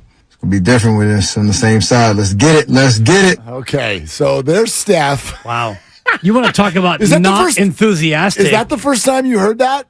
Yes. It is, because I'm looking at you you're all kinds of facial expressions were happening there. Well, it's because, you want to talk about mailing it in And you're mentioning Jordan Poole not being excited or not smiling. That felt to me like what? Not quite hostage video. Yes, I'm very happy with my captors. Blink twice if Jordan is off screen about to punch you. I would say one level above, like, yes, they're being very nice to me. They are being very kind. I'm eating 3 square meals a day. If you play that back, Mark, there's no enthusiasm until he gets to the Chris Paul part. All right, here we go. The trade is actually final. I felt like I come on here and just say to JP how much I appreciated the 4 years, brother. You're a champion. You grew up, right in front of everybody's face in terms of, that first year where it was rough and a lot of injuries and was trying to find your way to going to the G League and coming back and helping us finish 15-5 down the stretch of that your second year. Us winning a championship your third year and fighting to the end, this past year. So can't wait to see you blossom, big fella. Can't wait to see you shine in your own situation. And just looking forward to, competing, obviously, but being a fan of everything that you become. Good luck to you. And, CP, can't wait to rock with you, brother. It'll be different with us on the same side. Let's get it. Let's get it. Let's get it. Let's get it. Let's go. I can't wait to watch you and be a big fan. And he's struggling for words like, man, I'm looking at your Basketball Reference right now, and I can't help but notice that first year when I wasn't playing, what you did, and we finished 15-5, and then the next year, I mean, he's basically like reading the man's Wikipedia. There's no emotion in that. Listen, I was told contractually that I had to give you 50 seconds of praise. I think Steph is a good dude. No doubt. Right? No doubt. I think Steph's intentions come from a really good place. And I don't think in any way, shape, or form he decided, like, I've got to grit my teeth and say this crap into a phone. Like, if you don't feel it at all, then don't say it. However, when I watch that, there is a thread beneath the whole thing, which is totally in my brain, but I think I'm right, which is to say, in the NBA, when you're that level of a player, nothing with your organization happens without your pen on it. Right. Nothing. Okay? Other than Bob Myers leaving because you have no control over that if he wants to leave. Control over other people, but yes. The Draymond coming back? Transactional? Steph was a yes. Absolutely. No doubt. So, that's why, and maybe y'all can help us out a little bit, because what I said in my pre-show conversation with the lovely Christy, I said, listen, there's a piece of this that feels a little inauthentic to me. And she said, no, this is completely authentic because this is who Steph is. He wants to be the good guy in every situation. And I said, well, but wanting to be something, that's not authentic. That's branding.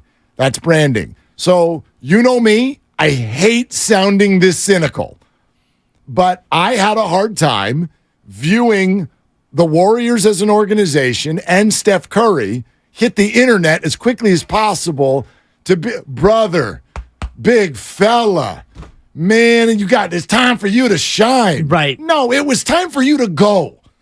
It was time for you to go. That's the Warriors' message. And I wonder if it was just better left unsaid. The lack of enthusiasm in his message, including the a little bit of Bochy in there, and the second Washington Wizards. All the best, Jordan. It is Jordan, right? Nation's capital. I read his Basketball Reference, and now I got 5 more seconds to fill. So best of luck. It's just, wow. All right, let's get to your calls. 888-957-9570. We're sponsored by SC Johnson. It's Willard and Dibbs.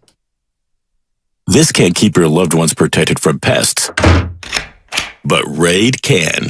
For 60 years, Raid...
services at 415-765-4011 or by emailing sfhr@odyssey.com.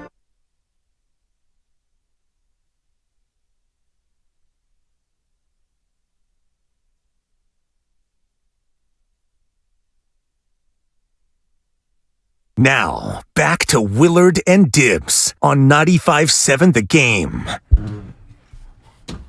So sometimes I don't want authenticity. No. And you know what, Mark? Which is actually an interesting point in this conversation, but go ahead. Authenticity is in the eye of the beholder a lot of times because, I mean, you and I, one thing that we've always strived for on the show, and you said it in the opening segment that we did, and it's coming up on 2 years, and it's been great, but you said that you were going to be authentic, and you have been authentic. Sometimes it infuriates me. Sometimes it frustrates me. But there's one thing that I can never say about you and I on the radio is that, oh, he's either doing a bit or he's full of it or he's not being real. The things that you say, the things that you believe, the things that you do are authentic. Well, and I'm not saying that Steph Curry right now is just like a neon sign over his head. This is inauthentic. I do wonder if Jordan Poole thinks that. I wonder how Jordan Poole feels about what we just played for you, what Steph put on his IG story.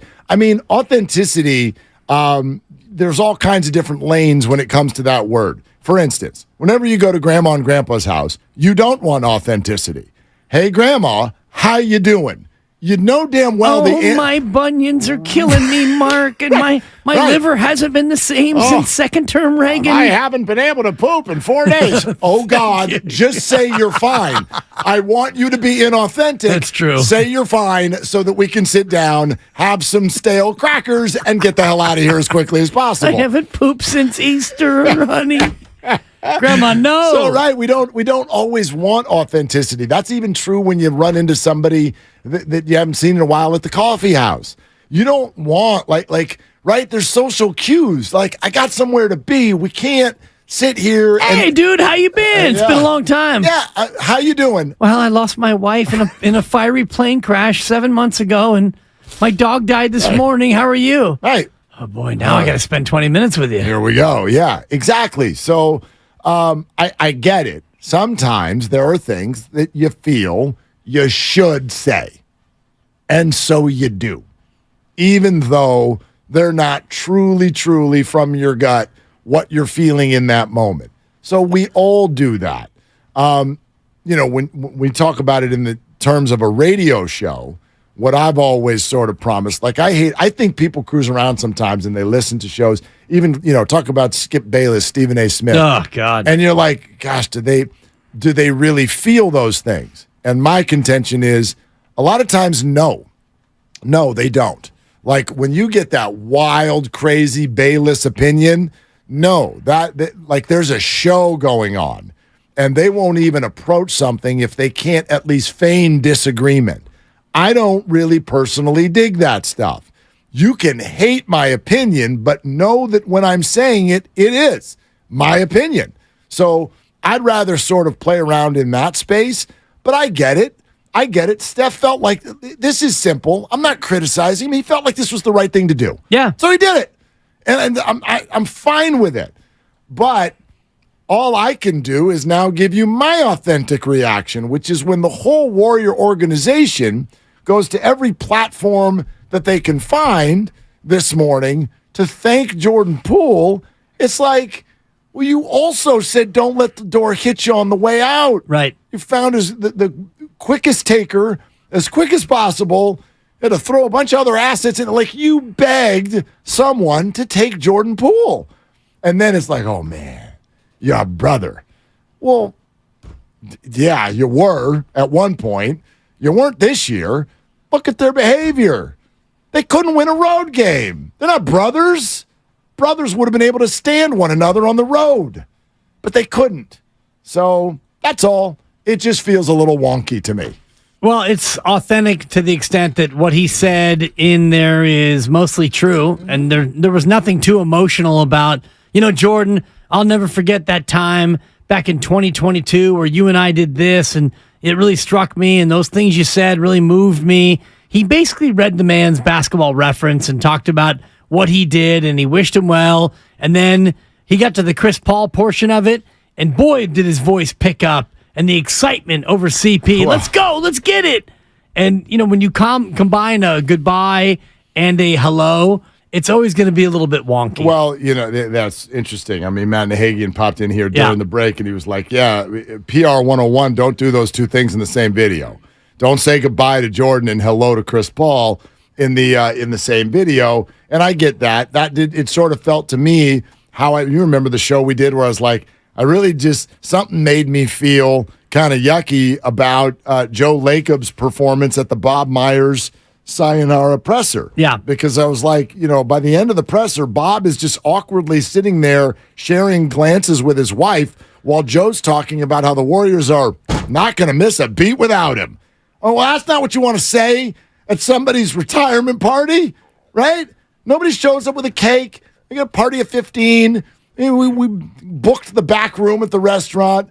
Here's what I want to say about Bob. It's been a great 35-year run, and we really appreciate everything. I also want to let all of you know everything's going to be exactly the same next year. Right. We are not going to dip one bit. We're not going to miss this man at all. We're still going to be awesome because that's the way I run the show. And let's introduce his replacement here. Before we cut the cake, let's bring him in.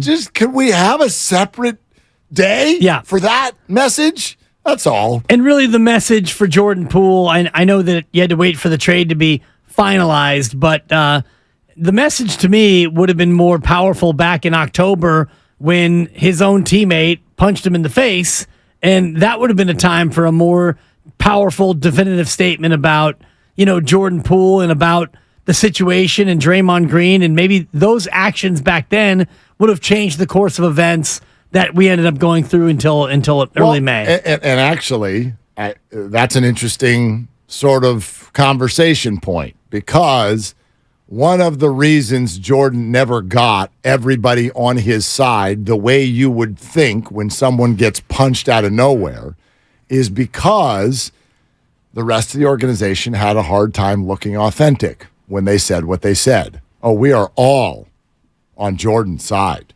Draymond's got to re-earn our trust, and we do not support anything that took place here. Okay, so are you suspending Draymond? Well, no. No, we're not doing that. No. But we really want to support Jordan. Okay, so, I mean, maybe, at the end of the year, you wouldn't, re-sign Draymond then, would you, for $100 million? Oh, no, we can't win without Draymond. Are you crazy? Right. But Jordan's under contract, so, they had a hard time sounding authentic because they kind of weren't. Right. And they weren't from the jump. They don't like the guy. It happens, and then whatever happens in the immediate aftermath, in the minutes after. We know this about what happened immediately after. Jordan Poole went and worked out. We know that that's fact. So Jordan Poole gets punched in the face, and it's not so bad that he has to go to the hospital or anything like that. So he goes in and he puts in the work. So he goes back to work, and then the video leaks the next day or about 12 hours later or whatever the timeline was. And then the Warriors have to go into complete damage control mode. And you're right. It's like, this is indefensible, and we're going to take a hard look, and we're going to handle it in-house was the word that they all used. And, well, they handled it in-house, but they didn't handle it to the extent where Jordan Poole felt like it should have been handled because he went into the tank. I mean, in the end, Jordan was the one who had to re-earn their trust. Right? And didn't, which is odd. It's odd based on what we see and we know. Right. But that the burden was on him. Yeah. Yeah. Yep. And how could he? And I was talking to somebody earlier about what I would have done if I was in that spot and I had a coworker who did that and he was not punished at all. Then you have one of two choices. You have actually multiple choices. One of which is to just, forget about it. I'm going to go all in, and I'm going to bust my hump, and I'm going to re-earn that trust. And the other mode would be to do kind of what Jordan did, which is it seemed like he played a lot of the year with his own agenda in mind. Yep, I agree with that. And I don't blame him for that. No, I don't. I don't know. In the end, something like this doesn't feel so much about blame. I just think it's one of those, and this is way too easy of a catch-all phrase, but it is what it is. It's not about fault. Draymond was totally out of line, and I'm confident that Jordan was in ways that we don't know, or else the whole team wouldn't have sort of turned on him. But if Steve Kerr is exasperated with your on-court decision-making, at the end of the day, you can't be a Warrior. That's just the reality of now. The reality of now is if Steve Kerr is exasperated with your on-court decision-making, he has been exasperated with Draymond's behavior before. Yeah. But if he's exasperated with your on-court decision-making, and then so is Steph, and so is Clay, and so is Draymond, you can't be a Warrior. Yeah. That's it. I mean, you just can't be a Warrior. So that's where we arrived. Because as we damn well know, the Warriors will put up with a ton if they think that you'll contribute to winning. They put up with Draymond freaking Green. Yeah, they brought in Boogie Cousins for a year. Right. You know, not knowing full well what he had done in terms of interpersonal relationships in Sacramento and at other stops, and yet you needed a big and you felt like he would fit, and so you brought him in and you realized, okay, same old Boogie, he's not going to fit, and then he was gone. You brought in JaVale McGee, a guy who was, you know, much maligned. Shacked and a fool. Exactly. He was a player that, you know, wouldn't necessarily fit in many places, yet you brought him in. So, yeah, Jordan Poole, his on-court fit was not going to be something that was going to be a success long-term, and so you moved off him. Let's get to the phones at 888-957-9570. Any thoughts on this? We're also streaming live on YouTube. As you know, head to youtube.com/957 The Game. You can watch us live and get all kinds of little insider aspects of the show. You can see the whole dang thing, and as we always remind you, it's like a backstage pass for if anybody swears. Not that happens often, but it does happen. Ain't that right, Grandy? All right, let's go to Dominic in San Jose. Don't swear, Dominic, but what are you doing? Hey, first of all, I love your guys' synergy with each other, and you guys are an intellectual feast for the smart sports fan in the Bay Area. Wow. And also, I want to thank you. It's been so frustrating listening this morning and with Guru earlier today, just the romanticism of Jordan Poole. Jordan Poole did help us get a ring, no denying that. But a few reasons why I'm so frustrated watching him this year and why I'm glad he's gone. Number one, he doesn't make people around him better. He doesn't understand you're supposed to pass the ball after a couple seconds in Kerr's offense. He doesn't read the room, the idea that he won't let Curry take the last shot instead of him, even if he's open. And, you know, the big three, Curry throwing his mouthpiece, Clay getting upset after the overseas trip, and culminating in the Draymond punch. You know, Poole is partly accountable for that. And the bottom line is he is allergic to defense. At least Curry gets better incrementally where he's a decent defender now. And he just doesn't fit our ethos. And you can see in the body language with Kerr, you know, Paul is going to give us flexibility if it doesn't work out this year. He should make people like Kuminga better. So my question to you guys is, I want to thank you for being right about Poole, unlike Bonte and Guru. But why haven't we re-signed Kerr for at least a couple more years? Can you give me the tea leaves on that? Well, is it going to be a distraction? And does Kerr not want to come back? I don't get it. Why can't we give him 2 more years at $32 million? Yeah, that's Dominic. definitely Great a possibility. questions, yeah. It's definitely a possibility. Let me first start out by saying, because he mentioned Bonte and Guru a couple of times. Everybody's allowed to have your opinion on who you like and who you don't like. No, okay? you will have our opinion or else. I am not put off at all by the fact that some of our brethren see this a different way. If you're a Jordan Poole fan, rock out with your, do that. Wow, with your chalk out. That's right. Just like, I mean, you're allowed to like whichever player you like. You're allowed to see this a different way. If you're exasperated with Draymond and you think the team should have kicked him to the curb, great. Have that opinion. I don't even necessarily know if where we've arrived means that you and I were right. It means that we have the same opinion as the Warriors decision makers do. But they could be wrong. This could blow up in their face. Of course this could blow up in their face. What if Poole and Kuzma turn into a wonderful tandem and all the Warriors are hurt by January? This can blow up in their face. Sure. We just happen to see it the same way as I think some key Warriors dignitaries do. And the way I view it is I look at the last 10 years and I see greatness. And I know that joining greatness is very hard. Like, I will give Jordan that. That's hard. You see greatness in yourself, yet you've got to fit into a little box that this other place has set for you. And that may not feel good. So I understand the difficulties with it, but I also understand the realities.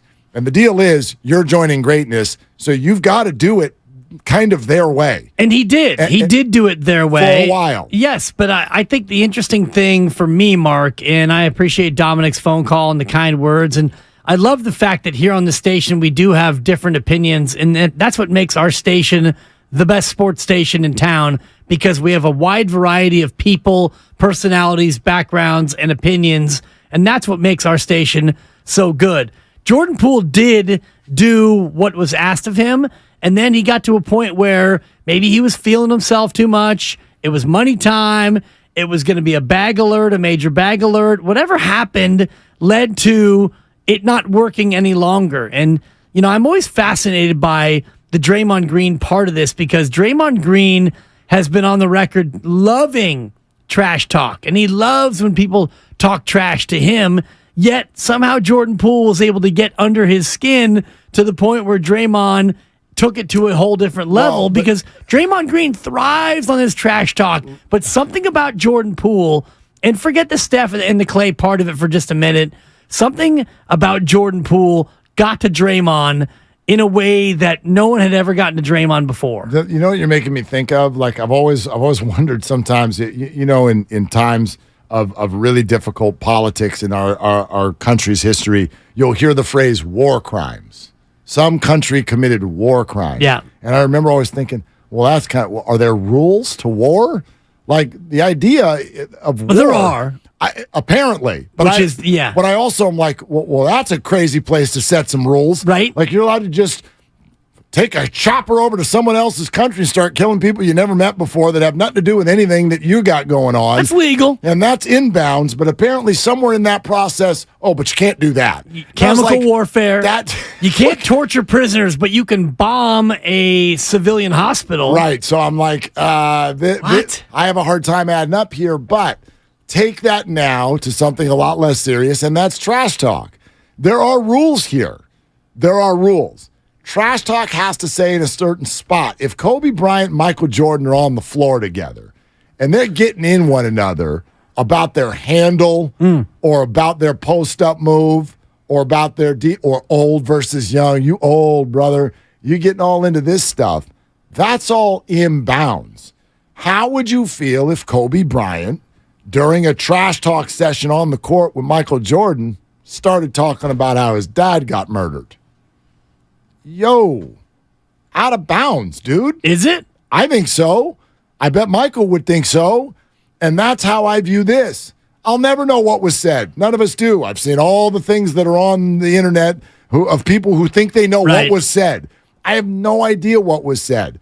I am confident in looking at the Warriors' collective behavior that Jordan went over the line a bunch of times, with either what he said or with what he did. Right. Within the framework of the game and outside the framework of the game.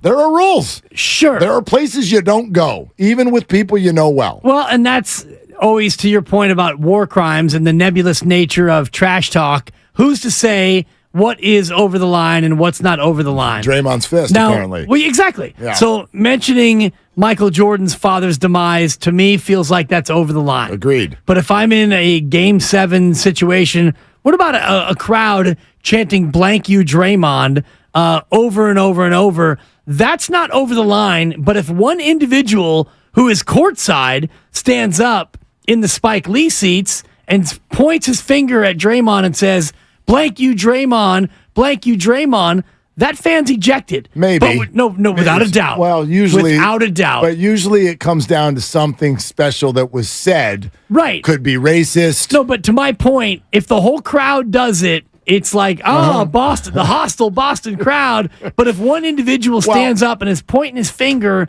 Draymond can go over and go, dude, this fan is menacing me. Totally. And that fan gets ejected. Well, so this whole notion of like, what is inbounds, what's fair, what's foul, and all the rest of it. It's a fuzzy line. And I think it depends on the individual, because if you're going to come up to Andrew Wiggins and talk trash about his 2-month absence and be like, dude, I've seen the Instagram, I know the truth, that might be out of bounds. Maybe. But if you say something to Draymond Green, who's a noted trash talker, that's more likely to be inbounds based on who he is. Or Andrew might not even hear it based on the way he is. Like, I don't know if Kawhi Leonard has ears. I have no idea. Like, his trash talk, as we've learned, is he lays it in and he looks at someone and goes, buckets, and runs to the other end of the court. Like, that's Kawhi. It's not only different for every person, it's circumstantial. Yeah. Right? Like, you're not going to receive one comment one day the same the next day because of the mood you might be in, because of the other things that are going on in your life. So there are certain days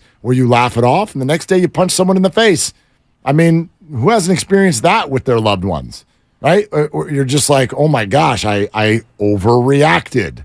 And on another day, you're like, I'm bulletproof today, man. It's a payday Friday, and you can't get to me. You know what I mean? Also, your example, we borrowed the phrase from the Warriors, strength in numbers. It's a lot easier to kick out one person than it is to kick out 15,000. Right. And it's a lot easier to kick out the young fourth-year player who's not part of the core three, who hasn't won 4 titles, than it is to say, you know what, Draymond, we know that you were at fault. We're not going to extend you. We're going to keep Jordan Poole. Come on. We're presented by Fremont Bank, full-service banking, no compromises. Your continued phone calls at 888-957-9570. Plus a fun question that you're going to have to come up with a specific answer to with regard to a future athlete coming to the Bay. All of that around the corner here on Willard and Dibs. What's up? It's your boy Guru.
back to Willard and Dibs on 95.7 The Game. I'm going to straight up start telling people to leave Tuesday, July 25th open. Don't make plans. Or just drop a note to your boss that, you might need that day off. Okay, what's going on that day? We're golfing.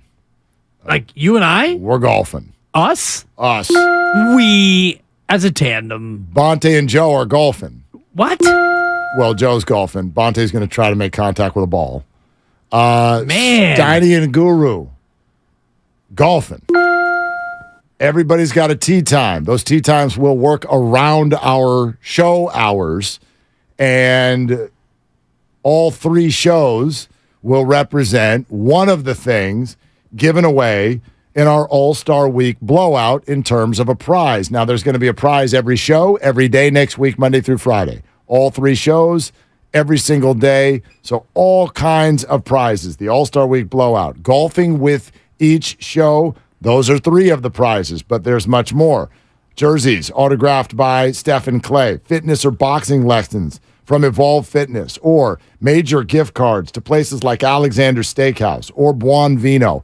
All of that starts next week, every day, every show, no exceptions, the All-Star Week blowout. So you won't even be here, but you are going to gain a golf partner or 2 while you're gone. I cannot wait, and I love this contest, and I'm bummed that I won't be here. I'll be home with the baby on major diaper duty, which has become major, by the way, this baby. It's amazing what this baby can do.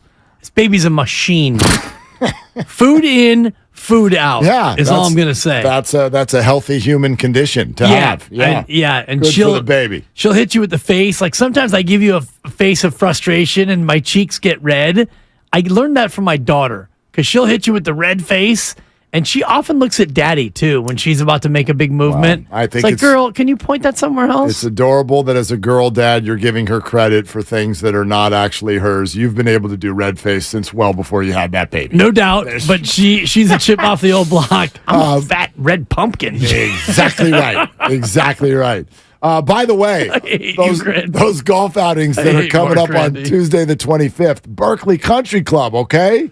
Berkeley Country Club. That's BCC. Where you ain't getting in there without us, and we're not getting in there without you. Tuesday the 25th. So that's among the things that you can win coming up in the All-Star Week blowout next week. All right, we're going to go to the phones in a second, but I also want to run this at you, see what you think, see what everybody thinks. Jason Dumas, one of our good friends, on with Bonte and Joe earlier today, and this idea, and you trumpeted this for a few months. This town ain't big enough for Jordan and Draymond. Well, maybe it was actually Jordan and Steve Kerr. I honestly think the relationship between him and Steve was more of what got him traded than the relationship with him and Draymond Green. I just think Steve was kind of fed up with the fact that Jordan was kind of huffing and puffing that he wasn't in the right role for him. And I think that had more to do with him being moved than that punch. No, the punch didn't help, and his and Draymond's relationship wasn't great. But I think Steve was more fed up than anything. So this is another one of those things, as I said in the crossover, that to me it's very, very buyable. This is it makes all the sense in the world when you hear that and you start looking. Again, Steve Kerr would have Jordan's back all the time in press conferences because they're professionals and that's what they do.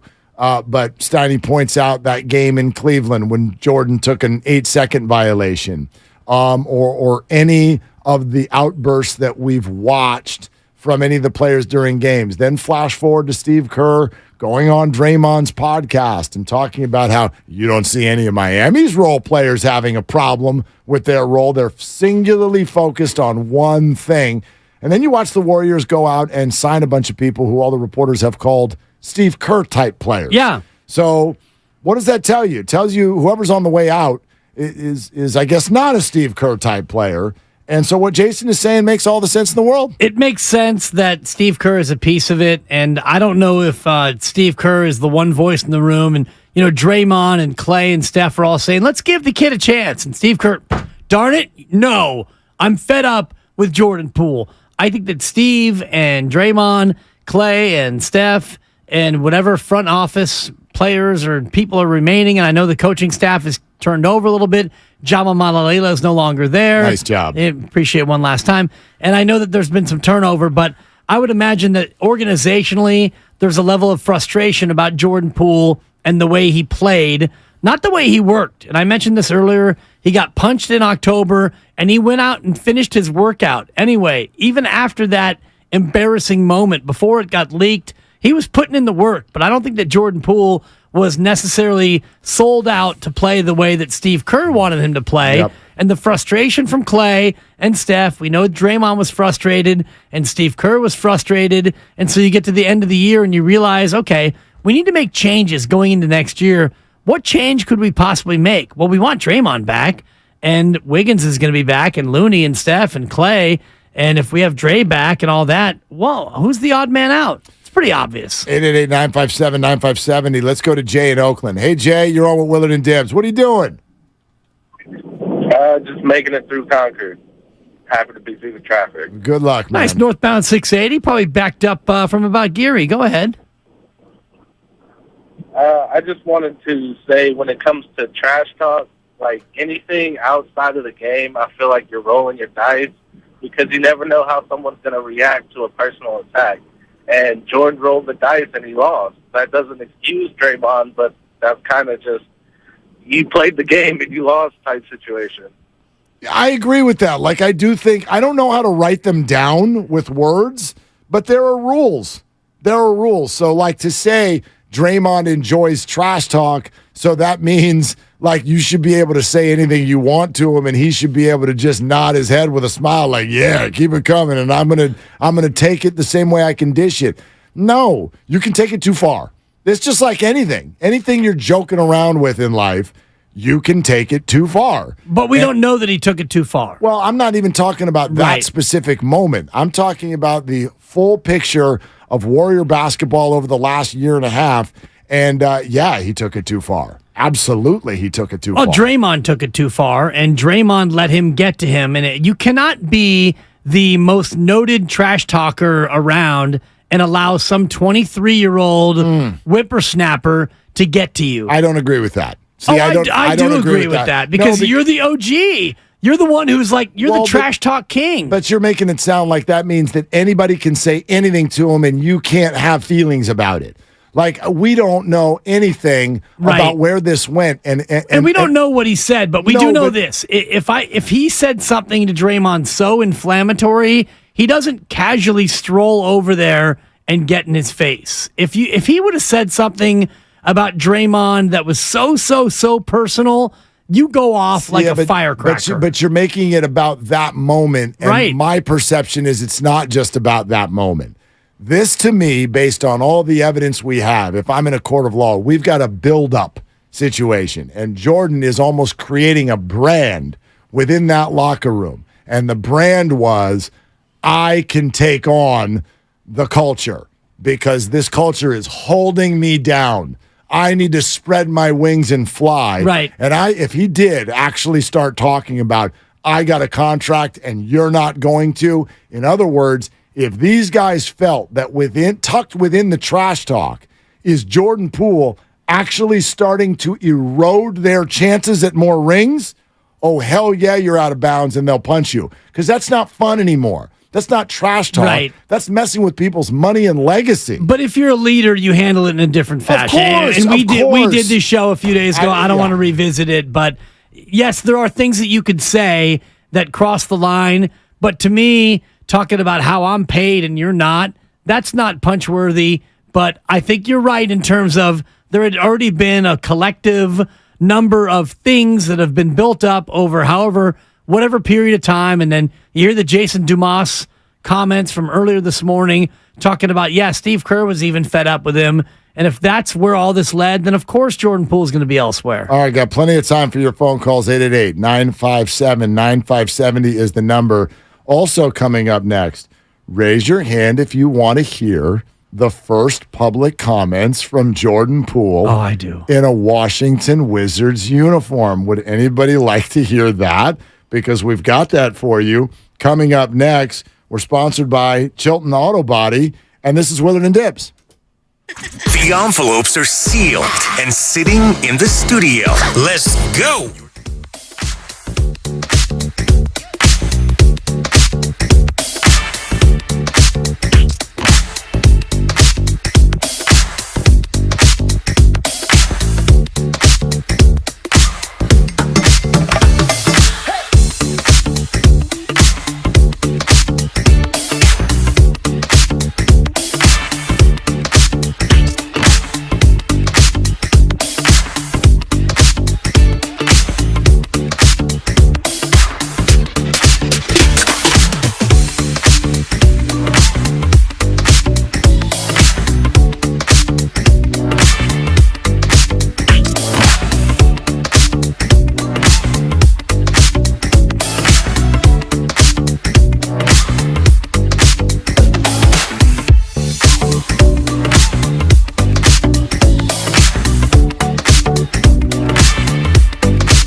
Willard and Dibs on 95.7 The Game. We'll get back to your Warrior phone calls here in just a second. I want to take a moment, though, to direct all of you, or as many of you as possible, somewhere. I have just tweeted out the link to a GoFundMe for Hayden Klemenach. If you're not aware of who Hayden is, a Petaluma guy, you may have heard this story. It's been on the news a little bit this week.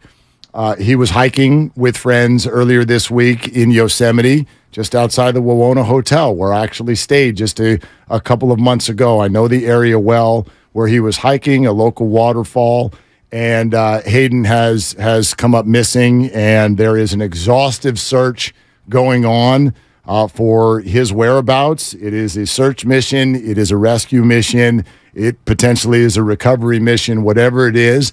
Resources are needed. Hayden is the brother of a friend of mine, and whether it be drones, search dogs, just personnel, people helping on the ground to search for a beloved brother and son, Hayden Klemenach. Please go see the GoFundMe that I just put on my Twitter feed moments ago, and if there is anything you can do, no matter how big or small, in terms of a donation to help, I know the family would be so grateful. Yeah, it's well said, Mark. I appreciate you throwing that out, and it's been on everybody's social media pages. If you're from the Bay Area, you know somebody who knows him, and I've seen this. You know, he's a Petaluma guy. I think he was a Casa Grande student, which is where I went to high school first couple of years. So I know people who coached him or knew him from his time there. So just it's gut-wrenching to think about, especially now that you have a kid who's getting close to that age, and I have a son who's basically that age, and it's the absolute worst possible thing to think about as a parent. Yeah, it's a family nightmare for sure, and they're going through it. So I'll also ask for you just to send all of your good wishes and your thoughts in that direction. But if there's anything that you can do in terms of resources or help with the GoFundMe, I encourage you to do so. And again, that got put on my Twitter feed just moments ago. So if there's anything you can do to help, please go check it out. And thank you very, very much. All right, Willard and Dibs here, 95.7 The Game. Keep it coming on YouTube and Twitch and the Comcast Business text line, and obviously your phone calls at 888-957-9570. How about this? It's only 12 seconds, but here is Jordan Poole, ladies and gentlemen, actually talking. This is the first time I think I've heard his voice since the end of the playoff run, and here it is on the Washington Wizards social media feeds. What's up, Wizards fans? It's JP here checking in. Extremely excited to be here. Extremely excited to start a new chapter. I need recommendations, so if you guys have anything, list, food, let me know.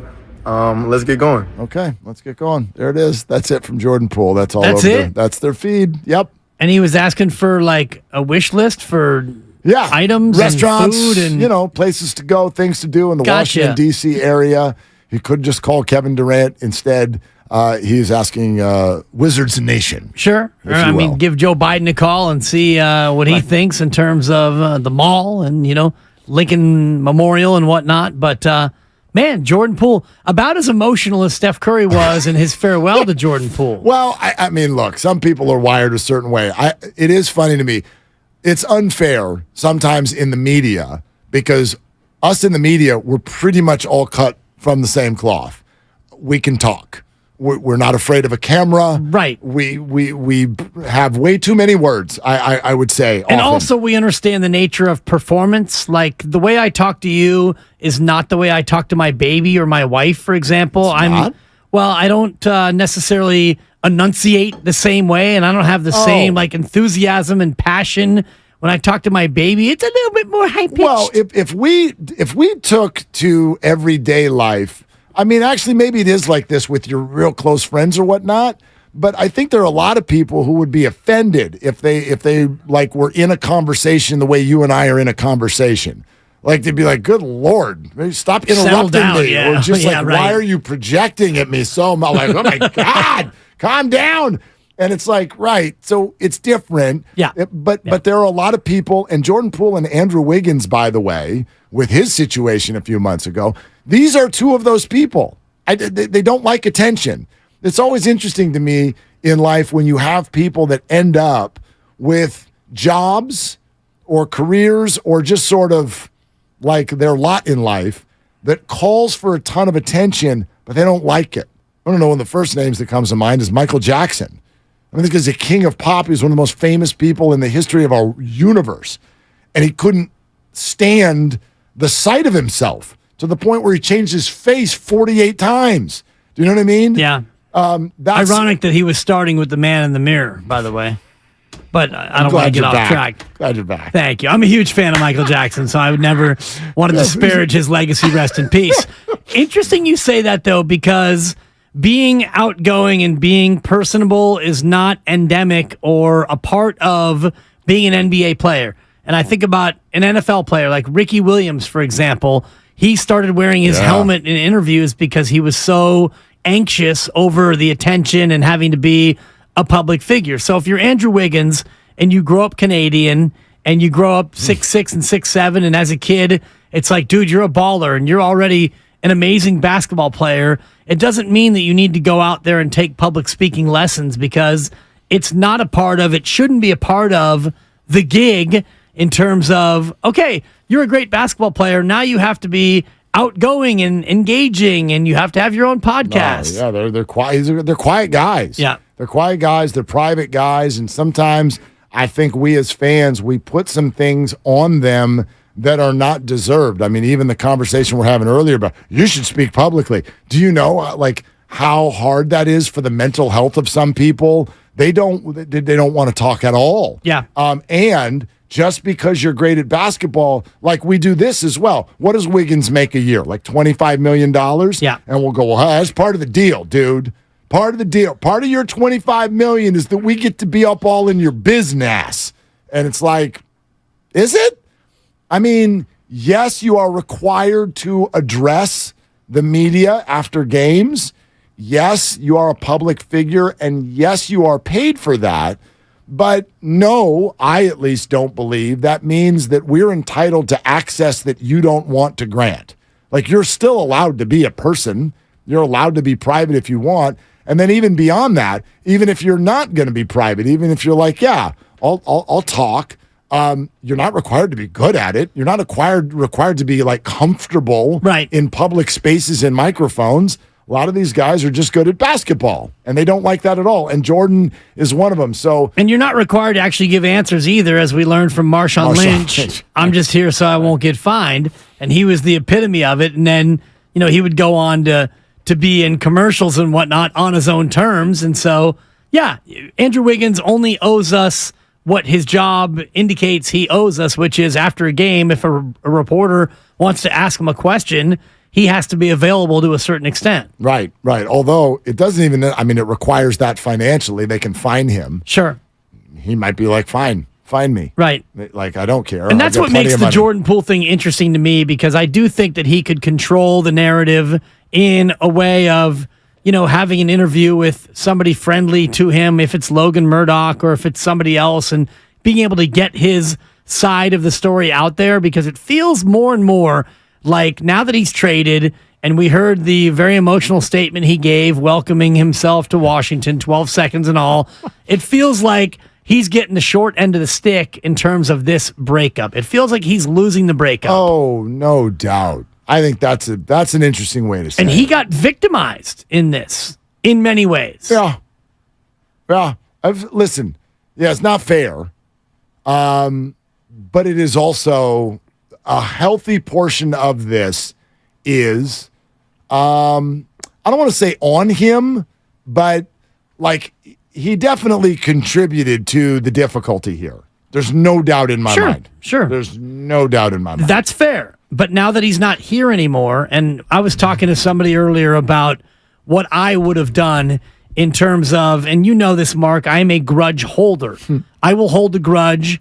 I've got a grudge against a guy now that's going on about 13 or 14 years. And, there might come a point where I'm going to pay that back, but I'm not at a spot yet where I want to do that, but it's going to come. And, the person who wronged me back in 2011, I'm sure they don't live in fear of the reprisal, but it's coming. Is it me? No. Okay. You and I don't go quite that far back, and I have the ability. No, 2011. Atlanta Final Four. Actually, whoa. UCLA, Florida. Yeah, my 2007 maybe. Yeah. Joakim Noah. Yeah. Al Horford. No, good call. Yeah. Because I went to 5 straight Finals Four.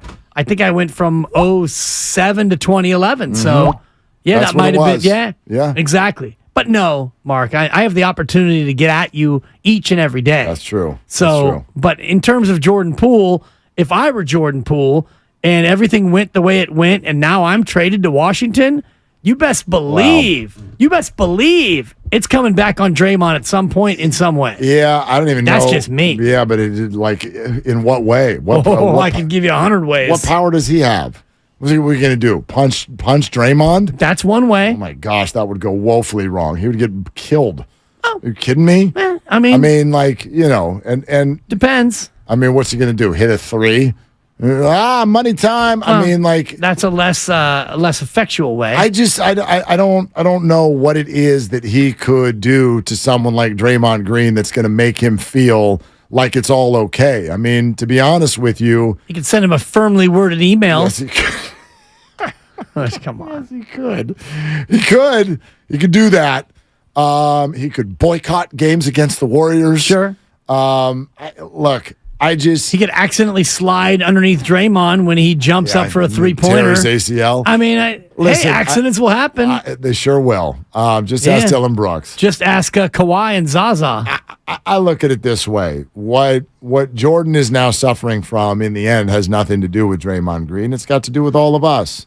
Like, how many people get traded away and an entire major market is still obsessed with you? He's not even here anymore, and he has still been the most discussed athlete here in the Bay Area this summer, or at least over the last 3 weeks, the last 2+ weeks since he was traded.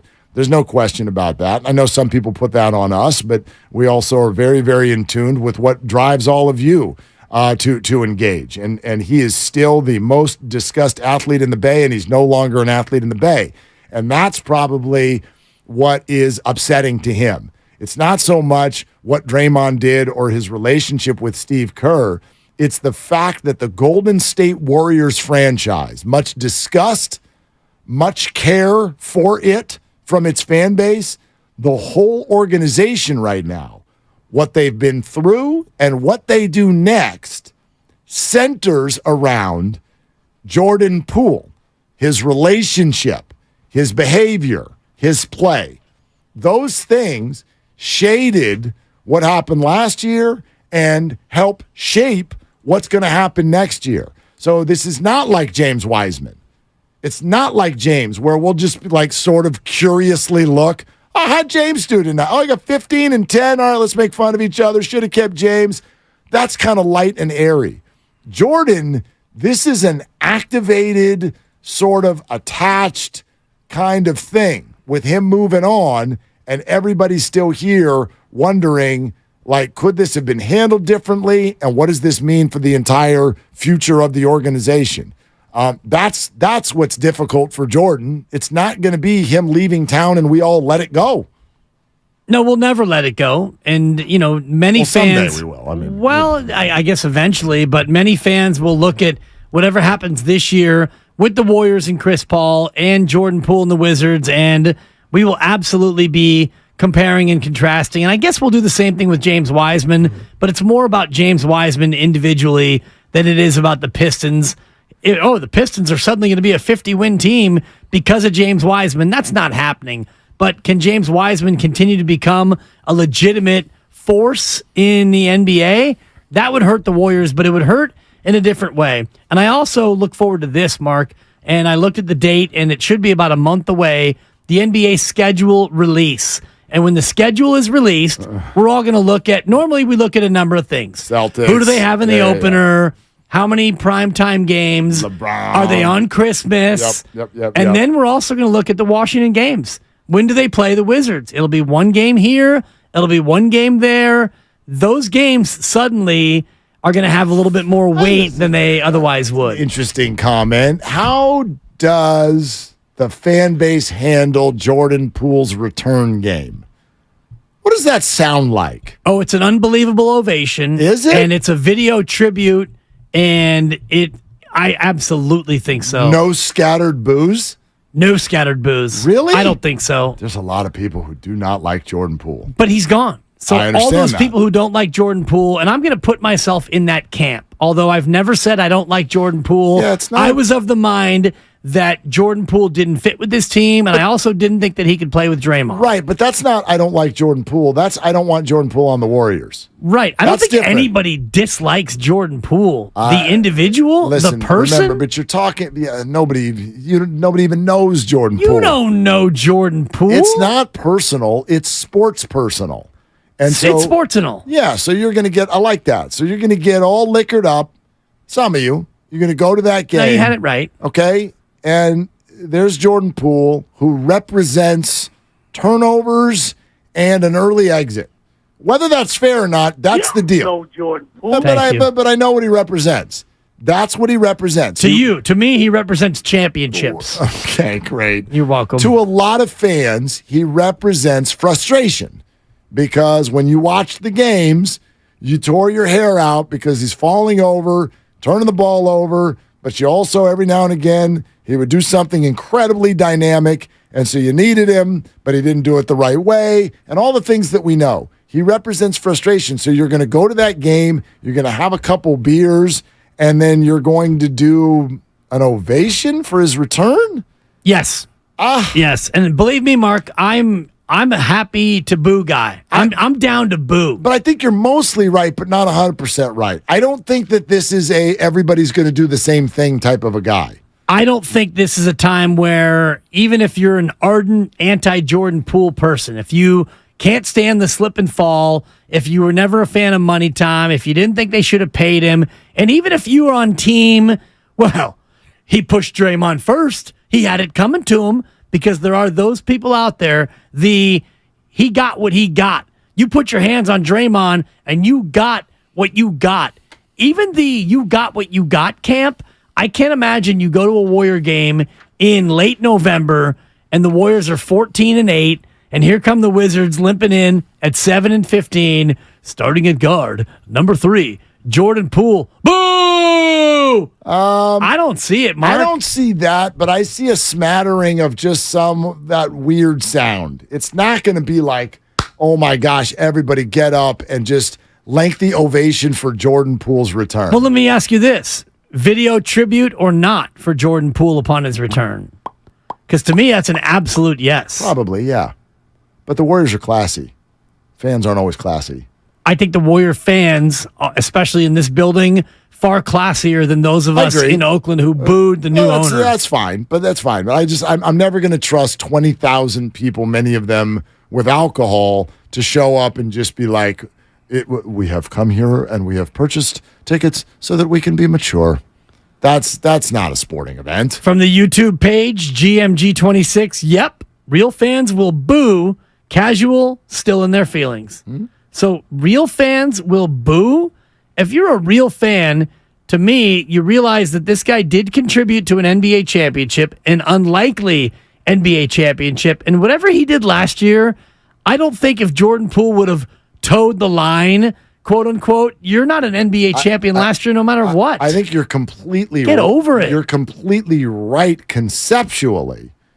I don't think you're 100% right in terms of execution. Like what you're asking for, and you and I bat this around a lot. You're asking for a large group of fans to be rational, calm, and logical. Good luck with that. Well, I just don't know if to me, I don't feel like the emotions around this would move you to boo, even if you take rationality out of it. I don't know if Jordan Poole pissed you off to the point where you got to boo him when he comes back. He represents the disappointment of the year. I don't know. I mean, to a lot of people. Sure. To a lot of people. Not to me. I'm not like, there's no... To me, Draymond Green represents the disappointment of the year far more than Jordan Poole That's does. fine. And I know there are a lot of people who agree with you there too. I know that, but again, we're talking... I'm not saying that the whole arena is going to boo this guy. I just think there are mixed feelings. I think there are mixed feelings with the breakup. I think you're right about mixed feelings, but I don't know if those feelings would move you to boo. And again, when you're going to boo, and let's say there's 18,000 at Chase Center, and you want to boo Jordan Poole, there's a certain amount of peer pressure of knowing that all the people around you are going to look at you like, oh, you're that a-hole. You're really going to boo Jordan Poole? But a lot of people get off on that. No, you but know that. booing is a bandwagon thing a lot of times. Sometimes, but hecklers love to be noticed also. You know, there's always that person in your section who just has decided he's a stand-up comic. Oh, I was the best. Right? He's going to make fun of the players on the other team, all well knowing that the other player can't hear you because, Bob, you're in the upper deck. They can't hear you. You're actually putting on a performance for the people who are in your section, and you want to get laughter and reaction out of them. I just can see it. I was one of the best in the business as a heckler. Not surprised. I had to hang him up, though, one day at AT&T Park, which is now Oracle Park. I was with my sister down there in the Diamond Club. And, Marcus Thames is in the on-deck circle. And at the time, he had homered. His last 7 hits were all home runs. Oh, that jerk. And so I'm heckling him. You can't even get a single. You couldn't double if your life depended on it. You can't hit a triple, you bum. You're nothing. You're nobody. Comes up, Oppo Taco, gone. His 8th consecutive hit, that's a home run. This man touches home plate, goes double chest to the sky, and then double indexes right at me and my sister. And I had to stand up and give the man an ovation. Yeah, that's great. That was it. I had to hang him up. That means he heard you. Yeah, he heard me. He was in the on-deck circle. That's great. And I was literally 6 feet away. That's great. Marcus, couldn't hit a single if your life depended on it. Yeah, but you helped him. You helped him. Remember that home run that Jock hit in Milwaukee last year? Yeah. Got to home plate, and he's just like, pow, brother, in your collared shirt. Wisconsin boy. Booyah. And he talked about him after the game. So good. Like that. Now, that's what I mean about trash talk when it's good-natured. That's fun. That's, you got me? No. I one-upped you. And in the end, everybody laughs about that and moves on. I don't know that all pieces of the Jordan Poole experience are going to be Warrior fans like, ha, that was funny, and this is fun, and it got a little tense, and here and there. I just don't think that's actually a really good question for today. I mean, how do you remember Jordan Poole and the time here? You look back on this positively or negatively? I lean on what Steph Curry said. Steph Curry's emotional words on his Instagram, which was basically... He recited the man's basketball reference. You mean these right here? The trade is actually final. I felt like I come on here and just say to JP how much I appreciated the 4 years, brother. You're a champion. You grew up, right in front of everybody's face in terms of, that first year where it was rough, a lot of injuries, and was trying to find your way to going to the G League and coming back and helping us finish 15-5 down the stretch of that your second year. Us winning a championship your third year and fighting to the end, this past year. So can't wait to see you blossom, big fella. Can't wait to see you shine in your own situation. And just looking forward to, competing, obviously, but being a fan of everything that you become. Good luck to you. And, CP, can't wait to rock with you, brother. It'll be different with us on the same side. Let's get it. Let's get it. Let's get it. Good luck and he is. Did he record that at 3 in the morning? I'm just put Let's off. go to Steph having the bag. Yeah, I'm put off by somebody calling Jordan Poole big fella. That felt a little It's all weird. relative. Yeah, exactly. But yeah, anyway, how are you going to look back on Jordan Poole's time with the Warriors? I bet a lot of you have different answers on that. We'll take your phone calls, 888-957-9570. We're presented by Fremont Bank, full-service banking, no compromises. This is Willard and Dibs. Fall semester is right around the corner. Luckily, IKEA...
Keep it coming on the YouTube chat. Comcast Business Text line. We're going to get to your calls in a sec.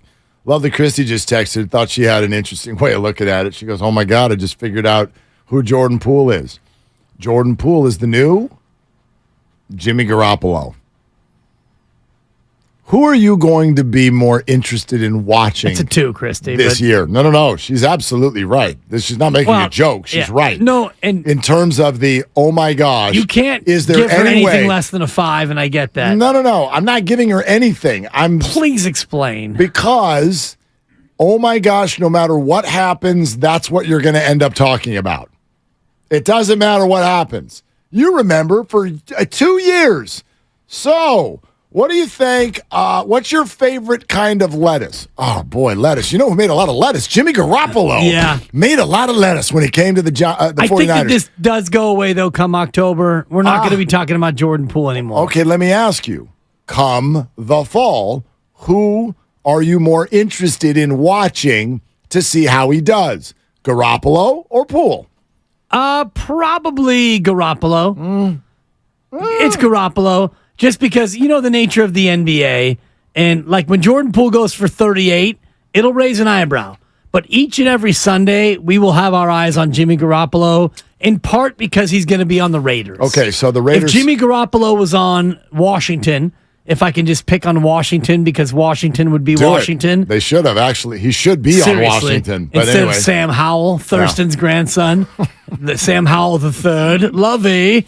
I think if he was on Washington, it would resonate less than the fact that he's going to the Raiders. Okay, but... That's a big deal. But what if, and this will happen sometime for Jimmy, like the return game, which would be a bigger deal. Jimmy playing at Levi Stadium against the 49ers or Jordan at Chase against the Warriors? It's Jimmy. It's even though Jordan's first time, think? I do, yeah. See, I think Jimmy in the preseason, because they're going to play each other in the preseason. But there's less of a rub there. Jimmy Garoppolo is simply like... That was an era for the 49ers. He didn't tick anybody off. People were... He ticked many people off. No, they were annoyed with interceptions. Laughing on the sideline as his quarterback got hurt? They were annoyed with injuries. They were not annoyed with, dude, you tried to break down our culture. And champions who will be forever minted here dislike you. Jimmy doesn't have that. There's no controversy with Jimmy other than the rub with Jimmy was, do you think he's good or not? And it never went away. Well, the rub is he can't throw the deep ball. Okay, fine. And he cost you a Super Bowl. In the eyes of some. Exactly. Okay, but Jordan, there's a soap opera there. Jimmy is a sitcom. Jordan is a soap opera.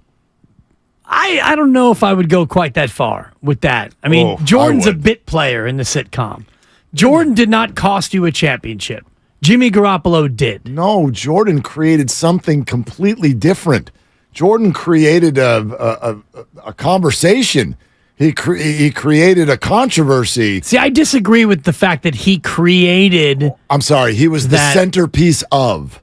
He was. Yeah. But the real centerpiece is the guy who's still here. Many people, I would say, contributed to the creation of, I would say. That's not a one-person job. I would say Jordan Poole is more closely linked to Trey Lance in terms of the soap opera nature of the roster. When Trey Lance goes, and it might be in a month, it might be in a year, heck, it might never happen. I think it will happen within now and next August. Trey Lance will be elsewhere. That, to me, feels more closely linked to Jordan Poole in that we're going to keep an eye on what Trey Lance does elsewhere. I think we're always going to link Trey Lance to James Wiseman and Joey Bart. Yeah. Who, by the way, is getting a hit like every single at bat the last week and Call a half. him up. Yeah. Don't have any. There's no catcher at bats up here. Right. Got a kid named Patrick Bailey And who I know might win Rookie of the Year. They made a move. They sent Keaton Wynn out. That's just because of All-Star days. break, no doubt. He'll be back. And they brought up, Lovera? Mauricio Llovera. Llovera. Yeah, exactly. So- Wynn will be back right after the All-Star break. Yeah, of course. But, I don't know if Joey Bart's going to ever get a chance to make it back up. No, but... He might be the guy dealt ahead of the deadline. Then this is actually a significant streak that he's on right now. I think he's on a 9 or 10 game hit streak. He's finally hitting the ball out of the ballpark. He's got extra base hits.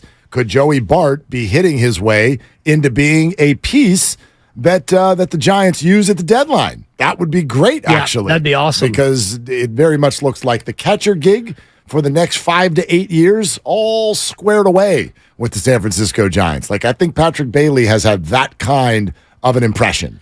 Well, defensively, at the very least. And the fact that he's hitting too. But even if he that's didn't, my point, is he could forget lose- the offense. Yeah, he could lose 60 points on his batting average and they wouldn't care. Exactly. Yeah. And that's my point about the staying power of Patrick Bailey. What he's doing from the squat is worth far more than what he's doing from the plate, the batter's box. Even if that goes away, you're right. They're still going to love him and give him 120 games. So 888-957-9570, what we've been asking after a conversation of what Jordan's return would sound like at Chase Center next year, how would you, or how do you, remember Jordan Poole's time with the Warriors? And I bet there's a lot of different answers to this. So let's go to Dino in San Francisco. Hey, Dino, you're on with Willard and Dibs. What are you doing?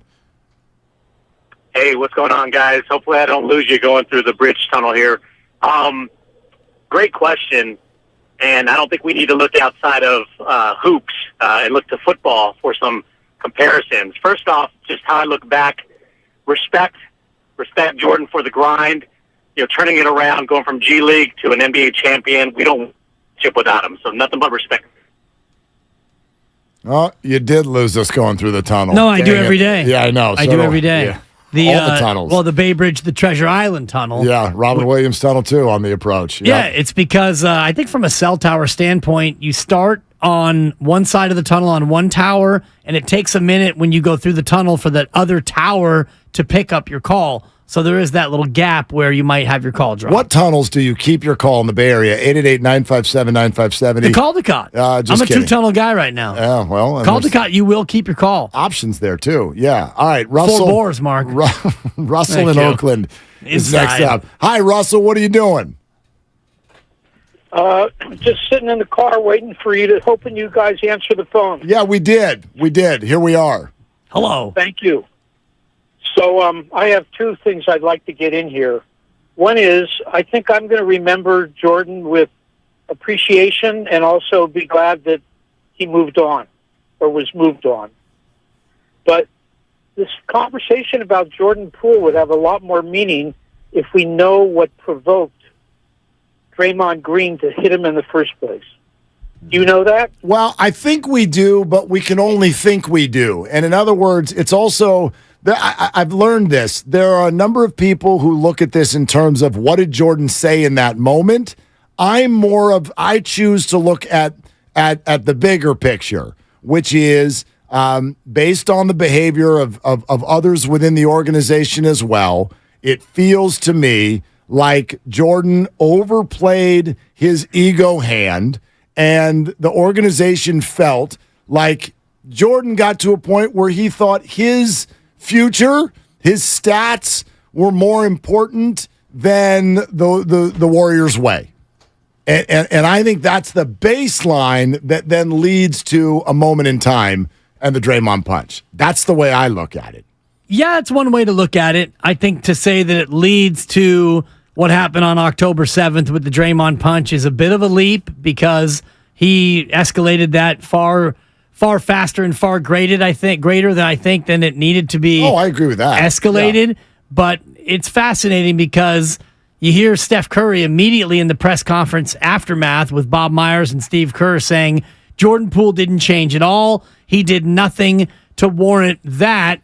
And do you believe that now? I absolutely believe it. It's I Steph don't. Curry. I don't. I don't believe that the chef is going to get up there and lie You don't. about. No, this is Steph Curry, Mark. Lying is not the word for it. These are What's the word for it? These are public figures. They're Fibbing? They're saying what they can say. You know this. I don't need to tell you this. Come on. Walk now. me through it, Mark. No, Hold my hand. I don't need to. These are massive celebrities with tons of money, tons to lose, and they are representing a multi-billion-dollar organization. Right. You don't go to a microphone and just tell everybody everything. No, you don't do but that. You also don't go up there and say, things that aren't true. Sometimes you have to. I actually know of a story. I would love to hear that sound if we have it on your board. Maybe we can story. pull that up. The Which sound, one? Steph's sound from October Okay. last year. Yeah, Lucas, Grandy, you guys, Steph, in the aftermath of the punch, what did Steph say at that first press conference? We can pull that up. And we can compare and contrast that to what he said yesterday on IG. I can promise you not all of it's true. I can promise. Because at minimum, there's context. I'm not saying he's lying when he says, you don't punch that guy. Like, that's awful. That's out of line. But you're also going to hear things like, Jordan has been fantastic this whole time. Bull. But there's nothing else you can say in that moment. What can he say? You don't do that to the young fella. That's completely out of line. Now, Jordan is a cocky SOB. Oh, yeah. And boy, does he drive us up the wall sometimes. But you still don't do that. You can't say that. You can't do that. I know of a story. This is a true story. Apparently, there was a baseball team. It's not based on a true story? No, it's a true story. Okay. Baseball team was deciding on who their next manager was going to be. They got down to the final two candidates, and they got down to the last question. Said, okay, organization is in a tough PR spot. Would you publicly lie for the organization? One manager said yes. One manager said no. Who do you think got hired? The yes man. Exactly. They hired the yes man. Exactly, because you have to. I'm not, and again, lie is a little bit of a firm word. We as an organization. Hey, Zach Littell being DFA'd had nothing to do Exactly, right. with what happened last night. Exactly. Oh, bleep. Right. Oh, of course it did. But what are you going to say? Zach said something to me I didn't like, so we kicked his butt to the curb. You're not going to do that. But that's the truth. Right. But that's the manager. That's not your star player who is, Mr. Perfect, All quote right, so unquote. what if you had a star player on the Giants when that happened and you went to him, what would he say? He would have said, you don't ever cross Skip like that. And Skip took him in the tunnel and gave him a full earful and told him, pack your S, Z. You're gone. I don't think that's what it said at all. I think a star player goes, you know what? I'm not out on the mound. I didn't hear what was exactly. I wasn't there. I didn't hear what was You'd have to ask said. Skip. And boy, the heat of the battle, stuff happens. And so, we've got full faith in this clubhouse to handle any situation that comes. Right. Boop, bleep. And you're in the dugout. You heard Gabe look at Zach and go, get your butt in the tunnel right now, and you're not coming back up in this dugout ever again. Right. Let me walk you to the visitors clubhouse, and you'll be lucky to pitch here on the visitors mound. Let me walk you to Farhan's office because there is a transaction that is about to take place. Yeah, and Farhan, he's probably already made a trade before he even got off the mound. Totally. You're listening to 95.7 The Game, KGMZ FM and HD1 San Francisco. Always live on Twitch, YouTube, and the free Odyssey app. How are you going to remember Jordan Poole's time with the Warriors? Oh, Dino is on the other side of the bridge or the tunnel or whatever, and he's back. Hey, Dino, thanks for calling back. What you doing? Hey, guys. Yeah, I don't know where I lost you, so hopefully I stay on between the bridge and the Caldecott. Prayers. Just wanted to finish my thought. Respect for Jordan and what he did. We don't win a championship without him. But I just wonder, I don't think we have to look further than some examples in our Warriors history of some guys we let go. And for me, the question is going to be, do we feel regret or do we feel remorse, right? Remorse being stronger. So like Monte Ellis, homegrown guy, we drafted him, but, it didn't work out with him and Steph. And, when we made the trade, it hurt. But look where we are now, right? Way better, right? They just didn't fit, right? And he had a decent career and whatnot. But on the other side of it, think back to even before then, Gilbert Arenas drafted him, let him go a little early, also shipped him out to Washington, and look at the career he had. Now let's put aside what he did in the locker room. So I don't know. I just the two timeline thing was so attractive. And so I hope we're not feeling remorseful, 3-5 years out. But hey, if we win a chip in the next 3 years, then it'll all be worth it, I think. Well, except for Dino, thanks. I'm glad you brought up Gilbert Arenas' future career because this is something I'm going to be looking for. I certainly hope people do not shape this narrative in the future based on Jordan Poole's stats. because that is one tiny aspect of an NBA career. If this is all going to be about stats, then why is Dame Lillard asking for a trade? You need more. That's 11 years, though. Yeah, but you need more than stats. Dame Lillard is an all-time great. He's going to be a Hall of Famer. And he's sitting here looking at his career going, dude, I'm missing something. Well, he's never been to the finals. Exactly. That's what he's missing. So if Jordan Patrick Poole, McCaw has 3 rings. Right. So it's got to be somewhere in between. But if Jordan Poole averages 26 a game, but they only win 26 games, who cares? I don't like that's literally what I think is going to happen. Well, he cares because he's going to get an even bigger bag the next time around. Right, but my point is, as a Warrior fan, if Jordan averages 26 a game and they only win 26, I don't want to hear anyone go, "Oh, we gave up on Jordan. He averaged 26 a game." No, he only won 26 games. That's what matters right. more. And I think it's more. The rub on Jordan is not whether or not he can score, it's whether or not he can play smart on a winner. And I think the rub on James Wiseman is more about that than it is Jordan Poole. I agree with you. If James Wiseman goes out and he can be 18-10, you know Detroit's not going to win because Detroit's not very good. But if he becomes a useful, productive player on a rotation for another team, especially for a coach like Monty Williams, that's going to hurt more than if Jordan Poole goes out and scores 26 a night. I just think there are more feelings here than maybe you realize. I don't think it's going to be a big old boo fest. I don't think people, quote unquote, hate Jordan Poole. But do remember things that we hold on to. We had callers who 3 weeks ago were like, you can't have Mike Dunleavy Jr. be the general manager of this team because I don't like the shot selection he had 20 years ago. Like, what? People hold on to stuff. There are people who are like Kelly Oubre, get that name out of my mouth. Yeah. Because of 1 year represented by what? Some disappointing play followed by I should be a starter on this team. Oh, he stunk. Yeah, but people do see what Kelly did is similar to what Jordan did. In effect, that's not fair. Well, I'll tell you why. That's not fair. That's not going to fly here, Buster. Oh, yes, it will. Because 2 hours left. In one aspect, it's true. Both of them did one thing similarly, and that was feel like their individual talent was a little bit bigger in the pecking order of a great dynasty than it should have been. Kelly's like, I'm a starter. And Jordan said what? I'm a starter. They both are like, great, Steph, Clay, Dre, super fun, but I'm amazing, and so I should be a bigger part of this. But Jordan was way closer to amazing than Kelly Oubre Jr. No doubt. Which is why I think that the reception he gets is going to be different. Like when Kelly Oubre Jr. comes back, and I bet you he has already come back. I didn't follow his career that closely. There was no tribute video. No. There was probably no booze. But there's people more, were like, oh, that guy? But there's more feelings, too, because there was more time and more experiences and more controversy with Jordan. I think because there's more feelings, it's more positive feelings. And as time goes on, that's true, too. I don't believe that, and maybe it depends on when they actually come back. If Washington doesn't come here until March and the Warriors at that point are 48-22, well, it's going to be easier to let bygones be bygones. What if they're 22-48? Then you're going to maybe be more likely to boo him. Exactly. Yeah, I don't think there's any reaction that's going to be across the board. I don't think there's going to be unity in the fan base with regard. I think that's why this is a fun question. How are you going to remember Jordan Poole's time with the Warriors? Mike in Santa Clara next up. Hey, Mike, you're on with Willard and Dibbs. What are you doing?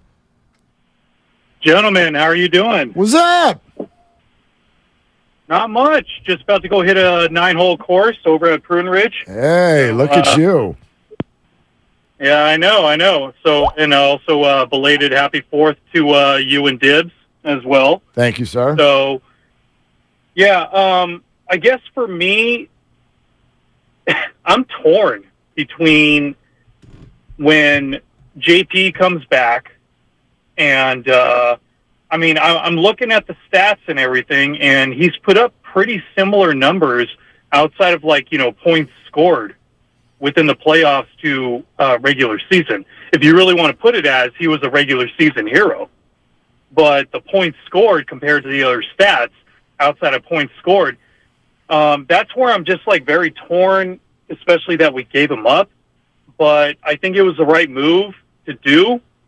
I just don't know about the capital that we got back from it. And I know we're trying to get, CP off the books, and then Clay will be coming off the books as well. But I'm just trying to figure out exactly, what our next move is outside of that after the JP move. But overall, I'm torn between, if you want to say applauding or booing JP. I think I'm just going to stand up and not even do anything. Well, and thank you, Mike. And similar Enjoy to Prune Ridge. Tell him Dan Dibley and see how far that gets you in the clubhouse. I'm a big deal down at the Ridge. That's going to be full price for you, Mike. Full price. Might for even you. charge you a little extra. Exactly. Best of luck to you, Mike. Call it the Diver tax. I took my son on a golf trip when he was about 10, and we did all the 9-hole courses in the South Bay. We actually got a hotel room down there in Los Gatos. It was pretty fun. Something you should think about for your little one, because there's a bunch of fun 9-hole courses around the Bay Area. So we researched all the 9s. Prune Ridge was one. Blackberry Farms was another. We played Lost Hills, which is an 18, all like short par 4s and par 3s down in Cupertino. A lot of fun things to do down there in the South Bay. Yeah, I think Mike also, though, has sort of what may in a way be a majority opinion, which is that we can't figure out our opinion yet. True. And so maybe you do nothing, and non-action is action. Like, that is an answer. Like, if you don't even know, this guy scores 20 a game and has a ring, and you don't even know if you want to cheer him, that says a lot to me. I'm not saying that. I don't think very many people will boo. I think there's going to be some of that awkward crowd noise where it's like, we're undecided. Sure. Well, and you're not wrong, Mark, because, and you have said this to me, and you've used my own words, you've weaponized it against me. Damn right. In our old show thread, how many times it's like, he's unplayable, take him out, stop playing it, and all the rest of it. And my wife, the great Supper, will tell you how many times last year in the playoffs, oh, Jordan, or come on, Jordan. Oh, dude. Like, how many of those did you let fly throughout the course of a series? There is on my phone during Warrior games. Oh, boy, here we go. If I had to give a percentage pie of Warrior player names that show up, and it's funny, too, because I don't even really like pie. Much more of a cake guy. Anyway, the percentage of Warrior names that were either Jordan, Poole, or JP, I got it. It's north of 60%. I want to go back to our old show thread with the great Kyle Madsen and Espadoni and me and you, because that was at the height of what we were doing last year, especially in the playoff run. And just search for Poole and just read all the comments that we were throwing out. Clay is probably second. Yeah. But Jordan Poole gets called out on my phone north of 60% of the time when a Warrior's name comes up. That's just the way it is. So how will you remember Jordan's time with the Warriors? We'll keep taking your calls, 888-957-9570. This is Willard and Dibbs. Coming up next week, we're giving you a chance to win some incredible prizes on 95.7 The Game, including a Steph.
Now, back to Willard and Dibs on 95.7 The Game. Was the punch on like October 4th, October 5th?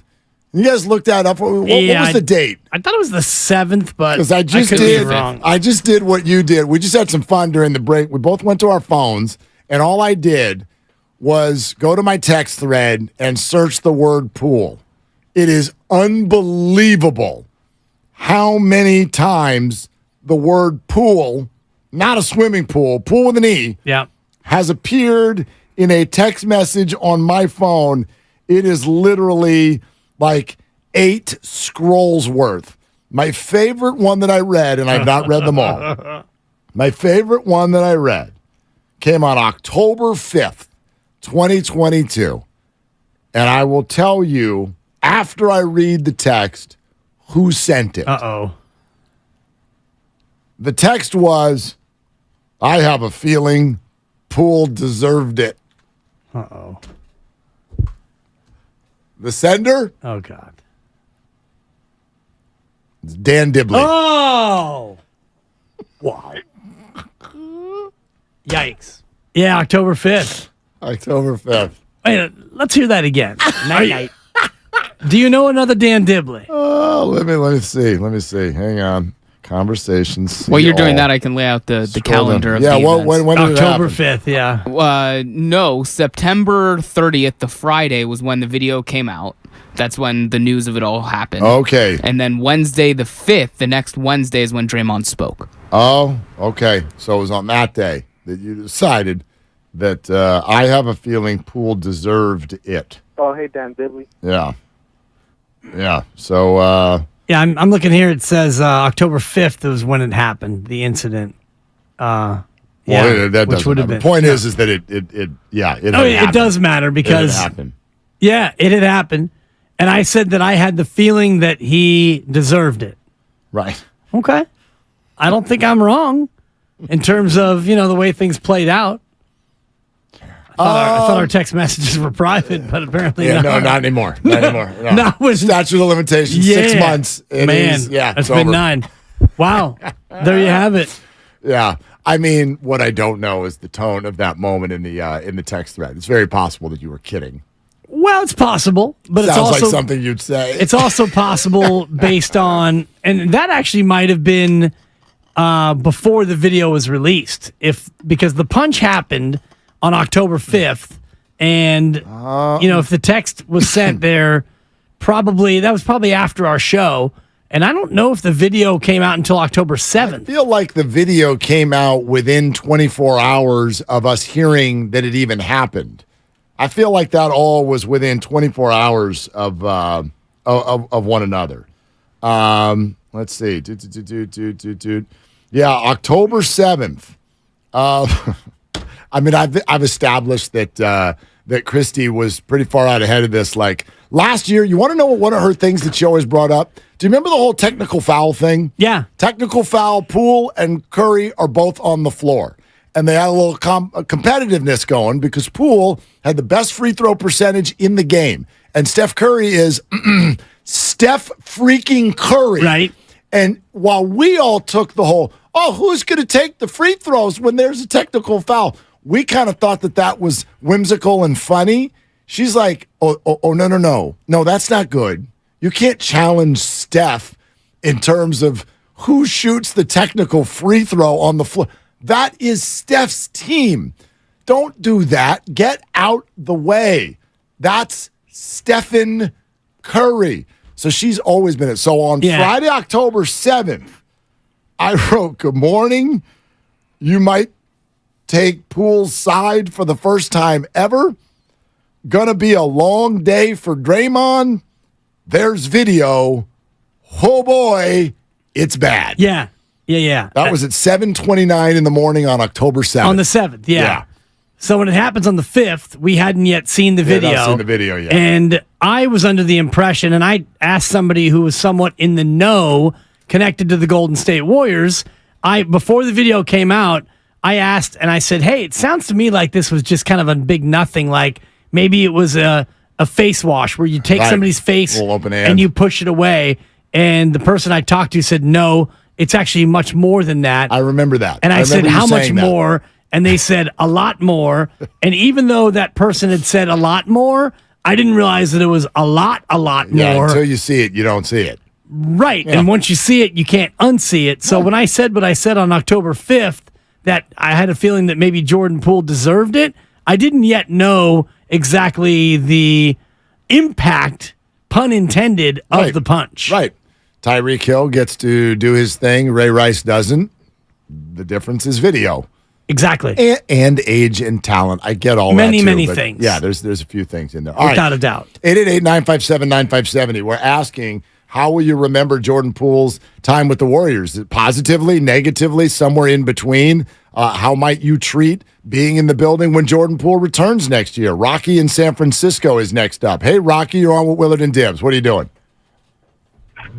Oh, doing what I do, fixing sidewalks, eliminating trip hazards. One might say it's an elimination sensation. Look at you. That's a bug. Rocky, have you ever been told that you sound like Mike Silver? Rocky sounds a little bit, got a little Mike Silver in you, Rocky. I'll take that as a compliment. Thank you. All right. Well done. Appreciate you guys. Swillard and Diblets, if I may. Thank you. You may. Yeah, boys. On Poole, I think he's going to get a standing O, or at least a large applause. He helped us win a chip. We all have a little sympathy for the Draymond stuff.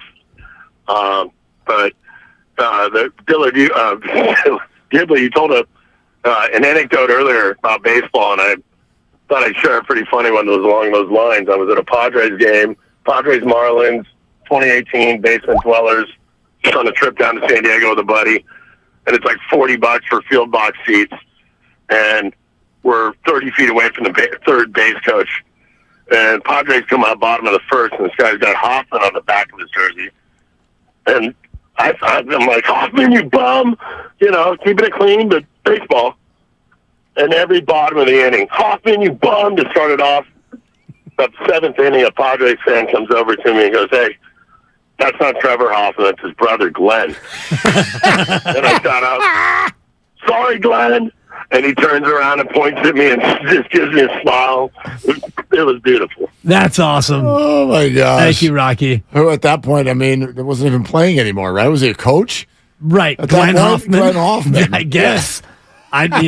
Hoffman, you bum. That's so funny. And I like a good heckle with no profanity. And I've always, as a heckler, a former heckler, and now, Mark, I got gray in the beard and I'm 54. It's like, you don't want to be that guy, but when you're younger, you get to a point where, you realize, okay, I'm probably too old to heckle, but I was never one to heckle with profanity, and I hate being around that fan who's using profanity to heckle because, not that we have to protect our kids at all turns, but you don't need to use profanity to be an astute heckler. You can heckle without using foul language. I don't know. Talk to the stand-up comic world like there's a thing. Well, that's a different world. But can you make people laugh without being raunchy, in other words? You can. Of course you can. Yes. And I actually appreciate that. Robin Williams was a great comic, and he did not use a lot of profanity. If it gets too raunchy, I'm just like, it's not that it's not funny sometimes, but it's just the easy way out. Like, I want you to be more creative, more observational. Right. For sure. So, yeah. I think about that when I think about you. my hip-hop music, and you think about some of the when you're the hardest rappers of all time, and you go back to Chuck D and Eric B. and Rakim. These are not rappers that relied on the F and the N and the B and all the consonants. They were hard with just their lyrical content. And I think we've lost that in today's rapper, Mark. All right. You're officially an old man. Just that last comment right there. I'm not. You know what, Grandy? All you kids are so consonant reliant. Whatever happened to good old-fashioned poetry in your raps? It doesn't matter what you're talking about. When you get to the day where you're like, we've lost this in society. We have. We used to be good at doing this. We've lost our way. And we are not anymore. That's it. That's it. Now you move tables at Thanksgiving. You go over there in the corner. You get maybe a big comfy chair. And an Afghan. People will come to you instead of waiting for you to come to them. So congratulations, you made it. If you are in your bedroom slippers after noon on the weekend, you're old. And this past weekend, I realized it was like 2 o'clock. I'm like, I'm still in my slippers. I'm still here. I've been inside. I've been outside. Oh, man. Yeah. Well, someone just asked, like, if we were in the building when Jordan Poole returns, what would we do? Would we boo? I don't boo things that aren't in a Dodger uniform. That's just a rule. You don't even boo Dodgers. Oh, sure I do. You don't boo. I would totally boo Tommy Lasorda. I'd boo him. Rest in peace. I would boo him. You can't even R.I.P. Tommy Lasorda? I said you are cold-hearted. I would boo him if he were sitting in this room right now to his face. Boo! See, I know you well enough to know you're full of it. You're pulling a Steph Curry right now. I'm a Giants fan. Exactly. I don't believe you've ever booed. You don't. No, that's not true. I boo things in a Dodger uniform. I would like to see it. Video I don't buy it. Let's go to the game in September when the Dodgers next come to town. I've got 2 problems with this, and then we'll get back to the phones. All right. 1, you're a really good guy.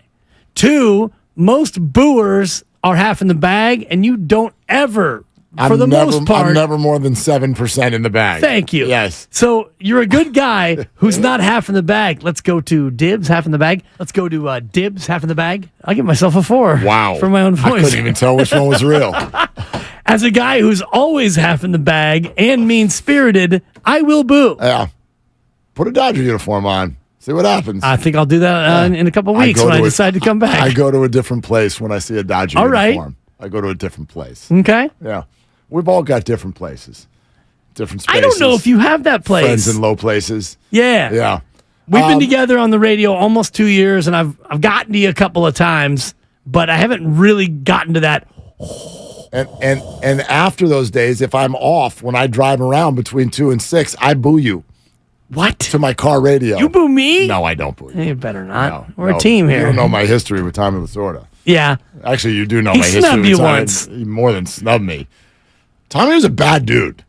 Like come on. In real life. No, like in real life. Like disowned his homosexual son. Like Tommy. That's not good. No. That's not good. No. I'm being real. I'm keeping it real. You did kept not it too real. like Tommy Lasorda. I mean, like on a personal level and the Dodger uniform. I mean, I was about to make an Aaron Rodgers comp. Like, oh, what did he send his Christmas presents back? I don't like the guy. No, that was man. Okay, I'm not going to sugarcoat it. I don't like the guy. No, you didn't sugarcoat it. You're Captain I mean, Sugarcoat. sure. Rest in peace. I'm not, but all right. Anyway, Lucky in San Francisco. Hey, Lucky, what's going on? What are you doing? Hey, I'm just sitting in this parking lot, man, waiting to clock in before I have my 3-day weekend. Look at you. Yeah. So on the Jordan Poole situation, it'll be kind of awkward, man. Good because he helped us win a chip. Kind of bad because of the way that he conducted himself and showed his true colors, I guess, as a young man. You know, it's kind of remind me of like when I had a good and bad date. I took a girl to Petrini's to get a deli sandwich and a bottle of Andre, and it went good. But then she turned around and threw a skillet at me. So what do? Do you stay there and be with her, or do you leave? We had no choice but to let him go because he caused a major distraction along with Draymond, and it disrupted the team. So if you're not going to be team-orientated, we don't need you. Well, I think that's the bottom line as well. I agree with you, and but I also understand where you're coming from. Like, and thanks, Lucky, appreciate you. I mean, like next year, when you see this guy come back, are you whatever you're feeling right now? Are you still feeling it? Like, is this, in other words, some sort of distaste that is sustainable? You know what I mean? Like, whenever you're upset with anyone or anything, because as you put it, you're a grudge holder. Sure. For a lot of people, that's not easy to do. So whatever you're feeling about Jordan Poole, are you still feeling it in December? Are you still upset? I don't even necessarily know if what he's done is boo-worthy. For me, it does certainly rob the ability to cheer real loud, though. I mean, it was a little of this and a little of that. There was definitely plenty of negative to go with the positive. I don't think you can dismiss the positive either. Yeah, to me, there's not enough, quote, negative to dismiss the positive. To me, the negative is he didn't really have a good year playing basketball, and his teammates didn't like him. That's the negative. And the negative is he was unable to stay on his feet a lot, and he turned the ball over too often. I mean, that's the stuff I think we can get over. But you got to understand, in my eyes, you have the three players who represent the best thing that's ever happened to Warrior basketball. And if you want to add Steve Kerr to that, go ahead. Okay? You got those four big statued people as far as the Warrior dynasty. And this guy came in and ticked all of them off and refused to do it their way. And that's wild to me.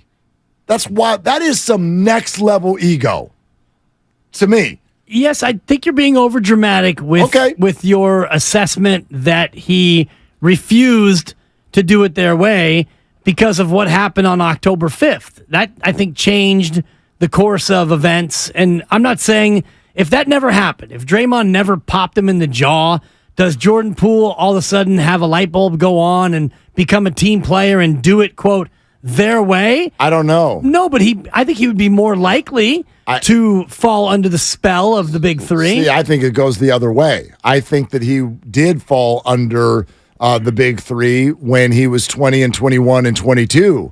I think he did. And then they won a ring, which for some guys is like, all right, check that box off. Don't need to worry about that anymore. And he started thinking about bags, and he got one. And now he probably wants another one. And I totally get it. I don't even criticize him for that. That's the NBA way.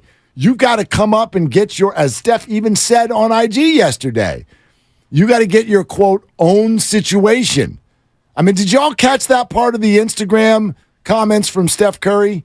And oh, by the way, anybody who's listening and also on Twitter, the tweet, which is a correct quote that the station sent out about what we were talking about with Steph's IG thing, like some of you are reading that as if I'm like upset with Steph or bothered by Steph. Not at all. What's the quote? I missed it. All right, let me read it for you. No, please do, because I'm not following along to our Twitter. I'm trying to engage in conversation with you. I never while watching the U.S. Open live at Pebble. Exactly. How's it going over there? Tardy is your leader. How's She's right Michelle on time. Wee doing? Michelle Wee West, as we like to call her, wrapping up her career. She's blowing up. Okay. She's +8. In a bad way. Yes, she's blowing up like career's about to be over.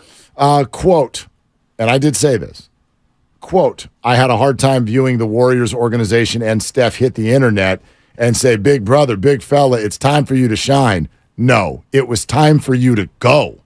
That's the message. Yeah, I don't have any problem that he did it. They didn't misquote you. I'm simply saying that I had a hard time watching it because I view this as something less than perfect authenticity. I understand why you do it. I understand the PR of it. I understand who Steph is and who the Warriors are and the classy way they conduct themselves seemingly almost at all times. I get it. None of his other teammates went out and made a video. So I fully understand where Steph is coming from, but I reserve the right to not love the way it all feels because I know that behind the scenes, you all conducted getting him the hell out of town as quickly as possible. Or at least did not step in to prevent it. Yeah. And you made the point earlier, and you're right in terms of Steph Curry's power in the organization. If Steph Curry wanted Jordan Poole to be here, no matter what, they don't make that trade. And he's here. And he's going to be here if that's going to be the case. And I think the same could be said for Draymond's extension and also Klay Thompson and whatever deal he gets down the road. I think that all these guys are in cahoots in terms of we want to go out with the people that we came in with, and that's not Jordan Poole. And when you hear Steph Curry's actual words in the Instagram statement that he released, you don't hear the real emotion in the statement until he gets to Chris Paul. Right. And then you get some excitement over CP era, the CP era. Come on, let's go, let's get it. And maybe that's just past versus future. But by the same token, and for those of you just joining us, we'll play it for you again right now. Pay close attention to when he refers to Jordan getting his, quote, own situation. The trade is actually final. I felt like I come on here and just say to JP how much I appreciated the 4 years, brother. You're a champion. You grew up, right in front of everybody's face in terms of, that first year where it was rough and a lot of injuries and was trying to find your way to going to the G League and coming back and helping us finish 15-5 down the stretch of that your second year. Us winning a championship your third year and fighting to the end, this past year. So can't wait to see you blossom, big fella. Can't wait to see you shine in your own situation. And just looking forward to, competing, obviously, but being a fan of everything that you become. Good luck to you. And, CP, can't wait to rock with you, brother. It's going to be different with us on the same side. Let's get it. Let's get it. Let's get it. Did you hear when he said your own situation? Those are 3 big words coming from Steph Curry, because I believe that's at the core of everything that has taken place. And that's what Jordan wanted. He wanted his own situation. That job is not available here. Not for a long time. Right. That man you're listening to right now, and how many of you have said this? Because I've received this text 1,000 times. Jordan thinks he's Steph. Well, if you're right, then, you got to get him out of here. Because if Jordan truly believes I'm a 1, I'm a starter, I need to be averaging more points. If this is what we're all insinuating, and I've heard tons of fans say it, and we have heard it be, at least the insinuation has been put out there by Steve Kerr and others. If that's the case, well, then that's the rub. Jordan needs, as Steph just said, his own situation. Because he wasn't going to get that here, and he clearly thinks that he deserves that. He does deserve that, and he's earned it. I'm not convinced of that yet. Well, and we'll see. The proof will be in the pudding, and I think Washington believes it, and they were able to get him for a relatively low cost because Jordan Poole is in a spot at his age and what he's shown that he's capable of doing in the right spot. When Steph is out and Clay's out, he can go out there and he can get buckets. He can score points at this level. He can be a legitimate scorer. So Jordan Poole looks at it and says, when I start, I average about 25 points a game. When I come off the bench, I average about 16 a game. I'm ready for my own situation. Yeah. So that part of it, I think Steph absolutely nailed. And I also take away from the Steph statement where he just flat runs out of things to say. He runs through his basketball reference page, and then you hear Steph go, all right, and Chris Paul. It's called a transition, Dibs. What it is, it's called, it's a crutch because he's running out of things to say, young fella. Go out there and make the most of your situation, and I'll be watching, and stuff like that. No, I mean, by the way, the idea that Washington acquired him on the cheap, I think is you're not 100% wrong. They got him on a good price, but it's also maybe not the price we think. Because we'll remember it as, well, all they did was give up Chris Paul's contract. Well, remember what they gave up in order to get Chris Paul. I mean, they basically, and I know they got a bunch of players, and they got some assets and draft picks, but this was the Bradley Beal trade. Bradley Beal, the main name that was on the way out, the main name on the way in is Jordan Poole.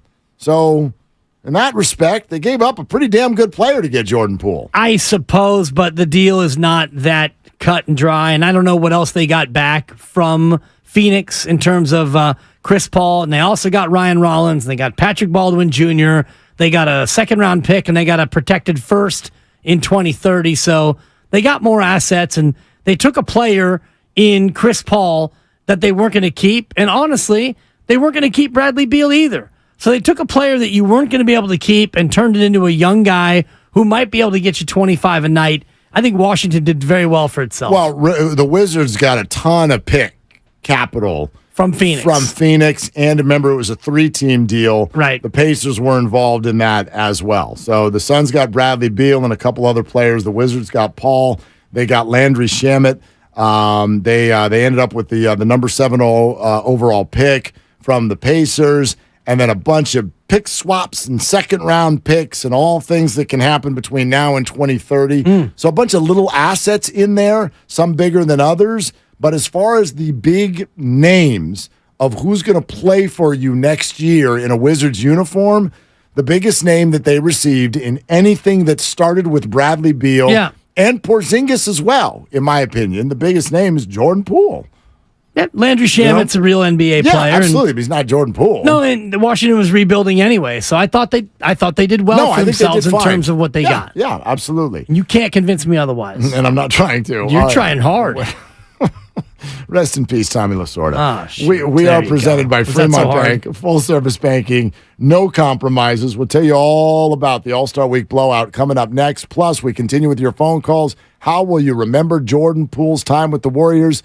Positivity? Negativity. 888-957-9570. It's Willard and Dibs. Start screaming now. because this sale is epic. So epic, it could only...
No. Hell no, guys. Now, back to Willard and Dibs on 95.7 The Game. Wizards social media department on full blast, working hard right now. They just posted like a 53-second video of Jordan Poole repeatedly dribbling through his legs and then firing off long threes, 5 feet behind the line threes. Hits about 7 or 8 in a row, all net, just about every single one of them. Then again, he also looks like he's doing the whole thing in slow motion. Like in real life, he never would have gotten any of these shots off. And probably would have lost his dribble, at least on 2 of the 8. Just saying. And probably would have carried it on a couple of them because he likes to carry it, but I'm watching it and whap. Yeah, Jordan. He's a good shooter. Yeah, Jordan. Good ball player. Good little player. And I will say this. I love the red, white, and blue Bullets throwback Wizards uniforms. The old Washington Bullets, as they were once known back in the 70s and 80s and 90s. Yep. Rocking the red, white, and blue. I remember Manute Bol, father of Bol, rocking the Wizards or the Bullets uniform with the red, white, and blue and the wristbands. Yep. Snug around those little wrists. He was fun to watch, man. Yeah. Okay, before we go back to your calls, and we're asking you, how will you remember the time that Jordan Poole had with the Warriors? Is that a positive memory for you? Is that a negative memory for you? Somewhere in between. 888-957-9570, the number. But first, it all starts Monday. 95.7 The Game is going to bring you our All-Star Week blowout. So baseball goes into the All-Star break. We are not taking a break. We are ramping it up. We are giving amazing prizes to you. Jerseys signed by Clay and Steph. Fitness or boxing lessons from Evolve Fitness. How about major gift cards like $250 gift cards to Alexander Steakhouse, Buon Vino, or golf with any of us. All the shows will be out golfing in a couple of weeks at Berkeley Country Club, and you can win your way in to join us. So it's every show, every day, all next week long, Monday through Friday, your chance to win. 95.7 The Game's All-Star Week blowout, and it is only 3 days away. All right, Rick in Oakland next up on Willard and Dibs. Hey, Rick, thank you for calling. What are you doing? Yeah, I'm doing well.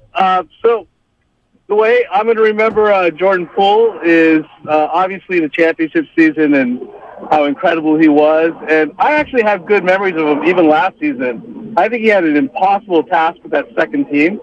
He had to make everything happen. So I'm not surprised he turned the ball over where he wasn't that efficient. I mean, what was he going to J. Michael Green and Lamb? They weren't, super established players, or Green was on the end of his career. I thought he did what he could do. And when I look at the stats, when he started in place of Clay, the team was plus 15.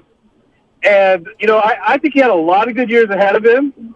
I think he was given an almost impossible task of leading a second team that did have a lot of talent on it. And I think he had a huge upside. I think it was a big loss. And when he comes back next year, and and Chris Paul's hurt, which is very likely, and Clay is further going to decline his career, I think the fans are going to miss him a lot. I think it was a bad trade, very bad trade. Yeah, Rick, I mean, you may not be wrong. I'll give you that. However, I can also hear, like, from the place from which your brain comes, and again, it's not wrong, but like even what you said there at the end, this is what being a Jordan Poole fan is all about, and that's fine. If you dig Jordan, you dig Jordan, but like that seems to somehow be related to Chris Paul's going to get hurt. Klay Thompson is definitely on the major decline. So is Draymond Green. Steph this, that, the other. It's just, I don't know. For some reason, it seems like most people declare you either have to be pro old player or pro young player. You can't, or at least I try to be somewhere in between, which is just good player. Good player, right mix, players who want to play together and will willingly do it. I don't think that the two things are interrelated at all. Jordan Poole being here or the old players declining and or getting hurt. I don't think that those things are related. Now, Jordan Poole being here and being the player that everybody wants him to be, it wasn't going to happen. And put aside the interpersonal relationship part of it, all you have to do is look at his splits from last year. Half the games virtually he started, half the games he didn't start. When he started, 24.6 a night. When he didn't start, 15.9 a night. Now, I know when he started, he played more minutes. He played about 6 more minutes. So that would not indicate to me that you would score 8.7 more points per game. He looked to score more when he started. He felt more comfortable. He shot more. He was more aggressive. When he came off the bench, he was not the same player that Jordan Poole wants to be in the 39 games where he was a reserve. Correct. However, there's another piece to the puzzle that you're sort of leaving out, which is that... Well, you didn't let me finish. Well, no, sure I'm just kidding. Go ahead.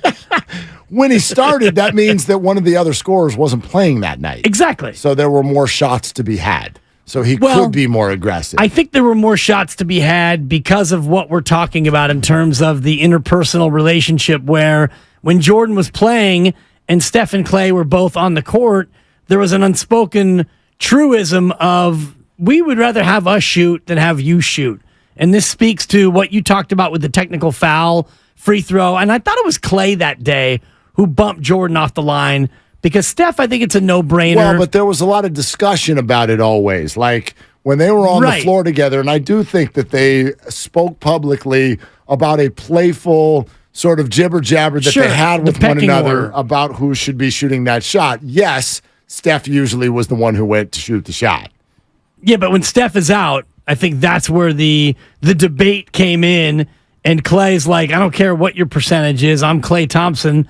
I'm number 2 when it comes to that list. And you see this in soccer a lot of times where there's a penalty kick and maybe the striker, the main guy who always takes them, depending on who it is for every team, if he's not on the pitch, then usually there's an order to it. But sometimes you do see that tug of war with the ball. It's like, no, dude, you don't take it. I take it. No, I get to take it. I wonder about, sort of what it looked like for him as a starter versus a reliever, if you will, last year. And again, I don't think even you said something in there about how when the big guys are all on the court, there was this thought of like, we would rather shoot it than you. I don't think they think that. I don't think they care that Jordan was going to shoot. I think they wanted it to be the right shot when Jordan shot it. And too often they didn't feel that was the case. Now, I know what some of you are thinking. Who the hell is Klay Thompson to be screaming about shot selection this year? Exactly. And that is fair, except for on 2 fronts. I believe the Warriors felt like Jordan was way more often than Klay Thompson doing things that were outside the game plan. And then B, whether this is true or should be true in life or not, this is just reality. There is a pecking order. And Klay Thompson is going to get away with more than Jordan Poole because he's Klay Thompson. And he's got 4 rings. Right, and he's the same player, though, that had to prompt an early season team meeting where his teammates basically said, knock it off, Klay. Mm-hmm. Stop hunting your shot. You didn't come in shape, and now you're trying to shoot your way back into being Klay Thompson. Let the game come to you, and he did. Yep. He responded to that, and he did let the game come to him a little bit. I understand the frustration of Jordan Poole outside of the Draymond stuff and all of the rest of it based on his role being different night in and night out, and also playing with players. And let's just assume that Steph, Clay, and Draymond were not thrilled with Jordan Poole's attitude and or the way he was going about playing the game of basketball. If you're Jordan Poole, you've been punched in the face by a teammate, and the 3 core veterans on your team don't necessarily love the way you're going about playing, you have one of 2 choices. Choice number 1, shut it down. Choice number 2, tune it out and go about playing the way you're going to play. Neither one is the right answer. Well, but it felt to me like he took option 2 a lot, where dribble, fiddle, faddle, as Steiny would say, and I'm just going to try to get mine while I have the ball in my hands. And you saw it in the end of games. A couple times Steph is like, yeah, at the end of quarters, and Jordan's, nope, I got the ball. I'm going to do this, chef. Right. It's my time. Well, I also think this, which is that all roads when it comes to professional sports often lead to money. And those splits that you just said, 24 points a game when he's starting. 24.6. And then 15.9 when he's not a starter. Yep. I mean, do you know how much money that equals? That's about $12 million a year. I mean, now I get there's context to the conversation, but I bet Jordan and his agent don't see it that way. So if you want to know why Jordan Poole was apparently at Steve Kerr all year about, I want to start. I know he already had his contract, but he doesn't have his next one, okay? His current 4-year deal is not even going to take him to his 30th birthday. So if you've got an opportunity to score 24 a game versus scoring 15 a game, do you know how much money is involved there? So of course he wants to start. Of course he thinks he should have a bigger role than Klay Thompson. They've all got that ego. Of course he thinks he can score more than Klay Thompson, and he wasn't. So that's the problem. But who are you going to side with when it comes to that? Like everything we've talked about, I get it. I'm not even here to tell you that Jordan is quote unquote wrong. I just know who's going to win the fight. You go up against the big three in this town? Are you crazy? Yeah, no chance. I don't care who you are. Kevin Durant tried it and didn't like it because people were like, yeah, that's nice. You're awesome, but you're not Steph. Well, and he lost the battle October 5th when he got punched by Draymond Green, and Draymond didn't get suspended. So from that moment on, and you're not wrong, Mark, the way you describe it is absolutely perfectly accurate. So he's got beef, whatever the beef is with Steph, Klay, and Draymond, whether it's the way he plays or the way he talks or how much of a bag he wants or pool party this or splash cousin that or whatever it is that irked the big three, when Draymond popped him in the jaw and did not get punished at all, that's when the battle was over. Yep. Jordan, you lose. So now Jordan Poole's got a whole season where you got paid, so now you're going to be paid in full 4 years no matter what. So what is Jordan Poole supposed to do? Well, what he did do is he played all 82. He played 30 minutes a night, and he went from 18.5 a game to 20.4 a game. And you can't look at Jordan Poole's year and say that he tanked it.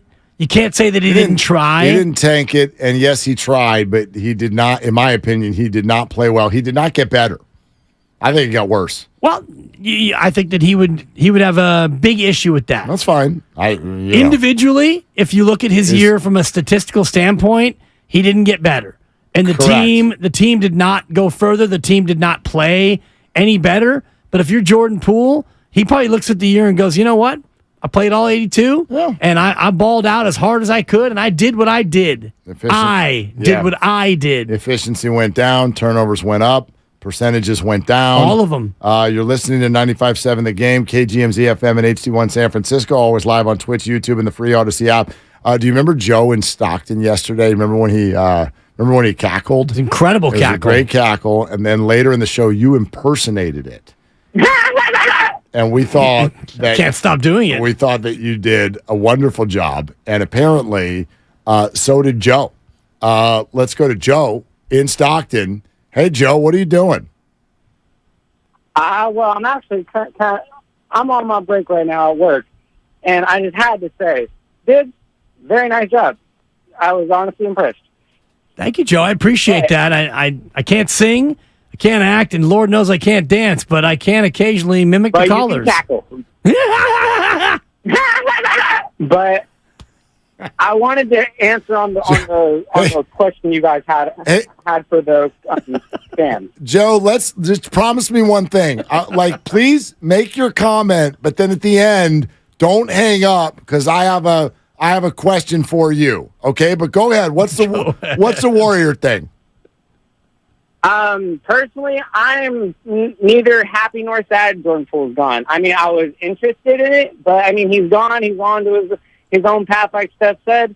So, I mean, I may clap a little bit when he comes back, but honestly, I'll just be like, yep, let's see what happens. Yeah, I that's kind of how I feel. Like, I would give, all right, yeah, okay, good job. Hey, Jordan. All right, now let's go beat the Wizards. Like, that's kind of how I feel. Hey, Joe, you were so impressed by Dibs impersonating your cackle.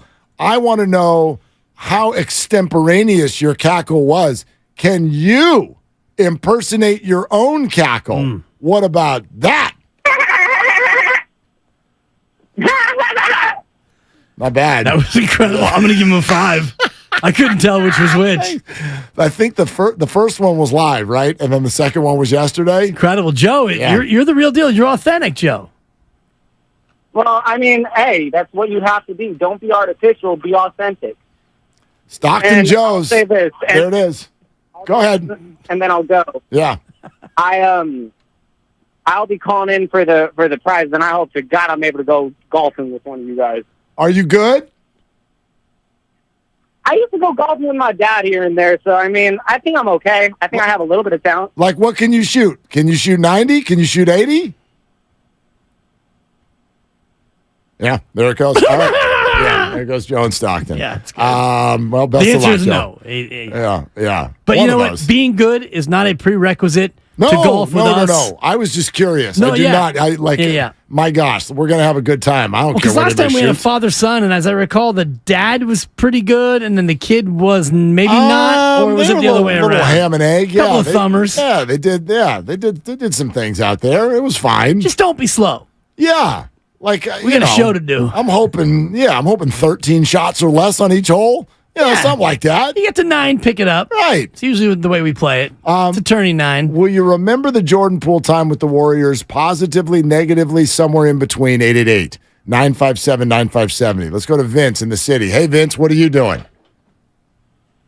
Just driving. But I'll remember Jordan Poole's time with the Warriors as him having one really good year, 2 pretty bad years, and then a year where he had to make a really tough decision on what he wanted to do with the rest of his career moving forward. I think the numbers and the statistics get blown up a little too much. I like watching the end result of the whole game for the whole team. A lot of guys like to throw numbers. I understand numbers don't lie, but at the same time, like, you look at Draymond's numbers, and he has way more of an effect on a game than what his numbers show. I hope for the best. I think Jordan could have been a great Warrior if he would have stayed and just been a little more patient, but he's a young guy, and he wants to go get his own, so we'll see what happens when we play him. Well, I tell you what, Vince, thanks, man. Do you remember prior to, and this was maybe even like halfway through the championship year, we were having conversations about what the team was going to do about Jordan Poole's contract and what Jordan Poole would want to do with Jordan Poole's contract. And I can remember how I felt at the time. Now, it didn't end up being something that was realistic because the Warriors wanted to keep control of their asset, which is why I think they signed him to the extension they signed, even though he never made a dollar of that extension with the Warriors. He gets traded to the Wizards, right? But you remember the conversation where I'm like, look, we've watched young players for years in the NBA, and when someone shows themselves as a player who can make north of $30 million a year, when they show that, and then they are given the opportunity to choose, and this is when you're young 20s, you can choose, I'm on a good team, or do I want to leave that team to maximize my dollars and my stats? The player chooses choice B almost every single more time. often. And that, I wondered if that would be an issue between Jordan and the Warriors, because I can remember thinking, Jordan doesn't want to, like, Steph's not going anywhere. Right. Clay's not going anywhere. He doesn't want to spend the next handful of years still as a bench player in the NBA. And then he went and signed the extension. And I was like impressed for a minute. I'm like, he did it. He's willing to sign up for this. And then from the moment he did it, his behavior would suggest, no, he wasn't willing to do that. He signed his extension because he had to. Had to. And then immediately, I feel, made some moves to try to sort of disband the powers that be with the Warriors. I don't know if he intentionally did that. Not intentionally, but if you're screaming about starting, who is it to go into the bench? Well, no one. And we had this debate, and you could look back at your phone for the show thread that we were talking about when we were searching up Poole during the break. We had a debate last November about Poole and Clay, and is it time for Clay to come off the bench? The whole station did multiple shows on that. And I was of the mind then, as I am now, that no, Klay Thompson should not come off the bench. It's Jordan Poole. But the very fact that that was a debate topic indicates that the reality is that Jordan Poole wanted to be a starter in this league. And Jordan Poole went from, as Steph said in his very emotional post, he went from G Leaguer to mainstay on a championship team. But you also have to think about Jordan Poole in terms of the contract. And you said very rarely does a player get the contract and stay in a situation where he's going to be held down, quote unquote. Jordan Poole had to take that bag because he was where he was drafted. He made 1.9 his rookie year. Then it was 2.1, 2.2, and then he went up to 3.9 in year 4. So to go from year 4 to year 5, he gets a raise of about $24.5 million. So when you're offered that contract, that 4-year deal with the Golden State Warriors, it makes no sense to bet on yourself and think, okay, I'm going to say no to this 4-year extension. No, of course not. And ball out and have another team offer me this much money? It's what we'll never know, which is if Jordan Poole wanted to be gone. And I think it's probably somewhat likely that he did because he got to the end of the year. But at what point did he want to be gone is the question. October 5th? Maybe, but I think it's not just Draymond punched me and I don't like him. I think it's also I never cracked Steve Kerr's starting rotation. I know he started half the games, but it was always circumstantial. He started 115 of 266. He wanted to start 266. Right. Yeah. Do you remember? And I don't begrudge him for that. No, I don't begrudge him and for he's it at all. earned that. No, with the way he's played, 20 a night. He averaged 18.5 in the championship year. Yeah, for a winner. But so did and the then other last guys who year, were starting. 20.4. But so did the other guys who were starting. Clay averaged more than that. But if you go around the association and you look at I think 50 players averaged 20 a night, I would imagine that almost all of them are starters or super subs. Right, but do all those who are starters have 3 other players on the team that are averaging north of 18 points a game as well? You know what I mean? That's what the Warriors have. So, are you putting Wiggins in that? Yeah. Okay. If you can't understand why you're not starting on this team, I'm sorry. Come on. Open your eyes. I think he understands it. I don't know Jordan Poole, these but guys have won 4 rings, and as far as Wiggins is concerned, he was potentially the best player on the team, certainly the best not named Steph, coming off of a championship. Why on earth would you start? That's not even a conversation. Well, starting to me is overrated. Yes, I agree, but to him, apparently not. Well, I think it's more than just starting. I think it's the sense of being now in a situation where he can shoot and he can do whatever he wants because now he's the guy. And when you're here, and you're right about Steph's contract, Steph's not going anywhere. So Steph has 3 more years for sure. And then if Steph says, hey, Warriors, would you mind if you sign me on a 1-year? Give me an extra year, whatever. You can pay me whatever. The Warriors wouldn't pay him $70 million for that 1 year. So Jordan's looking at his deal, 4 years. Steph's got 3, and he's thinking, well, I'm never going to be better than Steph here. I'm going to be a bench player for the next 3, and I've got a core group of guys who doesn't really like me, including one of whom who put fist to face and a head coach who I don't really see eye to eye with. Of course he wanted out. Anybody would want out. He might. It depends on your goals. My guess would be someday Jordan Poole's running around the league as a ring chaser, right? He's not going to go win with the Wizards as their 1. That's not the way this is going to look. Is anybody predicting that? You can go think he's going to score 26 a night next year, but what do you think the Wizards are going to do? Anything special? Nobody thinks that. I just understand where this whole thing kind of comes from. Do you remember when Tracy McGrady and Vince Carter played together with the Toronto Raptors?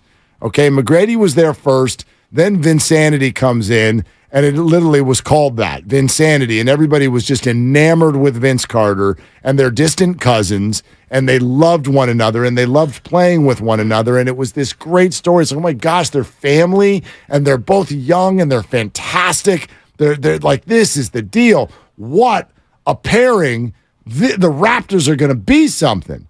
And then Tracy's deal was up. And I remember his mom literally did an interview, and she goes, it's Tracy's time now. And next thing you know, he's on the Orlando Magic. Now, why? Why? Why would you not want to foster, hey, I'm with another star? And this is pre-LeBron and the Heat. But back then, being with another star felt preventative. It's no, I need to be a 1. I need to score 27 a night. Forget winning. That doesn't matter. I'm 24, and I need to show the world what I can do. And I think that that's a very big part of this story. So I understand it. I'm not mad at him for it. But in the end, there's no question what decision the Warriors are going to make. And I do think it's a little bit crazy to join a dynasty and think you're going to take over. It's not realistic. I don't know if he ever thought that he was going to take over, but you get to a spot where you play well enough and you're going to get that big contract, and you're Jordan Poole, and you're probably frustrated with always being the third option. And you'll start when somebody gets hurt, or if Clay is going to get load managed, then you'll start. And meanwhile, Jordan Poole's looking around at his peers in the league, Shai Gilgeous-Alexander, Ja Morant, players who aren't being checked by their situation, and they're getting bigger contracts than he got, and they're able to shoot the ball 23 times a game without any reprisal. And so Jordan Poole's already got the championship.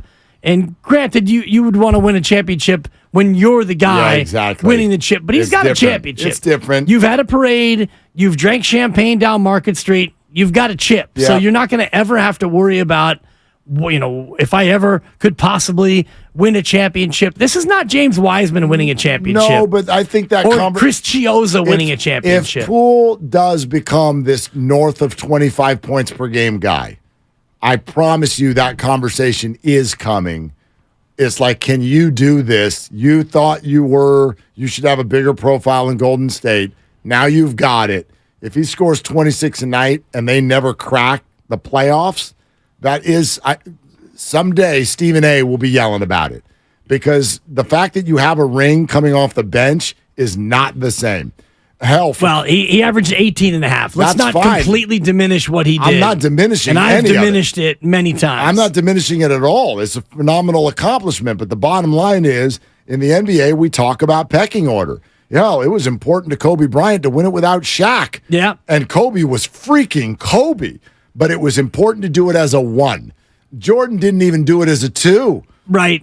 Chris Paul hasn't done it as a 1, a 2, or a 3, and now he's going to try to do it as a 4. It's an accomplishment, but I promise you, he does not view it the same as if he can now go do it as a lead dog. Of course. There's no doubt. Yeah. But he has that on his Wikipedia page. Yeah. He's got that on his trophy case. He is an NBA champion. And no disrespect to Chris Chiozza, the aforementioned Cheese, but his championship doesn't carry the same weight as Jordan Poole's. Not quite. And Patrick McCaw, I always mention that he's got 3. I'm sure he's not walking around looking at other players with 2. Bro. Like, he's not looking at Hakeem Olajuwon and saying, cute little career, Keem. You got the 2, I got the 3. Mitch Richmond was in the Laker locker room when they swept the New Jersey Nets. I think this was 04, Kerry 05, Kittles. whatever, right? Mitch Richmond was there. Jason Kidd. Never forget the look on his face as he was walking out of the arena. Ask that man if he's won a championship. He'll be like... NBA champion Mitch Richmond? He'll be like, kinda. I didn't even remember he was on that team. Yeah. He sat there and watched the Lakers win a title. And he got a ring, but I promise you, it was not that satisfying. Yeah. Not that satisfying at all. Good poll, by the way. Good poll by you. Let's go to Bud in Oakland. Hey, Bud, you're on with Willard and Dibs. What are you doing? Oh, man, fresh off of work, getting the boys so we can head to the house, man. Friday? So, I think this was the best case scenario for all parties involved. The Warriors, Poole, and Chris Paul. Like y'all said, man, Poole, he's young. He played his way into a starter role, but unfortunately, you're playing behind Hall of Famers that you're never going to unseat. So, with that being said, we're going to do you a favor. We're going to get you to a team where you can show off your traits and your skills every single night as a starter. Now, it may not be over here in this Western Conference because we know that you still have a skill set, and that's not something we want to have to go against every night. And looking at the situation, Chris Paul is going to come in and do something that Jordan Poole couldn't do. He's going to stabilize the second unit and make it better to some degree. Jordan Poole made the second unit better, just selfless offensive scoring. Everything he did was, his numbers wise. He didn't actually make the second unit better as a whole. If we're talking about a team game, Chris Paul is going to come in, veteran leadership. He's going to come in, get guys set up in position. We all know that Jordan Poole at times can get a little wild and crazy on the floor with these different, basketball moves, which is great. But he was never going to unseat any of the guys that's in front of him. And, like I said, get the young guy to a position to where he can go ahead and show off his traits every night. And, yeah, the whole Draymond thing, the punch in the face, it just wasn't going to work out, So, like I said, I think this was the best case scenario for all parties involved. He got his money, let him get paid from the other team. And, just leave it at that, man. It's the best thing for all parties. But thanks, man. Bud. Listen, I've got my questions about how the Chris Paul thing is going to look and work out. But I am optimistic about it from this standpoint, from one aspect, which is this. I think in the playoffs last year, the Warriors were plus 48 when Steph Curry was on the floor, and they were minus 49 when he wasn't. And I really do think that at the end of all this, if you just forget all the drama and punches and feelings and all of that, and you just think about this from a basketball standpoint, we all know that if you watch Warrior basketball this year, that's what this is about. The Warriors' problem was playing basketball when Steph Curry wasn't on the floor. And they needed somebody who could play more efficient basketball when Steph Curry was not on the floor. Can Chris Paul do that? Probably. It probably can. Yeah, and I think that the idea of making players around you better, Chris Paul will make those players around him play better. When Steph is off the floor, you didn't have that player who could come out there and make the others around you better. All eyes on Jonathan Kuminga this year, Moses Moody too. Players who, if they're playing with an elite second unit point guard, and Jordan Poole was never that player for this team, even when he would come in and he had good games. He had good games in the Sacramento series. He had a good game in the Lakers series. And then after that, he didn't really seem to find his way with that second unit. I'm trying to think if there's a comp. Is there a comp for Jordan Poole? And again, the question we're asking, well, how will you look back on Jordan Poole's time with the Warriors? Is it a positive? Is it a negative? Is it somewhere in between? I'm trying to think of a comp, a player who achieved, but also in some way didn't quite fit and left with some sort of distaste in the mouths of the Bay Area fans.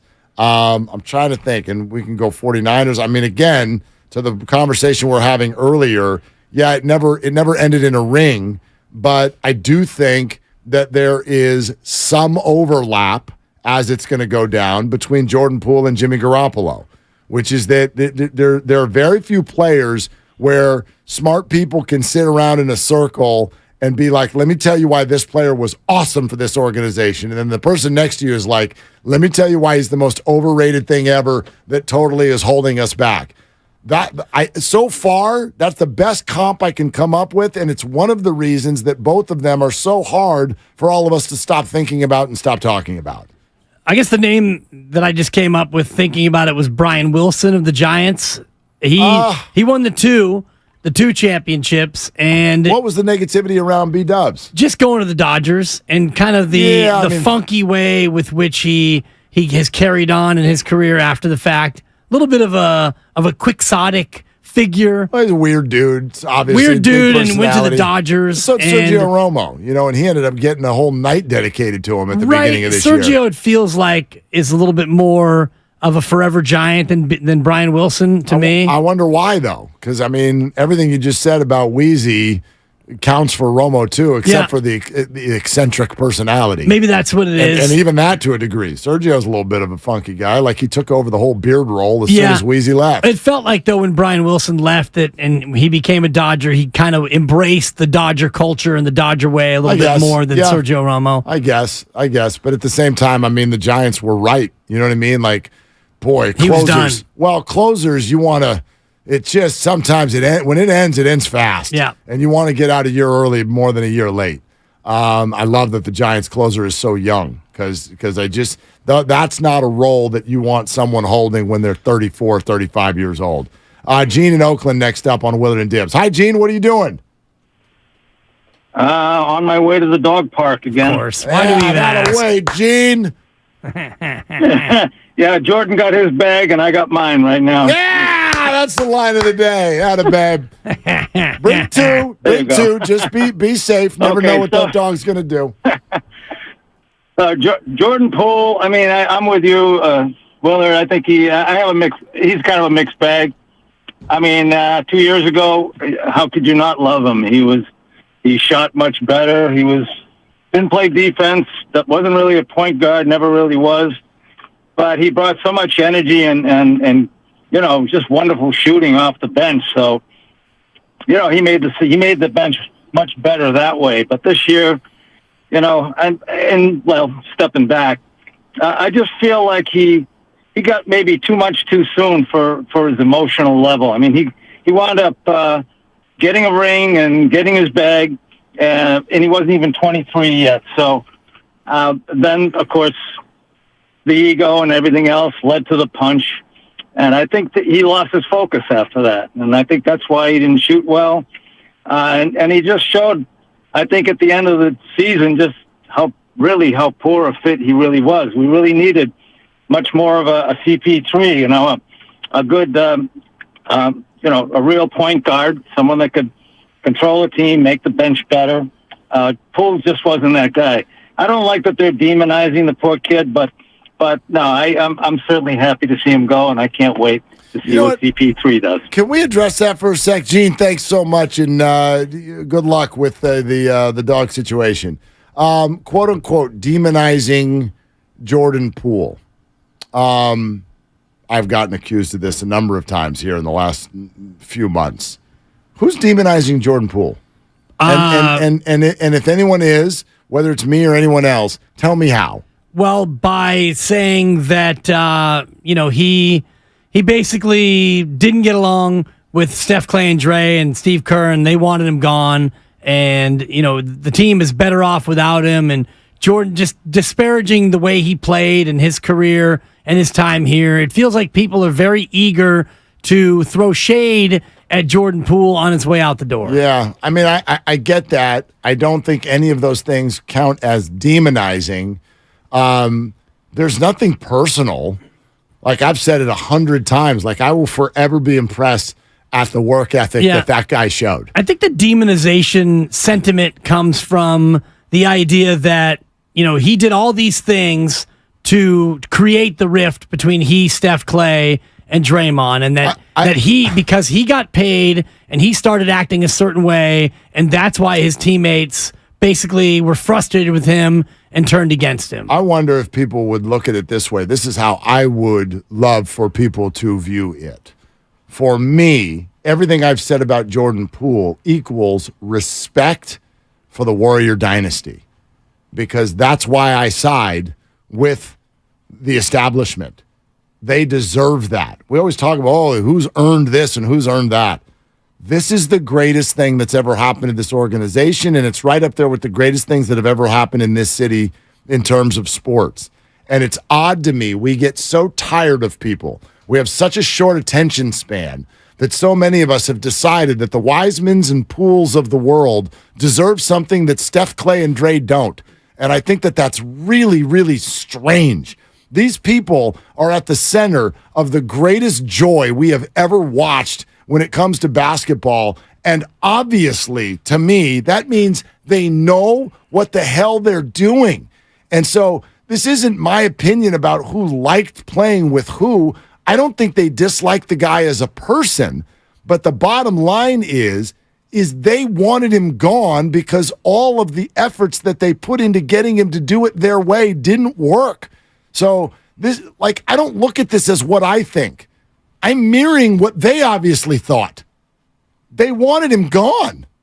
So it's not demonizing. But why don't we demonize Draymond Green the way we are demonizing Jordan Poole? Because of his accomplishments. Right. Because of his resume. But you can look at Jordan Poole and the reason why he had the year that he had, and you can trace it back to what happened on October 5th with Draymond Green. Yet more and more, but I don't. As we get, well, and that's I've told that's you, why people are saying that I think Jordan Poole is being demonized more than Draymond Green. But I think it's an obvious fact that the Jordan Poole experience didn't start that day. Right. But that's where it took a dramatic turn for the worse. Yeah, and yet as we look now back at the Jordan Poole era, and this is where people feel this way, it's easy to cast Jordan Poole now as not that he deserved that, and I'm not saying that you said that. Those were my words from a text before I knew the severity of the punch, but there is that sentiment to where Jordan Poole was acting a certain way,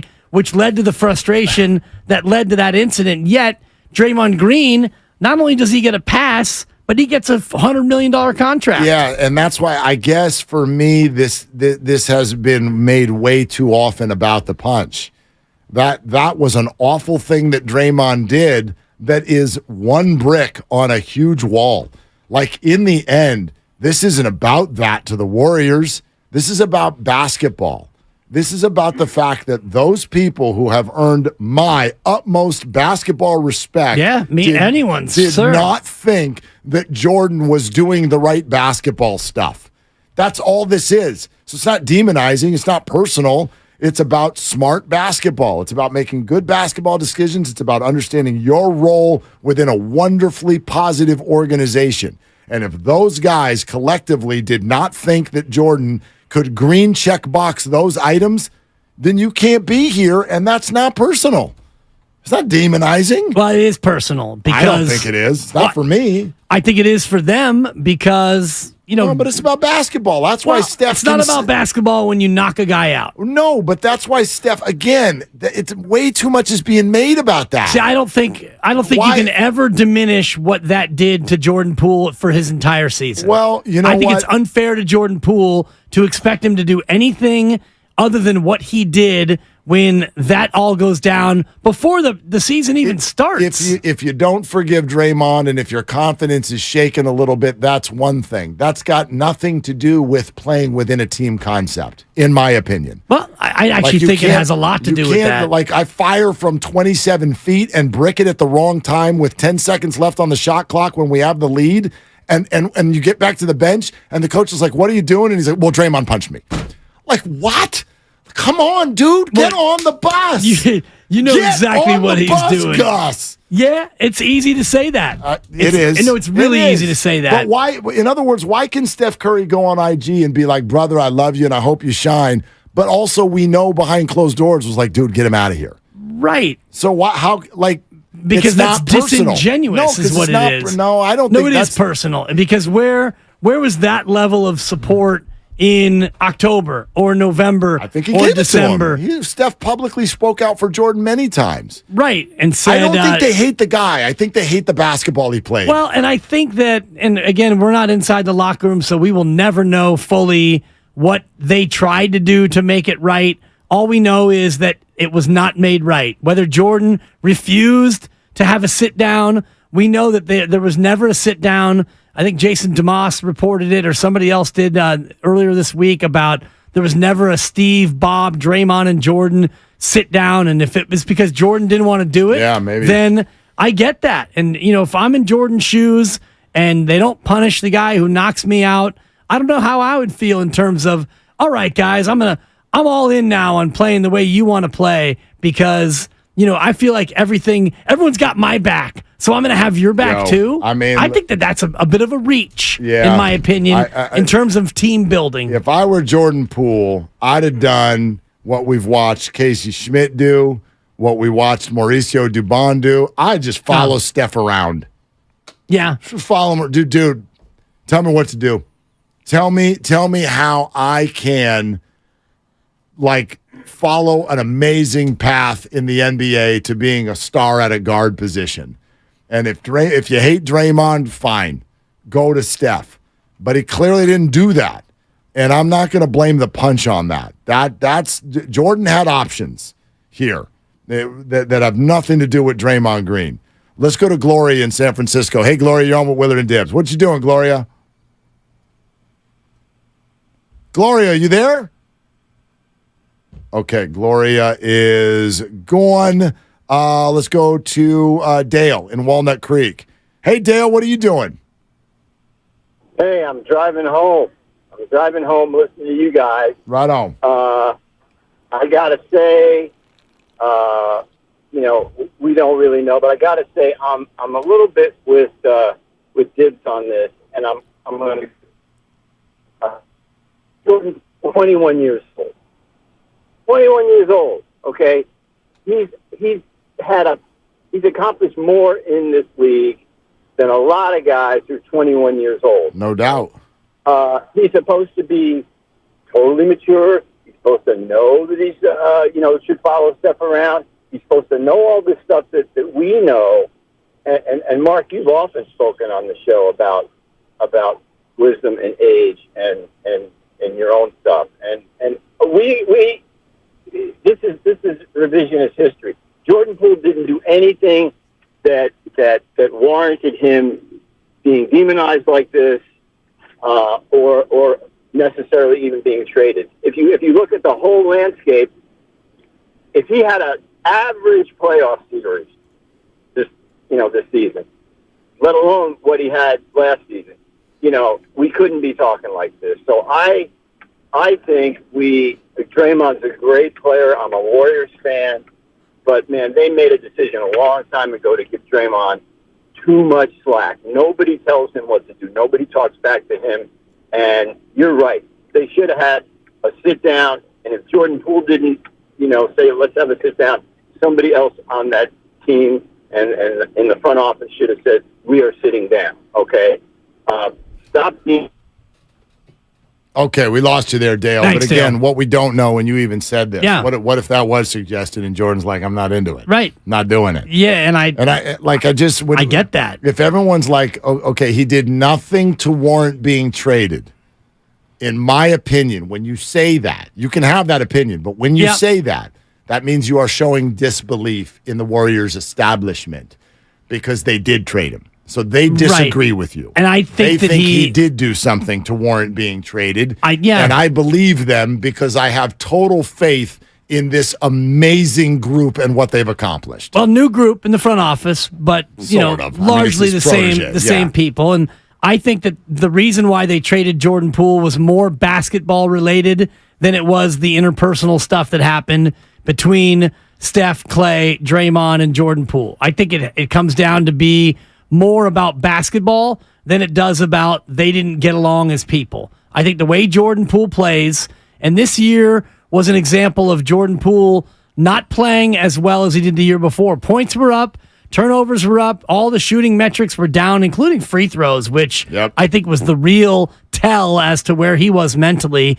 You don't go from 91, 92% to 84 unless your mind is somewhere else. The free throw is probably the easiest execution in all of pro sports in terms of it's the same shot it's always been, and it's the only unguarded action in sport. I agree with you. This is why, for me, I don't look at this as a personal issue for me and for the Warriors. I don't look at it that way. I don't think they think Jordan's a bad guy. I don't think they don't like Jordan Poole. I think they didn't like the way he played basketball. This is a basketball thing. One thing I've learned about pro sports is the people in it do a great job, way better than the fans, of keeping emotions out completely. Of this. Like that. Look at the way they look at Draymond. We're like, oh my God, and technicals, and they're like, yeah, we want to win. So yeah, right, Draymond, we're fine. Well, look at the arc of the career of Tyreek Hill, a guy who's been in trouble in numerous spots, or to a lesser extent, Antonio Brown, who looked like he was going to be falling off the reservation. He looked like he might be going a little bit crazy, and yet 3 more teams wanted him because he's 120 catches and 14 touchdowns. Exactly. Everyone always thinks they can fix him. Let's go to Lee in Fairfield. Hey, Lee, you're on with Willard and Dibbs. What's cooking? What you doing? Fellas, good evening. Just driving to Oakland, man. So I think the comparison I have, Willie, is maybe Kyrie to a certain extent. Had the great year with LeBron, and then felt like, you know what, I'm a little bit better, and I kind of want to do things my way. And I'm not suggesting that Jordan went that far, but when you were asking about a comparison, that feels like kind of a comparison.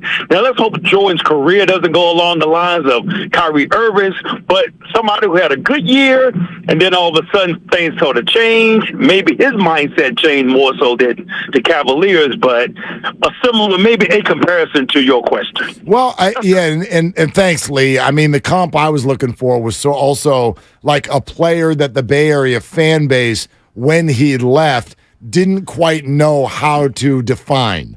Did we like it? Did we not like it? Is it somewhere in between? The Kyrie comp is an interesting one. A guy who can break down people really, really well, one-on-one on the dribble, finish around the rim, whatnot. But also, I mean, Kyrie has become a party of one with what his story is. I have no idea how that would end up being a comp. But we'll see. And Kyrie was also a bigger part of his title than Jordan was of his. So I don't know. I mean, so much is still to be revealed about Jordan Poole's career. 24 years old. Yes. There's a long way to go. To me, Jordan Poole is much more on a Kemba Walker track in terms of, well, Kemba Walker, unbelievable player. Yeah. And he's the best player on a bad team is where he was. And then he ended up going to Boston, and he was a big part of Boston teams, and now he's kind of bouncing around. But if you look at the points per game for Kemba and the shooting percentages for Kemba, very Jordan Poole-esque. And I think that's where Jordan Poole's headed. What was the most that Kemba ever averaged? 25.6. Last year in Charlotte, he shot 43% from the floor, 36 from three, and he's a good free throw shooter, 84% for his career. But I look at the way Jordan Poole is trending. Kemba, 20 shots a night. He's going to shoot 9 threes a game. I think Jordan's going to turn into a volume scorer. He'll get you 24, 25 a night, but his percentages will be Kemba-esque. Yeah, I mean, a 4-time NBA All-Star who now has spent the last year and a half just sitting on teams' benches and coaches who won't even play him. Yeah. You know what I mean? And the guy is, he's getting up there, but he's not that far up there. He's 33 years old. He still should be playing. It's a fair comp. I do feel like it could be on a track like that. All right, we got more of your phone calls coming up for sure. 888-957-9570. But we also want to throw in this. Coming up next, you'll never guess who's at Oracle Park tonight. Ooh, this is a fun one. We'll tell you who's there and what it means. Coming up next, we're sponsored by Hint Water. It's Willard and Dibs.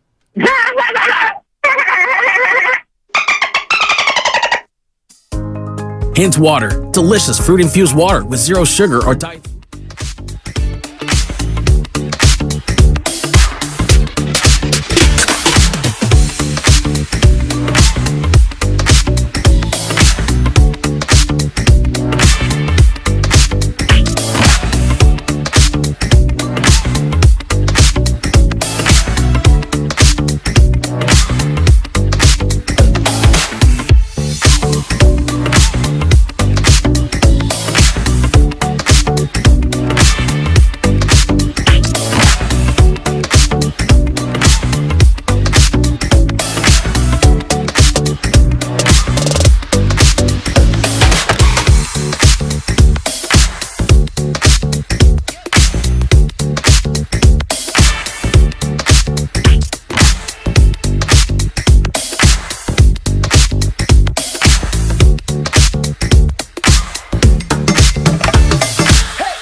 Grandy. Yeah, it's That's not really personal. good. Not personal. Trade him! Trade him! What do we do for a living? It's weird. Anyway, on Monday is our last chance to tell you before it actually becomes reality. 3 days away, the All-Star Week blowout. Your chance for incredible prizes every single day, every single show, period. That's it. Like, literally, never will that not be true. If it is a day of the week and there is a show on the air, then you will have an opportunity for an unbelievable All-Star Week blowout prize. It could end up with you having a signed Steph jersey, a signed Clay jersey, Warriors tickets, gift cards to hot spots around the Bay, and I'm talking big gift cards. Rounds of golf with all of us hosts here at 95.7 The Game over at Berkeley Country Club in a couple of weeks. So every single show, every single day next week, great prizes, 95.7 The Game's All-Star Week blowout. It starts on Monday at 6 in the morning. The Panda is at the park tonight. The Panda? The Panda. At the park? Panda is at Oracle Park. I'm a Giants fan. Yeah, I should know who that is if I'm such a Giants fan. Pablo Sandoval is in the building. Which, and he's feeling himself? On an Orange Friday, I got to think it's a good sign with the Rockies in town. 2 or 3, guaranteed. You put your guarantee on it. I guarantee it. You did. Ruffles got ridges. Yep. Okay? What's even better than Pablo being in the building is what Gabe Kapler said when he was asked about it. You're laughing. This has got to be really good. Do you need a moment to get your Gabe on? I got to get it. You got to get your Gabe on because for those of you new to the program, Mark and I both are known for our impersonations. Oh, gosh. Mine's the same impersonation for a multitude of different people. That's right. Yeah, you have Kyle Shanahan, you have Nasally Kyle, and then what's the Slightly other one? nerdy and giggly Kyle. That's right. Yeah. Farhan is nerdy Kyle. Yeah. And then Tiger's nasally Kyle, yeah. and then Kyle is Kyle. But my partner, yeah. Hey guys, it's Tiger. I have a cold. I can't seem to shake this. And Mark, though, my partner, does a really good Gabe Kapler. Sometimes we call it Gabe Yapler. Gabe Yapler. But here is our own Cap on the Panda. I would like to read to you, not a poem, but it could be. This was Gabe Kapler's quote when he was asked about managing Pablo Sandoval. Okay, close your eyes, folks. This is not Gabe Kapler. This is Gabe Yapler. This is a compliment. You could always smell Pablo. All right, we gotta start it over. 3, 2, and wait, again. Here is Gabe Yapler. What is going on? Pablo Sandoval is at the park. Here is Pick it up. Gabe Yapler on the Panda. Pick it up. 3, 2. All right. This is a compliment. You could always smell Pablo. Very intentional about his scent. He walked in the dugout, and you knew Pablo was there. He smelled good, ready to play baseball. If I remember, there was like some strong gasoline tones and notes. It's a very manly scent, very strong. Announces your presence. Powerful. What the hell is that? End quote. End quote. There it is. Gabe Kapler on managing Pablo Sandoval. You could always smell Pablo. I wonder when their paths would have crossed because, I mean, I guess Pablo, in 2020? Did he not manage him for a year? Gabe Kapler in 2020? Yeah. I always forgot about Pablo's wraparound Giants career. Pandemic Pablo. Absolutely. 33 games, There it 90 plate appearances. Yeah. And I could smell him in all 33 games. Because I was thinking about them not playing at the same time, and then I had forgotten about Pablo's pot deux with the Giants. I mean, he literally sounds like a wine guy. It sounds like what do they call those things? A sommelier. Yeah, sommelier. Yeah. Yeah. Very strong gasoline tones and notes. A manly scent, very strong. Announces your presence. Powerful. Like he's Wine swirling. Spectator gave him an 84. He's swirling Pablo in the glass and sniffing him. Oh my gosh. That's the best. Pablo back in the yard. Do you think that he might be making it another go to be a Giants again? No, but I do think he smells good. So if you are going to the game, get there early and get a whiff. Get a whiff of the ball game. Get a healthy whiff. Yeah. 7:05 tonight, right? Out of the yard on an Orange Friday. 7:15, I think. Oh, geez, even later. Yeah, you okay. got all kinds of time before that sucker's going to start. So. Yeah. I'm just trying to get to the Bay Bridge before all the people start flooding that area. Now that they know Pablo's there and he smells good, sorry, traffic's going to get worse. Yep, no doubt. This is a compliment. That's hilarious. How do you remember Poole? His time with the Warriors is good, bad, in between. Kathy in the city. Hey, Kathy, you're on with Willard and Dibs. How you doing? What's up? What are you doing? Very good. How are you guys driving in the city in the sunset? Okay. Can you smell Pablo? No. See, I'm going to talk about anything but how Pablo smells. Okay. Because I can't get it. I can't figure out if it's bad or good. Because one thing you're saying terrible, and then you're saying he smells good. So I don't know. Well, yeah, you're right, because he smells really good, and then suddenly strong gasoline tones and notes. Yeah, I've never been to a gas station and been like, oh yeah, no, soak that smell in. It's beautiful. I love it too. You don't like the smell of gasoline? Anyway, it's so good. Go ahead, Kathy. I bought a candle last night that had to smell close to what you're describing, but to me, it's in between like stale smoke and suede leather. Yeah, like a smoky essence, if you will. Yeah. So I did want to say, first of all, I love you guys. Thanks for taking my call. I don't like you. I love you. Like, I really look forward to this. I'm kind of new to finding you, maybe 6 months on this, so this is amazing. Thank you, Kathy. Glad to have you. Yeah, thanks. I'm calling about Poole. Like, I don't know why anybody would hate on somebody that literally grew up in front of our eyes just for 3 years. He's only 24 now, so he's not even grown.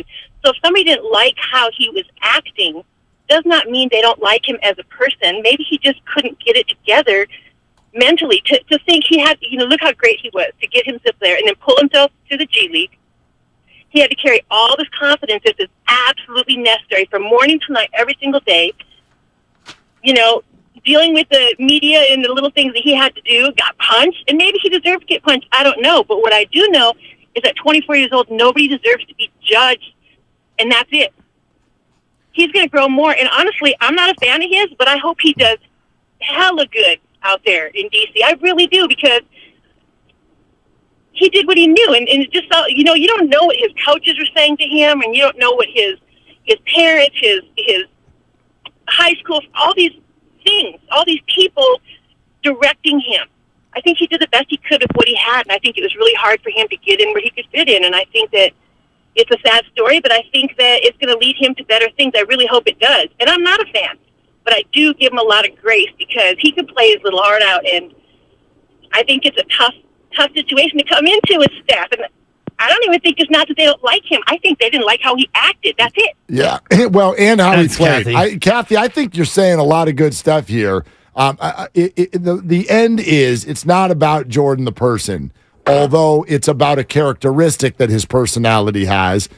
In the end, if the Warriors collectively thought they'd be a better basketball team with him on it, he'd still be on it. And the growth the growth that he would need to go through between the end of the year and the start of the year probably was going to be too great versus what they could get back in return. And knowing that they need a more veteran presence, they need more intelligent basketball players right now. Because Steph, Clay, and Dre, this could be it. You got 3 years left for the three of them, most likely, and their skills are deteriorating. So you got to strike while the iron is hot, John Henry.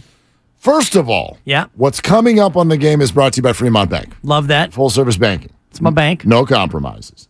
And what is coming up is going to be Mark Grandy with the best of the game. Full hour of the best content from today here on 95.7 The Game. What's also coming up is going to be our All-Star Week blowout. It will consist from 2 to 6 of 1 day with me and Larry Krueger, 4 days with Alan Stiles. Look forward to hanging out with them for a little bit. But, my man, we will miss you. Have a great week. Thank you, brother. So do you want to do this again on Monday? I do, but darn it, I got baby duty. Yeah. Say something like, I'll try to stop by. I'll see if I can call in. Okay. Good little Joe on the way out the door. Thank you. All right. Everybody, have a great weekend. and go Giants, and everybody be really, really good to each other and all of that good stuff. You have a great week. Thank you, brother. You get some sleep. Yes, sir. All right, for Dibs and for Grandy and for Lucas, I'm Mark. Shoot your shot. That's all you got. Ladies and gentlemen, the weekend. The envelopes are sealed and sitting in the studio. Let's go! Your chance to open one begins Monday and continues all week long. It's 95.7 The Game's All-Star Week Blowout. Listen every day as each show gives one lucky listener a chance to open an envelope for a great prize. Golf with the hosts at Berkeley Country Club. Autographed jerseys from Steph Curry and Klay Thompson. What's up, Bay Area? And much, much more. Yeah. Let's go. Tune in all week for your chance to win. Big news! Meet the largest land animals to ever live at the California Academy of Sciences World's Largest Dinosaurs Exhibit. Let me tell you guys something. I took baby Chaz the other day, and it was spectacular. She didn't want to leave. We kept going in and out, in and out. I'm like, baby Chaz, you want some pizza? No, I want to see dinosaurs. Baby Chaz, you want some french fries? No, I want to see dinosaurs. Well, get ready for a Sour Pop Summer with life-size dinosaur models, fossil replicas, and much, much more. And every visit supports the Academy's mission to regenerate the natural world. Learn more and reserve your ticket at calacademy.org. Hurry up. Go away. I'm enjoying my hot shower. Yeah, we'd all like to. Hot water hug. That's it. Family meeting. We can all enjoy long, steaming, hot showers. Even the last in line, which it seems is always me. But go ahead. Have that imaginary argument of what you should have said. Take your time. With our new high-efficiency Navien tankless water heater, I'll never take a cold shower again. Visit tank